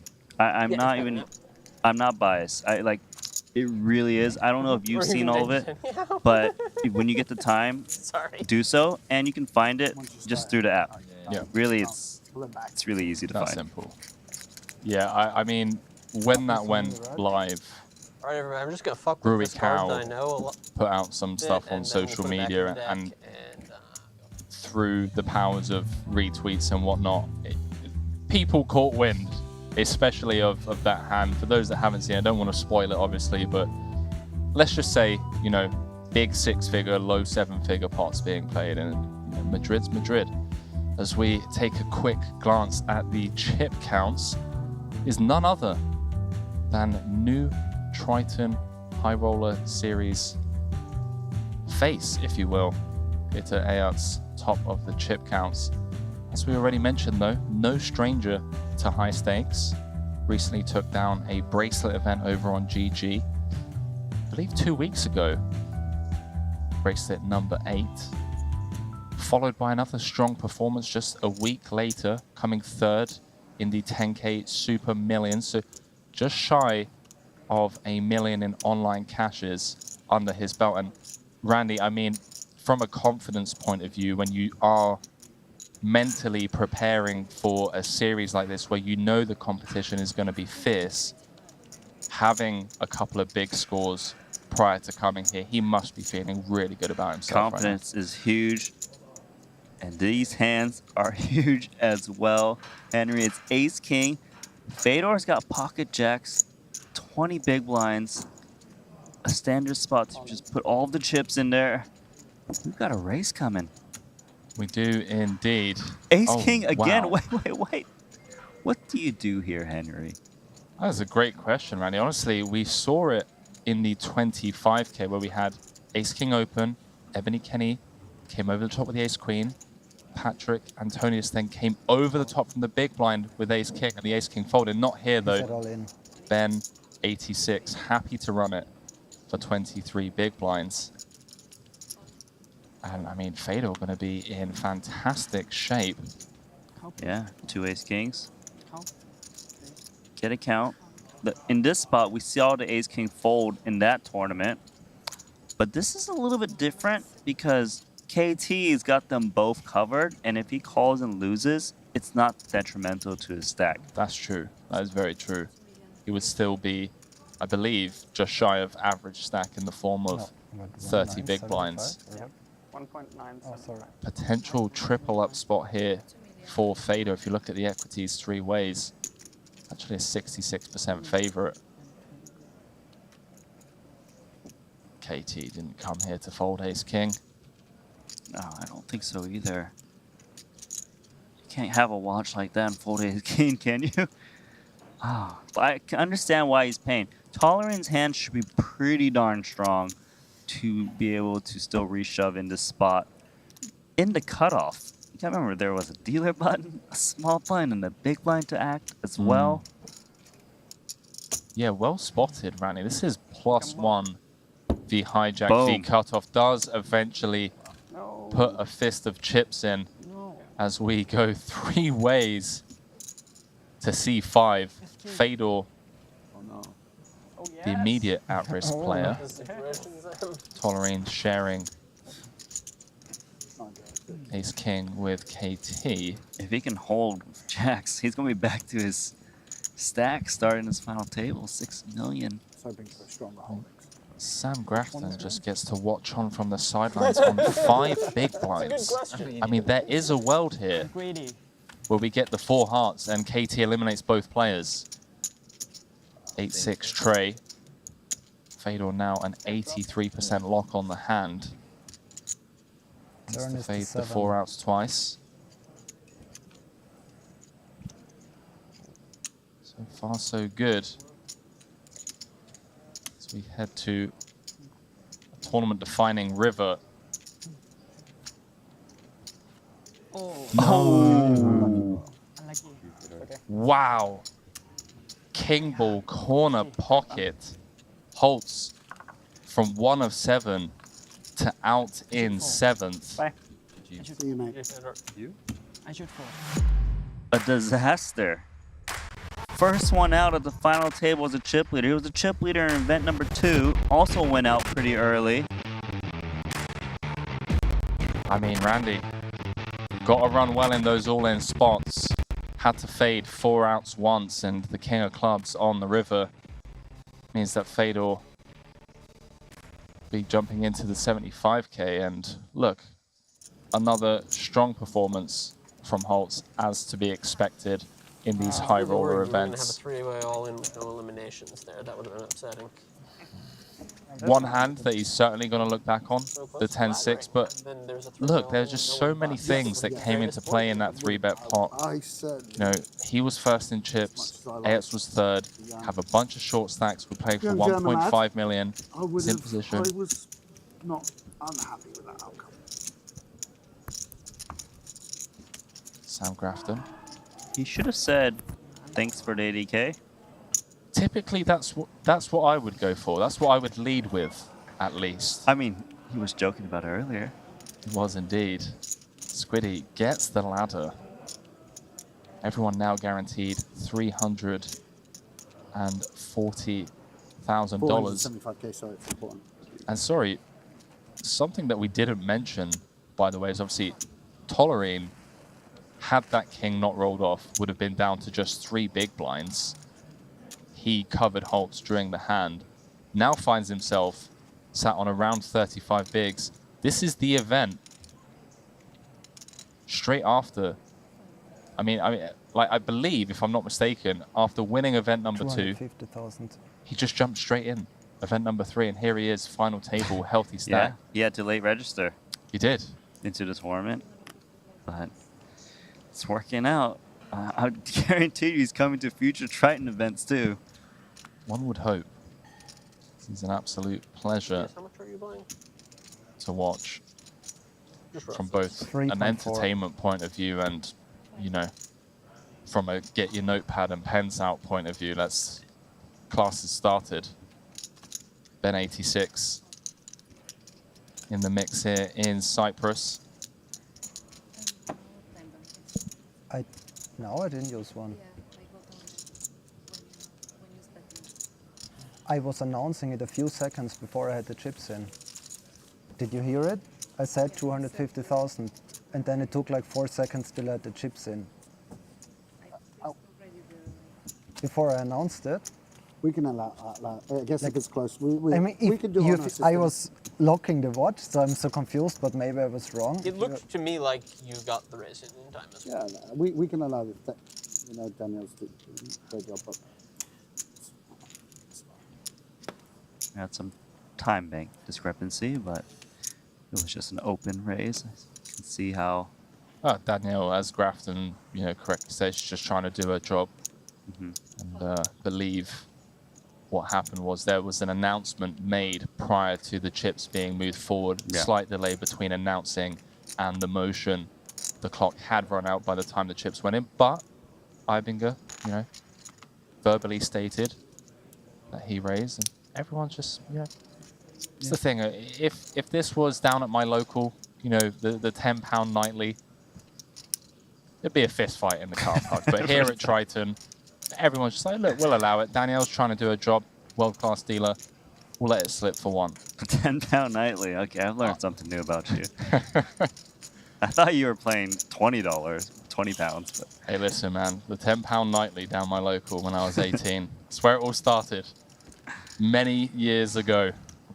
As we jump back into the action, I would really love to see Ayot's kind of try and run away with this, given that Squiddy is down to 5 big blinds. But the annoying factor, Randy, is he has second in chips. KT on his direct left, kind of getting in the way of him being able to play table captain. It's actually KT kind of being table captain now. Raising 8-4 offsuit, taking advantage of the chip leader. KT's got some game. Oh, KT doesn't mess around.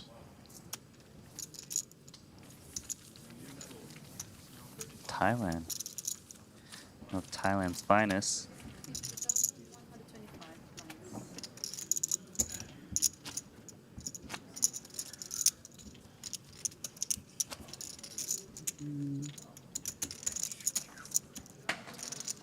Yeah, I'm going to try and catch KT at some point, see where he's based. Out in Thailand. You're going to try and meet up with them? That'd be amazing. I feel like there's probably a lot of Thailand that someone who's obviously from there can kind of show me. As the blinds go up to 50,000, 125,000. I'll be honest with you, I'm a bit of a tourist, out in Thailand.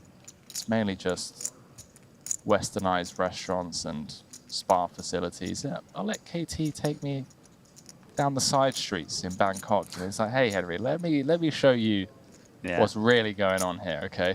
The real Bangkok. Let's go.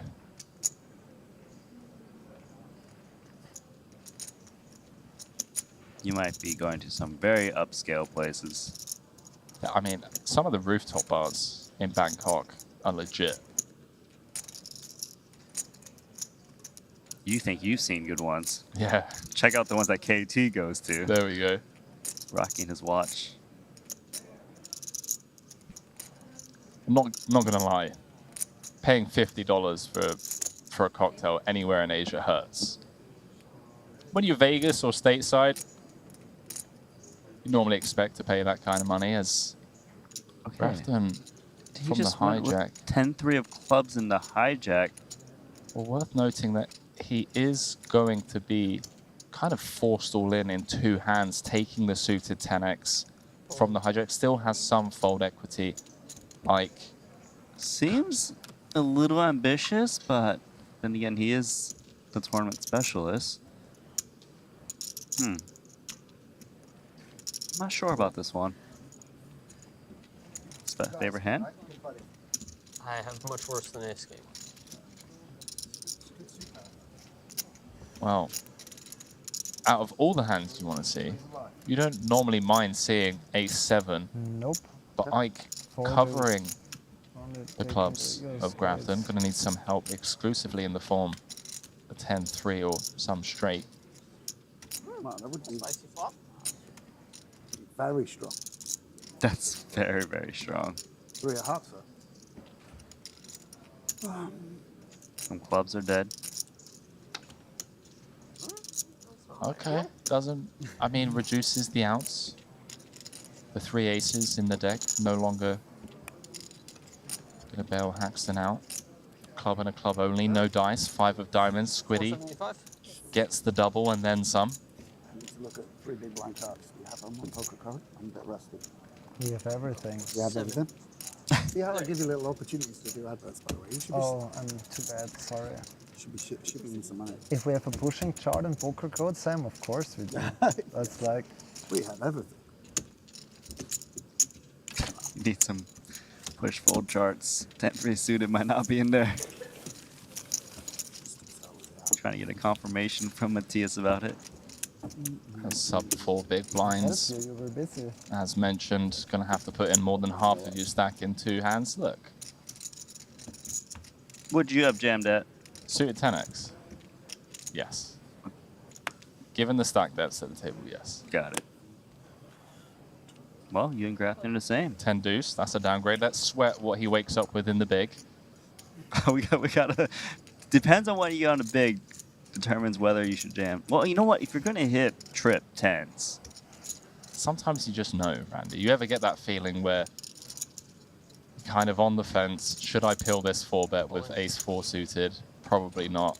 But you peel it anyway. As Ike looks to, well, looks to take it down. Yeah, either spin it up, take it down. We've got another marked one, I'm sorry.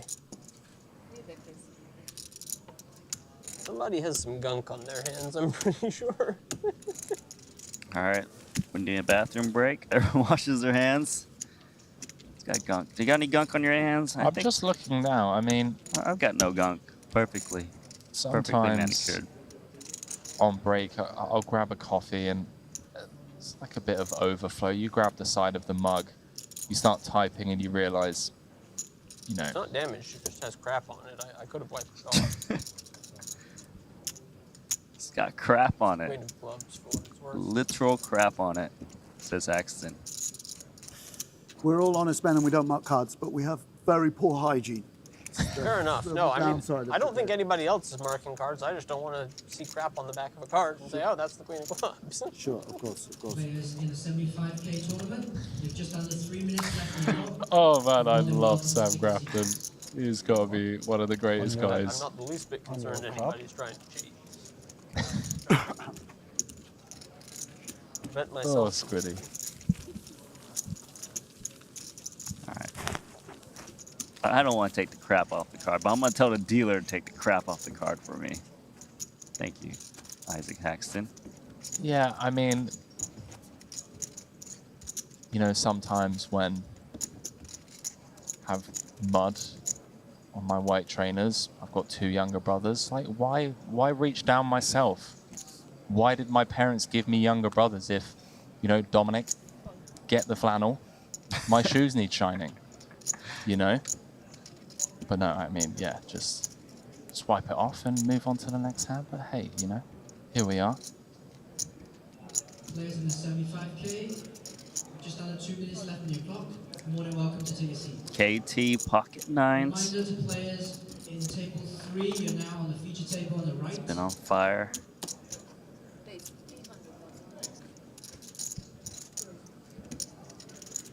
Has indeed. Comes with 2.3x.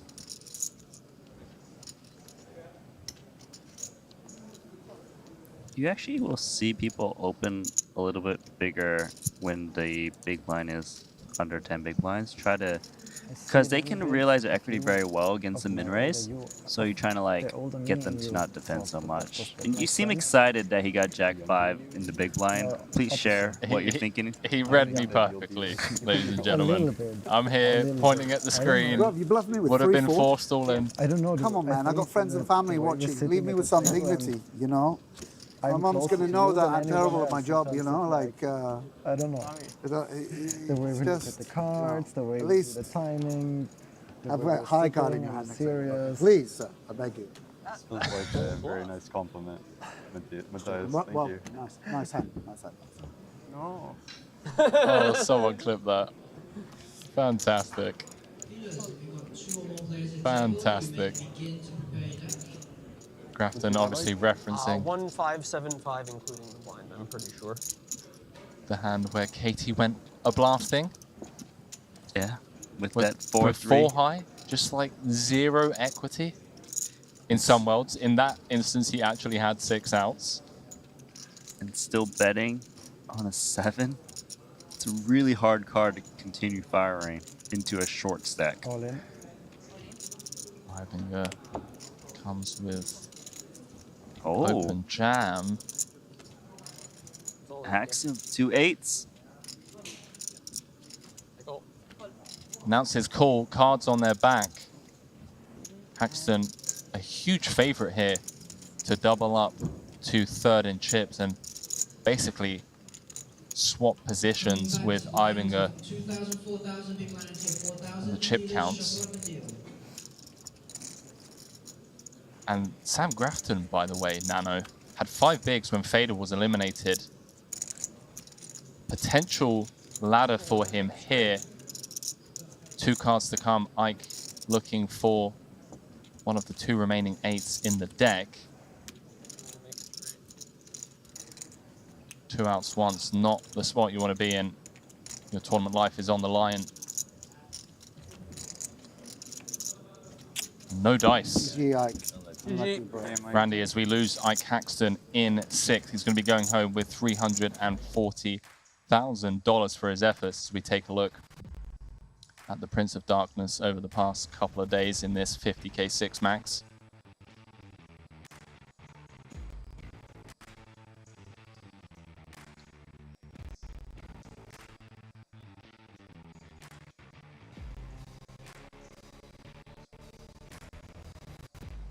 GG's all round for Ike Haxton, someone who we will be seeing plenty more. But Randy, any ladder specialists? Sam Grafton was down to 5 bigs when Fedor was eliminated for 260k. 8 bigs when Ike went out with 340k on the line. Has laddered for 170,000 the entire time, being sub 10 big blinds. And don't forget, he also got in 10-3 suited to double before Haxton busted. True. And Grafton also forgot to say thanks for the 90k. Wow. It's just not raised correctly, that man, clearly. I was always told, if you get given 80,000, you shake hands, you say thank you. Guess we don't have to worry about grubby hands anymore. Was it Haxton all along? We don't know. All right. Always a pleasure to have such a legend of the game here at the Triton Super High Roller Series. Ivinger up to over 5 million in chips now. Yeah, he's doing very well. He's analyzing the stacks behind him. Grafton. The problem is the chip leader is there, so he can't just rip it in. But he's going a bit bigger. 2.5. He doesn't want to play unnecessary pots with the chip leader. Yeah, I couldn't agree more, Randy. Grafton, thinking about going to his A7. He needs to read into why Ivinger is going for a bigger size. Is it because he doesn't want to get called, so that maybe he's got some weaker holdings that A7 beats? It's possible. Actually, is behind. He got a couple pay jumps. The next player that's the shortest has 25 big blinds, so he might feel it's time to go. Is going to lay it down correctly. No rumble in the jungle this time. Sam Grafton going to pick another spot. Get his final 7 bigs in, 5 left. Event number 3, 50k, 6 max here in Cyprus. And it's just going to get out of there. And yeah, really great point, Randy, that Sam is not only the short stack, but even if he were to double, would still be, you know, considerably the shortest if he doubled up to 15 bigs. Ben 86, Benjamin Tollerine, currently sat in 4th with 25 big blinds. Average stack now 37. Back to the deeper stacks that we started off with.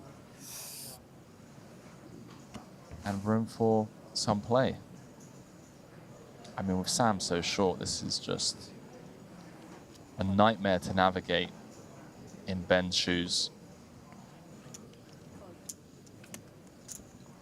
That's okay. Ben's super solid. He's going to get there. He just waits to strike. Are you still buying a lot of... Grafton, ace 10 suited. Together with Ice? Or? There it is. An upgrade. Really, I mean, obviously... Previous hand. Careful, I say, but like, you doing it like even, or is it your combined project, I mean, or is it... So, all the action that people sell to you, are you like sharing it? And is it like you both own this entire list? Yeah, buttons there.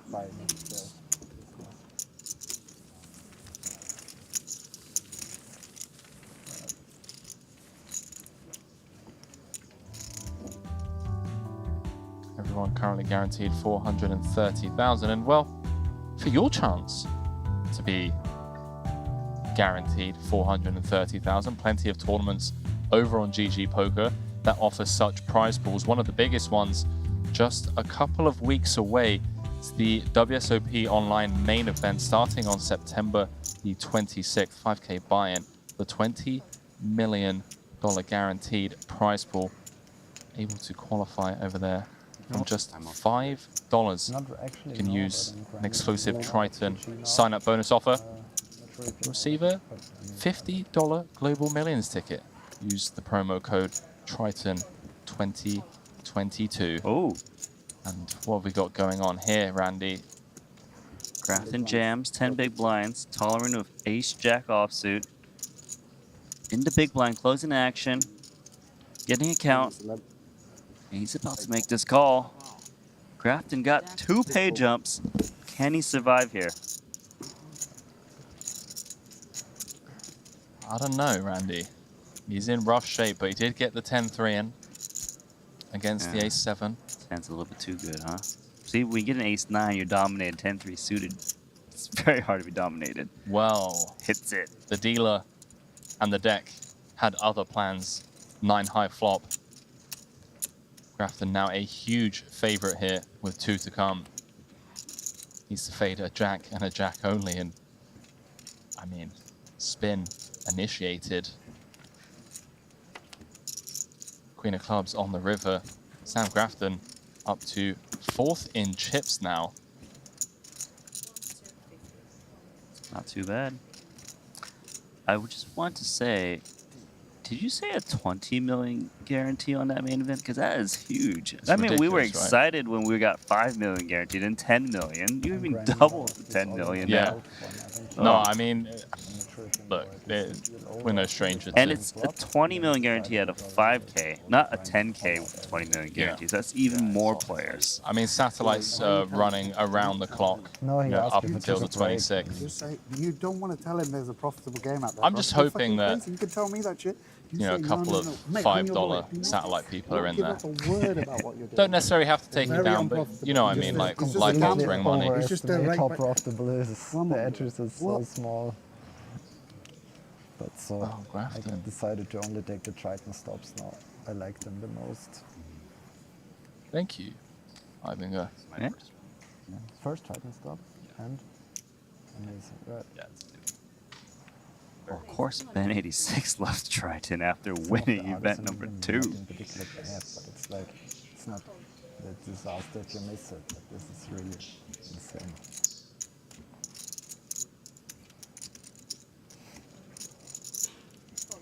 Ibinger apparently plans to only travel to Triton events going forward. Yeah. I mean, look, super high stakes, great venues, great staff. You know, it feels luxurious, like really, and it's only going to get better. They're going to think of new ways. If you love poker, this stop is actually really perfect. You know what we need to do? What? Andy? Are you cute for the 25k flip and go. That's what we need at the next Triton. The son of Four, no, we'd get more tables. Here from the circle. So 8 max tournament, 8 tables, blind all in. Winner of the table goes to the final table. Let's go. Yeah. I think that would be the only way we could ever cash a Triton event. You, maybe. I can't win flips. I'm drawing dead. Have you ever looked at my resume on Triton? You should look at it. It's impressive. How many are you? 04? 04. I don't know. It's 0 cashes though. I can tell you that. Strong. As many as me. Okay. Yeah, good. Pocket sixes. Deep stacks. Out of position in the small blind. I'm thinking a call or fold. Go for 4, sister, but God. Wow. Wouldn't just let that one slide. No, God, the production. Thanks, James.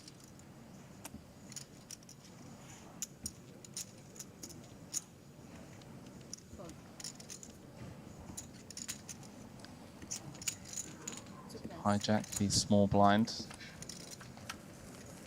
That's the covering stack. So we head to Kind of blocking each other out here. Yeah. It's like,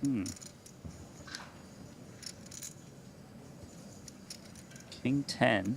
So you need to think about what hands will flat the small blind and with these stack sizes. So if it's pocket pairs and that board smashes it.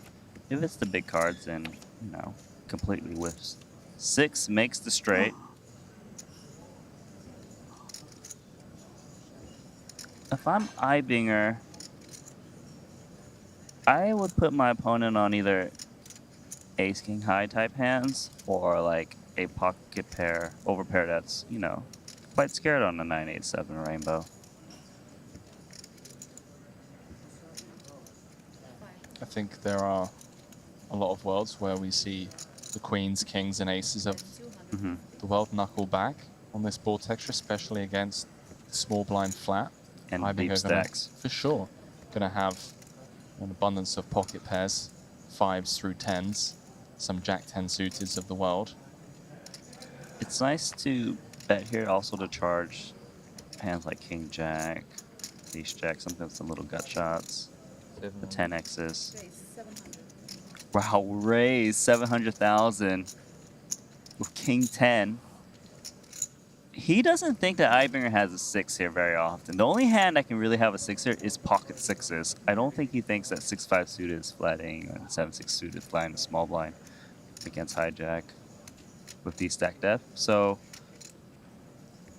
this play, trying to put pressure on some random stabs, like a king queen that might have stabbed because you check back the flop. Yeah, and even hands like queen jack. Yeah. Ace. King jack. Jack.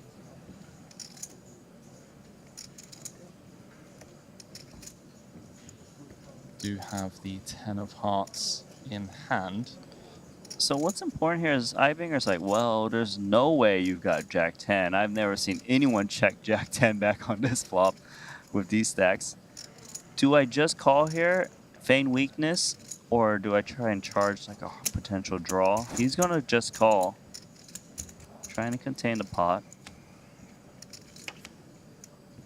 Well, would you believe the offsuit 6, no less. Board now reading 5, 6, 7, 8, 9. Wow. The Gin card for Ayat's first time at a Triton Super High Roller Series. It's been crushing it online. Recent weeks. Let's start with check.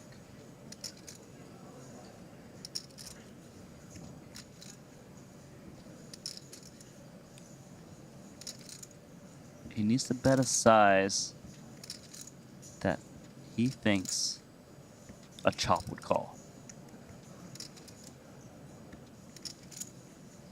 He's also thinking, how often do you think I have a 10 here? To raise a turn, a 10 is probably not that expected. I like this sizing. It's like not too big to scare away Ibinger. Yeah, it is a dumb river.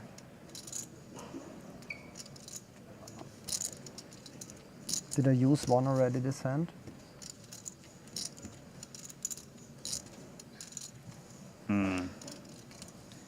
Ibinger probably thinking, it's hard for you to have a 10. Did you really check back the flop of a 10 and raise the turn? I mean, he did. But he's probably thinking, it's not a standard play at all. Well, I think the flip side to that is if Ayats is going to be checking queens, kings, and aces at some frequency, it would also make sense to include some checks from the nutted parts of our range, the Jack-10 suiteds of the world, maybe even, you know, some 9-10s, pocket 10s. So I don't think we can exclusively, you know, eliminate Jack-10 from Ayats's raising range on the turn. Going to get shown the bad news, and we now have a runaway chip leader, Randy. And it's none other than the Belgian. Jette Ayats played that massive pot against Fedor. Yeah, and he got max value in that hand too. Just nice value bet size. Didn't get too greedy.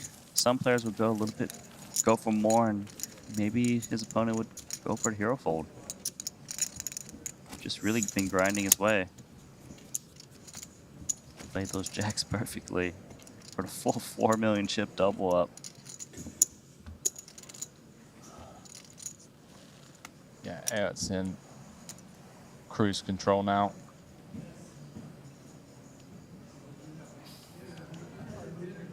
Just cruising along the highway in 6th. He's got the speed set. Got cruise control or something. There we go. Ace queen.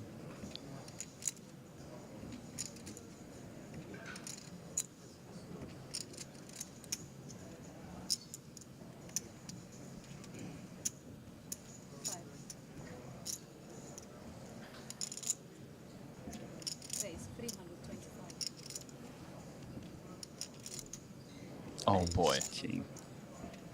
The man who got in of 10-3 suited earlier with like 3 blinds has got potential to get 5.5 million chips if he can just get all of these chips in. The question is, do you just jam it in? Yes. It's dealer button versus small blind. How can ace queen ever fold Count. this? I will very likely call, yeah. Ibinger asking for a count whilst letting Grafton know that I'm very likely going to call. I mean, it's pretty good news. Grim spot for Mateos on the back of that pocket 6's hand, facing a 22 big blind rejam from the small blind. Yeah, you got to go with this. If you're folding this, you're folding way too many hands. Run it. And Sam Grafton, from just 5 big blinds with 7 left, is 5 cards away from being 3rd in chips with 4 left. And that's a pretty safe flop. King 5-5, couple of clubs for Mateos. Dead on the turn. That is a couple of 1-2 blows to the Poker Code co-founder. Yeah. Matthias Ibinger down to fumes. Lucky bro. Unlucky, bro. I mean, unnecessary. No, 25. I think. Yeah, it's just grafting. Yeah, form of courtesy to your table mates. You know, it's a spot that it's annoying. You know, rather not have to take it for 22. Sometimes you just get dealt out of the tournament. It's not out yet, but one poker code guy is down. Second one on pace to go out. He's only got 700K left. Grafton has got a monster stack, 5.7 million,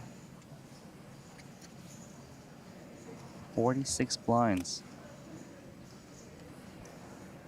Tollerine's just been chilling. King deuce. Quickly folds. Let's see what Grafton does with his new chips. 6-5 offsuit, not too good.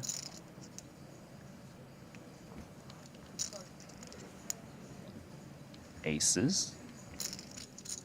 Okay, is that fair? It's a chip leader. I don't think that is fair, No. Randy. You're meant to have 9-3 off here. Small blind v big blind. 425. Comes with the 3.5x.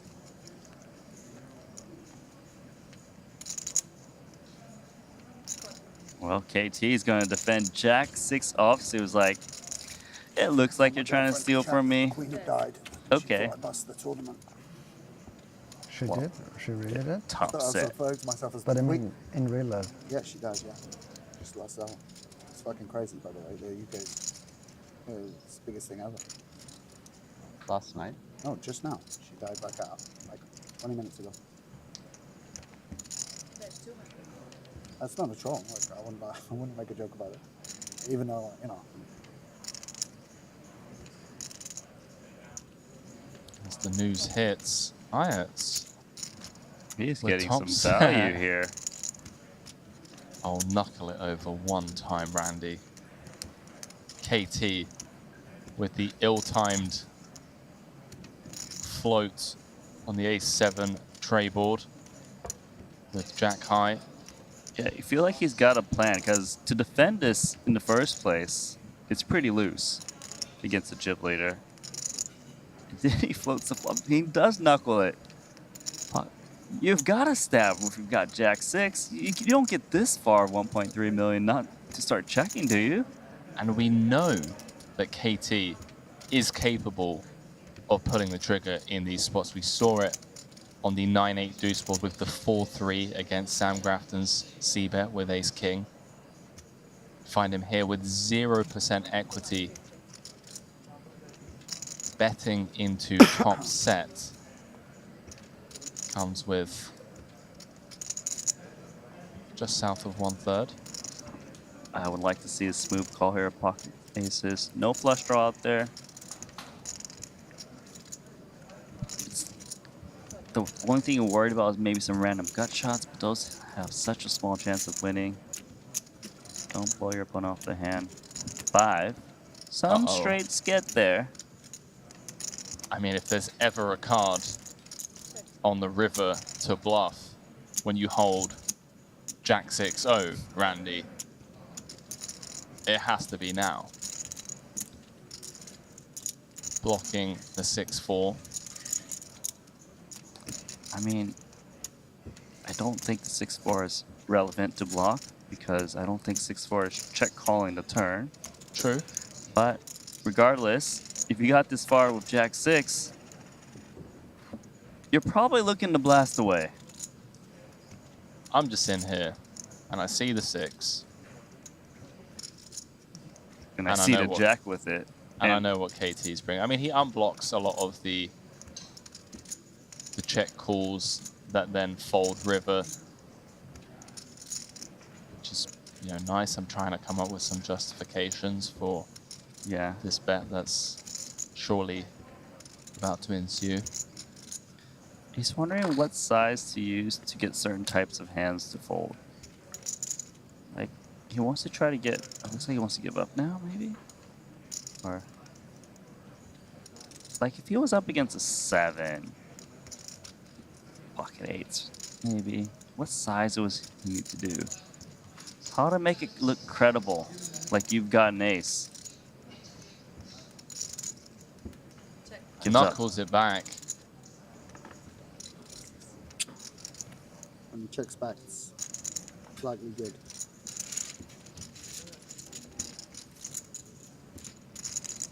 I mean, Ayert's extracting max value with the turn check. Tried giving KT as much rope as possible. KT not nibbling on the river. Did think about it. Thank you so much.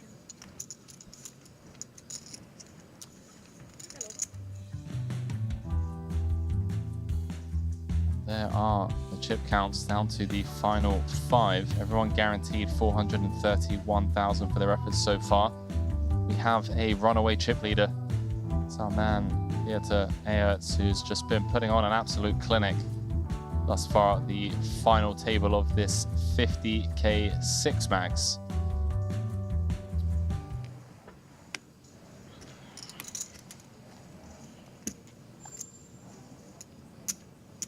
He's over 10 million.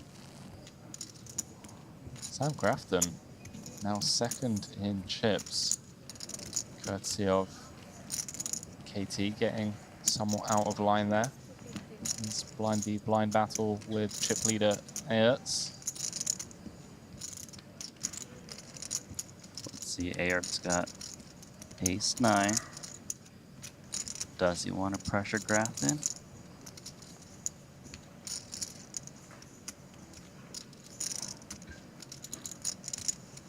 He does.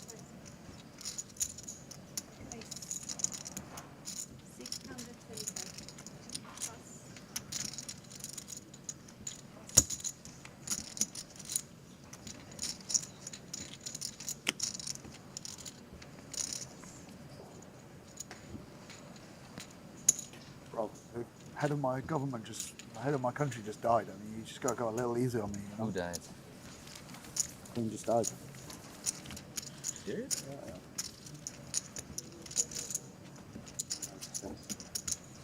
You know, I'm in mourning, bro. It's a little sensitive to me. It's taken out the dampener. It's dampened my enthusiasm for winning 15 all-ins in a row like I have for the last 2 hours. Sorry for your loss. No, it's okay.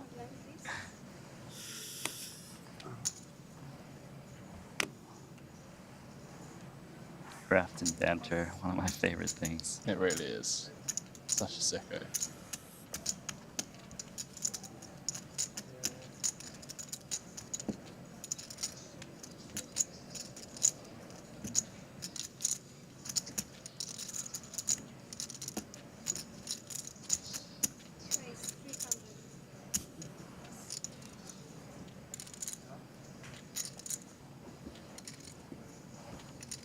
Ace queen for Tolerine.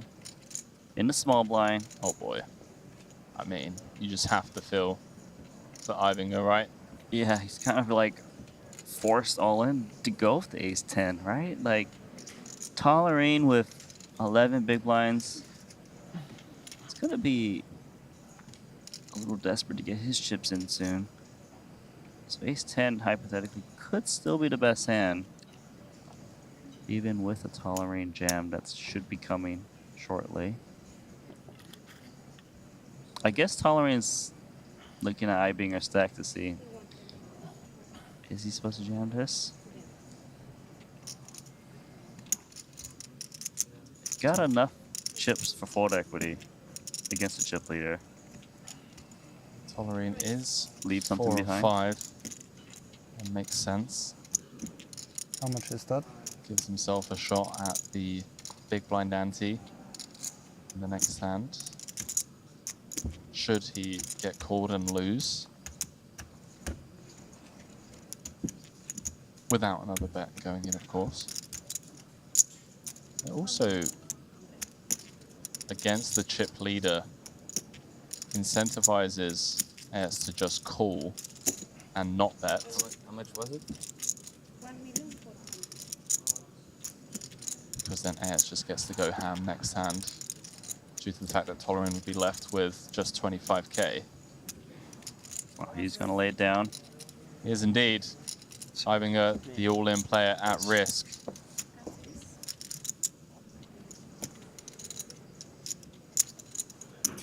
Well, you're in good shape here with 8-7 of clubs, right? I had a queen booked.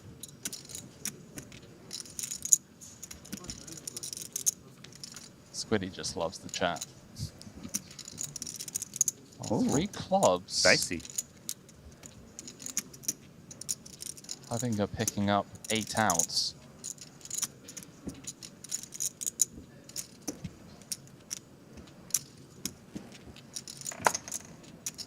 Maybe a jack. Tolerin needs to fade a club jack. And he does. GG's all round for Cybinger. Strong performance here in this 50k 6 max, out in 5th. Let's take a quick look at the Poker Code co-founder over the last couple of days here in Cyprus. Strong start to the series for both him and his partner in crime, Fedor Holtz, but neither of them able to get it done here in event number 3. For a couple of rough spots for Cybinger, finds himself heading home in 5th, $431,000 going his way. And Randy, now to the final 4, $500,000 now locked up. And it is Peter Ayert's chip leader, 82 big blinds, average stack 47. So again, we kind of assume that now, given how deep we are, we're going to see a lot of poker being played. Yeah, you're going to definitely see a lot of small blind, big blind action.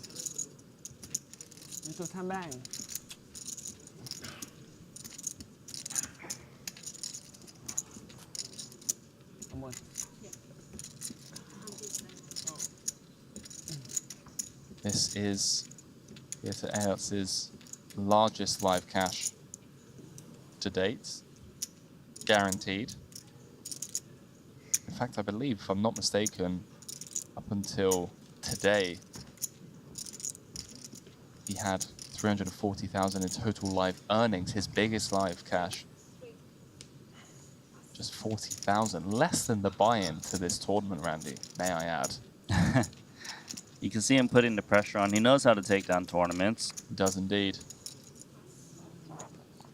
You know, Grafton can't even defend the 6-4 offsuit because he's got such a big lead on Tolerin. Don't turn yourself into the short stack as well.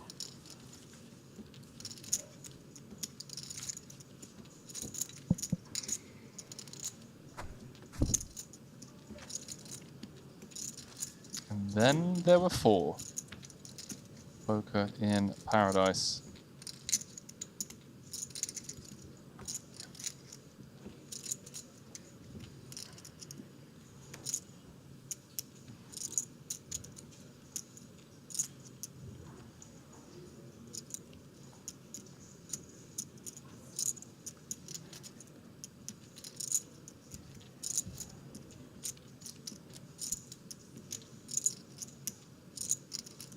It is event number 2 champion, Ben Tolerin, with the lowest risk premium, as James Dempsey and Jeff Gross like to say. Finds himself at the bottom of the counts with 20 bigs. If he were to double through either Sam Grafton or KT, roles would be reversed. Grafton here, ace-6 of diamonds and a small blind. He's going to get aggressive, it seems. 1.2 million. 1.2 million, putting pressure on Tolerin.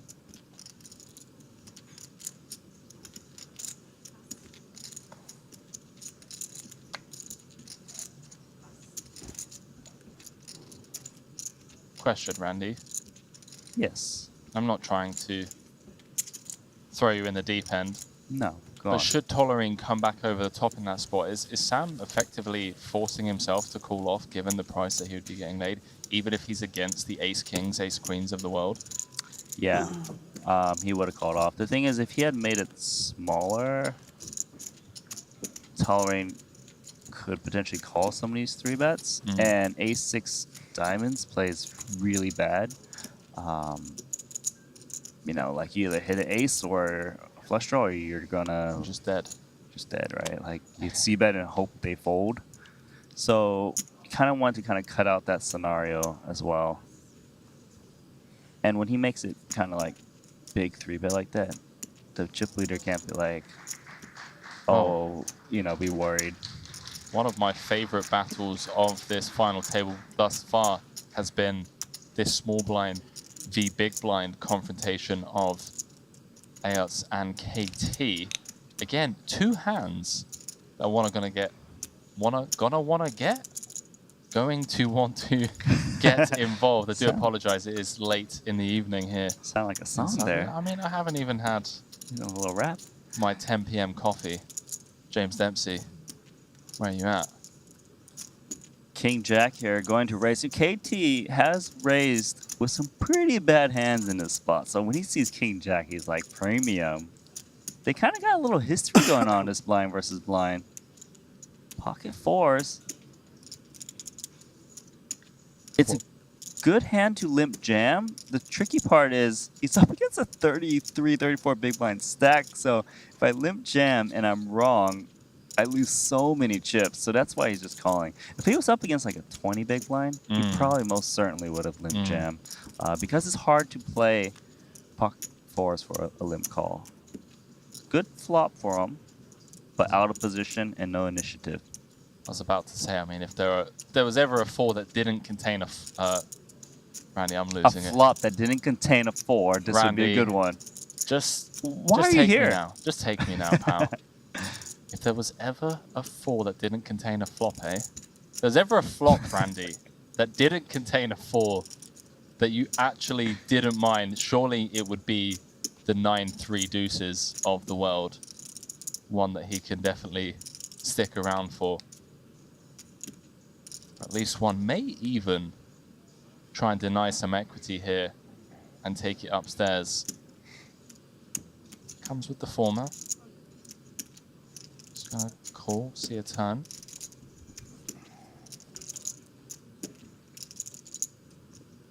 Well, what do you know? There are turns that contain a 4 that you would like. The most action-inducing card in the deck. 1.8 million in the middle.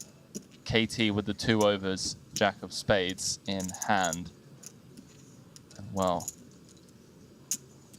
knuckles it back to try and realize his picked up turn equity that doesn't convert Queen of Hearts on the river. Now in the previous confrontation, Randy, Ayats did get tricky with the flopped top set. Knuckled it over to KT twice. Maybe flashbacks to that hand. Yeah, so it's kind of like, well, check set 4. So I'm going to bet to make it look like a bluff. A big bet. Looking for some crying calls. Something that would just pay off. But he's just got King Jack high. I just want the rare KT saddle up dealer. Yeehaw, 4.2 million. Good luck. Well, he's used a time card to think about that play. He checked back turn. People do check back flush on turn. With this stack size, probably a little bit less. A queen? Sometimes. Oh.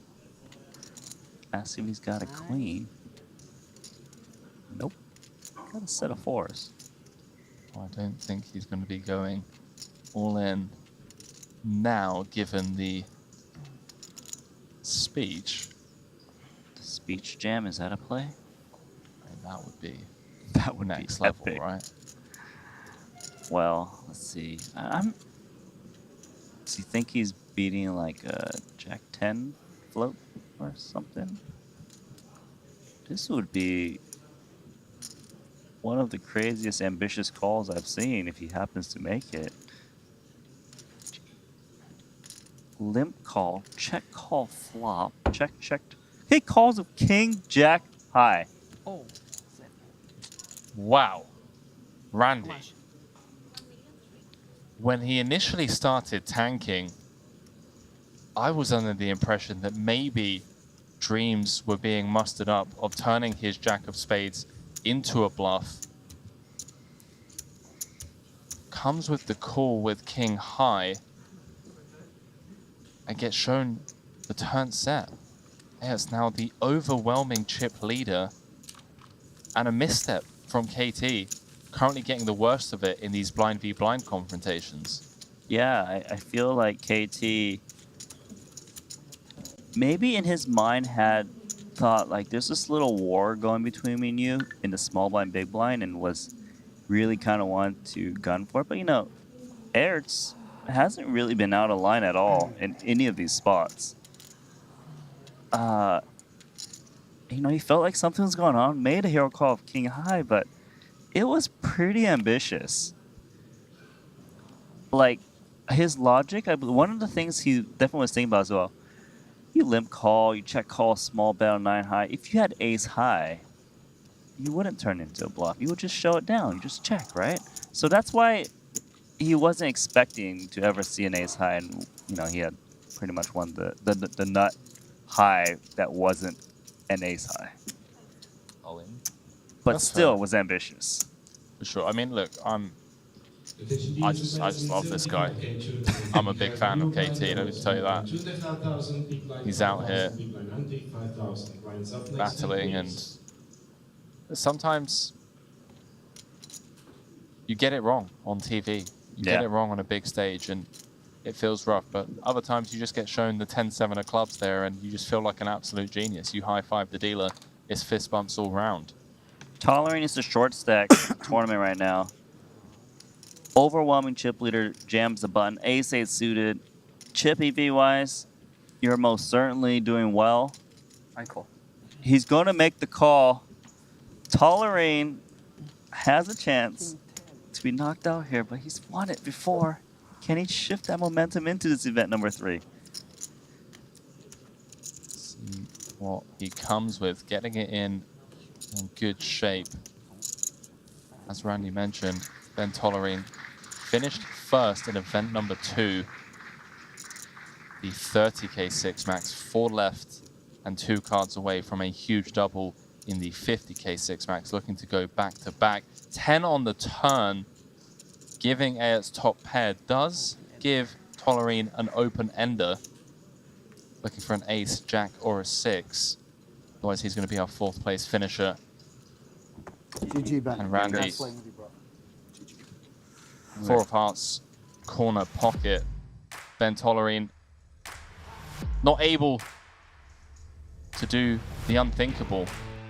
First Triton series, back-to-back wins. Not possible this time around, but hey, look, I mean, this guy right here is someone to keep an eye on.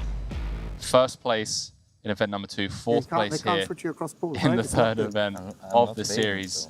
Ben 86, ladies and gentlemen. Unless I get an invite. Absolute legend. Took a hiatus for a bit. No. Just showed up I'm here sorry, I in was Cyprus. Ships the tournament, gets 4th place. This one's good. And is he going to late register this next tournament too and just show up at the next final table? Tune in tomorrow, ladies and gentlemen, to find out, because it is very likely. Very likely. But yeah, we've got a runaway chip leader. 15 million chips. Big blind's 150,000. Yeah, I mean 23 billion in play. 2/3 of the big blinds. He's got 2/3 of the 100 chips big in play. blinds. Does indeed. How do you have 100 big blinds this deep in the tournament? Wow, Randy, we could see something happen. Potentially. Okay, I apologize. It's not small blind v big blind. It's a dead small blind. Squiddy in the big. Did limp on the button here. Grafton's got 2 6s. Might just rip it in. Keep it simple. 750. Gonna make it really big.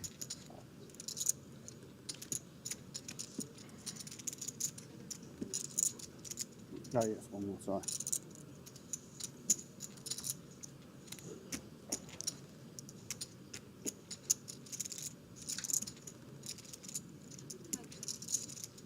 Just a 5x open. Wow. So KT has limp called a 5x raise with 19 big blinds, queen 9 suited in position against Grafton's pocket sixes. So Grafton probably wasn't expecting the call. Bricks off.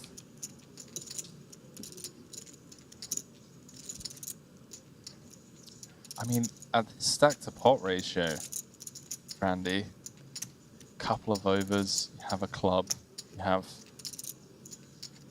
the emergency 2 outs, should they be needed. Does follow up in the form of quarter pot.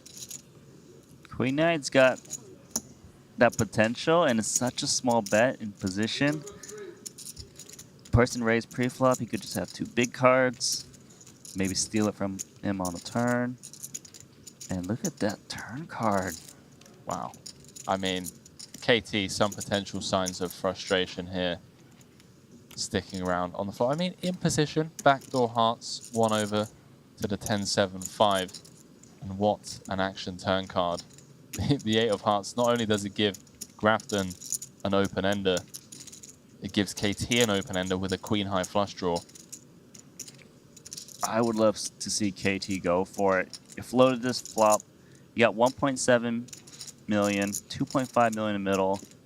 It does kind of seem like Grafton's got a weak hand, usually, to check this turn card with this stack size. Gonna go put a bunch of chips in there. 600,000. It's actually kind of a small bet given how many chips are remaining. Some creativity.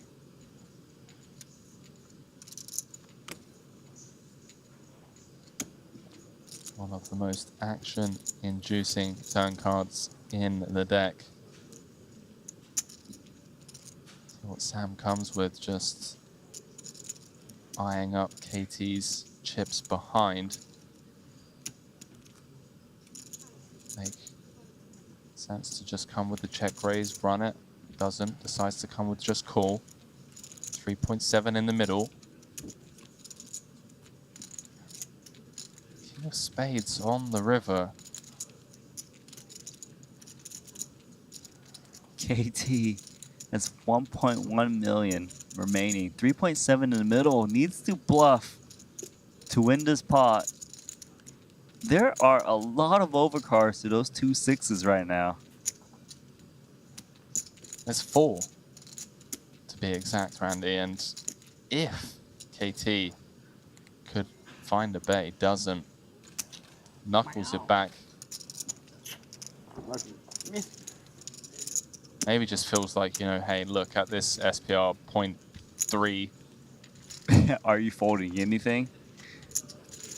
Wow. You're hoping that your opponent has a brick draw.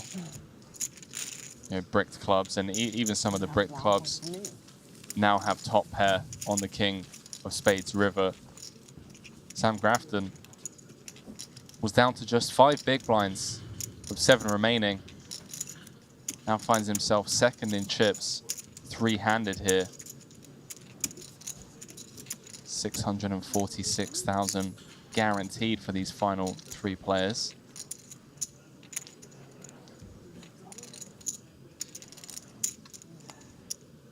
Squiddy doing squid things.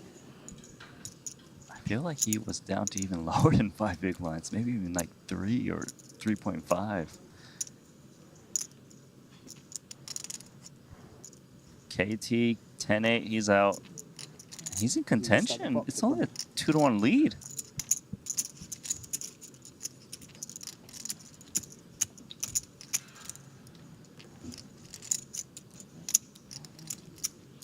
Just taking. I'll fold. Stuff for an old man like me. I don't even know how many chips I've got here. I'm like, yeah. You know what I mean? It's like, what the fuck?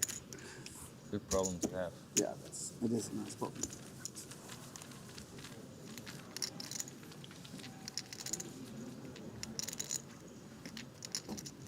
Would it be just jumping on the bandwagon if I announced that I'm a big fan of Ayers after watching him play just one tournament? No, I think it's a true statement. He plays well. He really does, man. And for someone that, you know, I assume would be the first to admit doesn't have heaps of live experience compared to some of these players, just the way he carries himself at the table, and more importantly, there are a few times when 1 million exactly. There were 7 remaining. He just seemed to be observing absolutely everything. Yeah, every hand, checking the stacks around the table. He's dialed in, right? He seems very comfortable too. He doesn't have that much experience in live, as you say. Yeah. But yeah, he just looks like a normal Triton reg. Knows what he's doing. Bubbled the 25k, I believe, if I'm not mistaken. I think you might be right. Couple of other, he was like, hey, look, 25k, just warming up. You know, gonna wait for the 50k.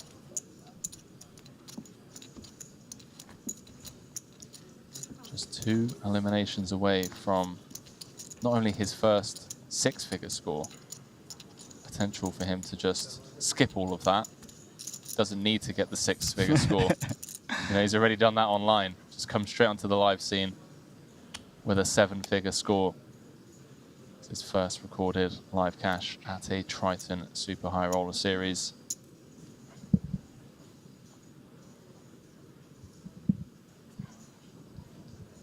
We'll be seeing more of him here. King 7 of diamonds on the button. Just knows that once KT gets out of the way with the continuing range, oh, he's going for Queen 7. Takes the spot. Knows for the most part that Squiddy is going to be getting out of the way. An additional 300k in there. Yep. And AS has got it in great shape. 3-1 favorite to eliminate KT and get us to heads up with a 2-1 chip lead.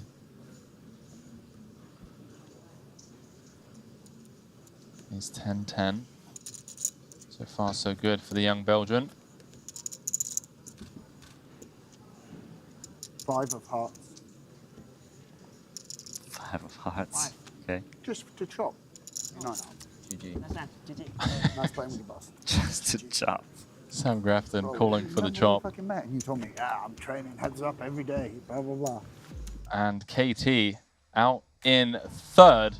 He's going to have a quick glimpse at, well, our favorite, one of our favorites, becoming a Triton regular. KT from Thailand, showing up here in Cyprus, and a huge score for him. Triton record, if I'm not mistaken, cashing for $646,500, and I'm sure that is someone we'll be seeing plenty more of Randy in the upcoming events here in Cyprus. But heads up play, Randy. 994,000 guaranteed for these final 2 players, Sam Grafton and Pieter Ayot. Sam Grafton, by the way, 1 cash. I apologize, sorry. Yeah, 1 cash. The main event in Madrid came 5th for 716,000 euros. So he's already smashed that record. Records being broken all around as we welcome you back to the broadcast booth. Randy Liu alongside myself, Henry Kilbane. Randy, 2-1 chip lead, 2 very experienced players. What can we expect here? Deep stacked as well, I think. Yeah, we've got a game on our hands. This could be, it could be quite long. I mean, there's a lot of big blinds to play it for. It could be quick because we know these guys are ready to clash and put a lot of chips in if they need to. What I do expect with these stack sizes, we're going to see some pre-flop raising. If we had gotten quite shallow to like the 20, 15 big blinds, you see a lot more limping. But, you know, then again, they got their own strategies. They probably haven't played too much heads up with each other. but we do know that these guys are capable of just blasting away and try to win this first Triton title for both players. They certainly are capable, Randy. Sam Grafton going to come back as the dog, 48 big blinds, but hey, 48 big blinds deep, anything can happen. As we're going to send you to a short break, and when we come back, we're going to be playing for trophy number 3 and our first seven-figure payday here in Cyprus. See you guys shortly.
Meanwhile, Holes has picked up trip jacks on the turn here.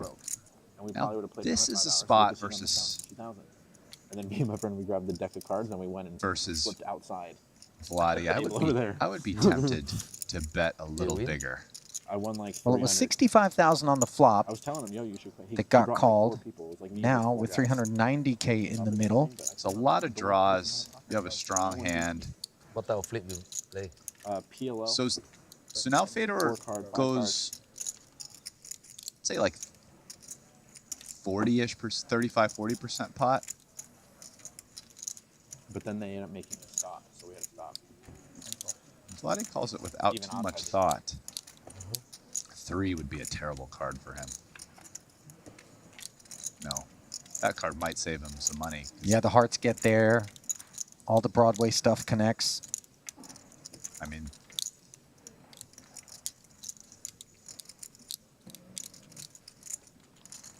interestingly, though, it's the kind of card that perhaps Fedor could check from time to time, or trip jack's just too much? I kind of like a block bet. Or if not, like super small block, like what about like 150 again? Oh, I'm going to be last in chips. 200, something like that. Yeah. 2 1/4. I like this. Into 690. This bet is like, hey, maybe Vladi will call me with a 10. That's your double. King, he'll probably call. Maybe he won't even raise me with a straight because I bet big enough. Like, I kind of like think this is a multifaceted bet size that makes a lot of sense to me, given Fedor's actual hand and like what he how he might want Vladi to react. Like he doesn't really want to bet so small that he gets raised by like some goofy hands, maybe even a worse hand somehow. That's how it always happens. Now, interestingly enough, this is a spot where, yeah, okay, so Vladi's thinking about turning his hand into a bluff, which is a creative play. Cool. Yeah. Free. And the raise to 675K did look credible, but at the end of the day, the scouting report is in on Vladi, and it doesn't have to be the goods, as Holes finds out by flatting the raise. And he picks off a very healthy pot of over 2 million. What are the odds that Vladi is the bubble boy? Oh, come on, stop it. Don't say such things. I mean, He's 5th in chips right now with 47 bigs. I mean, probably not, obviously, but he's made it 100 to go with Queen 10 offsuit up front. Sean Perry with the Ace Jack now mulling it over. Ooh.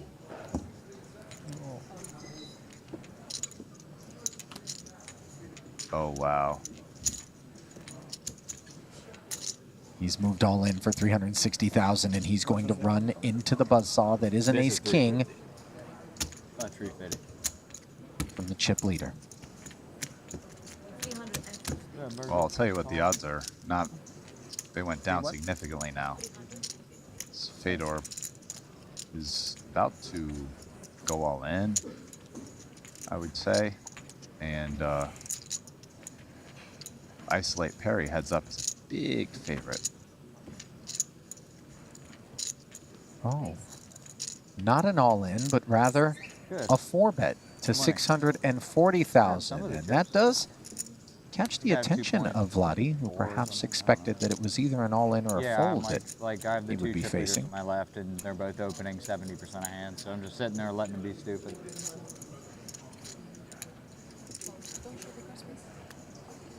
Vladi comfortably puts the Queen 10 offsuit into the muck, and the discomfort will come once the Ace King is revealed. Sean Perry, a big dog now. Oh, good luck. Sean is our all-in play Daniels. Ace Jack, Ace of Hearts, Jack of Clubs. Federer holds Ace King. Ace I of feel like Diamonds, 1 second. I gotta get to the other side. I gotta sweat this, man. 880K hang in the balance as the fate of the money bubble rests with Sean Perry's Ace Jack. My lovely cup. Oh, God. Paul, did I tell you or what? No A one Jack beats and me, 2 man. I'm just fives. the best. Now No one Perry beats way me. out in front. Never. Not when I'm standing here. And it's okay. What the? Jack's full, and he ices it on the turn. Oh, you're the luckiest man. Bro, Much to the did I tell you I'm the disappointment luckiest? I Did believe tell you that. I'm the I believe of that. 17 other players. Just now I did believe. Just now I didn't believe. But now you also believe me, I would have put the money in with the Ace 10, right? Raise. Wait, I got 360.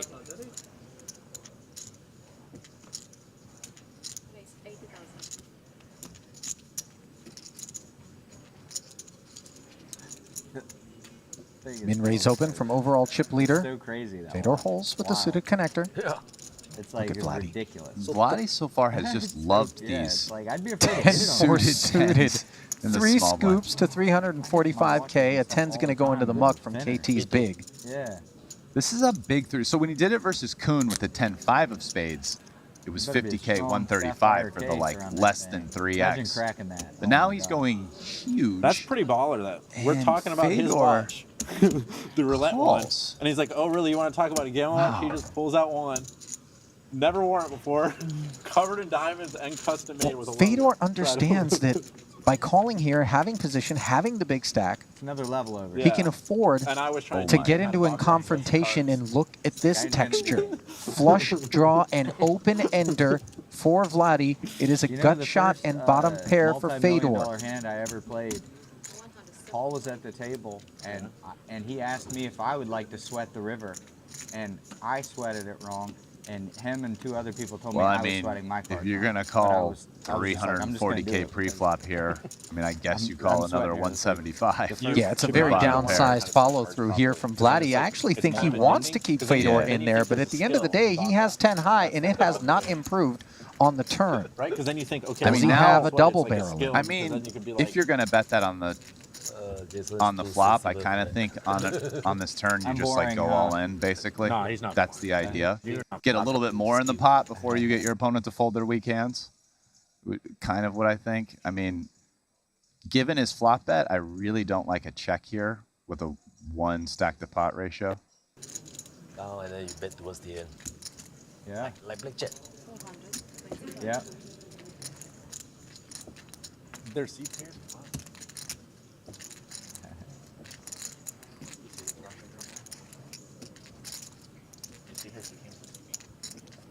Over there, behind this, behind the 425K. In white and pink.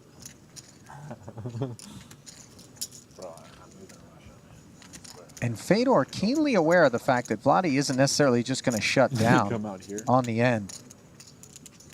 Yeah, and by keeping these bets small, he's kind of kept Fedor in this pot where I think maybe had he just gone all in some different spots. And Fedor makes the queen high straight on the end as Vladi has paired the 10 in a 2 million chip pot.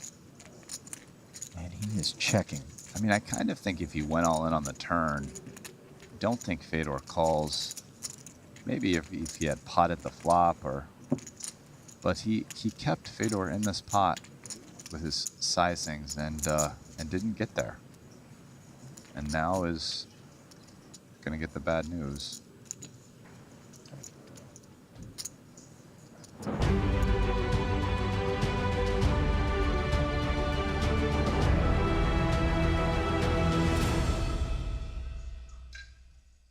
A warm welcome back to the broadcast booth. As always, Randy Liu alongside myself, Henry Kilbane, and we are heads up in event number 3, the 50K 6 max, first 7-figure payday of the Triton series here in Cyprus. And Randy, I mean, we're coming into heads up, deep stacked Sam Grafton against Peter Ayots.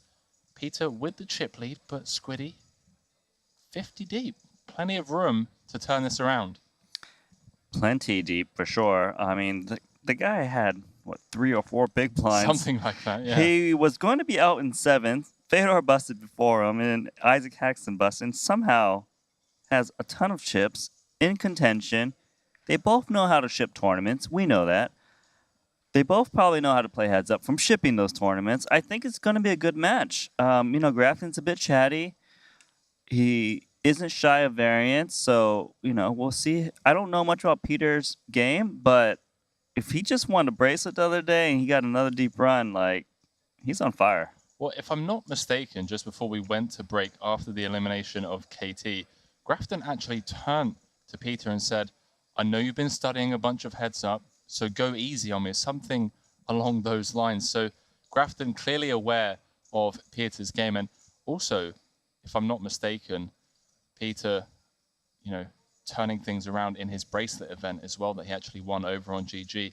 Now, I just found out, Randy, whilst we were on break, that after we conclude things here in event number 3, we've still got the 75K to come this evening. So plenty more high stakes here in Cyprus. It is the Triton Super High Roller Series. We didn't want to, you know, wrap things up without at least teasing what can be expected in event number 4, which obviously will be broadcasting all day tomorrow as well. As we head on back down to the final table where Sam Grafton and Peter Ayots are heads up for title number 3. Both of them going for their first Triton trophy. Here's a look at what is to pay for. So currently guaranteed 994,000, but a huge pay jump. I mean, this is just shy of a $500,000 difference between first and second, Randy. Yeah, it is a huge pay jump. It seems like they're just going to play for it all. Makes sense given the stack depth, right? Maybe half an hour from now, blinds go up, Squiddy's pulled it back a bit. There's somewhere, you know, even in chips. Then a deal could potentially be discussed. But for now, we've heard nothing of the sort. We're playing for $500,000, a Triton trophy, and a Shambhala bracelet, which 350. Speaking to Jason Kuhn about earlier on, he's a bit jealous of his good friend Ben86 on snagging one of those in event number 2. So I did mention that, you know, because we got these deeper stacks, I'm expecting raises to come into play. 1.5 Whereas million. in the previous heads up, we were seeing a bunch of limps, but look at this. First hand, raise, instant 3-bet, 10 big blinds, grafting, king, queen, takes it down. I mean, if they're going to be playing pots this big, potentially, from the raise pots, could potentially go a lot quicker than expected.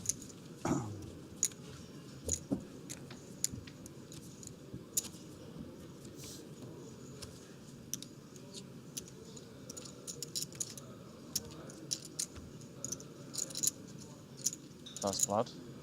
First blood. Sam Grafton. That's right. Grafton now. 350. He's going to opt for a raising strategy as well. 50 big blind effective. Should see a lot of defense in general in heads up. 7-3 offsuit is connected. But no, he's going to lay it down. Right, imagine if you just get dealt bottom of the deck for the next 3 hours, and it's just like, just continue late for all. And ace 10 there on the button as well. Just like, and I'm just, mate, it could happen. It's just people will like talk about it for years. Remember that weird heads up? Maybe the sim's gone awry, and I'm just gonna run. I shouldn't have mentioned it. I feel like I bought myself a little bit now.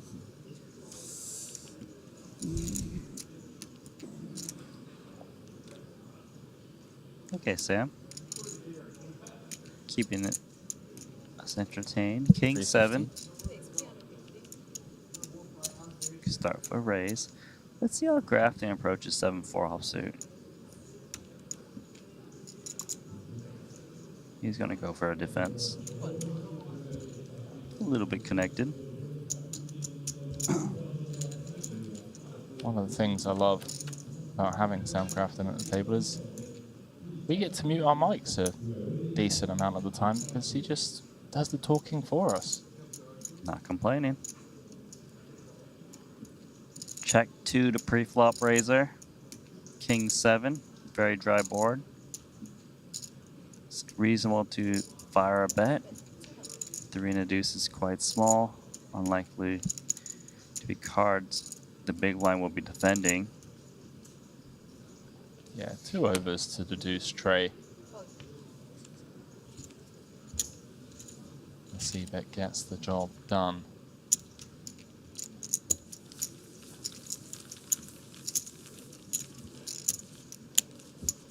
Once again, I want to give a massive shout out to all the viewers at home that have kept both myself and Randy company throughout this final table, event number 3. And as always, if you are enjoying the content, I tell you what, Randy, I need to just take a day off. Compton. If you're enjoying the content that Triton is providing you, make sure to press that thumbs up button.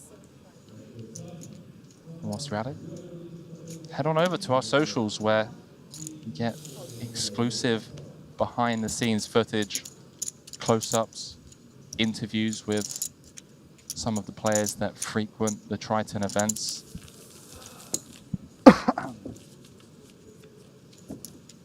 I know a lot of these more personal interviews, these 90-second interviews with players like the current reigning world champion Espen Jorstad have been well received by the poker community, and this type of content we're going to keep pushing out over on Instagram, YouTube, Twitter.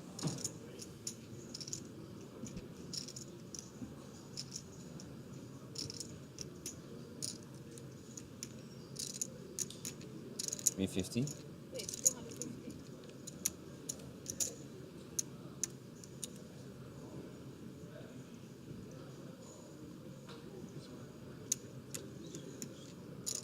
Squiddy with all the options available. Comes with the defend. Certainly have seen him take it upstairs. Instead, decides to just flat and, well, as it's drawing to running diamonds. Attention dealers and Backdoor players in the Broadway. 75k tournament. In over 6 minutes, Small we will bet have coming 15 here. minutes break. Deny equity. And during that time, we will be doing chip raise 500. So we Unpaired kindly hands. ask one player to start buying all 500s, please.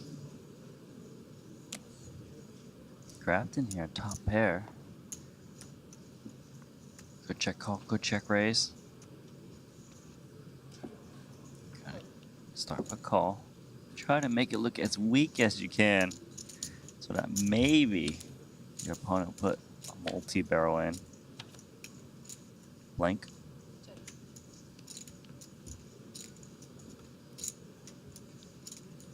$1.2 million in the middle. That's with just queen high. He's thinking a bit.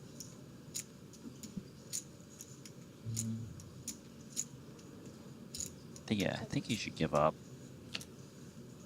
Two offings up against something that's not going to fold. King, deuce, deuce, 7, queen. 7, 10, excuse me. Top 2. I wonder if Grafton thinks he could be up a king or not. If he does, he would go size up quite large. If he doesn't, he might size a little bit smaller, hoping for some crying calls. So maybe some pocket pairs or ace highs. Given the knuckle back on the turn, Squiddy comes with the small blockish sizing. Yeah, so I don't think he thinks that Ertz has a king, otherwise he would have bet much larger. Just hoping for some kind of ace high to call him. Some kind of pocket 8s, 6s, 5s.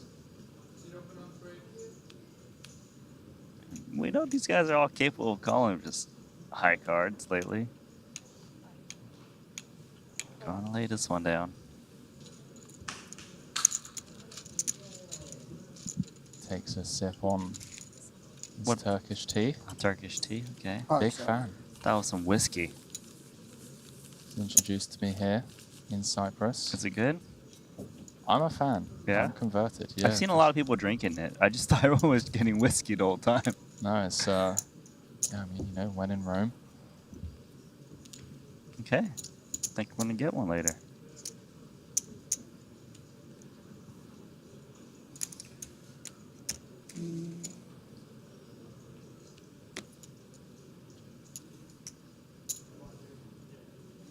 Grafton's got ace 10.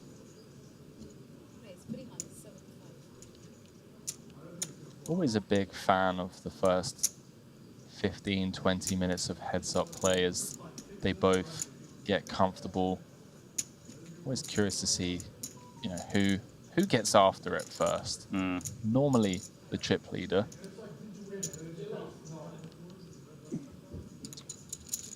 For now, both players playing a honest heads-up match.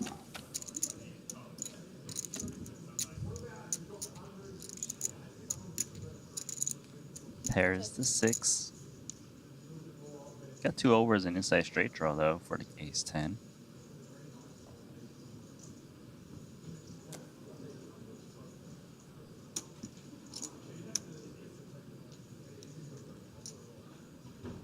Let's see. Check. Makes sense, right? A hand like ace 10, as you already mentioned, 2 overs straight draw would be an absolute disaster to float the pot. Sure, we're in position, but should outs come with a check raise, this gets really dicey on a lot of runouts. Gonna keep checking the pair of 6s. I think for Grafton, I'd be pretty content taking a free card. I could see my opponent playing slow.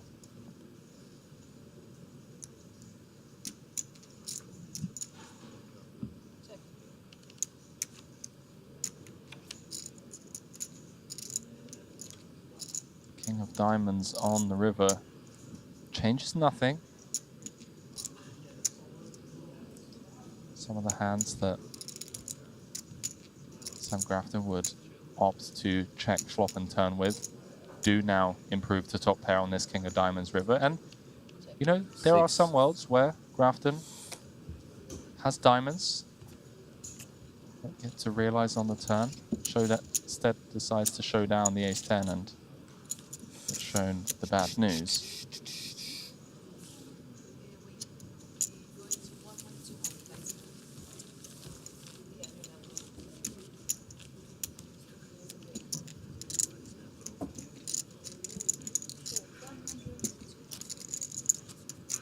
Yeah, it does feel a bit of a field game right now.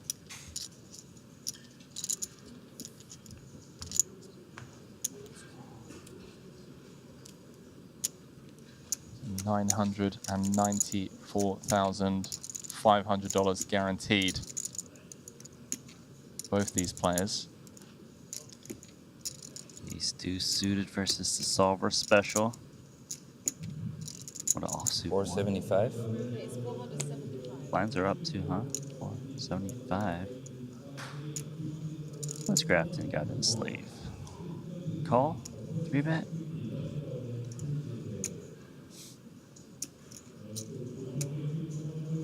See him thinking about bumping it up. Gonna just call.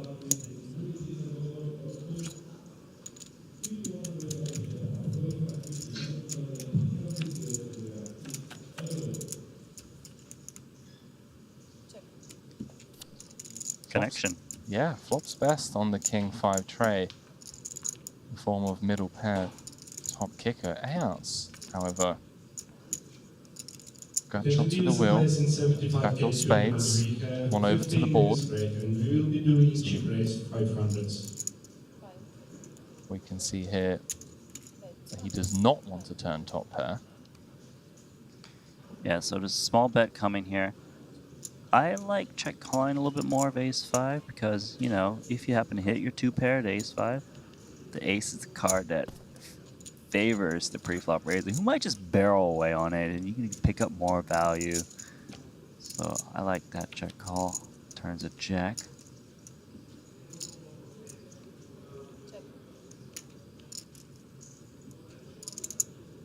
There's ace deuce. Unlikely to be ahead here. Does he think he can get a better hand to fold? Jack of Diamonds overcard to the 5 and the 3. Feel like when we do have equity, can barrel on this turn card. Opts to check. 8 of clubs rolls off on the river. Yeah, I don't think he can value bet this 5. It is the best hand. Oh, is he? Block betting? Okay, a little block bet coming. 425. It's a little dicey, but correct. In terms of bluffs, Erds can catch, you know, the 4, 6, 6, 7. These types of hands. Occasional queen high, like queen 10, queen 9, backdoor. Wow, gonna get paid off. Does flick in the call and first blood going to Sam Grafton. 2.5 million chip pot heading his way.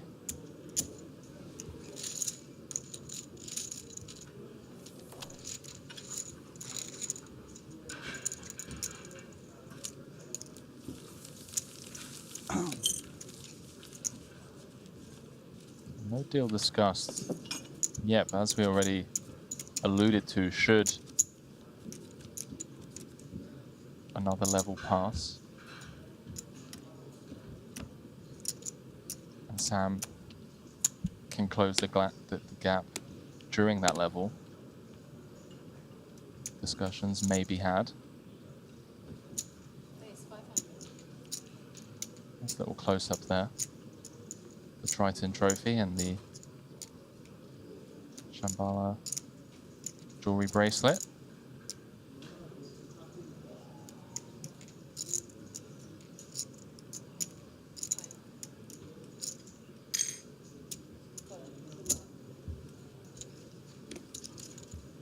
Start with flop.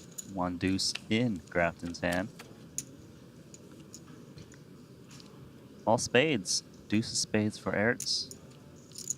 Absolutely nothing for queen deuce. Looks like he still wants to potentially. No, okay, he's checking his cards. They're red color. He knows he's got no piece. Checks.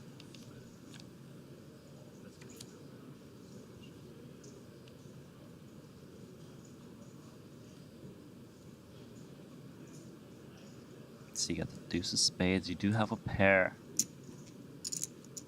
Betting kind of bloats the pot. Let's start with check. I'm more interested in seeing if now that Grafton has picked up some equity on this 9 of hearts turn in the form of a gut shot, does he now try and fold out some of AS's hands? Yeah, there are hands that will fold. A lot of hands I would call too. Tricky. I think without a spade, the opposite check seems safer. Sam Grafton with 5.7 million in total live earnings. Best live cash. Min bet. 1,453,000. And yeah, I mean, Randy, how do these guys delve this deep into their value range? Comes with the block.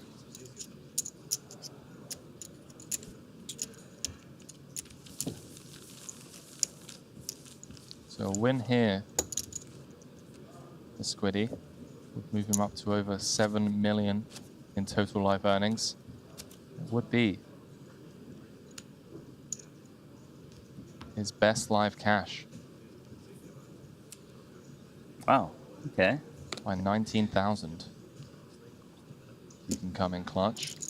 Has a very tough opponent to overcome though. The young Belgian Peter Eltz has put on an absolute clinic at this final table thus far. 475.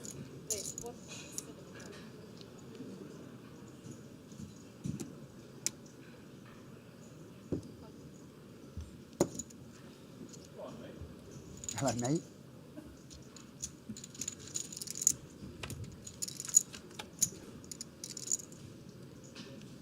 Pairs to 10. Connected board. Solid spot to go for some value.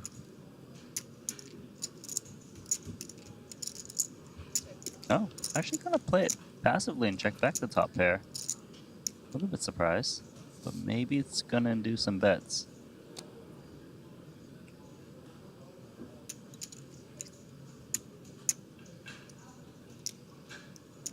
Allows him to keep trips in his range should a 10 roll off. See a lot of players opting to check some of the weaker top pairs. I mean, when you see two checks, you gotta feel extra good about your hand. No kicker issues.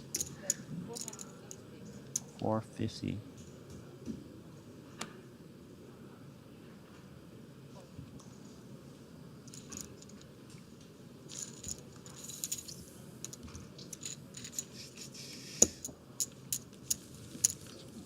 One of the first Belgian representatives here at the Triton Super High Roller Series. A lot of new faces this stop in Cyprus. Record-breaking numbers straight out of the gate. Event number 1, getting 131 entries, beating the previous record of 130 back in London. 2019, I believe. This one, getting 118. Generating a prize pool of 5.8 million. You know, US dollars. If event 1 wasn't running the day 2, likely this would have just as many entries as event number 1. know, like 118 is a lot. For a 50k, I mean, Yeah, we for a heard 50k. so many players at the table. I think it was Jason Kuhn and Paul Pua talking about, you know, 100 runners in a 50k is strong, let alone, you know, 118. Yeah. And if the events at the start of this series are anything to go by, I believe we now have 82 confirmed players for the 200k. We have the 75k running in the background, which, if I'm not mistaken, already has around 55, 60 entries. Yeah. So big numbers here. It's safe to say live poker is back, my friend. It really is the perfect place to play these high roller tournaments. You get a lot of them, not just like one. Small field, so a lot of history. But you know, these fields, they're not really small anymore. But you know, lots of familiar faces.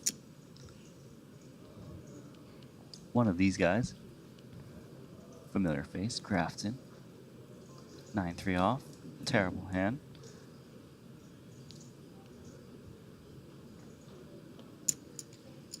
If Ass can close this out, by the way. Talk about career-defining moments, winning a bracelet on GG Poker just a couple of weeks ago, followed up with a strong finish in the 10k Super Millions. Came third. Now just one opponent away from winning his first ever Triton trophy. This hand actually has a little small adjustment in that Eretz has limped the button. He was raising every single hand before this. Now introducing that limping game. Still in its kind of phase of feeling each other out.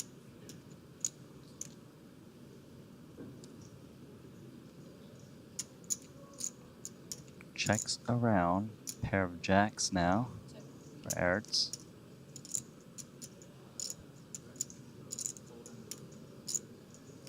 It is vulnerable, but it's very connected.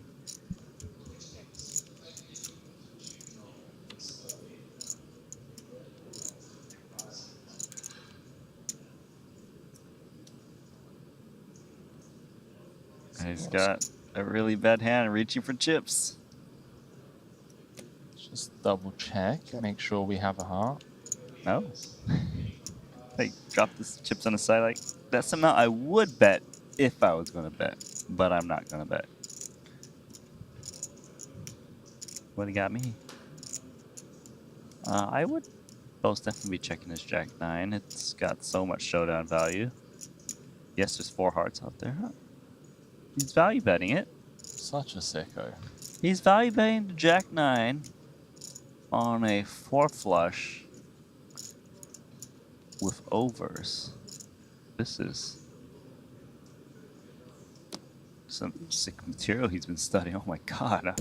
He's I've never seen this getting Jack. looked up by 9 high power. I mean, take a bow, young man. Ayerts.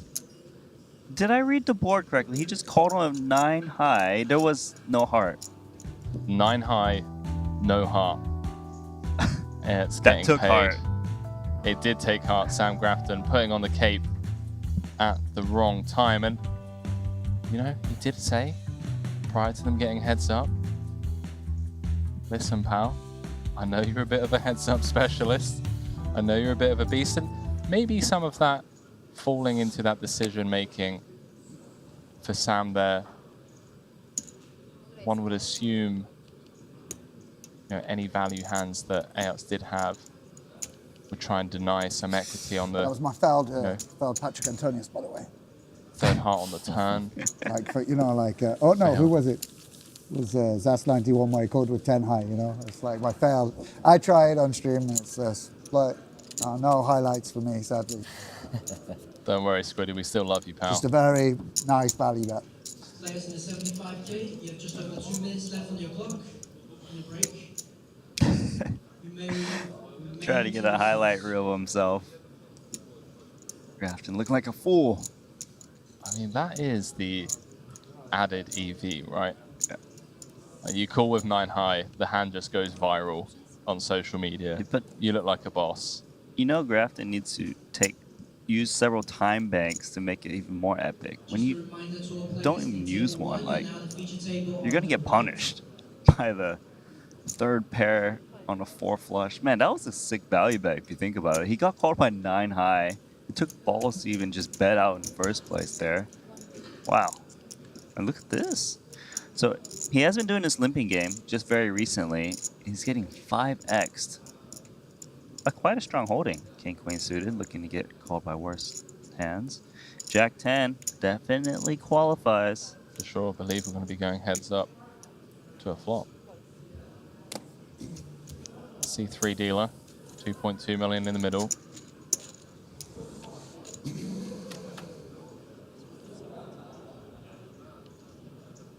Swing and a miss for both players. Yeah. Not even a backdoor flush draw available for Sam Grafton. Grafton is the pre-flop raiser, so he can represent some strong holdings from his starting hand, not necessarily the board. 800k. Hard for Jack 10 to do anything here. A quick fold from Pieter.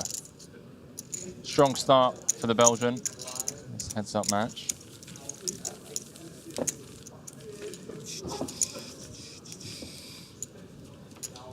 Getting some insane value out of third pair on a 4 flush paired board.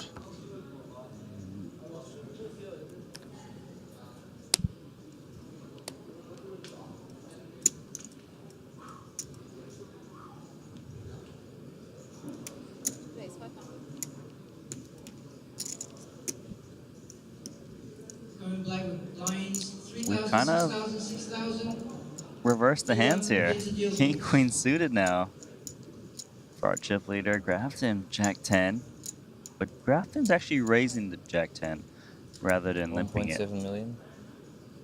And it's a 3-bet to 1.7 million. 3-bet pot coming. No way Grafton's folding.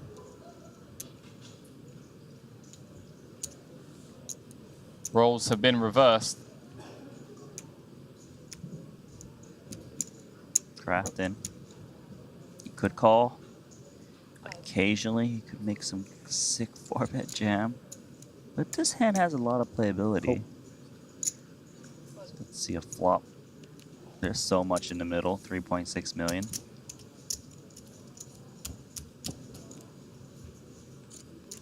I mean, there are a lot of flops where these two hands collide, Nano.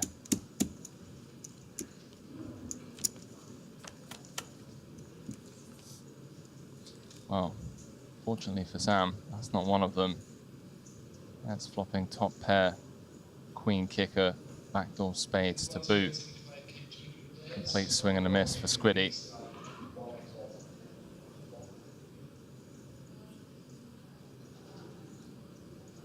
C-bet is here, 900,000.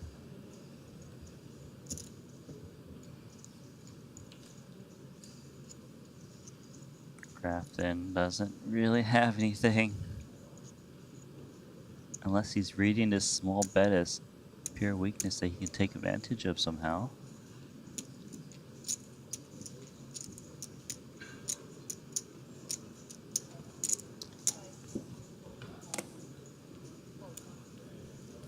Is gonna lay it down. 15.7 million.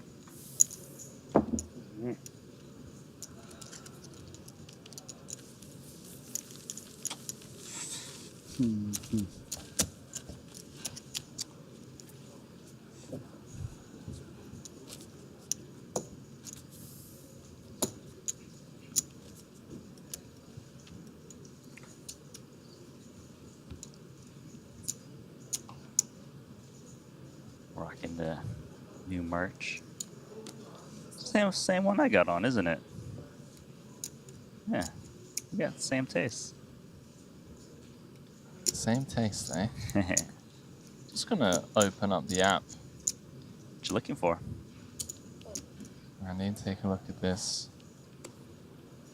75k, event number 5. Oh, yeah, that's right. You can watch this while checking out on the side. Yeah, why not? Just a reminder to all players in the 75k, playing will Yuri end Zivalevsky, day Sam 1 Greenwood, at the end of level 10. Victor Kudanov, Talal Register Shakurchi until 1 p.m. in the before 1 mix. p.m. tomorrow. As we jump back into the action here, I mean, limped pot, Randy. Yeah. And somehow we found the Queen 5-4 rainbow flop, bottom 2 for Sam Grafton, an open-ended straight draw for Ayats, who has found the stab. One would assume there's a check raise incoming from the bottom 2 pair of Sam Grafton. Trying to get some value. 1.1 million. Open-ended in position. It's a hefty check raise. But you gotta draw to the nuts. Sometimes your opponent's bluffing, you can steal it on a turn. Let's see a turn card and just call here. I think going over a top is a bit excessive on Queen 5-4 rainbow. Oh, for sure. So let's call. Yeah, Peter not going anywhere, just going to pill one off in position. 2.8 million in the middle, and well, disaster turn card for Squiddy. Top card pairing, now counterfeiting his bottom 2 pair. And in a world of pain.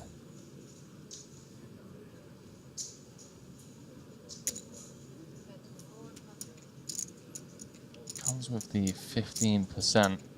I guess lead. just trying to fold out. More like...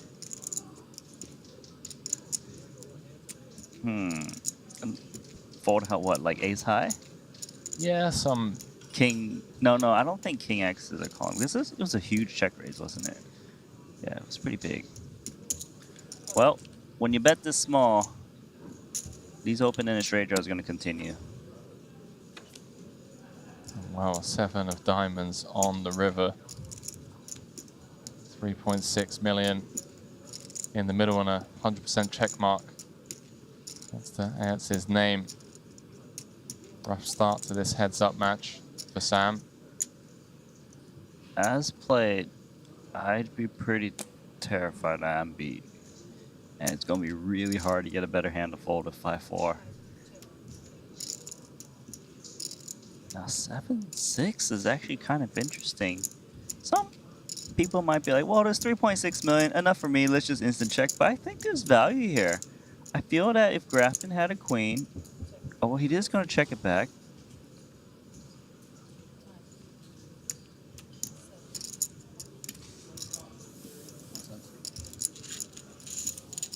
Could be worse, Grafton. Imagine if a 3 or 8 dropped off.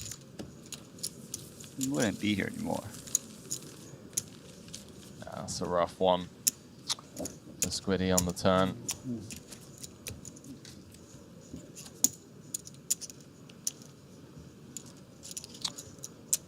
Lines are up, right? Lines going up.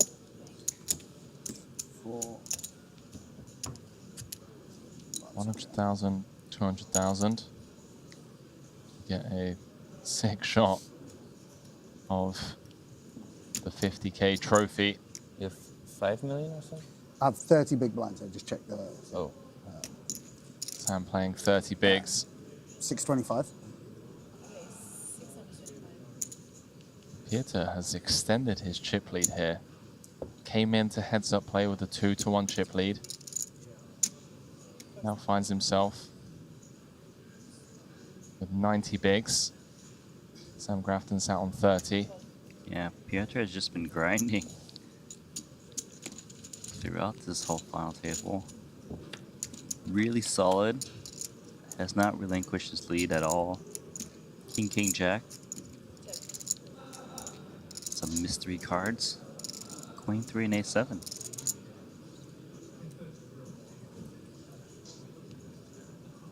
Speed running the hand.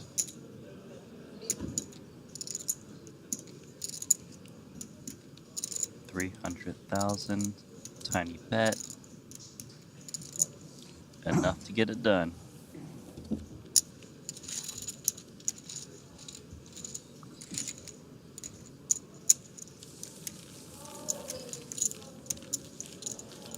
Record cash already guaranteed for both these players at a Triton Super High Roller Series, with plenty more events to come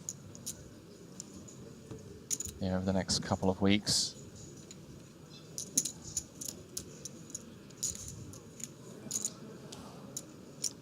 Biggest talking point of this series being the 200K Coin Rivet Invitational. Already have 42 teams confirmed. A prize pool that we expect to go way over $20 million mark. 1.25 million. Peter limping in on the button with ace deuce. Like 5 big blinds. 1.25, I said that. Is that it's 5 big blinds. Well, he's done this 5x raise against a limp a couple times now. May come with the limp jam, you know. Yeah, it's not unreasonable as long as he's doing some bluffs here for like 25 All big in? blinds. He is going to jam. They're going to get it in. That's not good for me. Oh, no. We've got a lot of money on the line right now. About almost $500,000. Ace, deuce, ace, queen. Yeah, first misstep.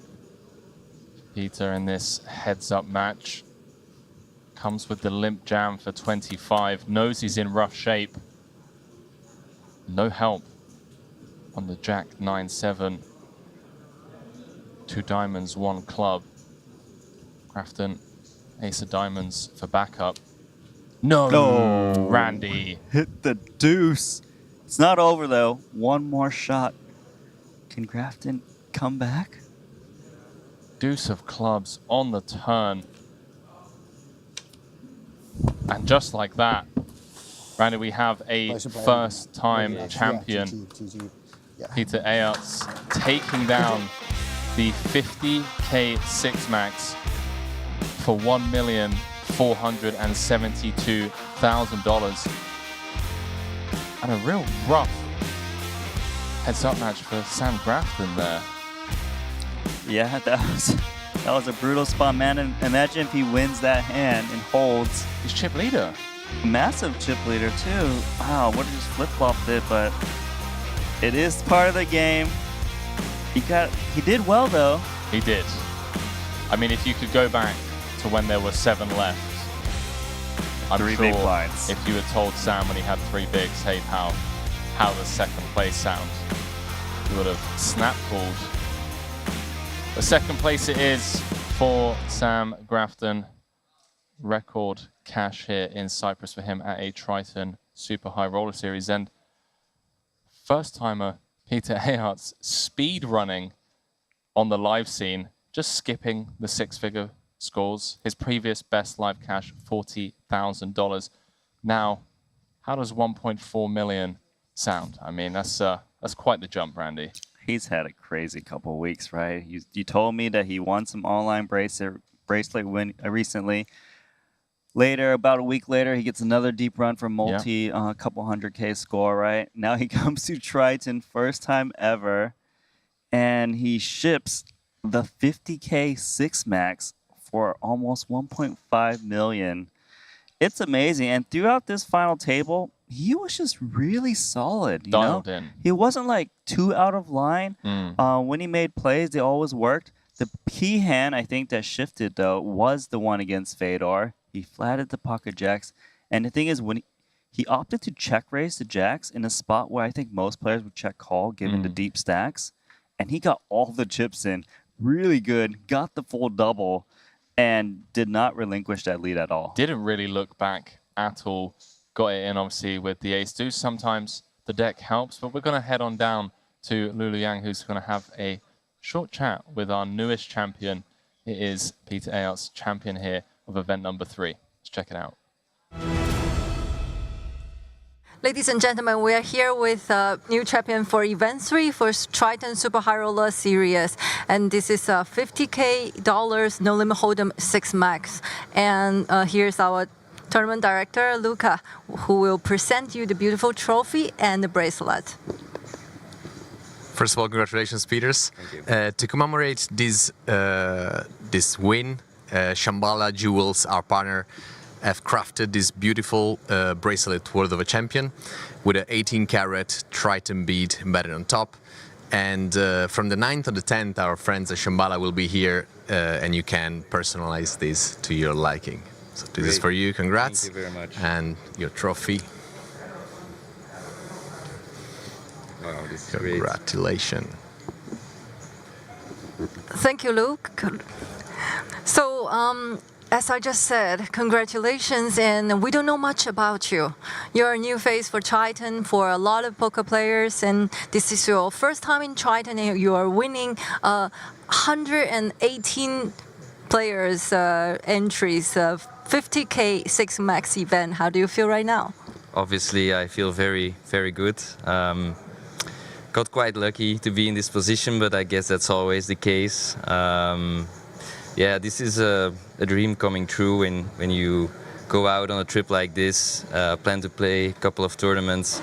This is obviously the end result that you're looking for. So yeah, it's a surreal experience, one that I hope that many other poker players can also have. Yeah, other than that, I've enjoyed the whole day. I'm enjoying this moment. Yeah, want to thank everyone back at home who's railing me. And yeah. So we just checked through your lifetime earning, and now we found that you just won. This is like $1.5 million winning for this champion, and you just won another 2 online. And now together in half a month, you won $2.5 million. Yeah, that's true. Yeah, so I won a bracelet on GG Poker, and then I got 3rd in the 10K Super Millions on GG as well, all within the same week. Actually had to delay my flight to be able to play the final table of the 10K, and today I had to delay my flight again because I was here at this table. So yeah, it's been a great run I've had for the past month. Are you gonna come back for the Crown Rivet?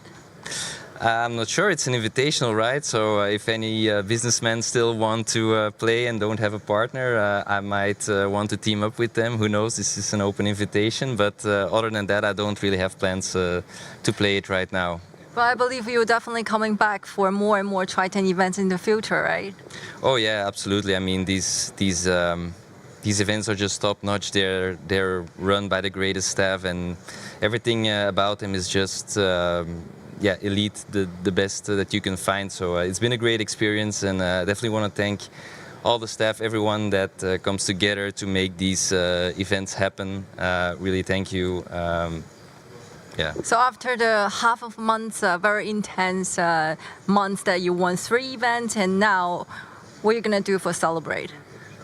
I mean, my birthday is coming up in 2 weeks, so I think me and my friends back home, we're gonna have a pretty big celebration since we've got a couple of, we have 2 wins to celebrate, and then my birthday. So yeah, I mean. So happy birthday! Just in case we don't see you at your birthday, but good luck, and hope you have come back to you will come back to Triton in the future and win more trophies for yourself. Thank you.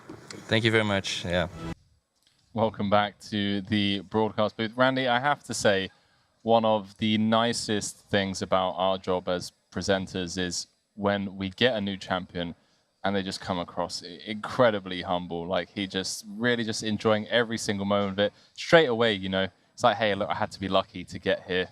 There was a couple of key spots that went my way, and he just, you know, really aware of that. That's just how it falls sometimes. Yeah, he was very humble and, you know, very thankful, you know. He was like, just like, you can tell it was like a really big win. Very happy. He wasn't like, oh, let me get this interview over with so I can jump into the next tournament. Was really willing to talk. It's just very refreshing to see. Big congrats, and I'm a big fan of him. Yeah, well, that was event number 3, our newest champion here at the Triton Super High Roller Series, and someone that I assume we'll be seeing more of. A couple of missed flights, but hey, you know, that sounds like a good problem to have. The action hasn't stopped. Event number 5, the 75K A-Max. We're going to jump straight into it. And yeah, Randy, let's jump on down and see who we have over on the main stage. Just looking at the app, we have Seth Davies, 63 bigs, Ivan Liao, Laszlo Boitas, Jason Kuhn, Eric Bore, Artem Vizhenkov, and Ramin Hajiev, all in the mix. So the action hasn't stopped. 68 entries so far in that 75K. It's Morton Klein leading the pack. So you're telling me we're increasing the stakes again? The stakes continue to rise here. All right. I'm not complaining. That'll be a good time to wake up with one. Not a good first card. Be pretty courageous. Look, Eric Roy. He's rocking the Triton gear now. He wasn't on the first time I've seen him on stream. What hand did I have? It's part of, you know, there's just always that annoying clique at high school, and you just don't want to be part of it. But then you realize as, you know, the days pass, the weeks pass, like, actually, they're pretty cool. I want to join that club. I feel like there's a few people here that, you know, we're on the fence about picking up some Triton merch, and they've seen everyone, you know, a lot of the regulars rocking. Yeah. The OG white and black hoodies. And eventually you just have to snag a piece before it runs out. Like you said, you got to get it first. Why is the wrong sizes? Davies, Pocket Jacks, the American.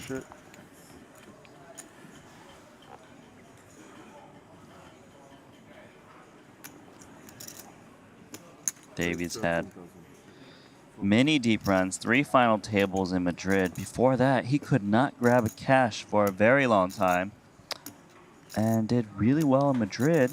He did. And now he's here in Cyprus. Has currently 1 8th place finish in the 25K.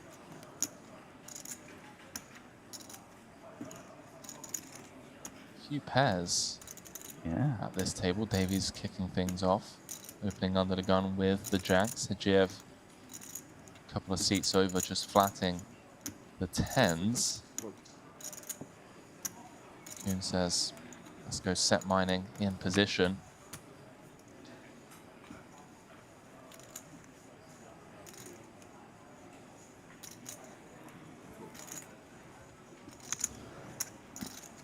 Vizhenkov getting laid incredible odds with a 7-1 to defend. The 3 deuce off.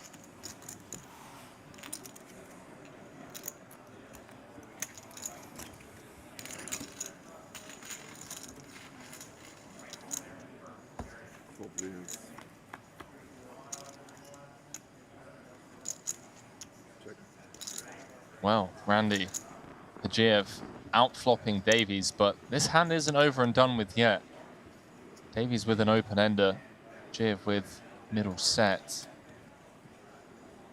Yeah, this is 4 ways, so people are going to be a little bit more cautious. Hajiev. Triton debut, I'm pretty sure, isn't it?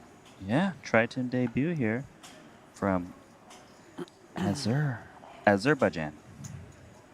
I probably said that a little funny, but yeah, he's from there. Don't worry, it's part of, it's in our contract to butcher surnames and countries we're unfamiliar with. He is playing the coin rivet. I remember recognizing his name, so it's good to see him. Showed up. Warming up in the 75K, as you do. It costs $75,000 to warm up, minimum. You know, a little 125K discount, why not? Oh, and we drop the king straight for Davies. Davies is out of position. Could potentially take the lead if he wants to.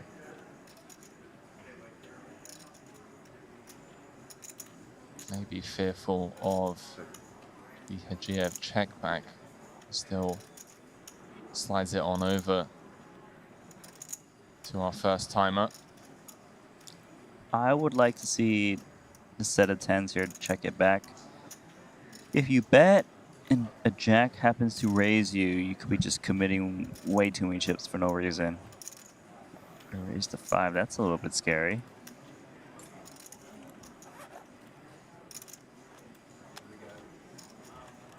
I'm thinking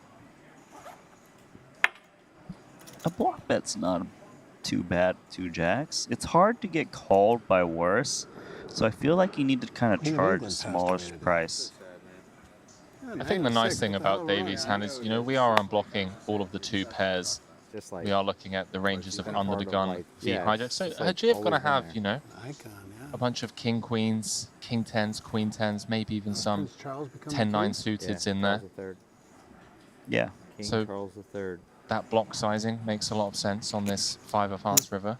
We also started this hand with 4 players, so it's... And there was a bet on the flop, so it's, you can't really have like pure nothing to like float. So you do have to kind of go for that block bet target, I think. But you know, Davies is quite a crafty player, but I think he is kind of reaching for those small chips. A 3rd. Randy, when can we tag you in? I tried. Look at my resume. Did you see it in the Triton app? Oh, for how many? God. I mean, when you said it to me, I didn't really snap dive into the app. I'm looking now.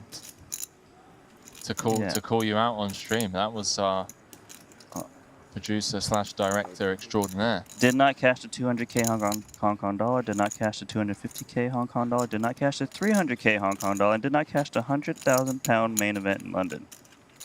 I'm Busto. Busto Noko. We need Bitcoin to get back up to 65k again before we can get you back in the mix. Yeah, why do you think I'm commentating? I'm working. He's out here working an honest living. Back to the hand real quick. Tanking against this block bet. It's hard to do this fold because you're like, oh man, I've got a set. Just feel so unlucky. But when you really think about it, looks like he's going to make the crying call. Does go for the 2-time bank crying call. Gets shown the straight. Davies up to $500,000 in chips now.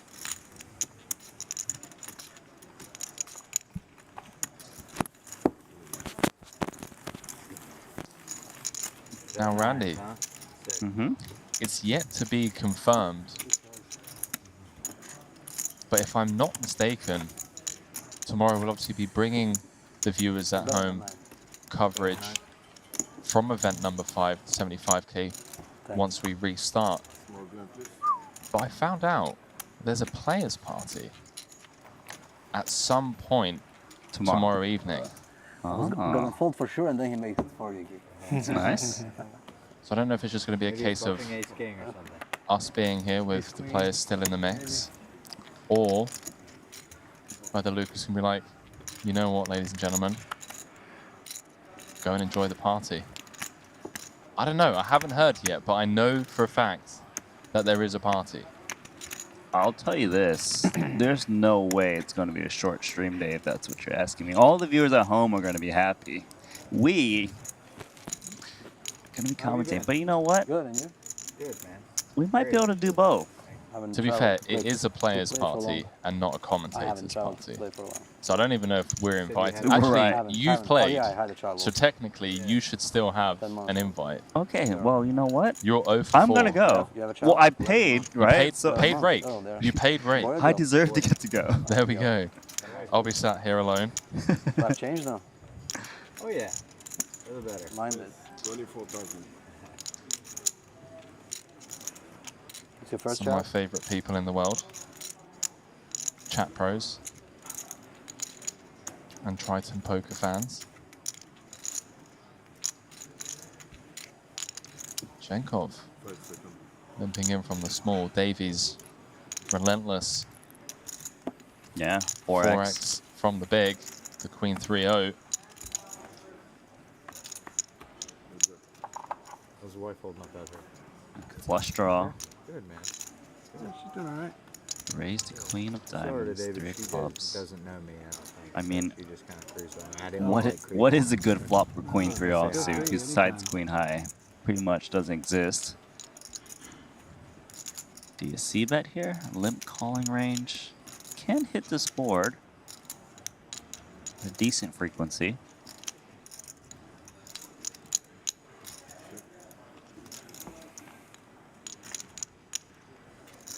What gym do you work out in? Actually, I've worked out on both. Check, check. Royal one Shenkov, and the one king high flush, but Davies has got the queen high flush draw, even though he's drawing dead. There's not much in this one either. He doesn't know that. Not much, equipment either. But enough. You can't go too crazy while you're playing poker, anyways. Right.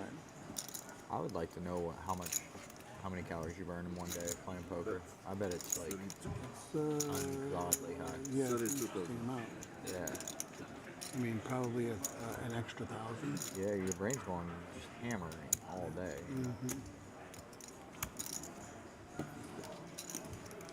You're dropping into an interesting conversation. That's right. I did not know. Huh? Burn calories playing poker. Well, what did you think, Randy? I thought you gain calories. Do I look like a fitness guy? Hitting up the gym tomorrow now. Let's go. I'll see you there, pal. Just lower the weights for me, please. Remove them all. So, takes down that pot. You got to start somewhere. Yeah, of course. Got to start the low stakes. That's it. Work the your way up. micros. That's it. Can't be going in there trying to deadlift. Yeah, can you imagine? 150 kgs. It's like jumping straight into the coin rivet, right? Like you just can't. Well, hang on, because there are people that are doing that, where they're just going straight in, That's true. No warm-up. Unlike Hajiev, warming up in the 75k, there are people that are literally jumping straight into the 200k. So maybe not the best example, but I know exactly what you mean, Randy. Yes.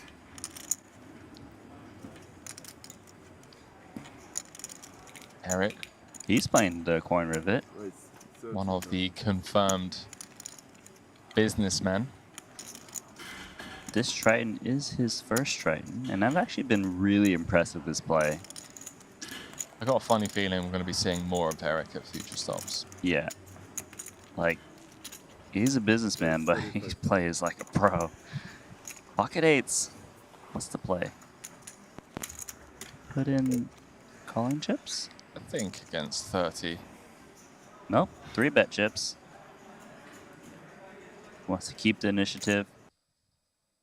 Maybe he wants to ISO against Eric.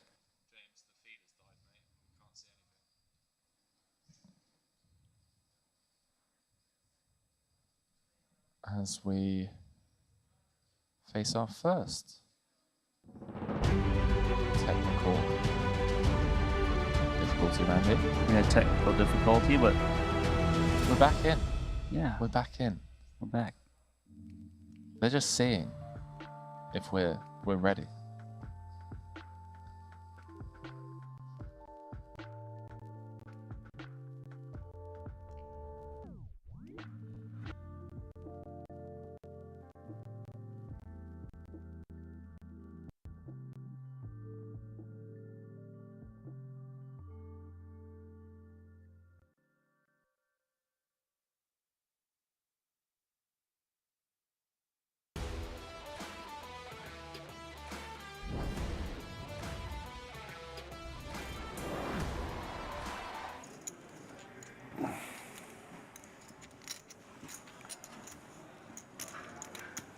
Looks like we're back, Randy. Okay, sorry, I was eating the cables. I was a little hungry.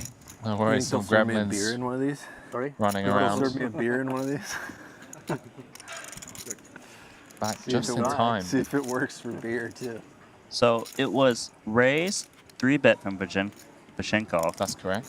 Then call out of position from ace jack. And it looks like it went check on the flop based on the pot size. No. No? Was there a tiny bet in there? Cutoff open 13k. Zhenkov 3-bet to 35k. Okay, Call. yep. 70. 76. Or no, Lines 80. 85. Then we add the Small big bet. blind, small blind. Oh, Yeah. 35 times 2, 70. Plus 15, 85. Small bet on the flop. okay. I think you got Cool. me. I'm catching you up. We're getting there. Another small It must have bet. been a really small bet on the Yeah, flop. I mean, like look 2 at this. blinds or something. Yeah. Milky again. No customer though.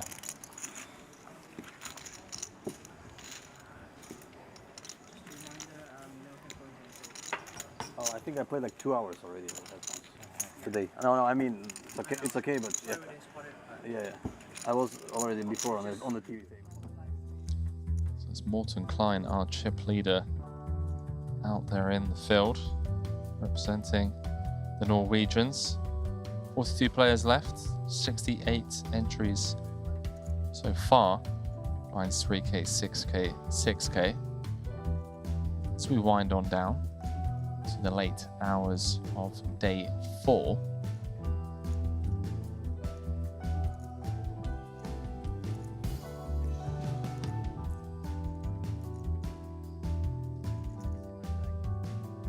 As already mentioned, tomorrow we'll be bringing you more coverage Cheating tool you got there, buddy. of event number 5. Then on September 10th, Almost sure I saw somebody on the stream with the headphones. Before I 200k got Coin there. River Invitational Probably kicks just off didn't notice it. Yeah. at 4 p.m. local They're pretty time. good at enforcing it.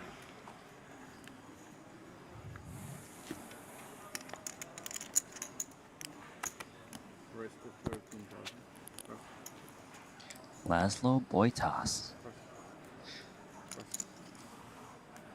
He's also playing the Coin Rivet, invited by Tony G.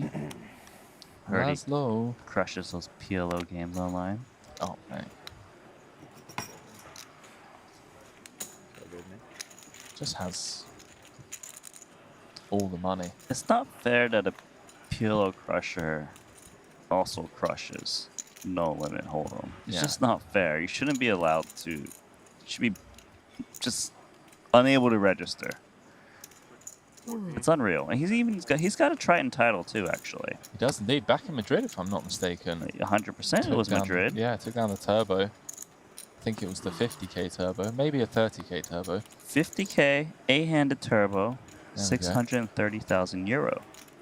He also had a 5th place finish in the 75k for 387,000 euro. Very, very strong player.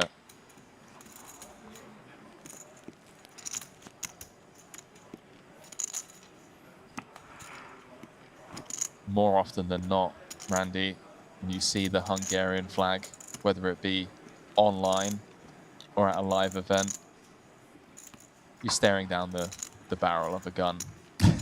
Like these guys, not afraid to pull the trigger and really aggressive, really competent players coming out of Hungary in recent years. The player that comes to mind is Andrus Nemeth for me, because he came out to, was it Madrid, and won his title?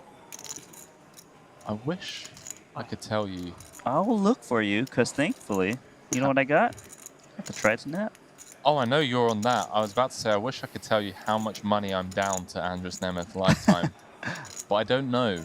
I lost a lot to Andrus Nemeth in No Limit Hold'em. I got him his role to play these tournaments, you know? Wow. Just... Half of these guys playing this tournament, I bankrolled them to get them going. Back in the day. Yeah. I was like, here you go. Take these mid-stakes people's money and just use it, put it to good use, turn it into millions, please. The new iPhone they did. They do? Yeah. Wow, and has all, you can put your now all the insurance raising documents, passport, wallet or whatever. the 5s. passports, Hang on a minute. IDs, all different Check kind raising the of fives on the secure queen accounts. 10 deuce, 2 spades, Now I don't know my fucking user ID or and gets Laszlo to fold the king queen. Really? Huh. And Laszlo wasting no time at all, by the way, in folding. I'll do that. We got these. She just gets so stressed about Really? it, you know, because she like doesn't really speak good English. Yeah. I'm she does, shocked. but she's, Only one combo of queen 10 available. She Queen does, 10 but she's suited. like super self-conscious about it, especially talking to a cop. Oh, safe to say he was wrong.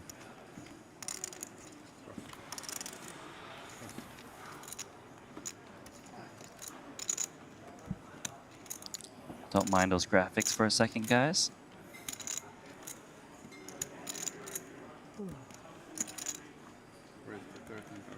Okay, there was no check raise. I'm telling you now. When? Oh, you mean on a turn? There was a check Got raise. There it. you go. Okay. Ooh, what a, that's sick. Cash them all so far? Absolutely I didn't sick. catch the first event, but yeah, I catched the other two. You've got the emergency 2 ounce if you need it. So far, so good. Wow, I mean, that's Thought I was gonna win that's a today. baller move. I think the logic was, okay, I didn't see bet that 10, so why are you still betting when the pair's a 10? It should hit me. There we go. Smart man. She played the first two, and now she's. I believe that's another 3 bet Yeah. in Resting front game of 5 and Liao. Ivan's got. He's on aggression mode right now, and apparently it's been working for him because he's got over 100 big blinds. Do you know what it is, Randy? He's extremely well fed. I Yeah. saw him this afternoon at the Chinese restaurant where Mr. Paul Pua has flown in his chef. Just enjoying the fine dining experience out by the ocean. And he's come in today and he's just like, I'm still hungry. Yep. Hungry for Seth Davies. Chips. All in. That's.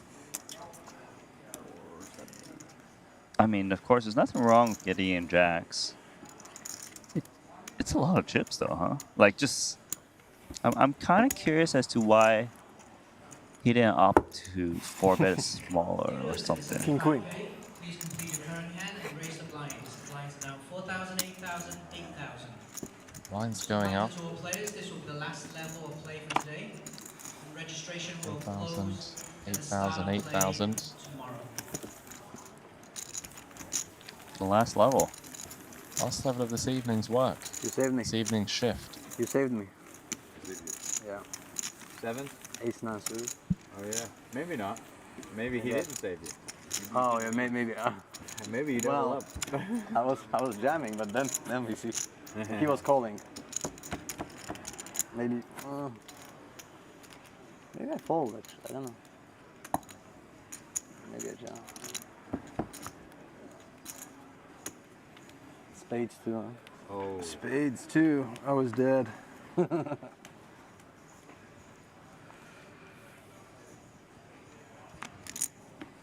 I like how at midnight, 75k tournament, just chilling, playing some high stakes poker with the boys, you know.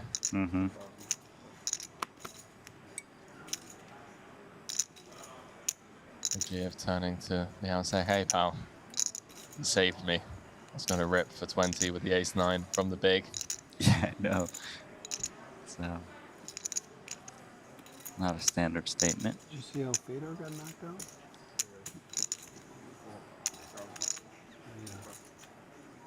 Oh, look at this. I looked over like, what? Oh. Yep.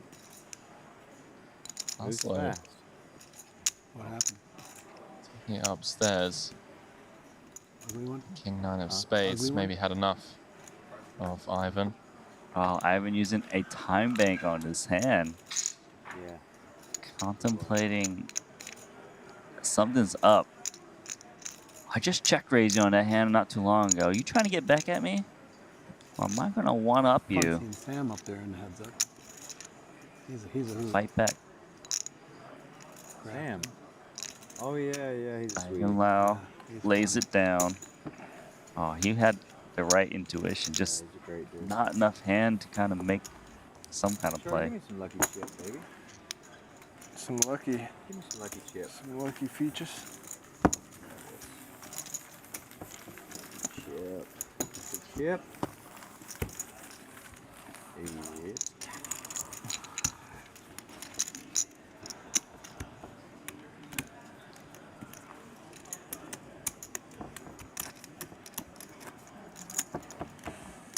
All right, Rory, just I'm excited to play a little complimenting Throwback. Sam I've Grafton. enjoyed all this unlimited Texas, but I'm excited. Me too. Haven't played since Madrid. Yeah. Well, I guess the WSOP Carnival. Yeah, how was that? Hilarious. That's unbelievable. Yeah. Yeah, I mean, it's just like most of the players have just never played before. Yeah, it's really crazy. It's really funny. Carnival. I bet that's how a lot of those mixed games are too. Like, yeah, probably.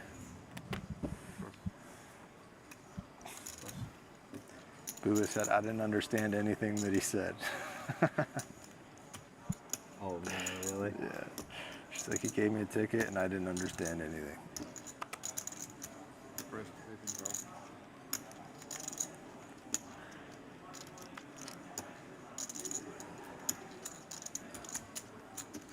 what was she doing, speeding?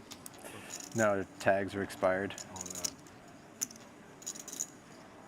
Is it one of the situations where she has the tag? No, I just haven't do it. I have like the card that says your tags are expired. It's been sitting on my desk for like 2 months. Just staring at it. Yeah. Such a joke. Especially in Nevada because it's like $1,000 a year. Yeah, it's really a joke. Is that what we're referring to it now, Randy? The carnival? Yeah. Yeah? Okay. It's a joke. Let's go. It all started here. Like, what does it in even Cyprus, mean the to carnival. register a car? Rebrand it. Like, all right, this is a car. They're not really It's rare. there. There's a lot of them. Yeah, there. No state taxes, they got to get it somehow, I guess. Yeah. Yeah. No state You gotta taxes go to in the Vegas, car huh? office and say, yes, I have car. Did not know. I want the old U.S. back, no state income tax back in those days. That would, or no federal income tax. That used to be a thing. No federal income tax was a thing? Yeah. Yeah, up until 18. Three Americans just 5 or so. loving each Yeah, other's we got company, all huh? Our revenue from tariffs. I didn't know that. Everyone else is like, come on, guys. Let's play some cards. Three Americans walked into a bar. That was kind of at the, You have 2 guesses on what they kind of spoke the middle about. stages of like the mass immigration. Taxes and politics. And the carnival. Bro, I want to play cards. Laszlo. He's been really attacking Ivan Lau here. Yeah, dude, you gotta read that book, Americana. You love it. I've been gonna say I've had enough. It's really great. Make a stance with 2 sevens. No, this one's He's very aware of what his perceived image is. in the United States from like the beginning of the United States. Well, he's had enough. He's calling here. Okay, heads up Like to a colonial flop. stuff? Yeah, exactly. All the way up. Second until, time in 3 hands. Yeah. And it's every That chapter Laszlo is a different has industry. 3 bet either. That sounds super cool. Kind of feels like Laszlo's going to win this one. Yeah, have it on the. I just like don't really do much reading. I mean, can you really say that Yeah, you just about like, the guy who checked raised 2-5 on the Queen 10 X10? That is true. I mean, it's just such a trip. Like Very General difficult player to Electric play used against. to be Edison General Electric. It was Thomas Edison Company. Oh, really? Yeah. And it was a monster company, Yeah, right? a Like monster, enormous. monster. Yeah, yeah. 36,000. I didn't know that. It's just like there's tons of things like that. You get to like Standard Oil. Continue and here. everything. Already done that. You just, something doesn't feel right. Feels like this What was guy's it, trying his- to pick on me. If Rockefeller Makes the call. Rockefeller's fortune and Nice turn modern card. money would Well, if be the like sevens were good 700 on the billion or flop, something. Yeah. most likely good on this turn, unless Laszlo's Chunk of cheese from decides to selling 3-bet, you know, groceries ace-4 during the suited. Civil War. Only He two got combos of super those paid by pre. wholesaling groceries to the United States Army. No way. Yeah. Yeah, that's a nice 184 business. in the middle. Yeah. Got a lot of hungry mouths to feed. And getting it there, you know. Yeah, yeah. Laszlo bets again with King 10. There's some history going on here. Can Ivan continue 2 sevens? If he's behind, he's very far behind. If he's ahead, his Did you ever opponent watch the Ken likely's got Burns on the Civil decent War? equity. Oh my god. Wow. He's check called twice with 2 sevens. 314 in the middle, Randy. Laszlo That was a with grind, too, because there's 127k no, like, photos or behind, and videos well, or anything. sometimes you just get there. It's all still shots where they move Queen the camera on in, the they move river. the camera out, and they move the camera in. That's why and you get the barrel with camera out. equity. It's really my wife is from Harper's Ferry, like Yeah. where the John Brown. That is the problem. Oh, really? If you were ahead, I didn't know that. you probably Well, I weren't knew- that I didn't far know ahead. That's where it started. Yeah, that's where it went down. That's crazy. Yeah. Those 3 Americans still at the Those bar. Ken Burnses are so good, man. He just did one on country music. Did you watch that? Dude, I mean, it's Laszlo like, I'd love to, jams but it you in. gotta commit. I got 40 hours to kill. Ivan cannot like that queen. Because you're trying to pick off those queen 10s, king queens that 3-bet you king 10s. Yeah, I would definitely do this. They picked up something. Yeah, really only beating, you know, these suited ace-X of the world and ace-king now on this Queen of Hearts river. Yeah. The diamonds. That's probably why I gave up on it. Hasn't folded yet. 441k in the middle. You know that Nikki P. 3.5 dated to 1 on a Ken call. Burns' daughter? Told me that. You know who Ken Burns is? He's like the most famous documentary maker in Mhm. America. Yeah, Nick dated his daughter back in college. Didn't he say he was kind of a dud? We're on TV, so you gotta be careful. Ken Burns could be a poker fan. I think he just said he was like, just like a total professional. Like his career was everything. He I've wasn't, been like, trying to a good figure out family what his man or beat. anything like that. He was putting straight draws in his opponent range. Now he's got to discount those. Clearly. Beats diamonds, unblocked diamonds. Man, he was unblocking straight draws too.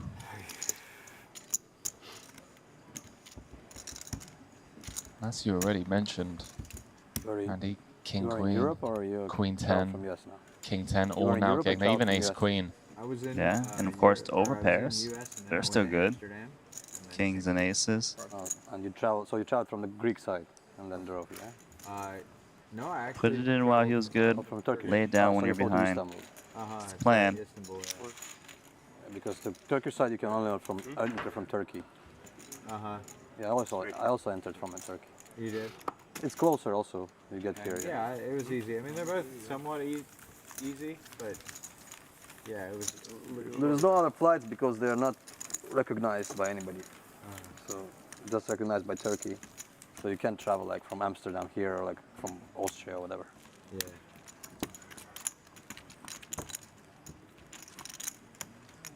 That drive from Larnaca's not too bad though.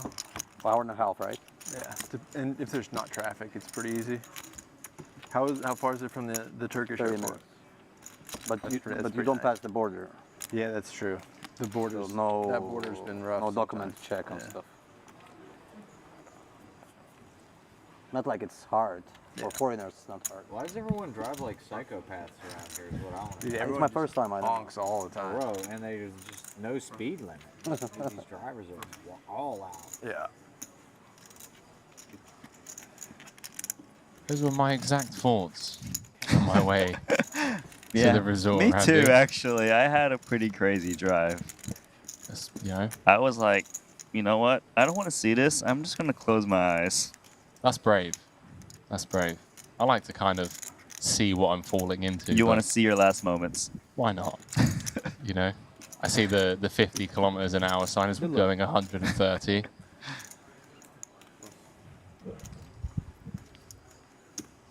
Oh, He calls. Well. Oh, okay. I caught by Zeus, he's chip. No. I was confused as to what was going on there, but some jokes here and there. Eric just taking it down. You ready to play some short deck? Some short deck tournaments next week? What do you like more, short deck or full deck? Both are the same to you? Omaha. No Omaha? I haven't played some Omaha. I've played Omaha with you before.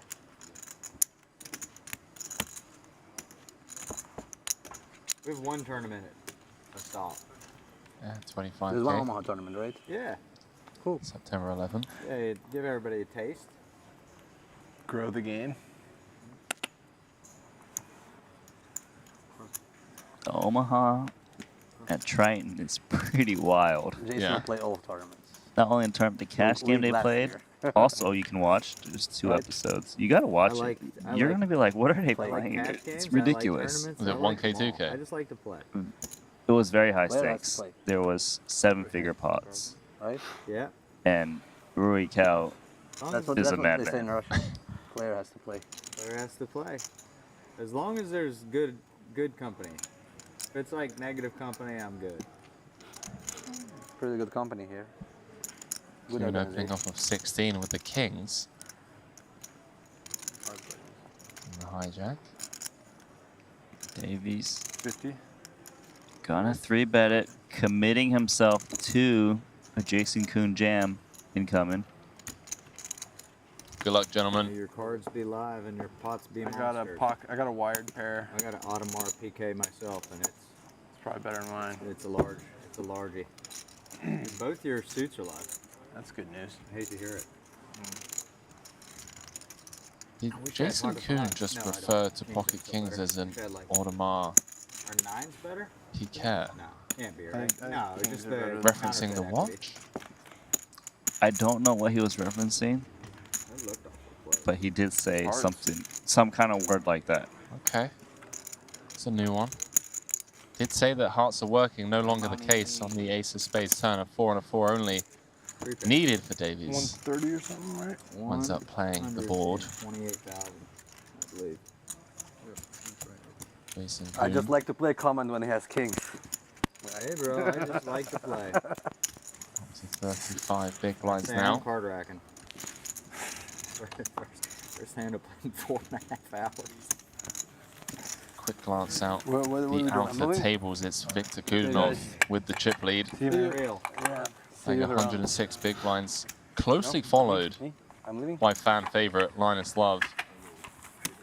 The only other player with more than 100 big blinds. Get some cold ones. 15 minutes. I'm Buzz Killington up at this stop. Won a big flip against Nicky P. His 10's holding against Ace King. Yeah, he spooked me. Talking about my brain lining and all this. Even just like one. He said 2 beers a week were cool, but he said anything beyond that, yeah. I can do that. He said even like a beer or a glass of wine a night there's quantifiable negative results. Which I was just like, God, I've heard it my whole life that it's helpful that you can have one drink. That's a very sad story. No, I mean you still get to treat yourself, whatever. But he did say people that even moderate drinkers, if they take 4 months completely off drinking, they're like almost as good. But I think there's benefits too in a situation like this to help you sleep. Hey, Cholov. Hey, how are you, Jason? Good, man. Hey, man. How are you? All Good to right. see you. You weren't in Barcelona, right? Yeah. Pretty chatty table. I like it. I'm a fan. Yeah. Especially this late in the day. I feel like we've had some kind of tense tables previously. For sure. Yeah, that final table was pretty intense. It's really only Sam Grafton being chatty. Looks like 45, my dude.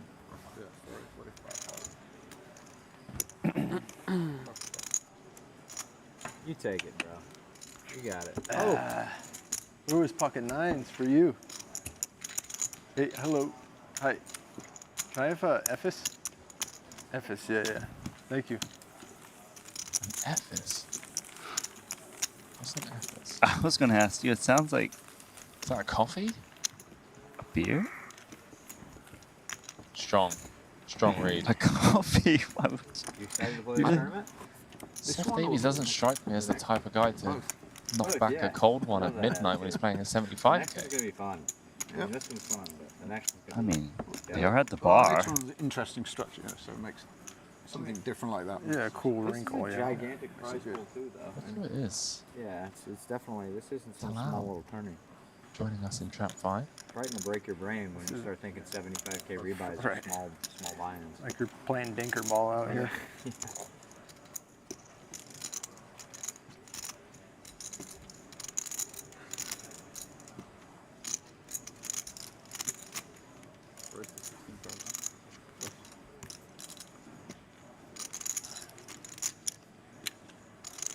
Ivan Lau. Arguably Remember King 4 suited, he betted earlier. the It's most like, entertaining player. One of the most entertaining players at the Triton series.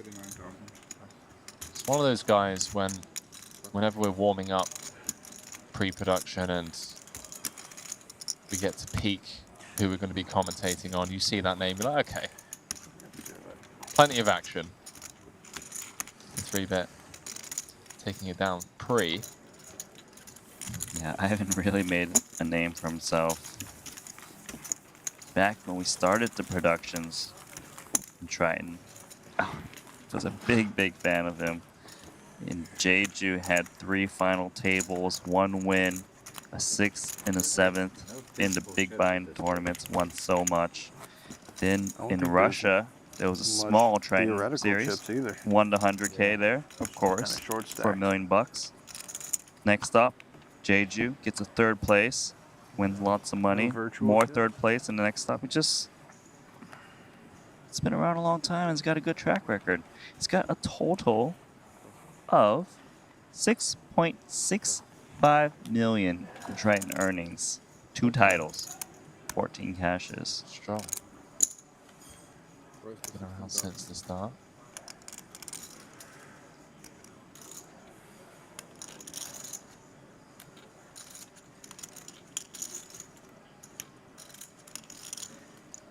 Laszlo versus Ivan Lau again. So it's round 4. Nano, is anyone keeping track? This is ambitious, to 6-3 say the least. suited it's not standard. Binding. Laszlo being Laszlo, Omaha for rolls. Gonna peel 3 off.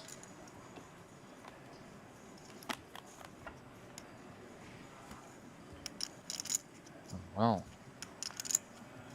does flop a flush draw, Ivan with top pair. A very wet board. Well, let's start betting, clearing out some players. Clearing out some of the naked gut shots of the world. Comes with more than half pot. Not deterred by the wet flop texture.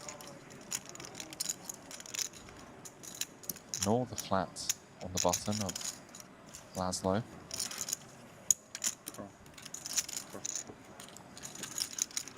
$130,000 in the middle. And well, instant service for Wojtash. 5 of hearts, corner pocket. 100% check mark next to his name. And given just the dynamic at this table over the last 30 minutes or so, is there ever a world, Randy, where Ivan just says enough is enough? Feels like he's getting pushed around and makes a stand with top pair. There is a world, but yeah, Ivan has been losing some pots lately, so he might get a little bit more attached to normal. Friends. Yeah. We don't vacation together or anything. It's hard to you beat That guy's got giant too well, but then again, you got top pair. Is he? I sat beside him once at a basketball game. He's huge. What is he, 6'7" or something? 6'7", 6'8"? Yeah, he's, Oh, damn. He's an absolute monster. That's a unit. Yeah, he's a monster. He was like sitting right beside me. I couldn't see you down the damn court. Yeah, that's a brutal guy to have. Sorry, you gotta lean back. I haven't laid us down. I ran bad twice like that. I sent you the pictures one time I had Magic Johnson sitting in front of me in a boxing match. And that's like coming with the 6'8". 60% His sizing on the his head turn. is like gigantic. He has a big head. Yeah, I was like, man, I thought this was gonna be good season. Instead, I just got Magic Johnson right in front of me. Thank you. You gotta, if you wanna.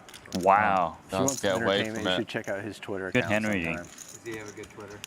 Discipline laid He down. just always tweets like the Ivan. most generic shit about like sports games and stuff. He's just a sweetie, right? Yeah, Like, yeah. never wants to be controversial. Yeah, it's really wholesome, but it's just so funny. It's like so Magic Johnson. It's like it'll be like a team like the Rams will be down 10 or something, and it'll be like the fourth quarter, and it'll say like, the Rams really need to have a good fourth quarter here to get back into it. Oh, And that's shit so like that, funny. just over and over. He's complete default. Yeah, he's I believe I heard that all-time correctly, legend. Though. You Randy. ever see the old clips of him playing? Mhm. Yeah, he's a monster. Jason Kuhn Good just luck. turning to Eric saying, hey, Those you and Tony Just Robbins wondered, 'cause you friends? guys have a little bit of overlap, right? Yeah. To which Eric responded, we're friends, but it's not like we go on vacation together or anything. You know, we're not those kinds of friends. You know, just yeah. casually He's a throwing out the living T. legend. Robbins Yeah, sure. name drop. So we lose a couple of players on the outer tables. Eric Seidel, Ben Net Heath, positive for the world, Elton right? Sang, Oh, and yeah. Nicky P. Raised to 16,000. busting late into day one.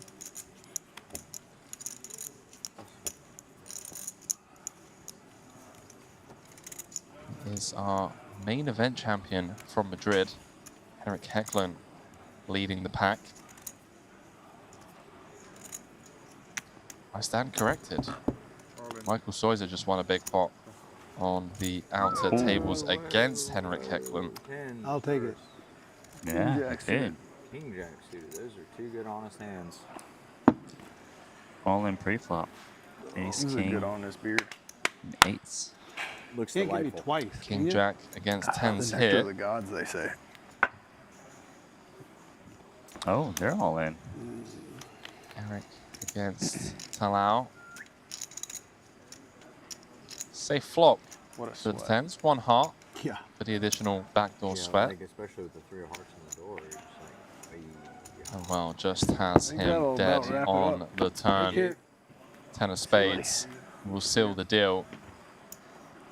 See you in the big one. Lose Eric. We'll see you in the Maybe big seeing one. this one again, huh? Oh yeah, Nah. this isn't closed. So don't forget your glasses there. Yeah, fine. So down to the final 34 players. Now lost over half the field. Yeah, the next Sit open on one. scheduled tournament is the Coin Rivet coming Is up. it really? It is. That doesn't mean there's no more No Limit Hold'em. We still have the 100K No Limit main event. Of course, yeah. And there's a 50K No Limit Turbo, short decks, and there's actually another No Limit tournament at the end. So, but it's time for the big one soon. Because, you know, we're doing the escalating buy-ins, right? Yeah, we could have put the 100K before, but no. We want to just go guns blazing the 200K first. You open 16 in the hijack. Well, you see, the 100K is like the cooldown after the 200K. Yeah, I know, doing dwindle downwards. There we go. You can't just, you know, go into the gym, compound lift for 2 hours, and then just walk out without, you know, cooling down. Yeah. But I'm the small one? Okay. You nailed it. You're consulting for them. It's the only thing I'm good at nailing, pal.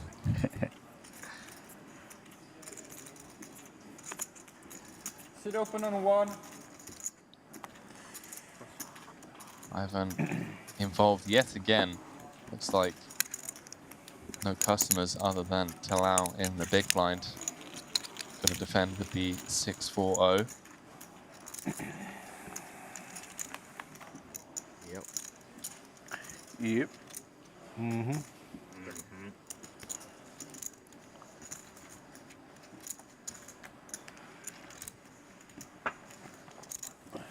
Ivan here. You watch any of those new Beavis King and high. Buttheads? I watched Usually it's good here, but it's not. half of the first one and I loved it. What? I watched half of the first one and I loved it. The escape room one. I didn't watch any of them. Oh yeah, it's really funny. An escape room? That sounds like a good one. It's super funny. You gotta see it.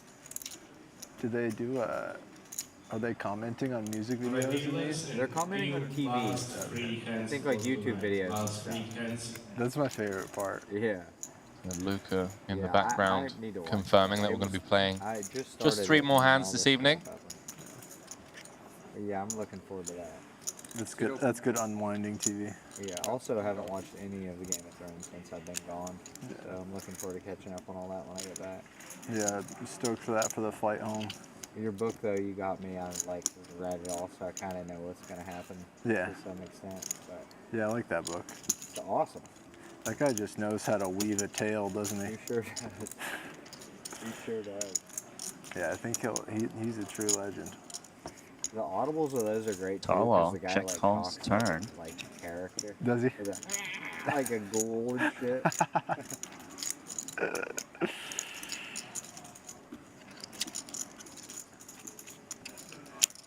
One of the recent Beavis and Buttheads, not the new ones, but the ones from like 5 years ago or whatever. They were watching a dead mouse video, and whatever the So, person in the video check, was like check, a flop. ghost, and Beavis is just like, oh, Turn, dead Ivan mouse is bets, dead, huh? Tala I'll be down." calls. For 8. I'll be down. Check it down. Yeah, knuckles down. The ace king will be good some amount of the time. Although you would assume that He's a legend. the hands that we do beat are potentially likely to bluff. Yeah, he's him and the South Park guys are like So 3 more hands. the great. 3 more hands, Randy. This is the first one. Trey Parker and Matt Stone, but I love And then I believe our massive entourage is Did they waiting say how for many us. hands? Yeah, 3. 3. Okay. Like I really like Silicon Valley too. I don't know if you saw it. Were they? Was that Trey Parker and Matt Jones? No, that's Mike Dutch. Oh, it is. Yeah. I mean, I've watched a bunch of clips from him, but never really watched. It's great. Yeah.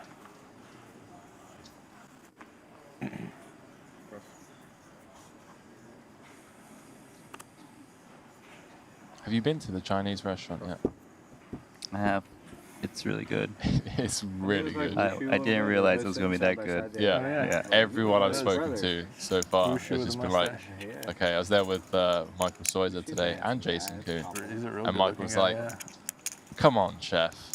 Chef's like, what have I done? He's like, now I'm going to have to eat this 10 days in a row, you know? Like, it was good food. Yeah, he does. He's ripped. That's a man that sets his mind to something. He gets it done. No doubt.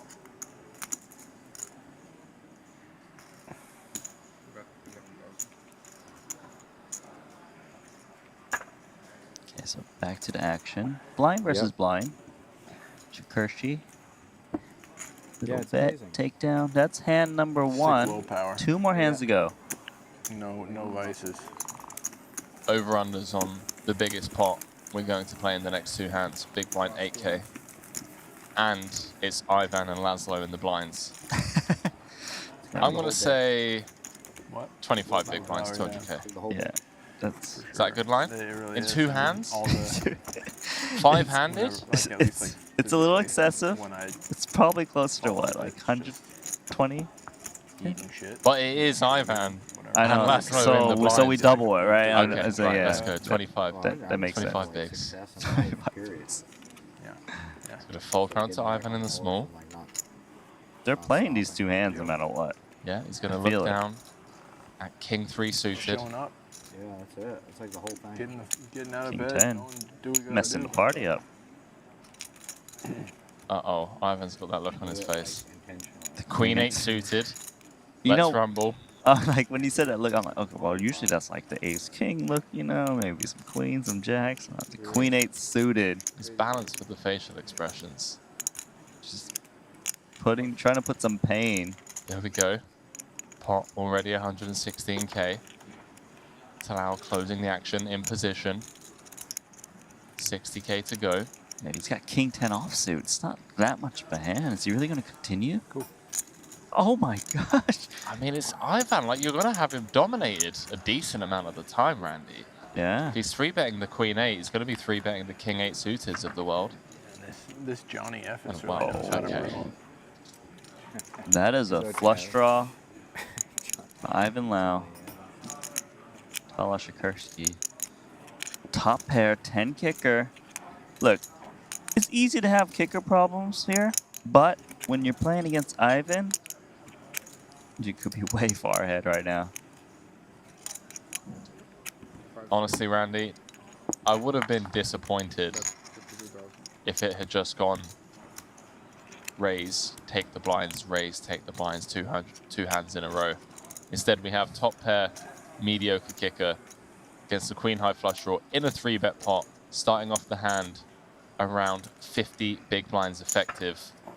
And Talau going nowhere with top pair. And once again, 75k tournament players, tomorrow we will restart at 1 o'clock. At 1 o'clock. Man of Hearts pairing the board on the turn.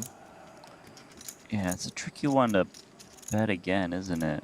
Okay, if my opponent called me for king, well, he's not folding. He called me for 9, well, he's definitely not folding. Can I bet again?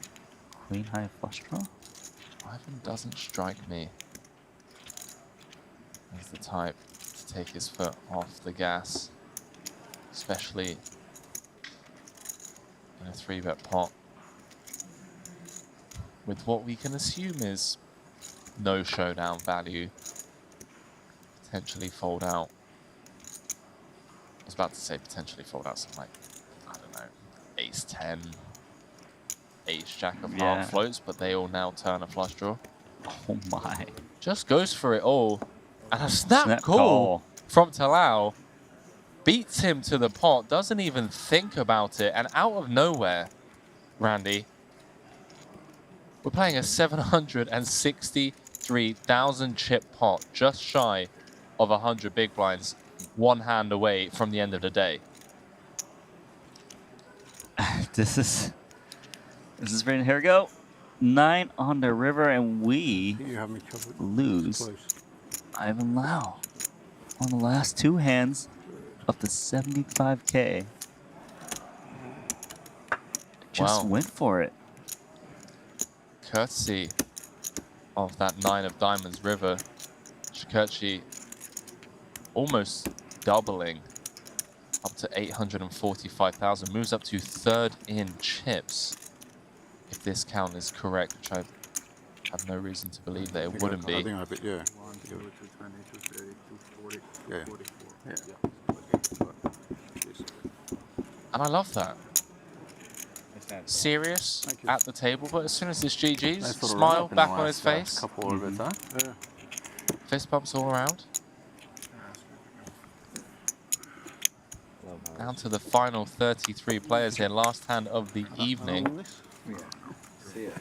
Well, if he wants to, registration is still open at the start of tomorrow, I believe. You can still register. What's the line on that? That we'll see Mr. Liao back out there. I think we're going to see him back out there. 25 big blinds. Yeah. Yeah? Yeah. No line needed, says Randy. Just like he's in. Not even close, Henry. Yeah, he's in.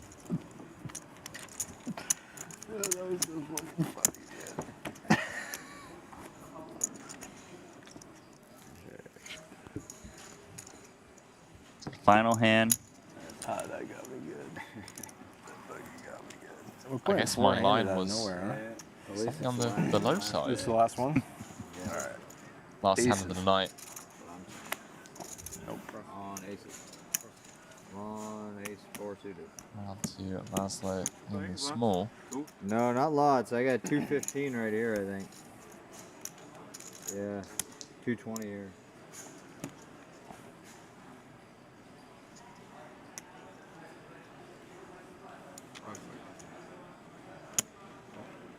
Blind versus blind. Some junky hands. Does anyone want to get out of line? Nope. Honest poker on the last hand. That's what I like to see. Keep it friendly.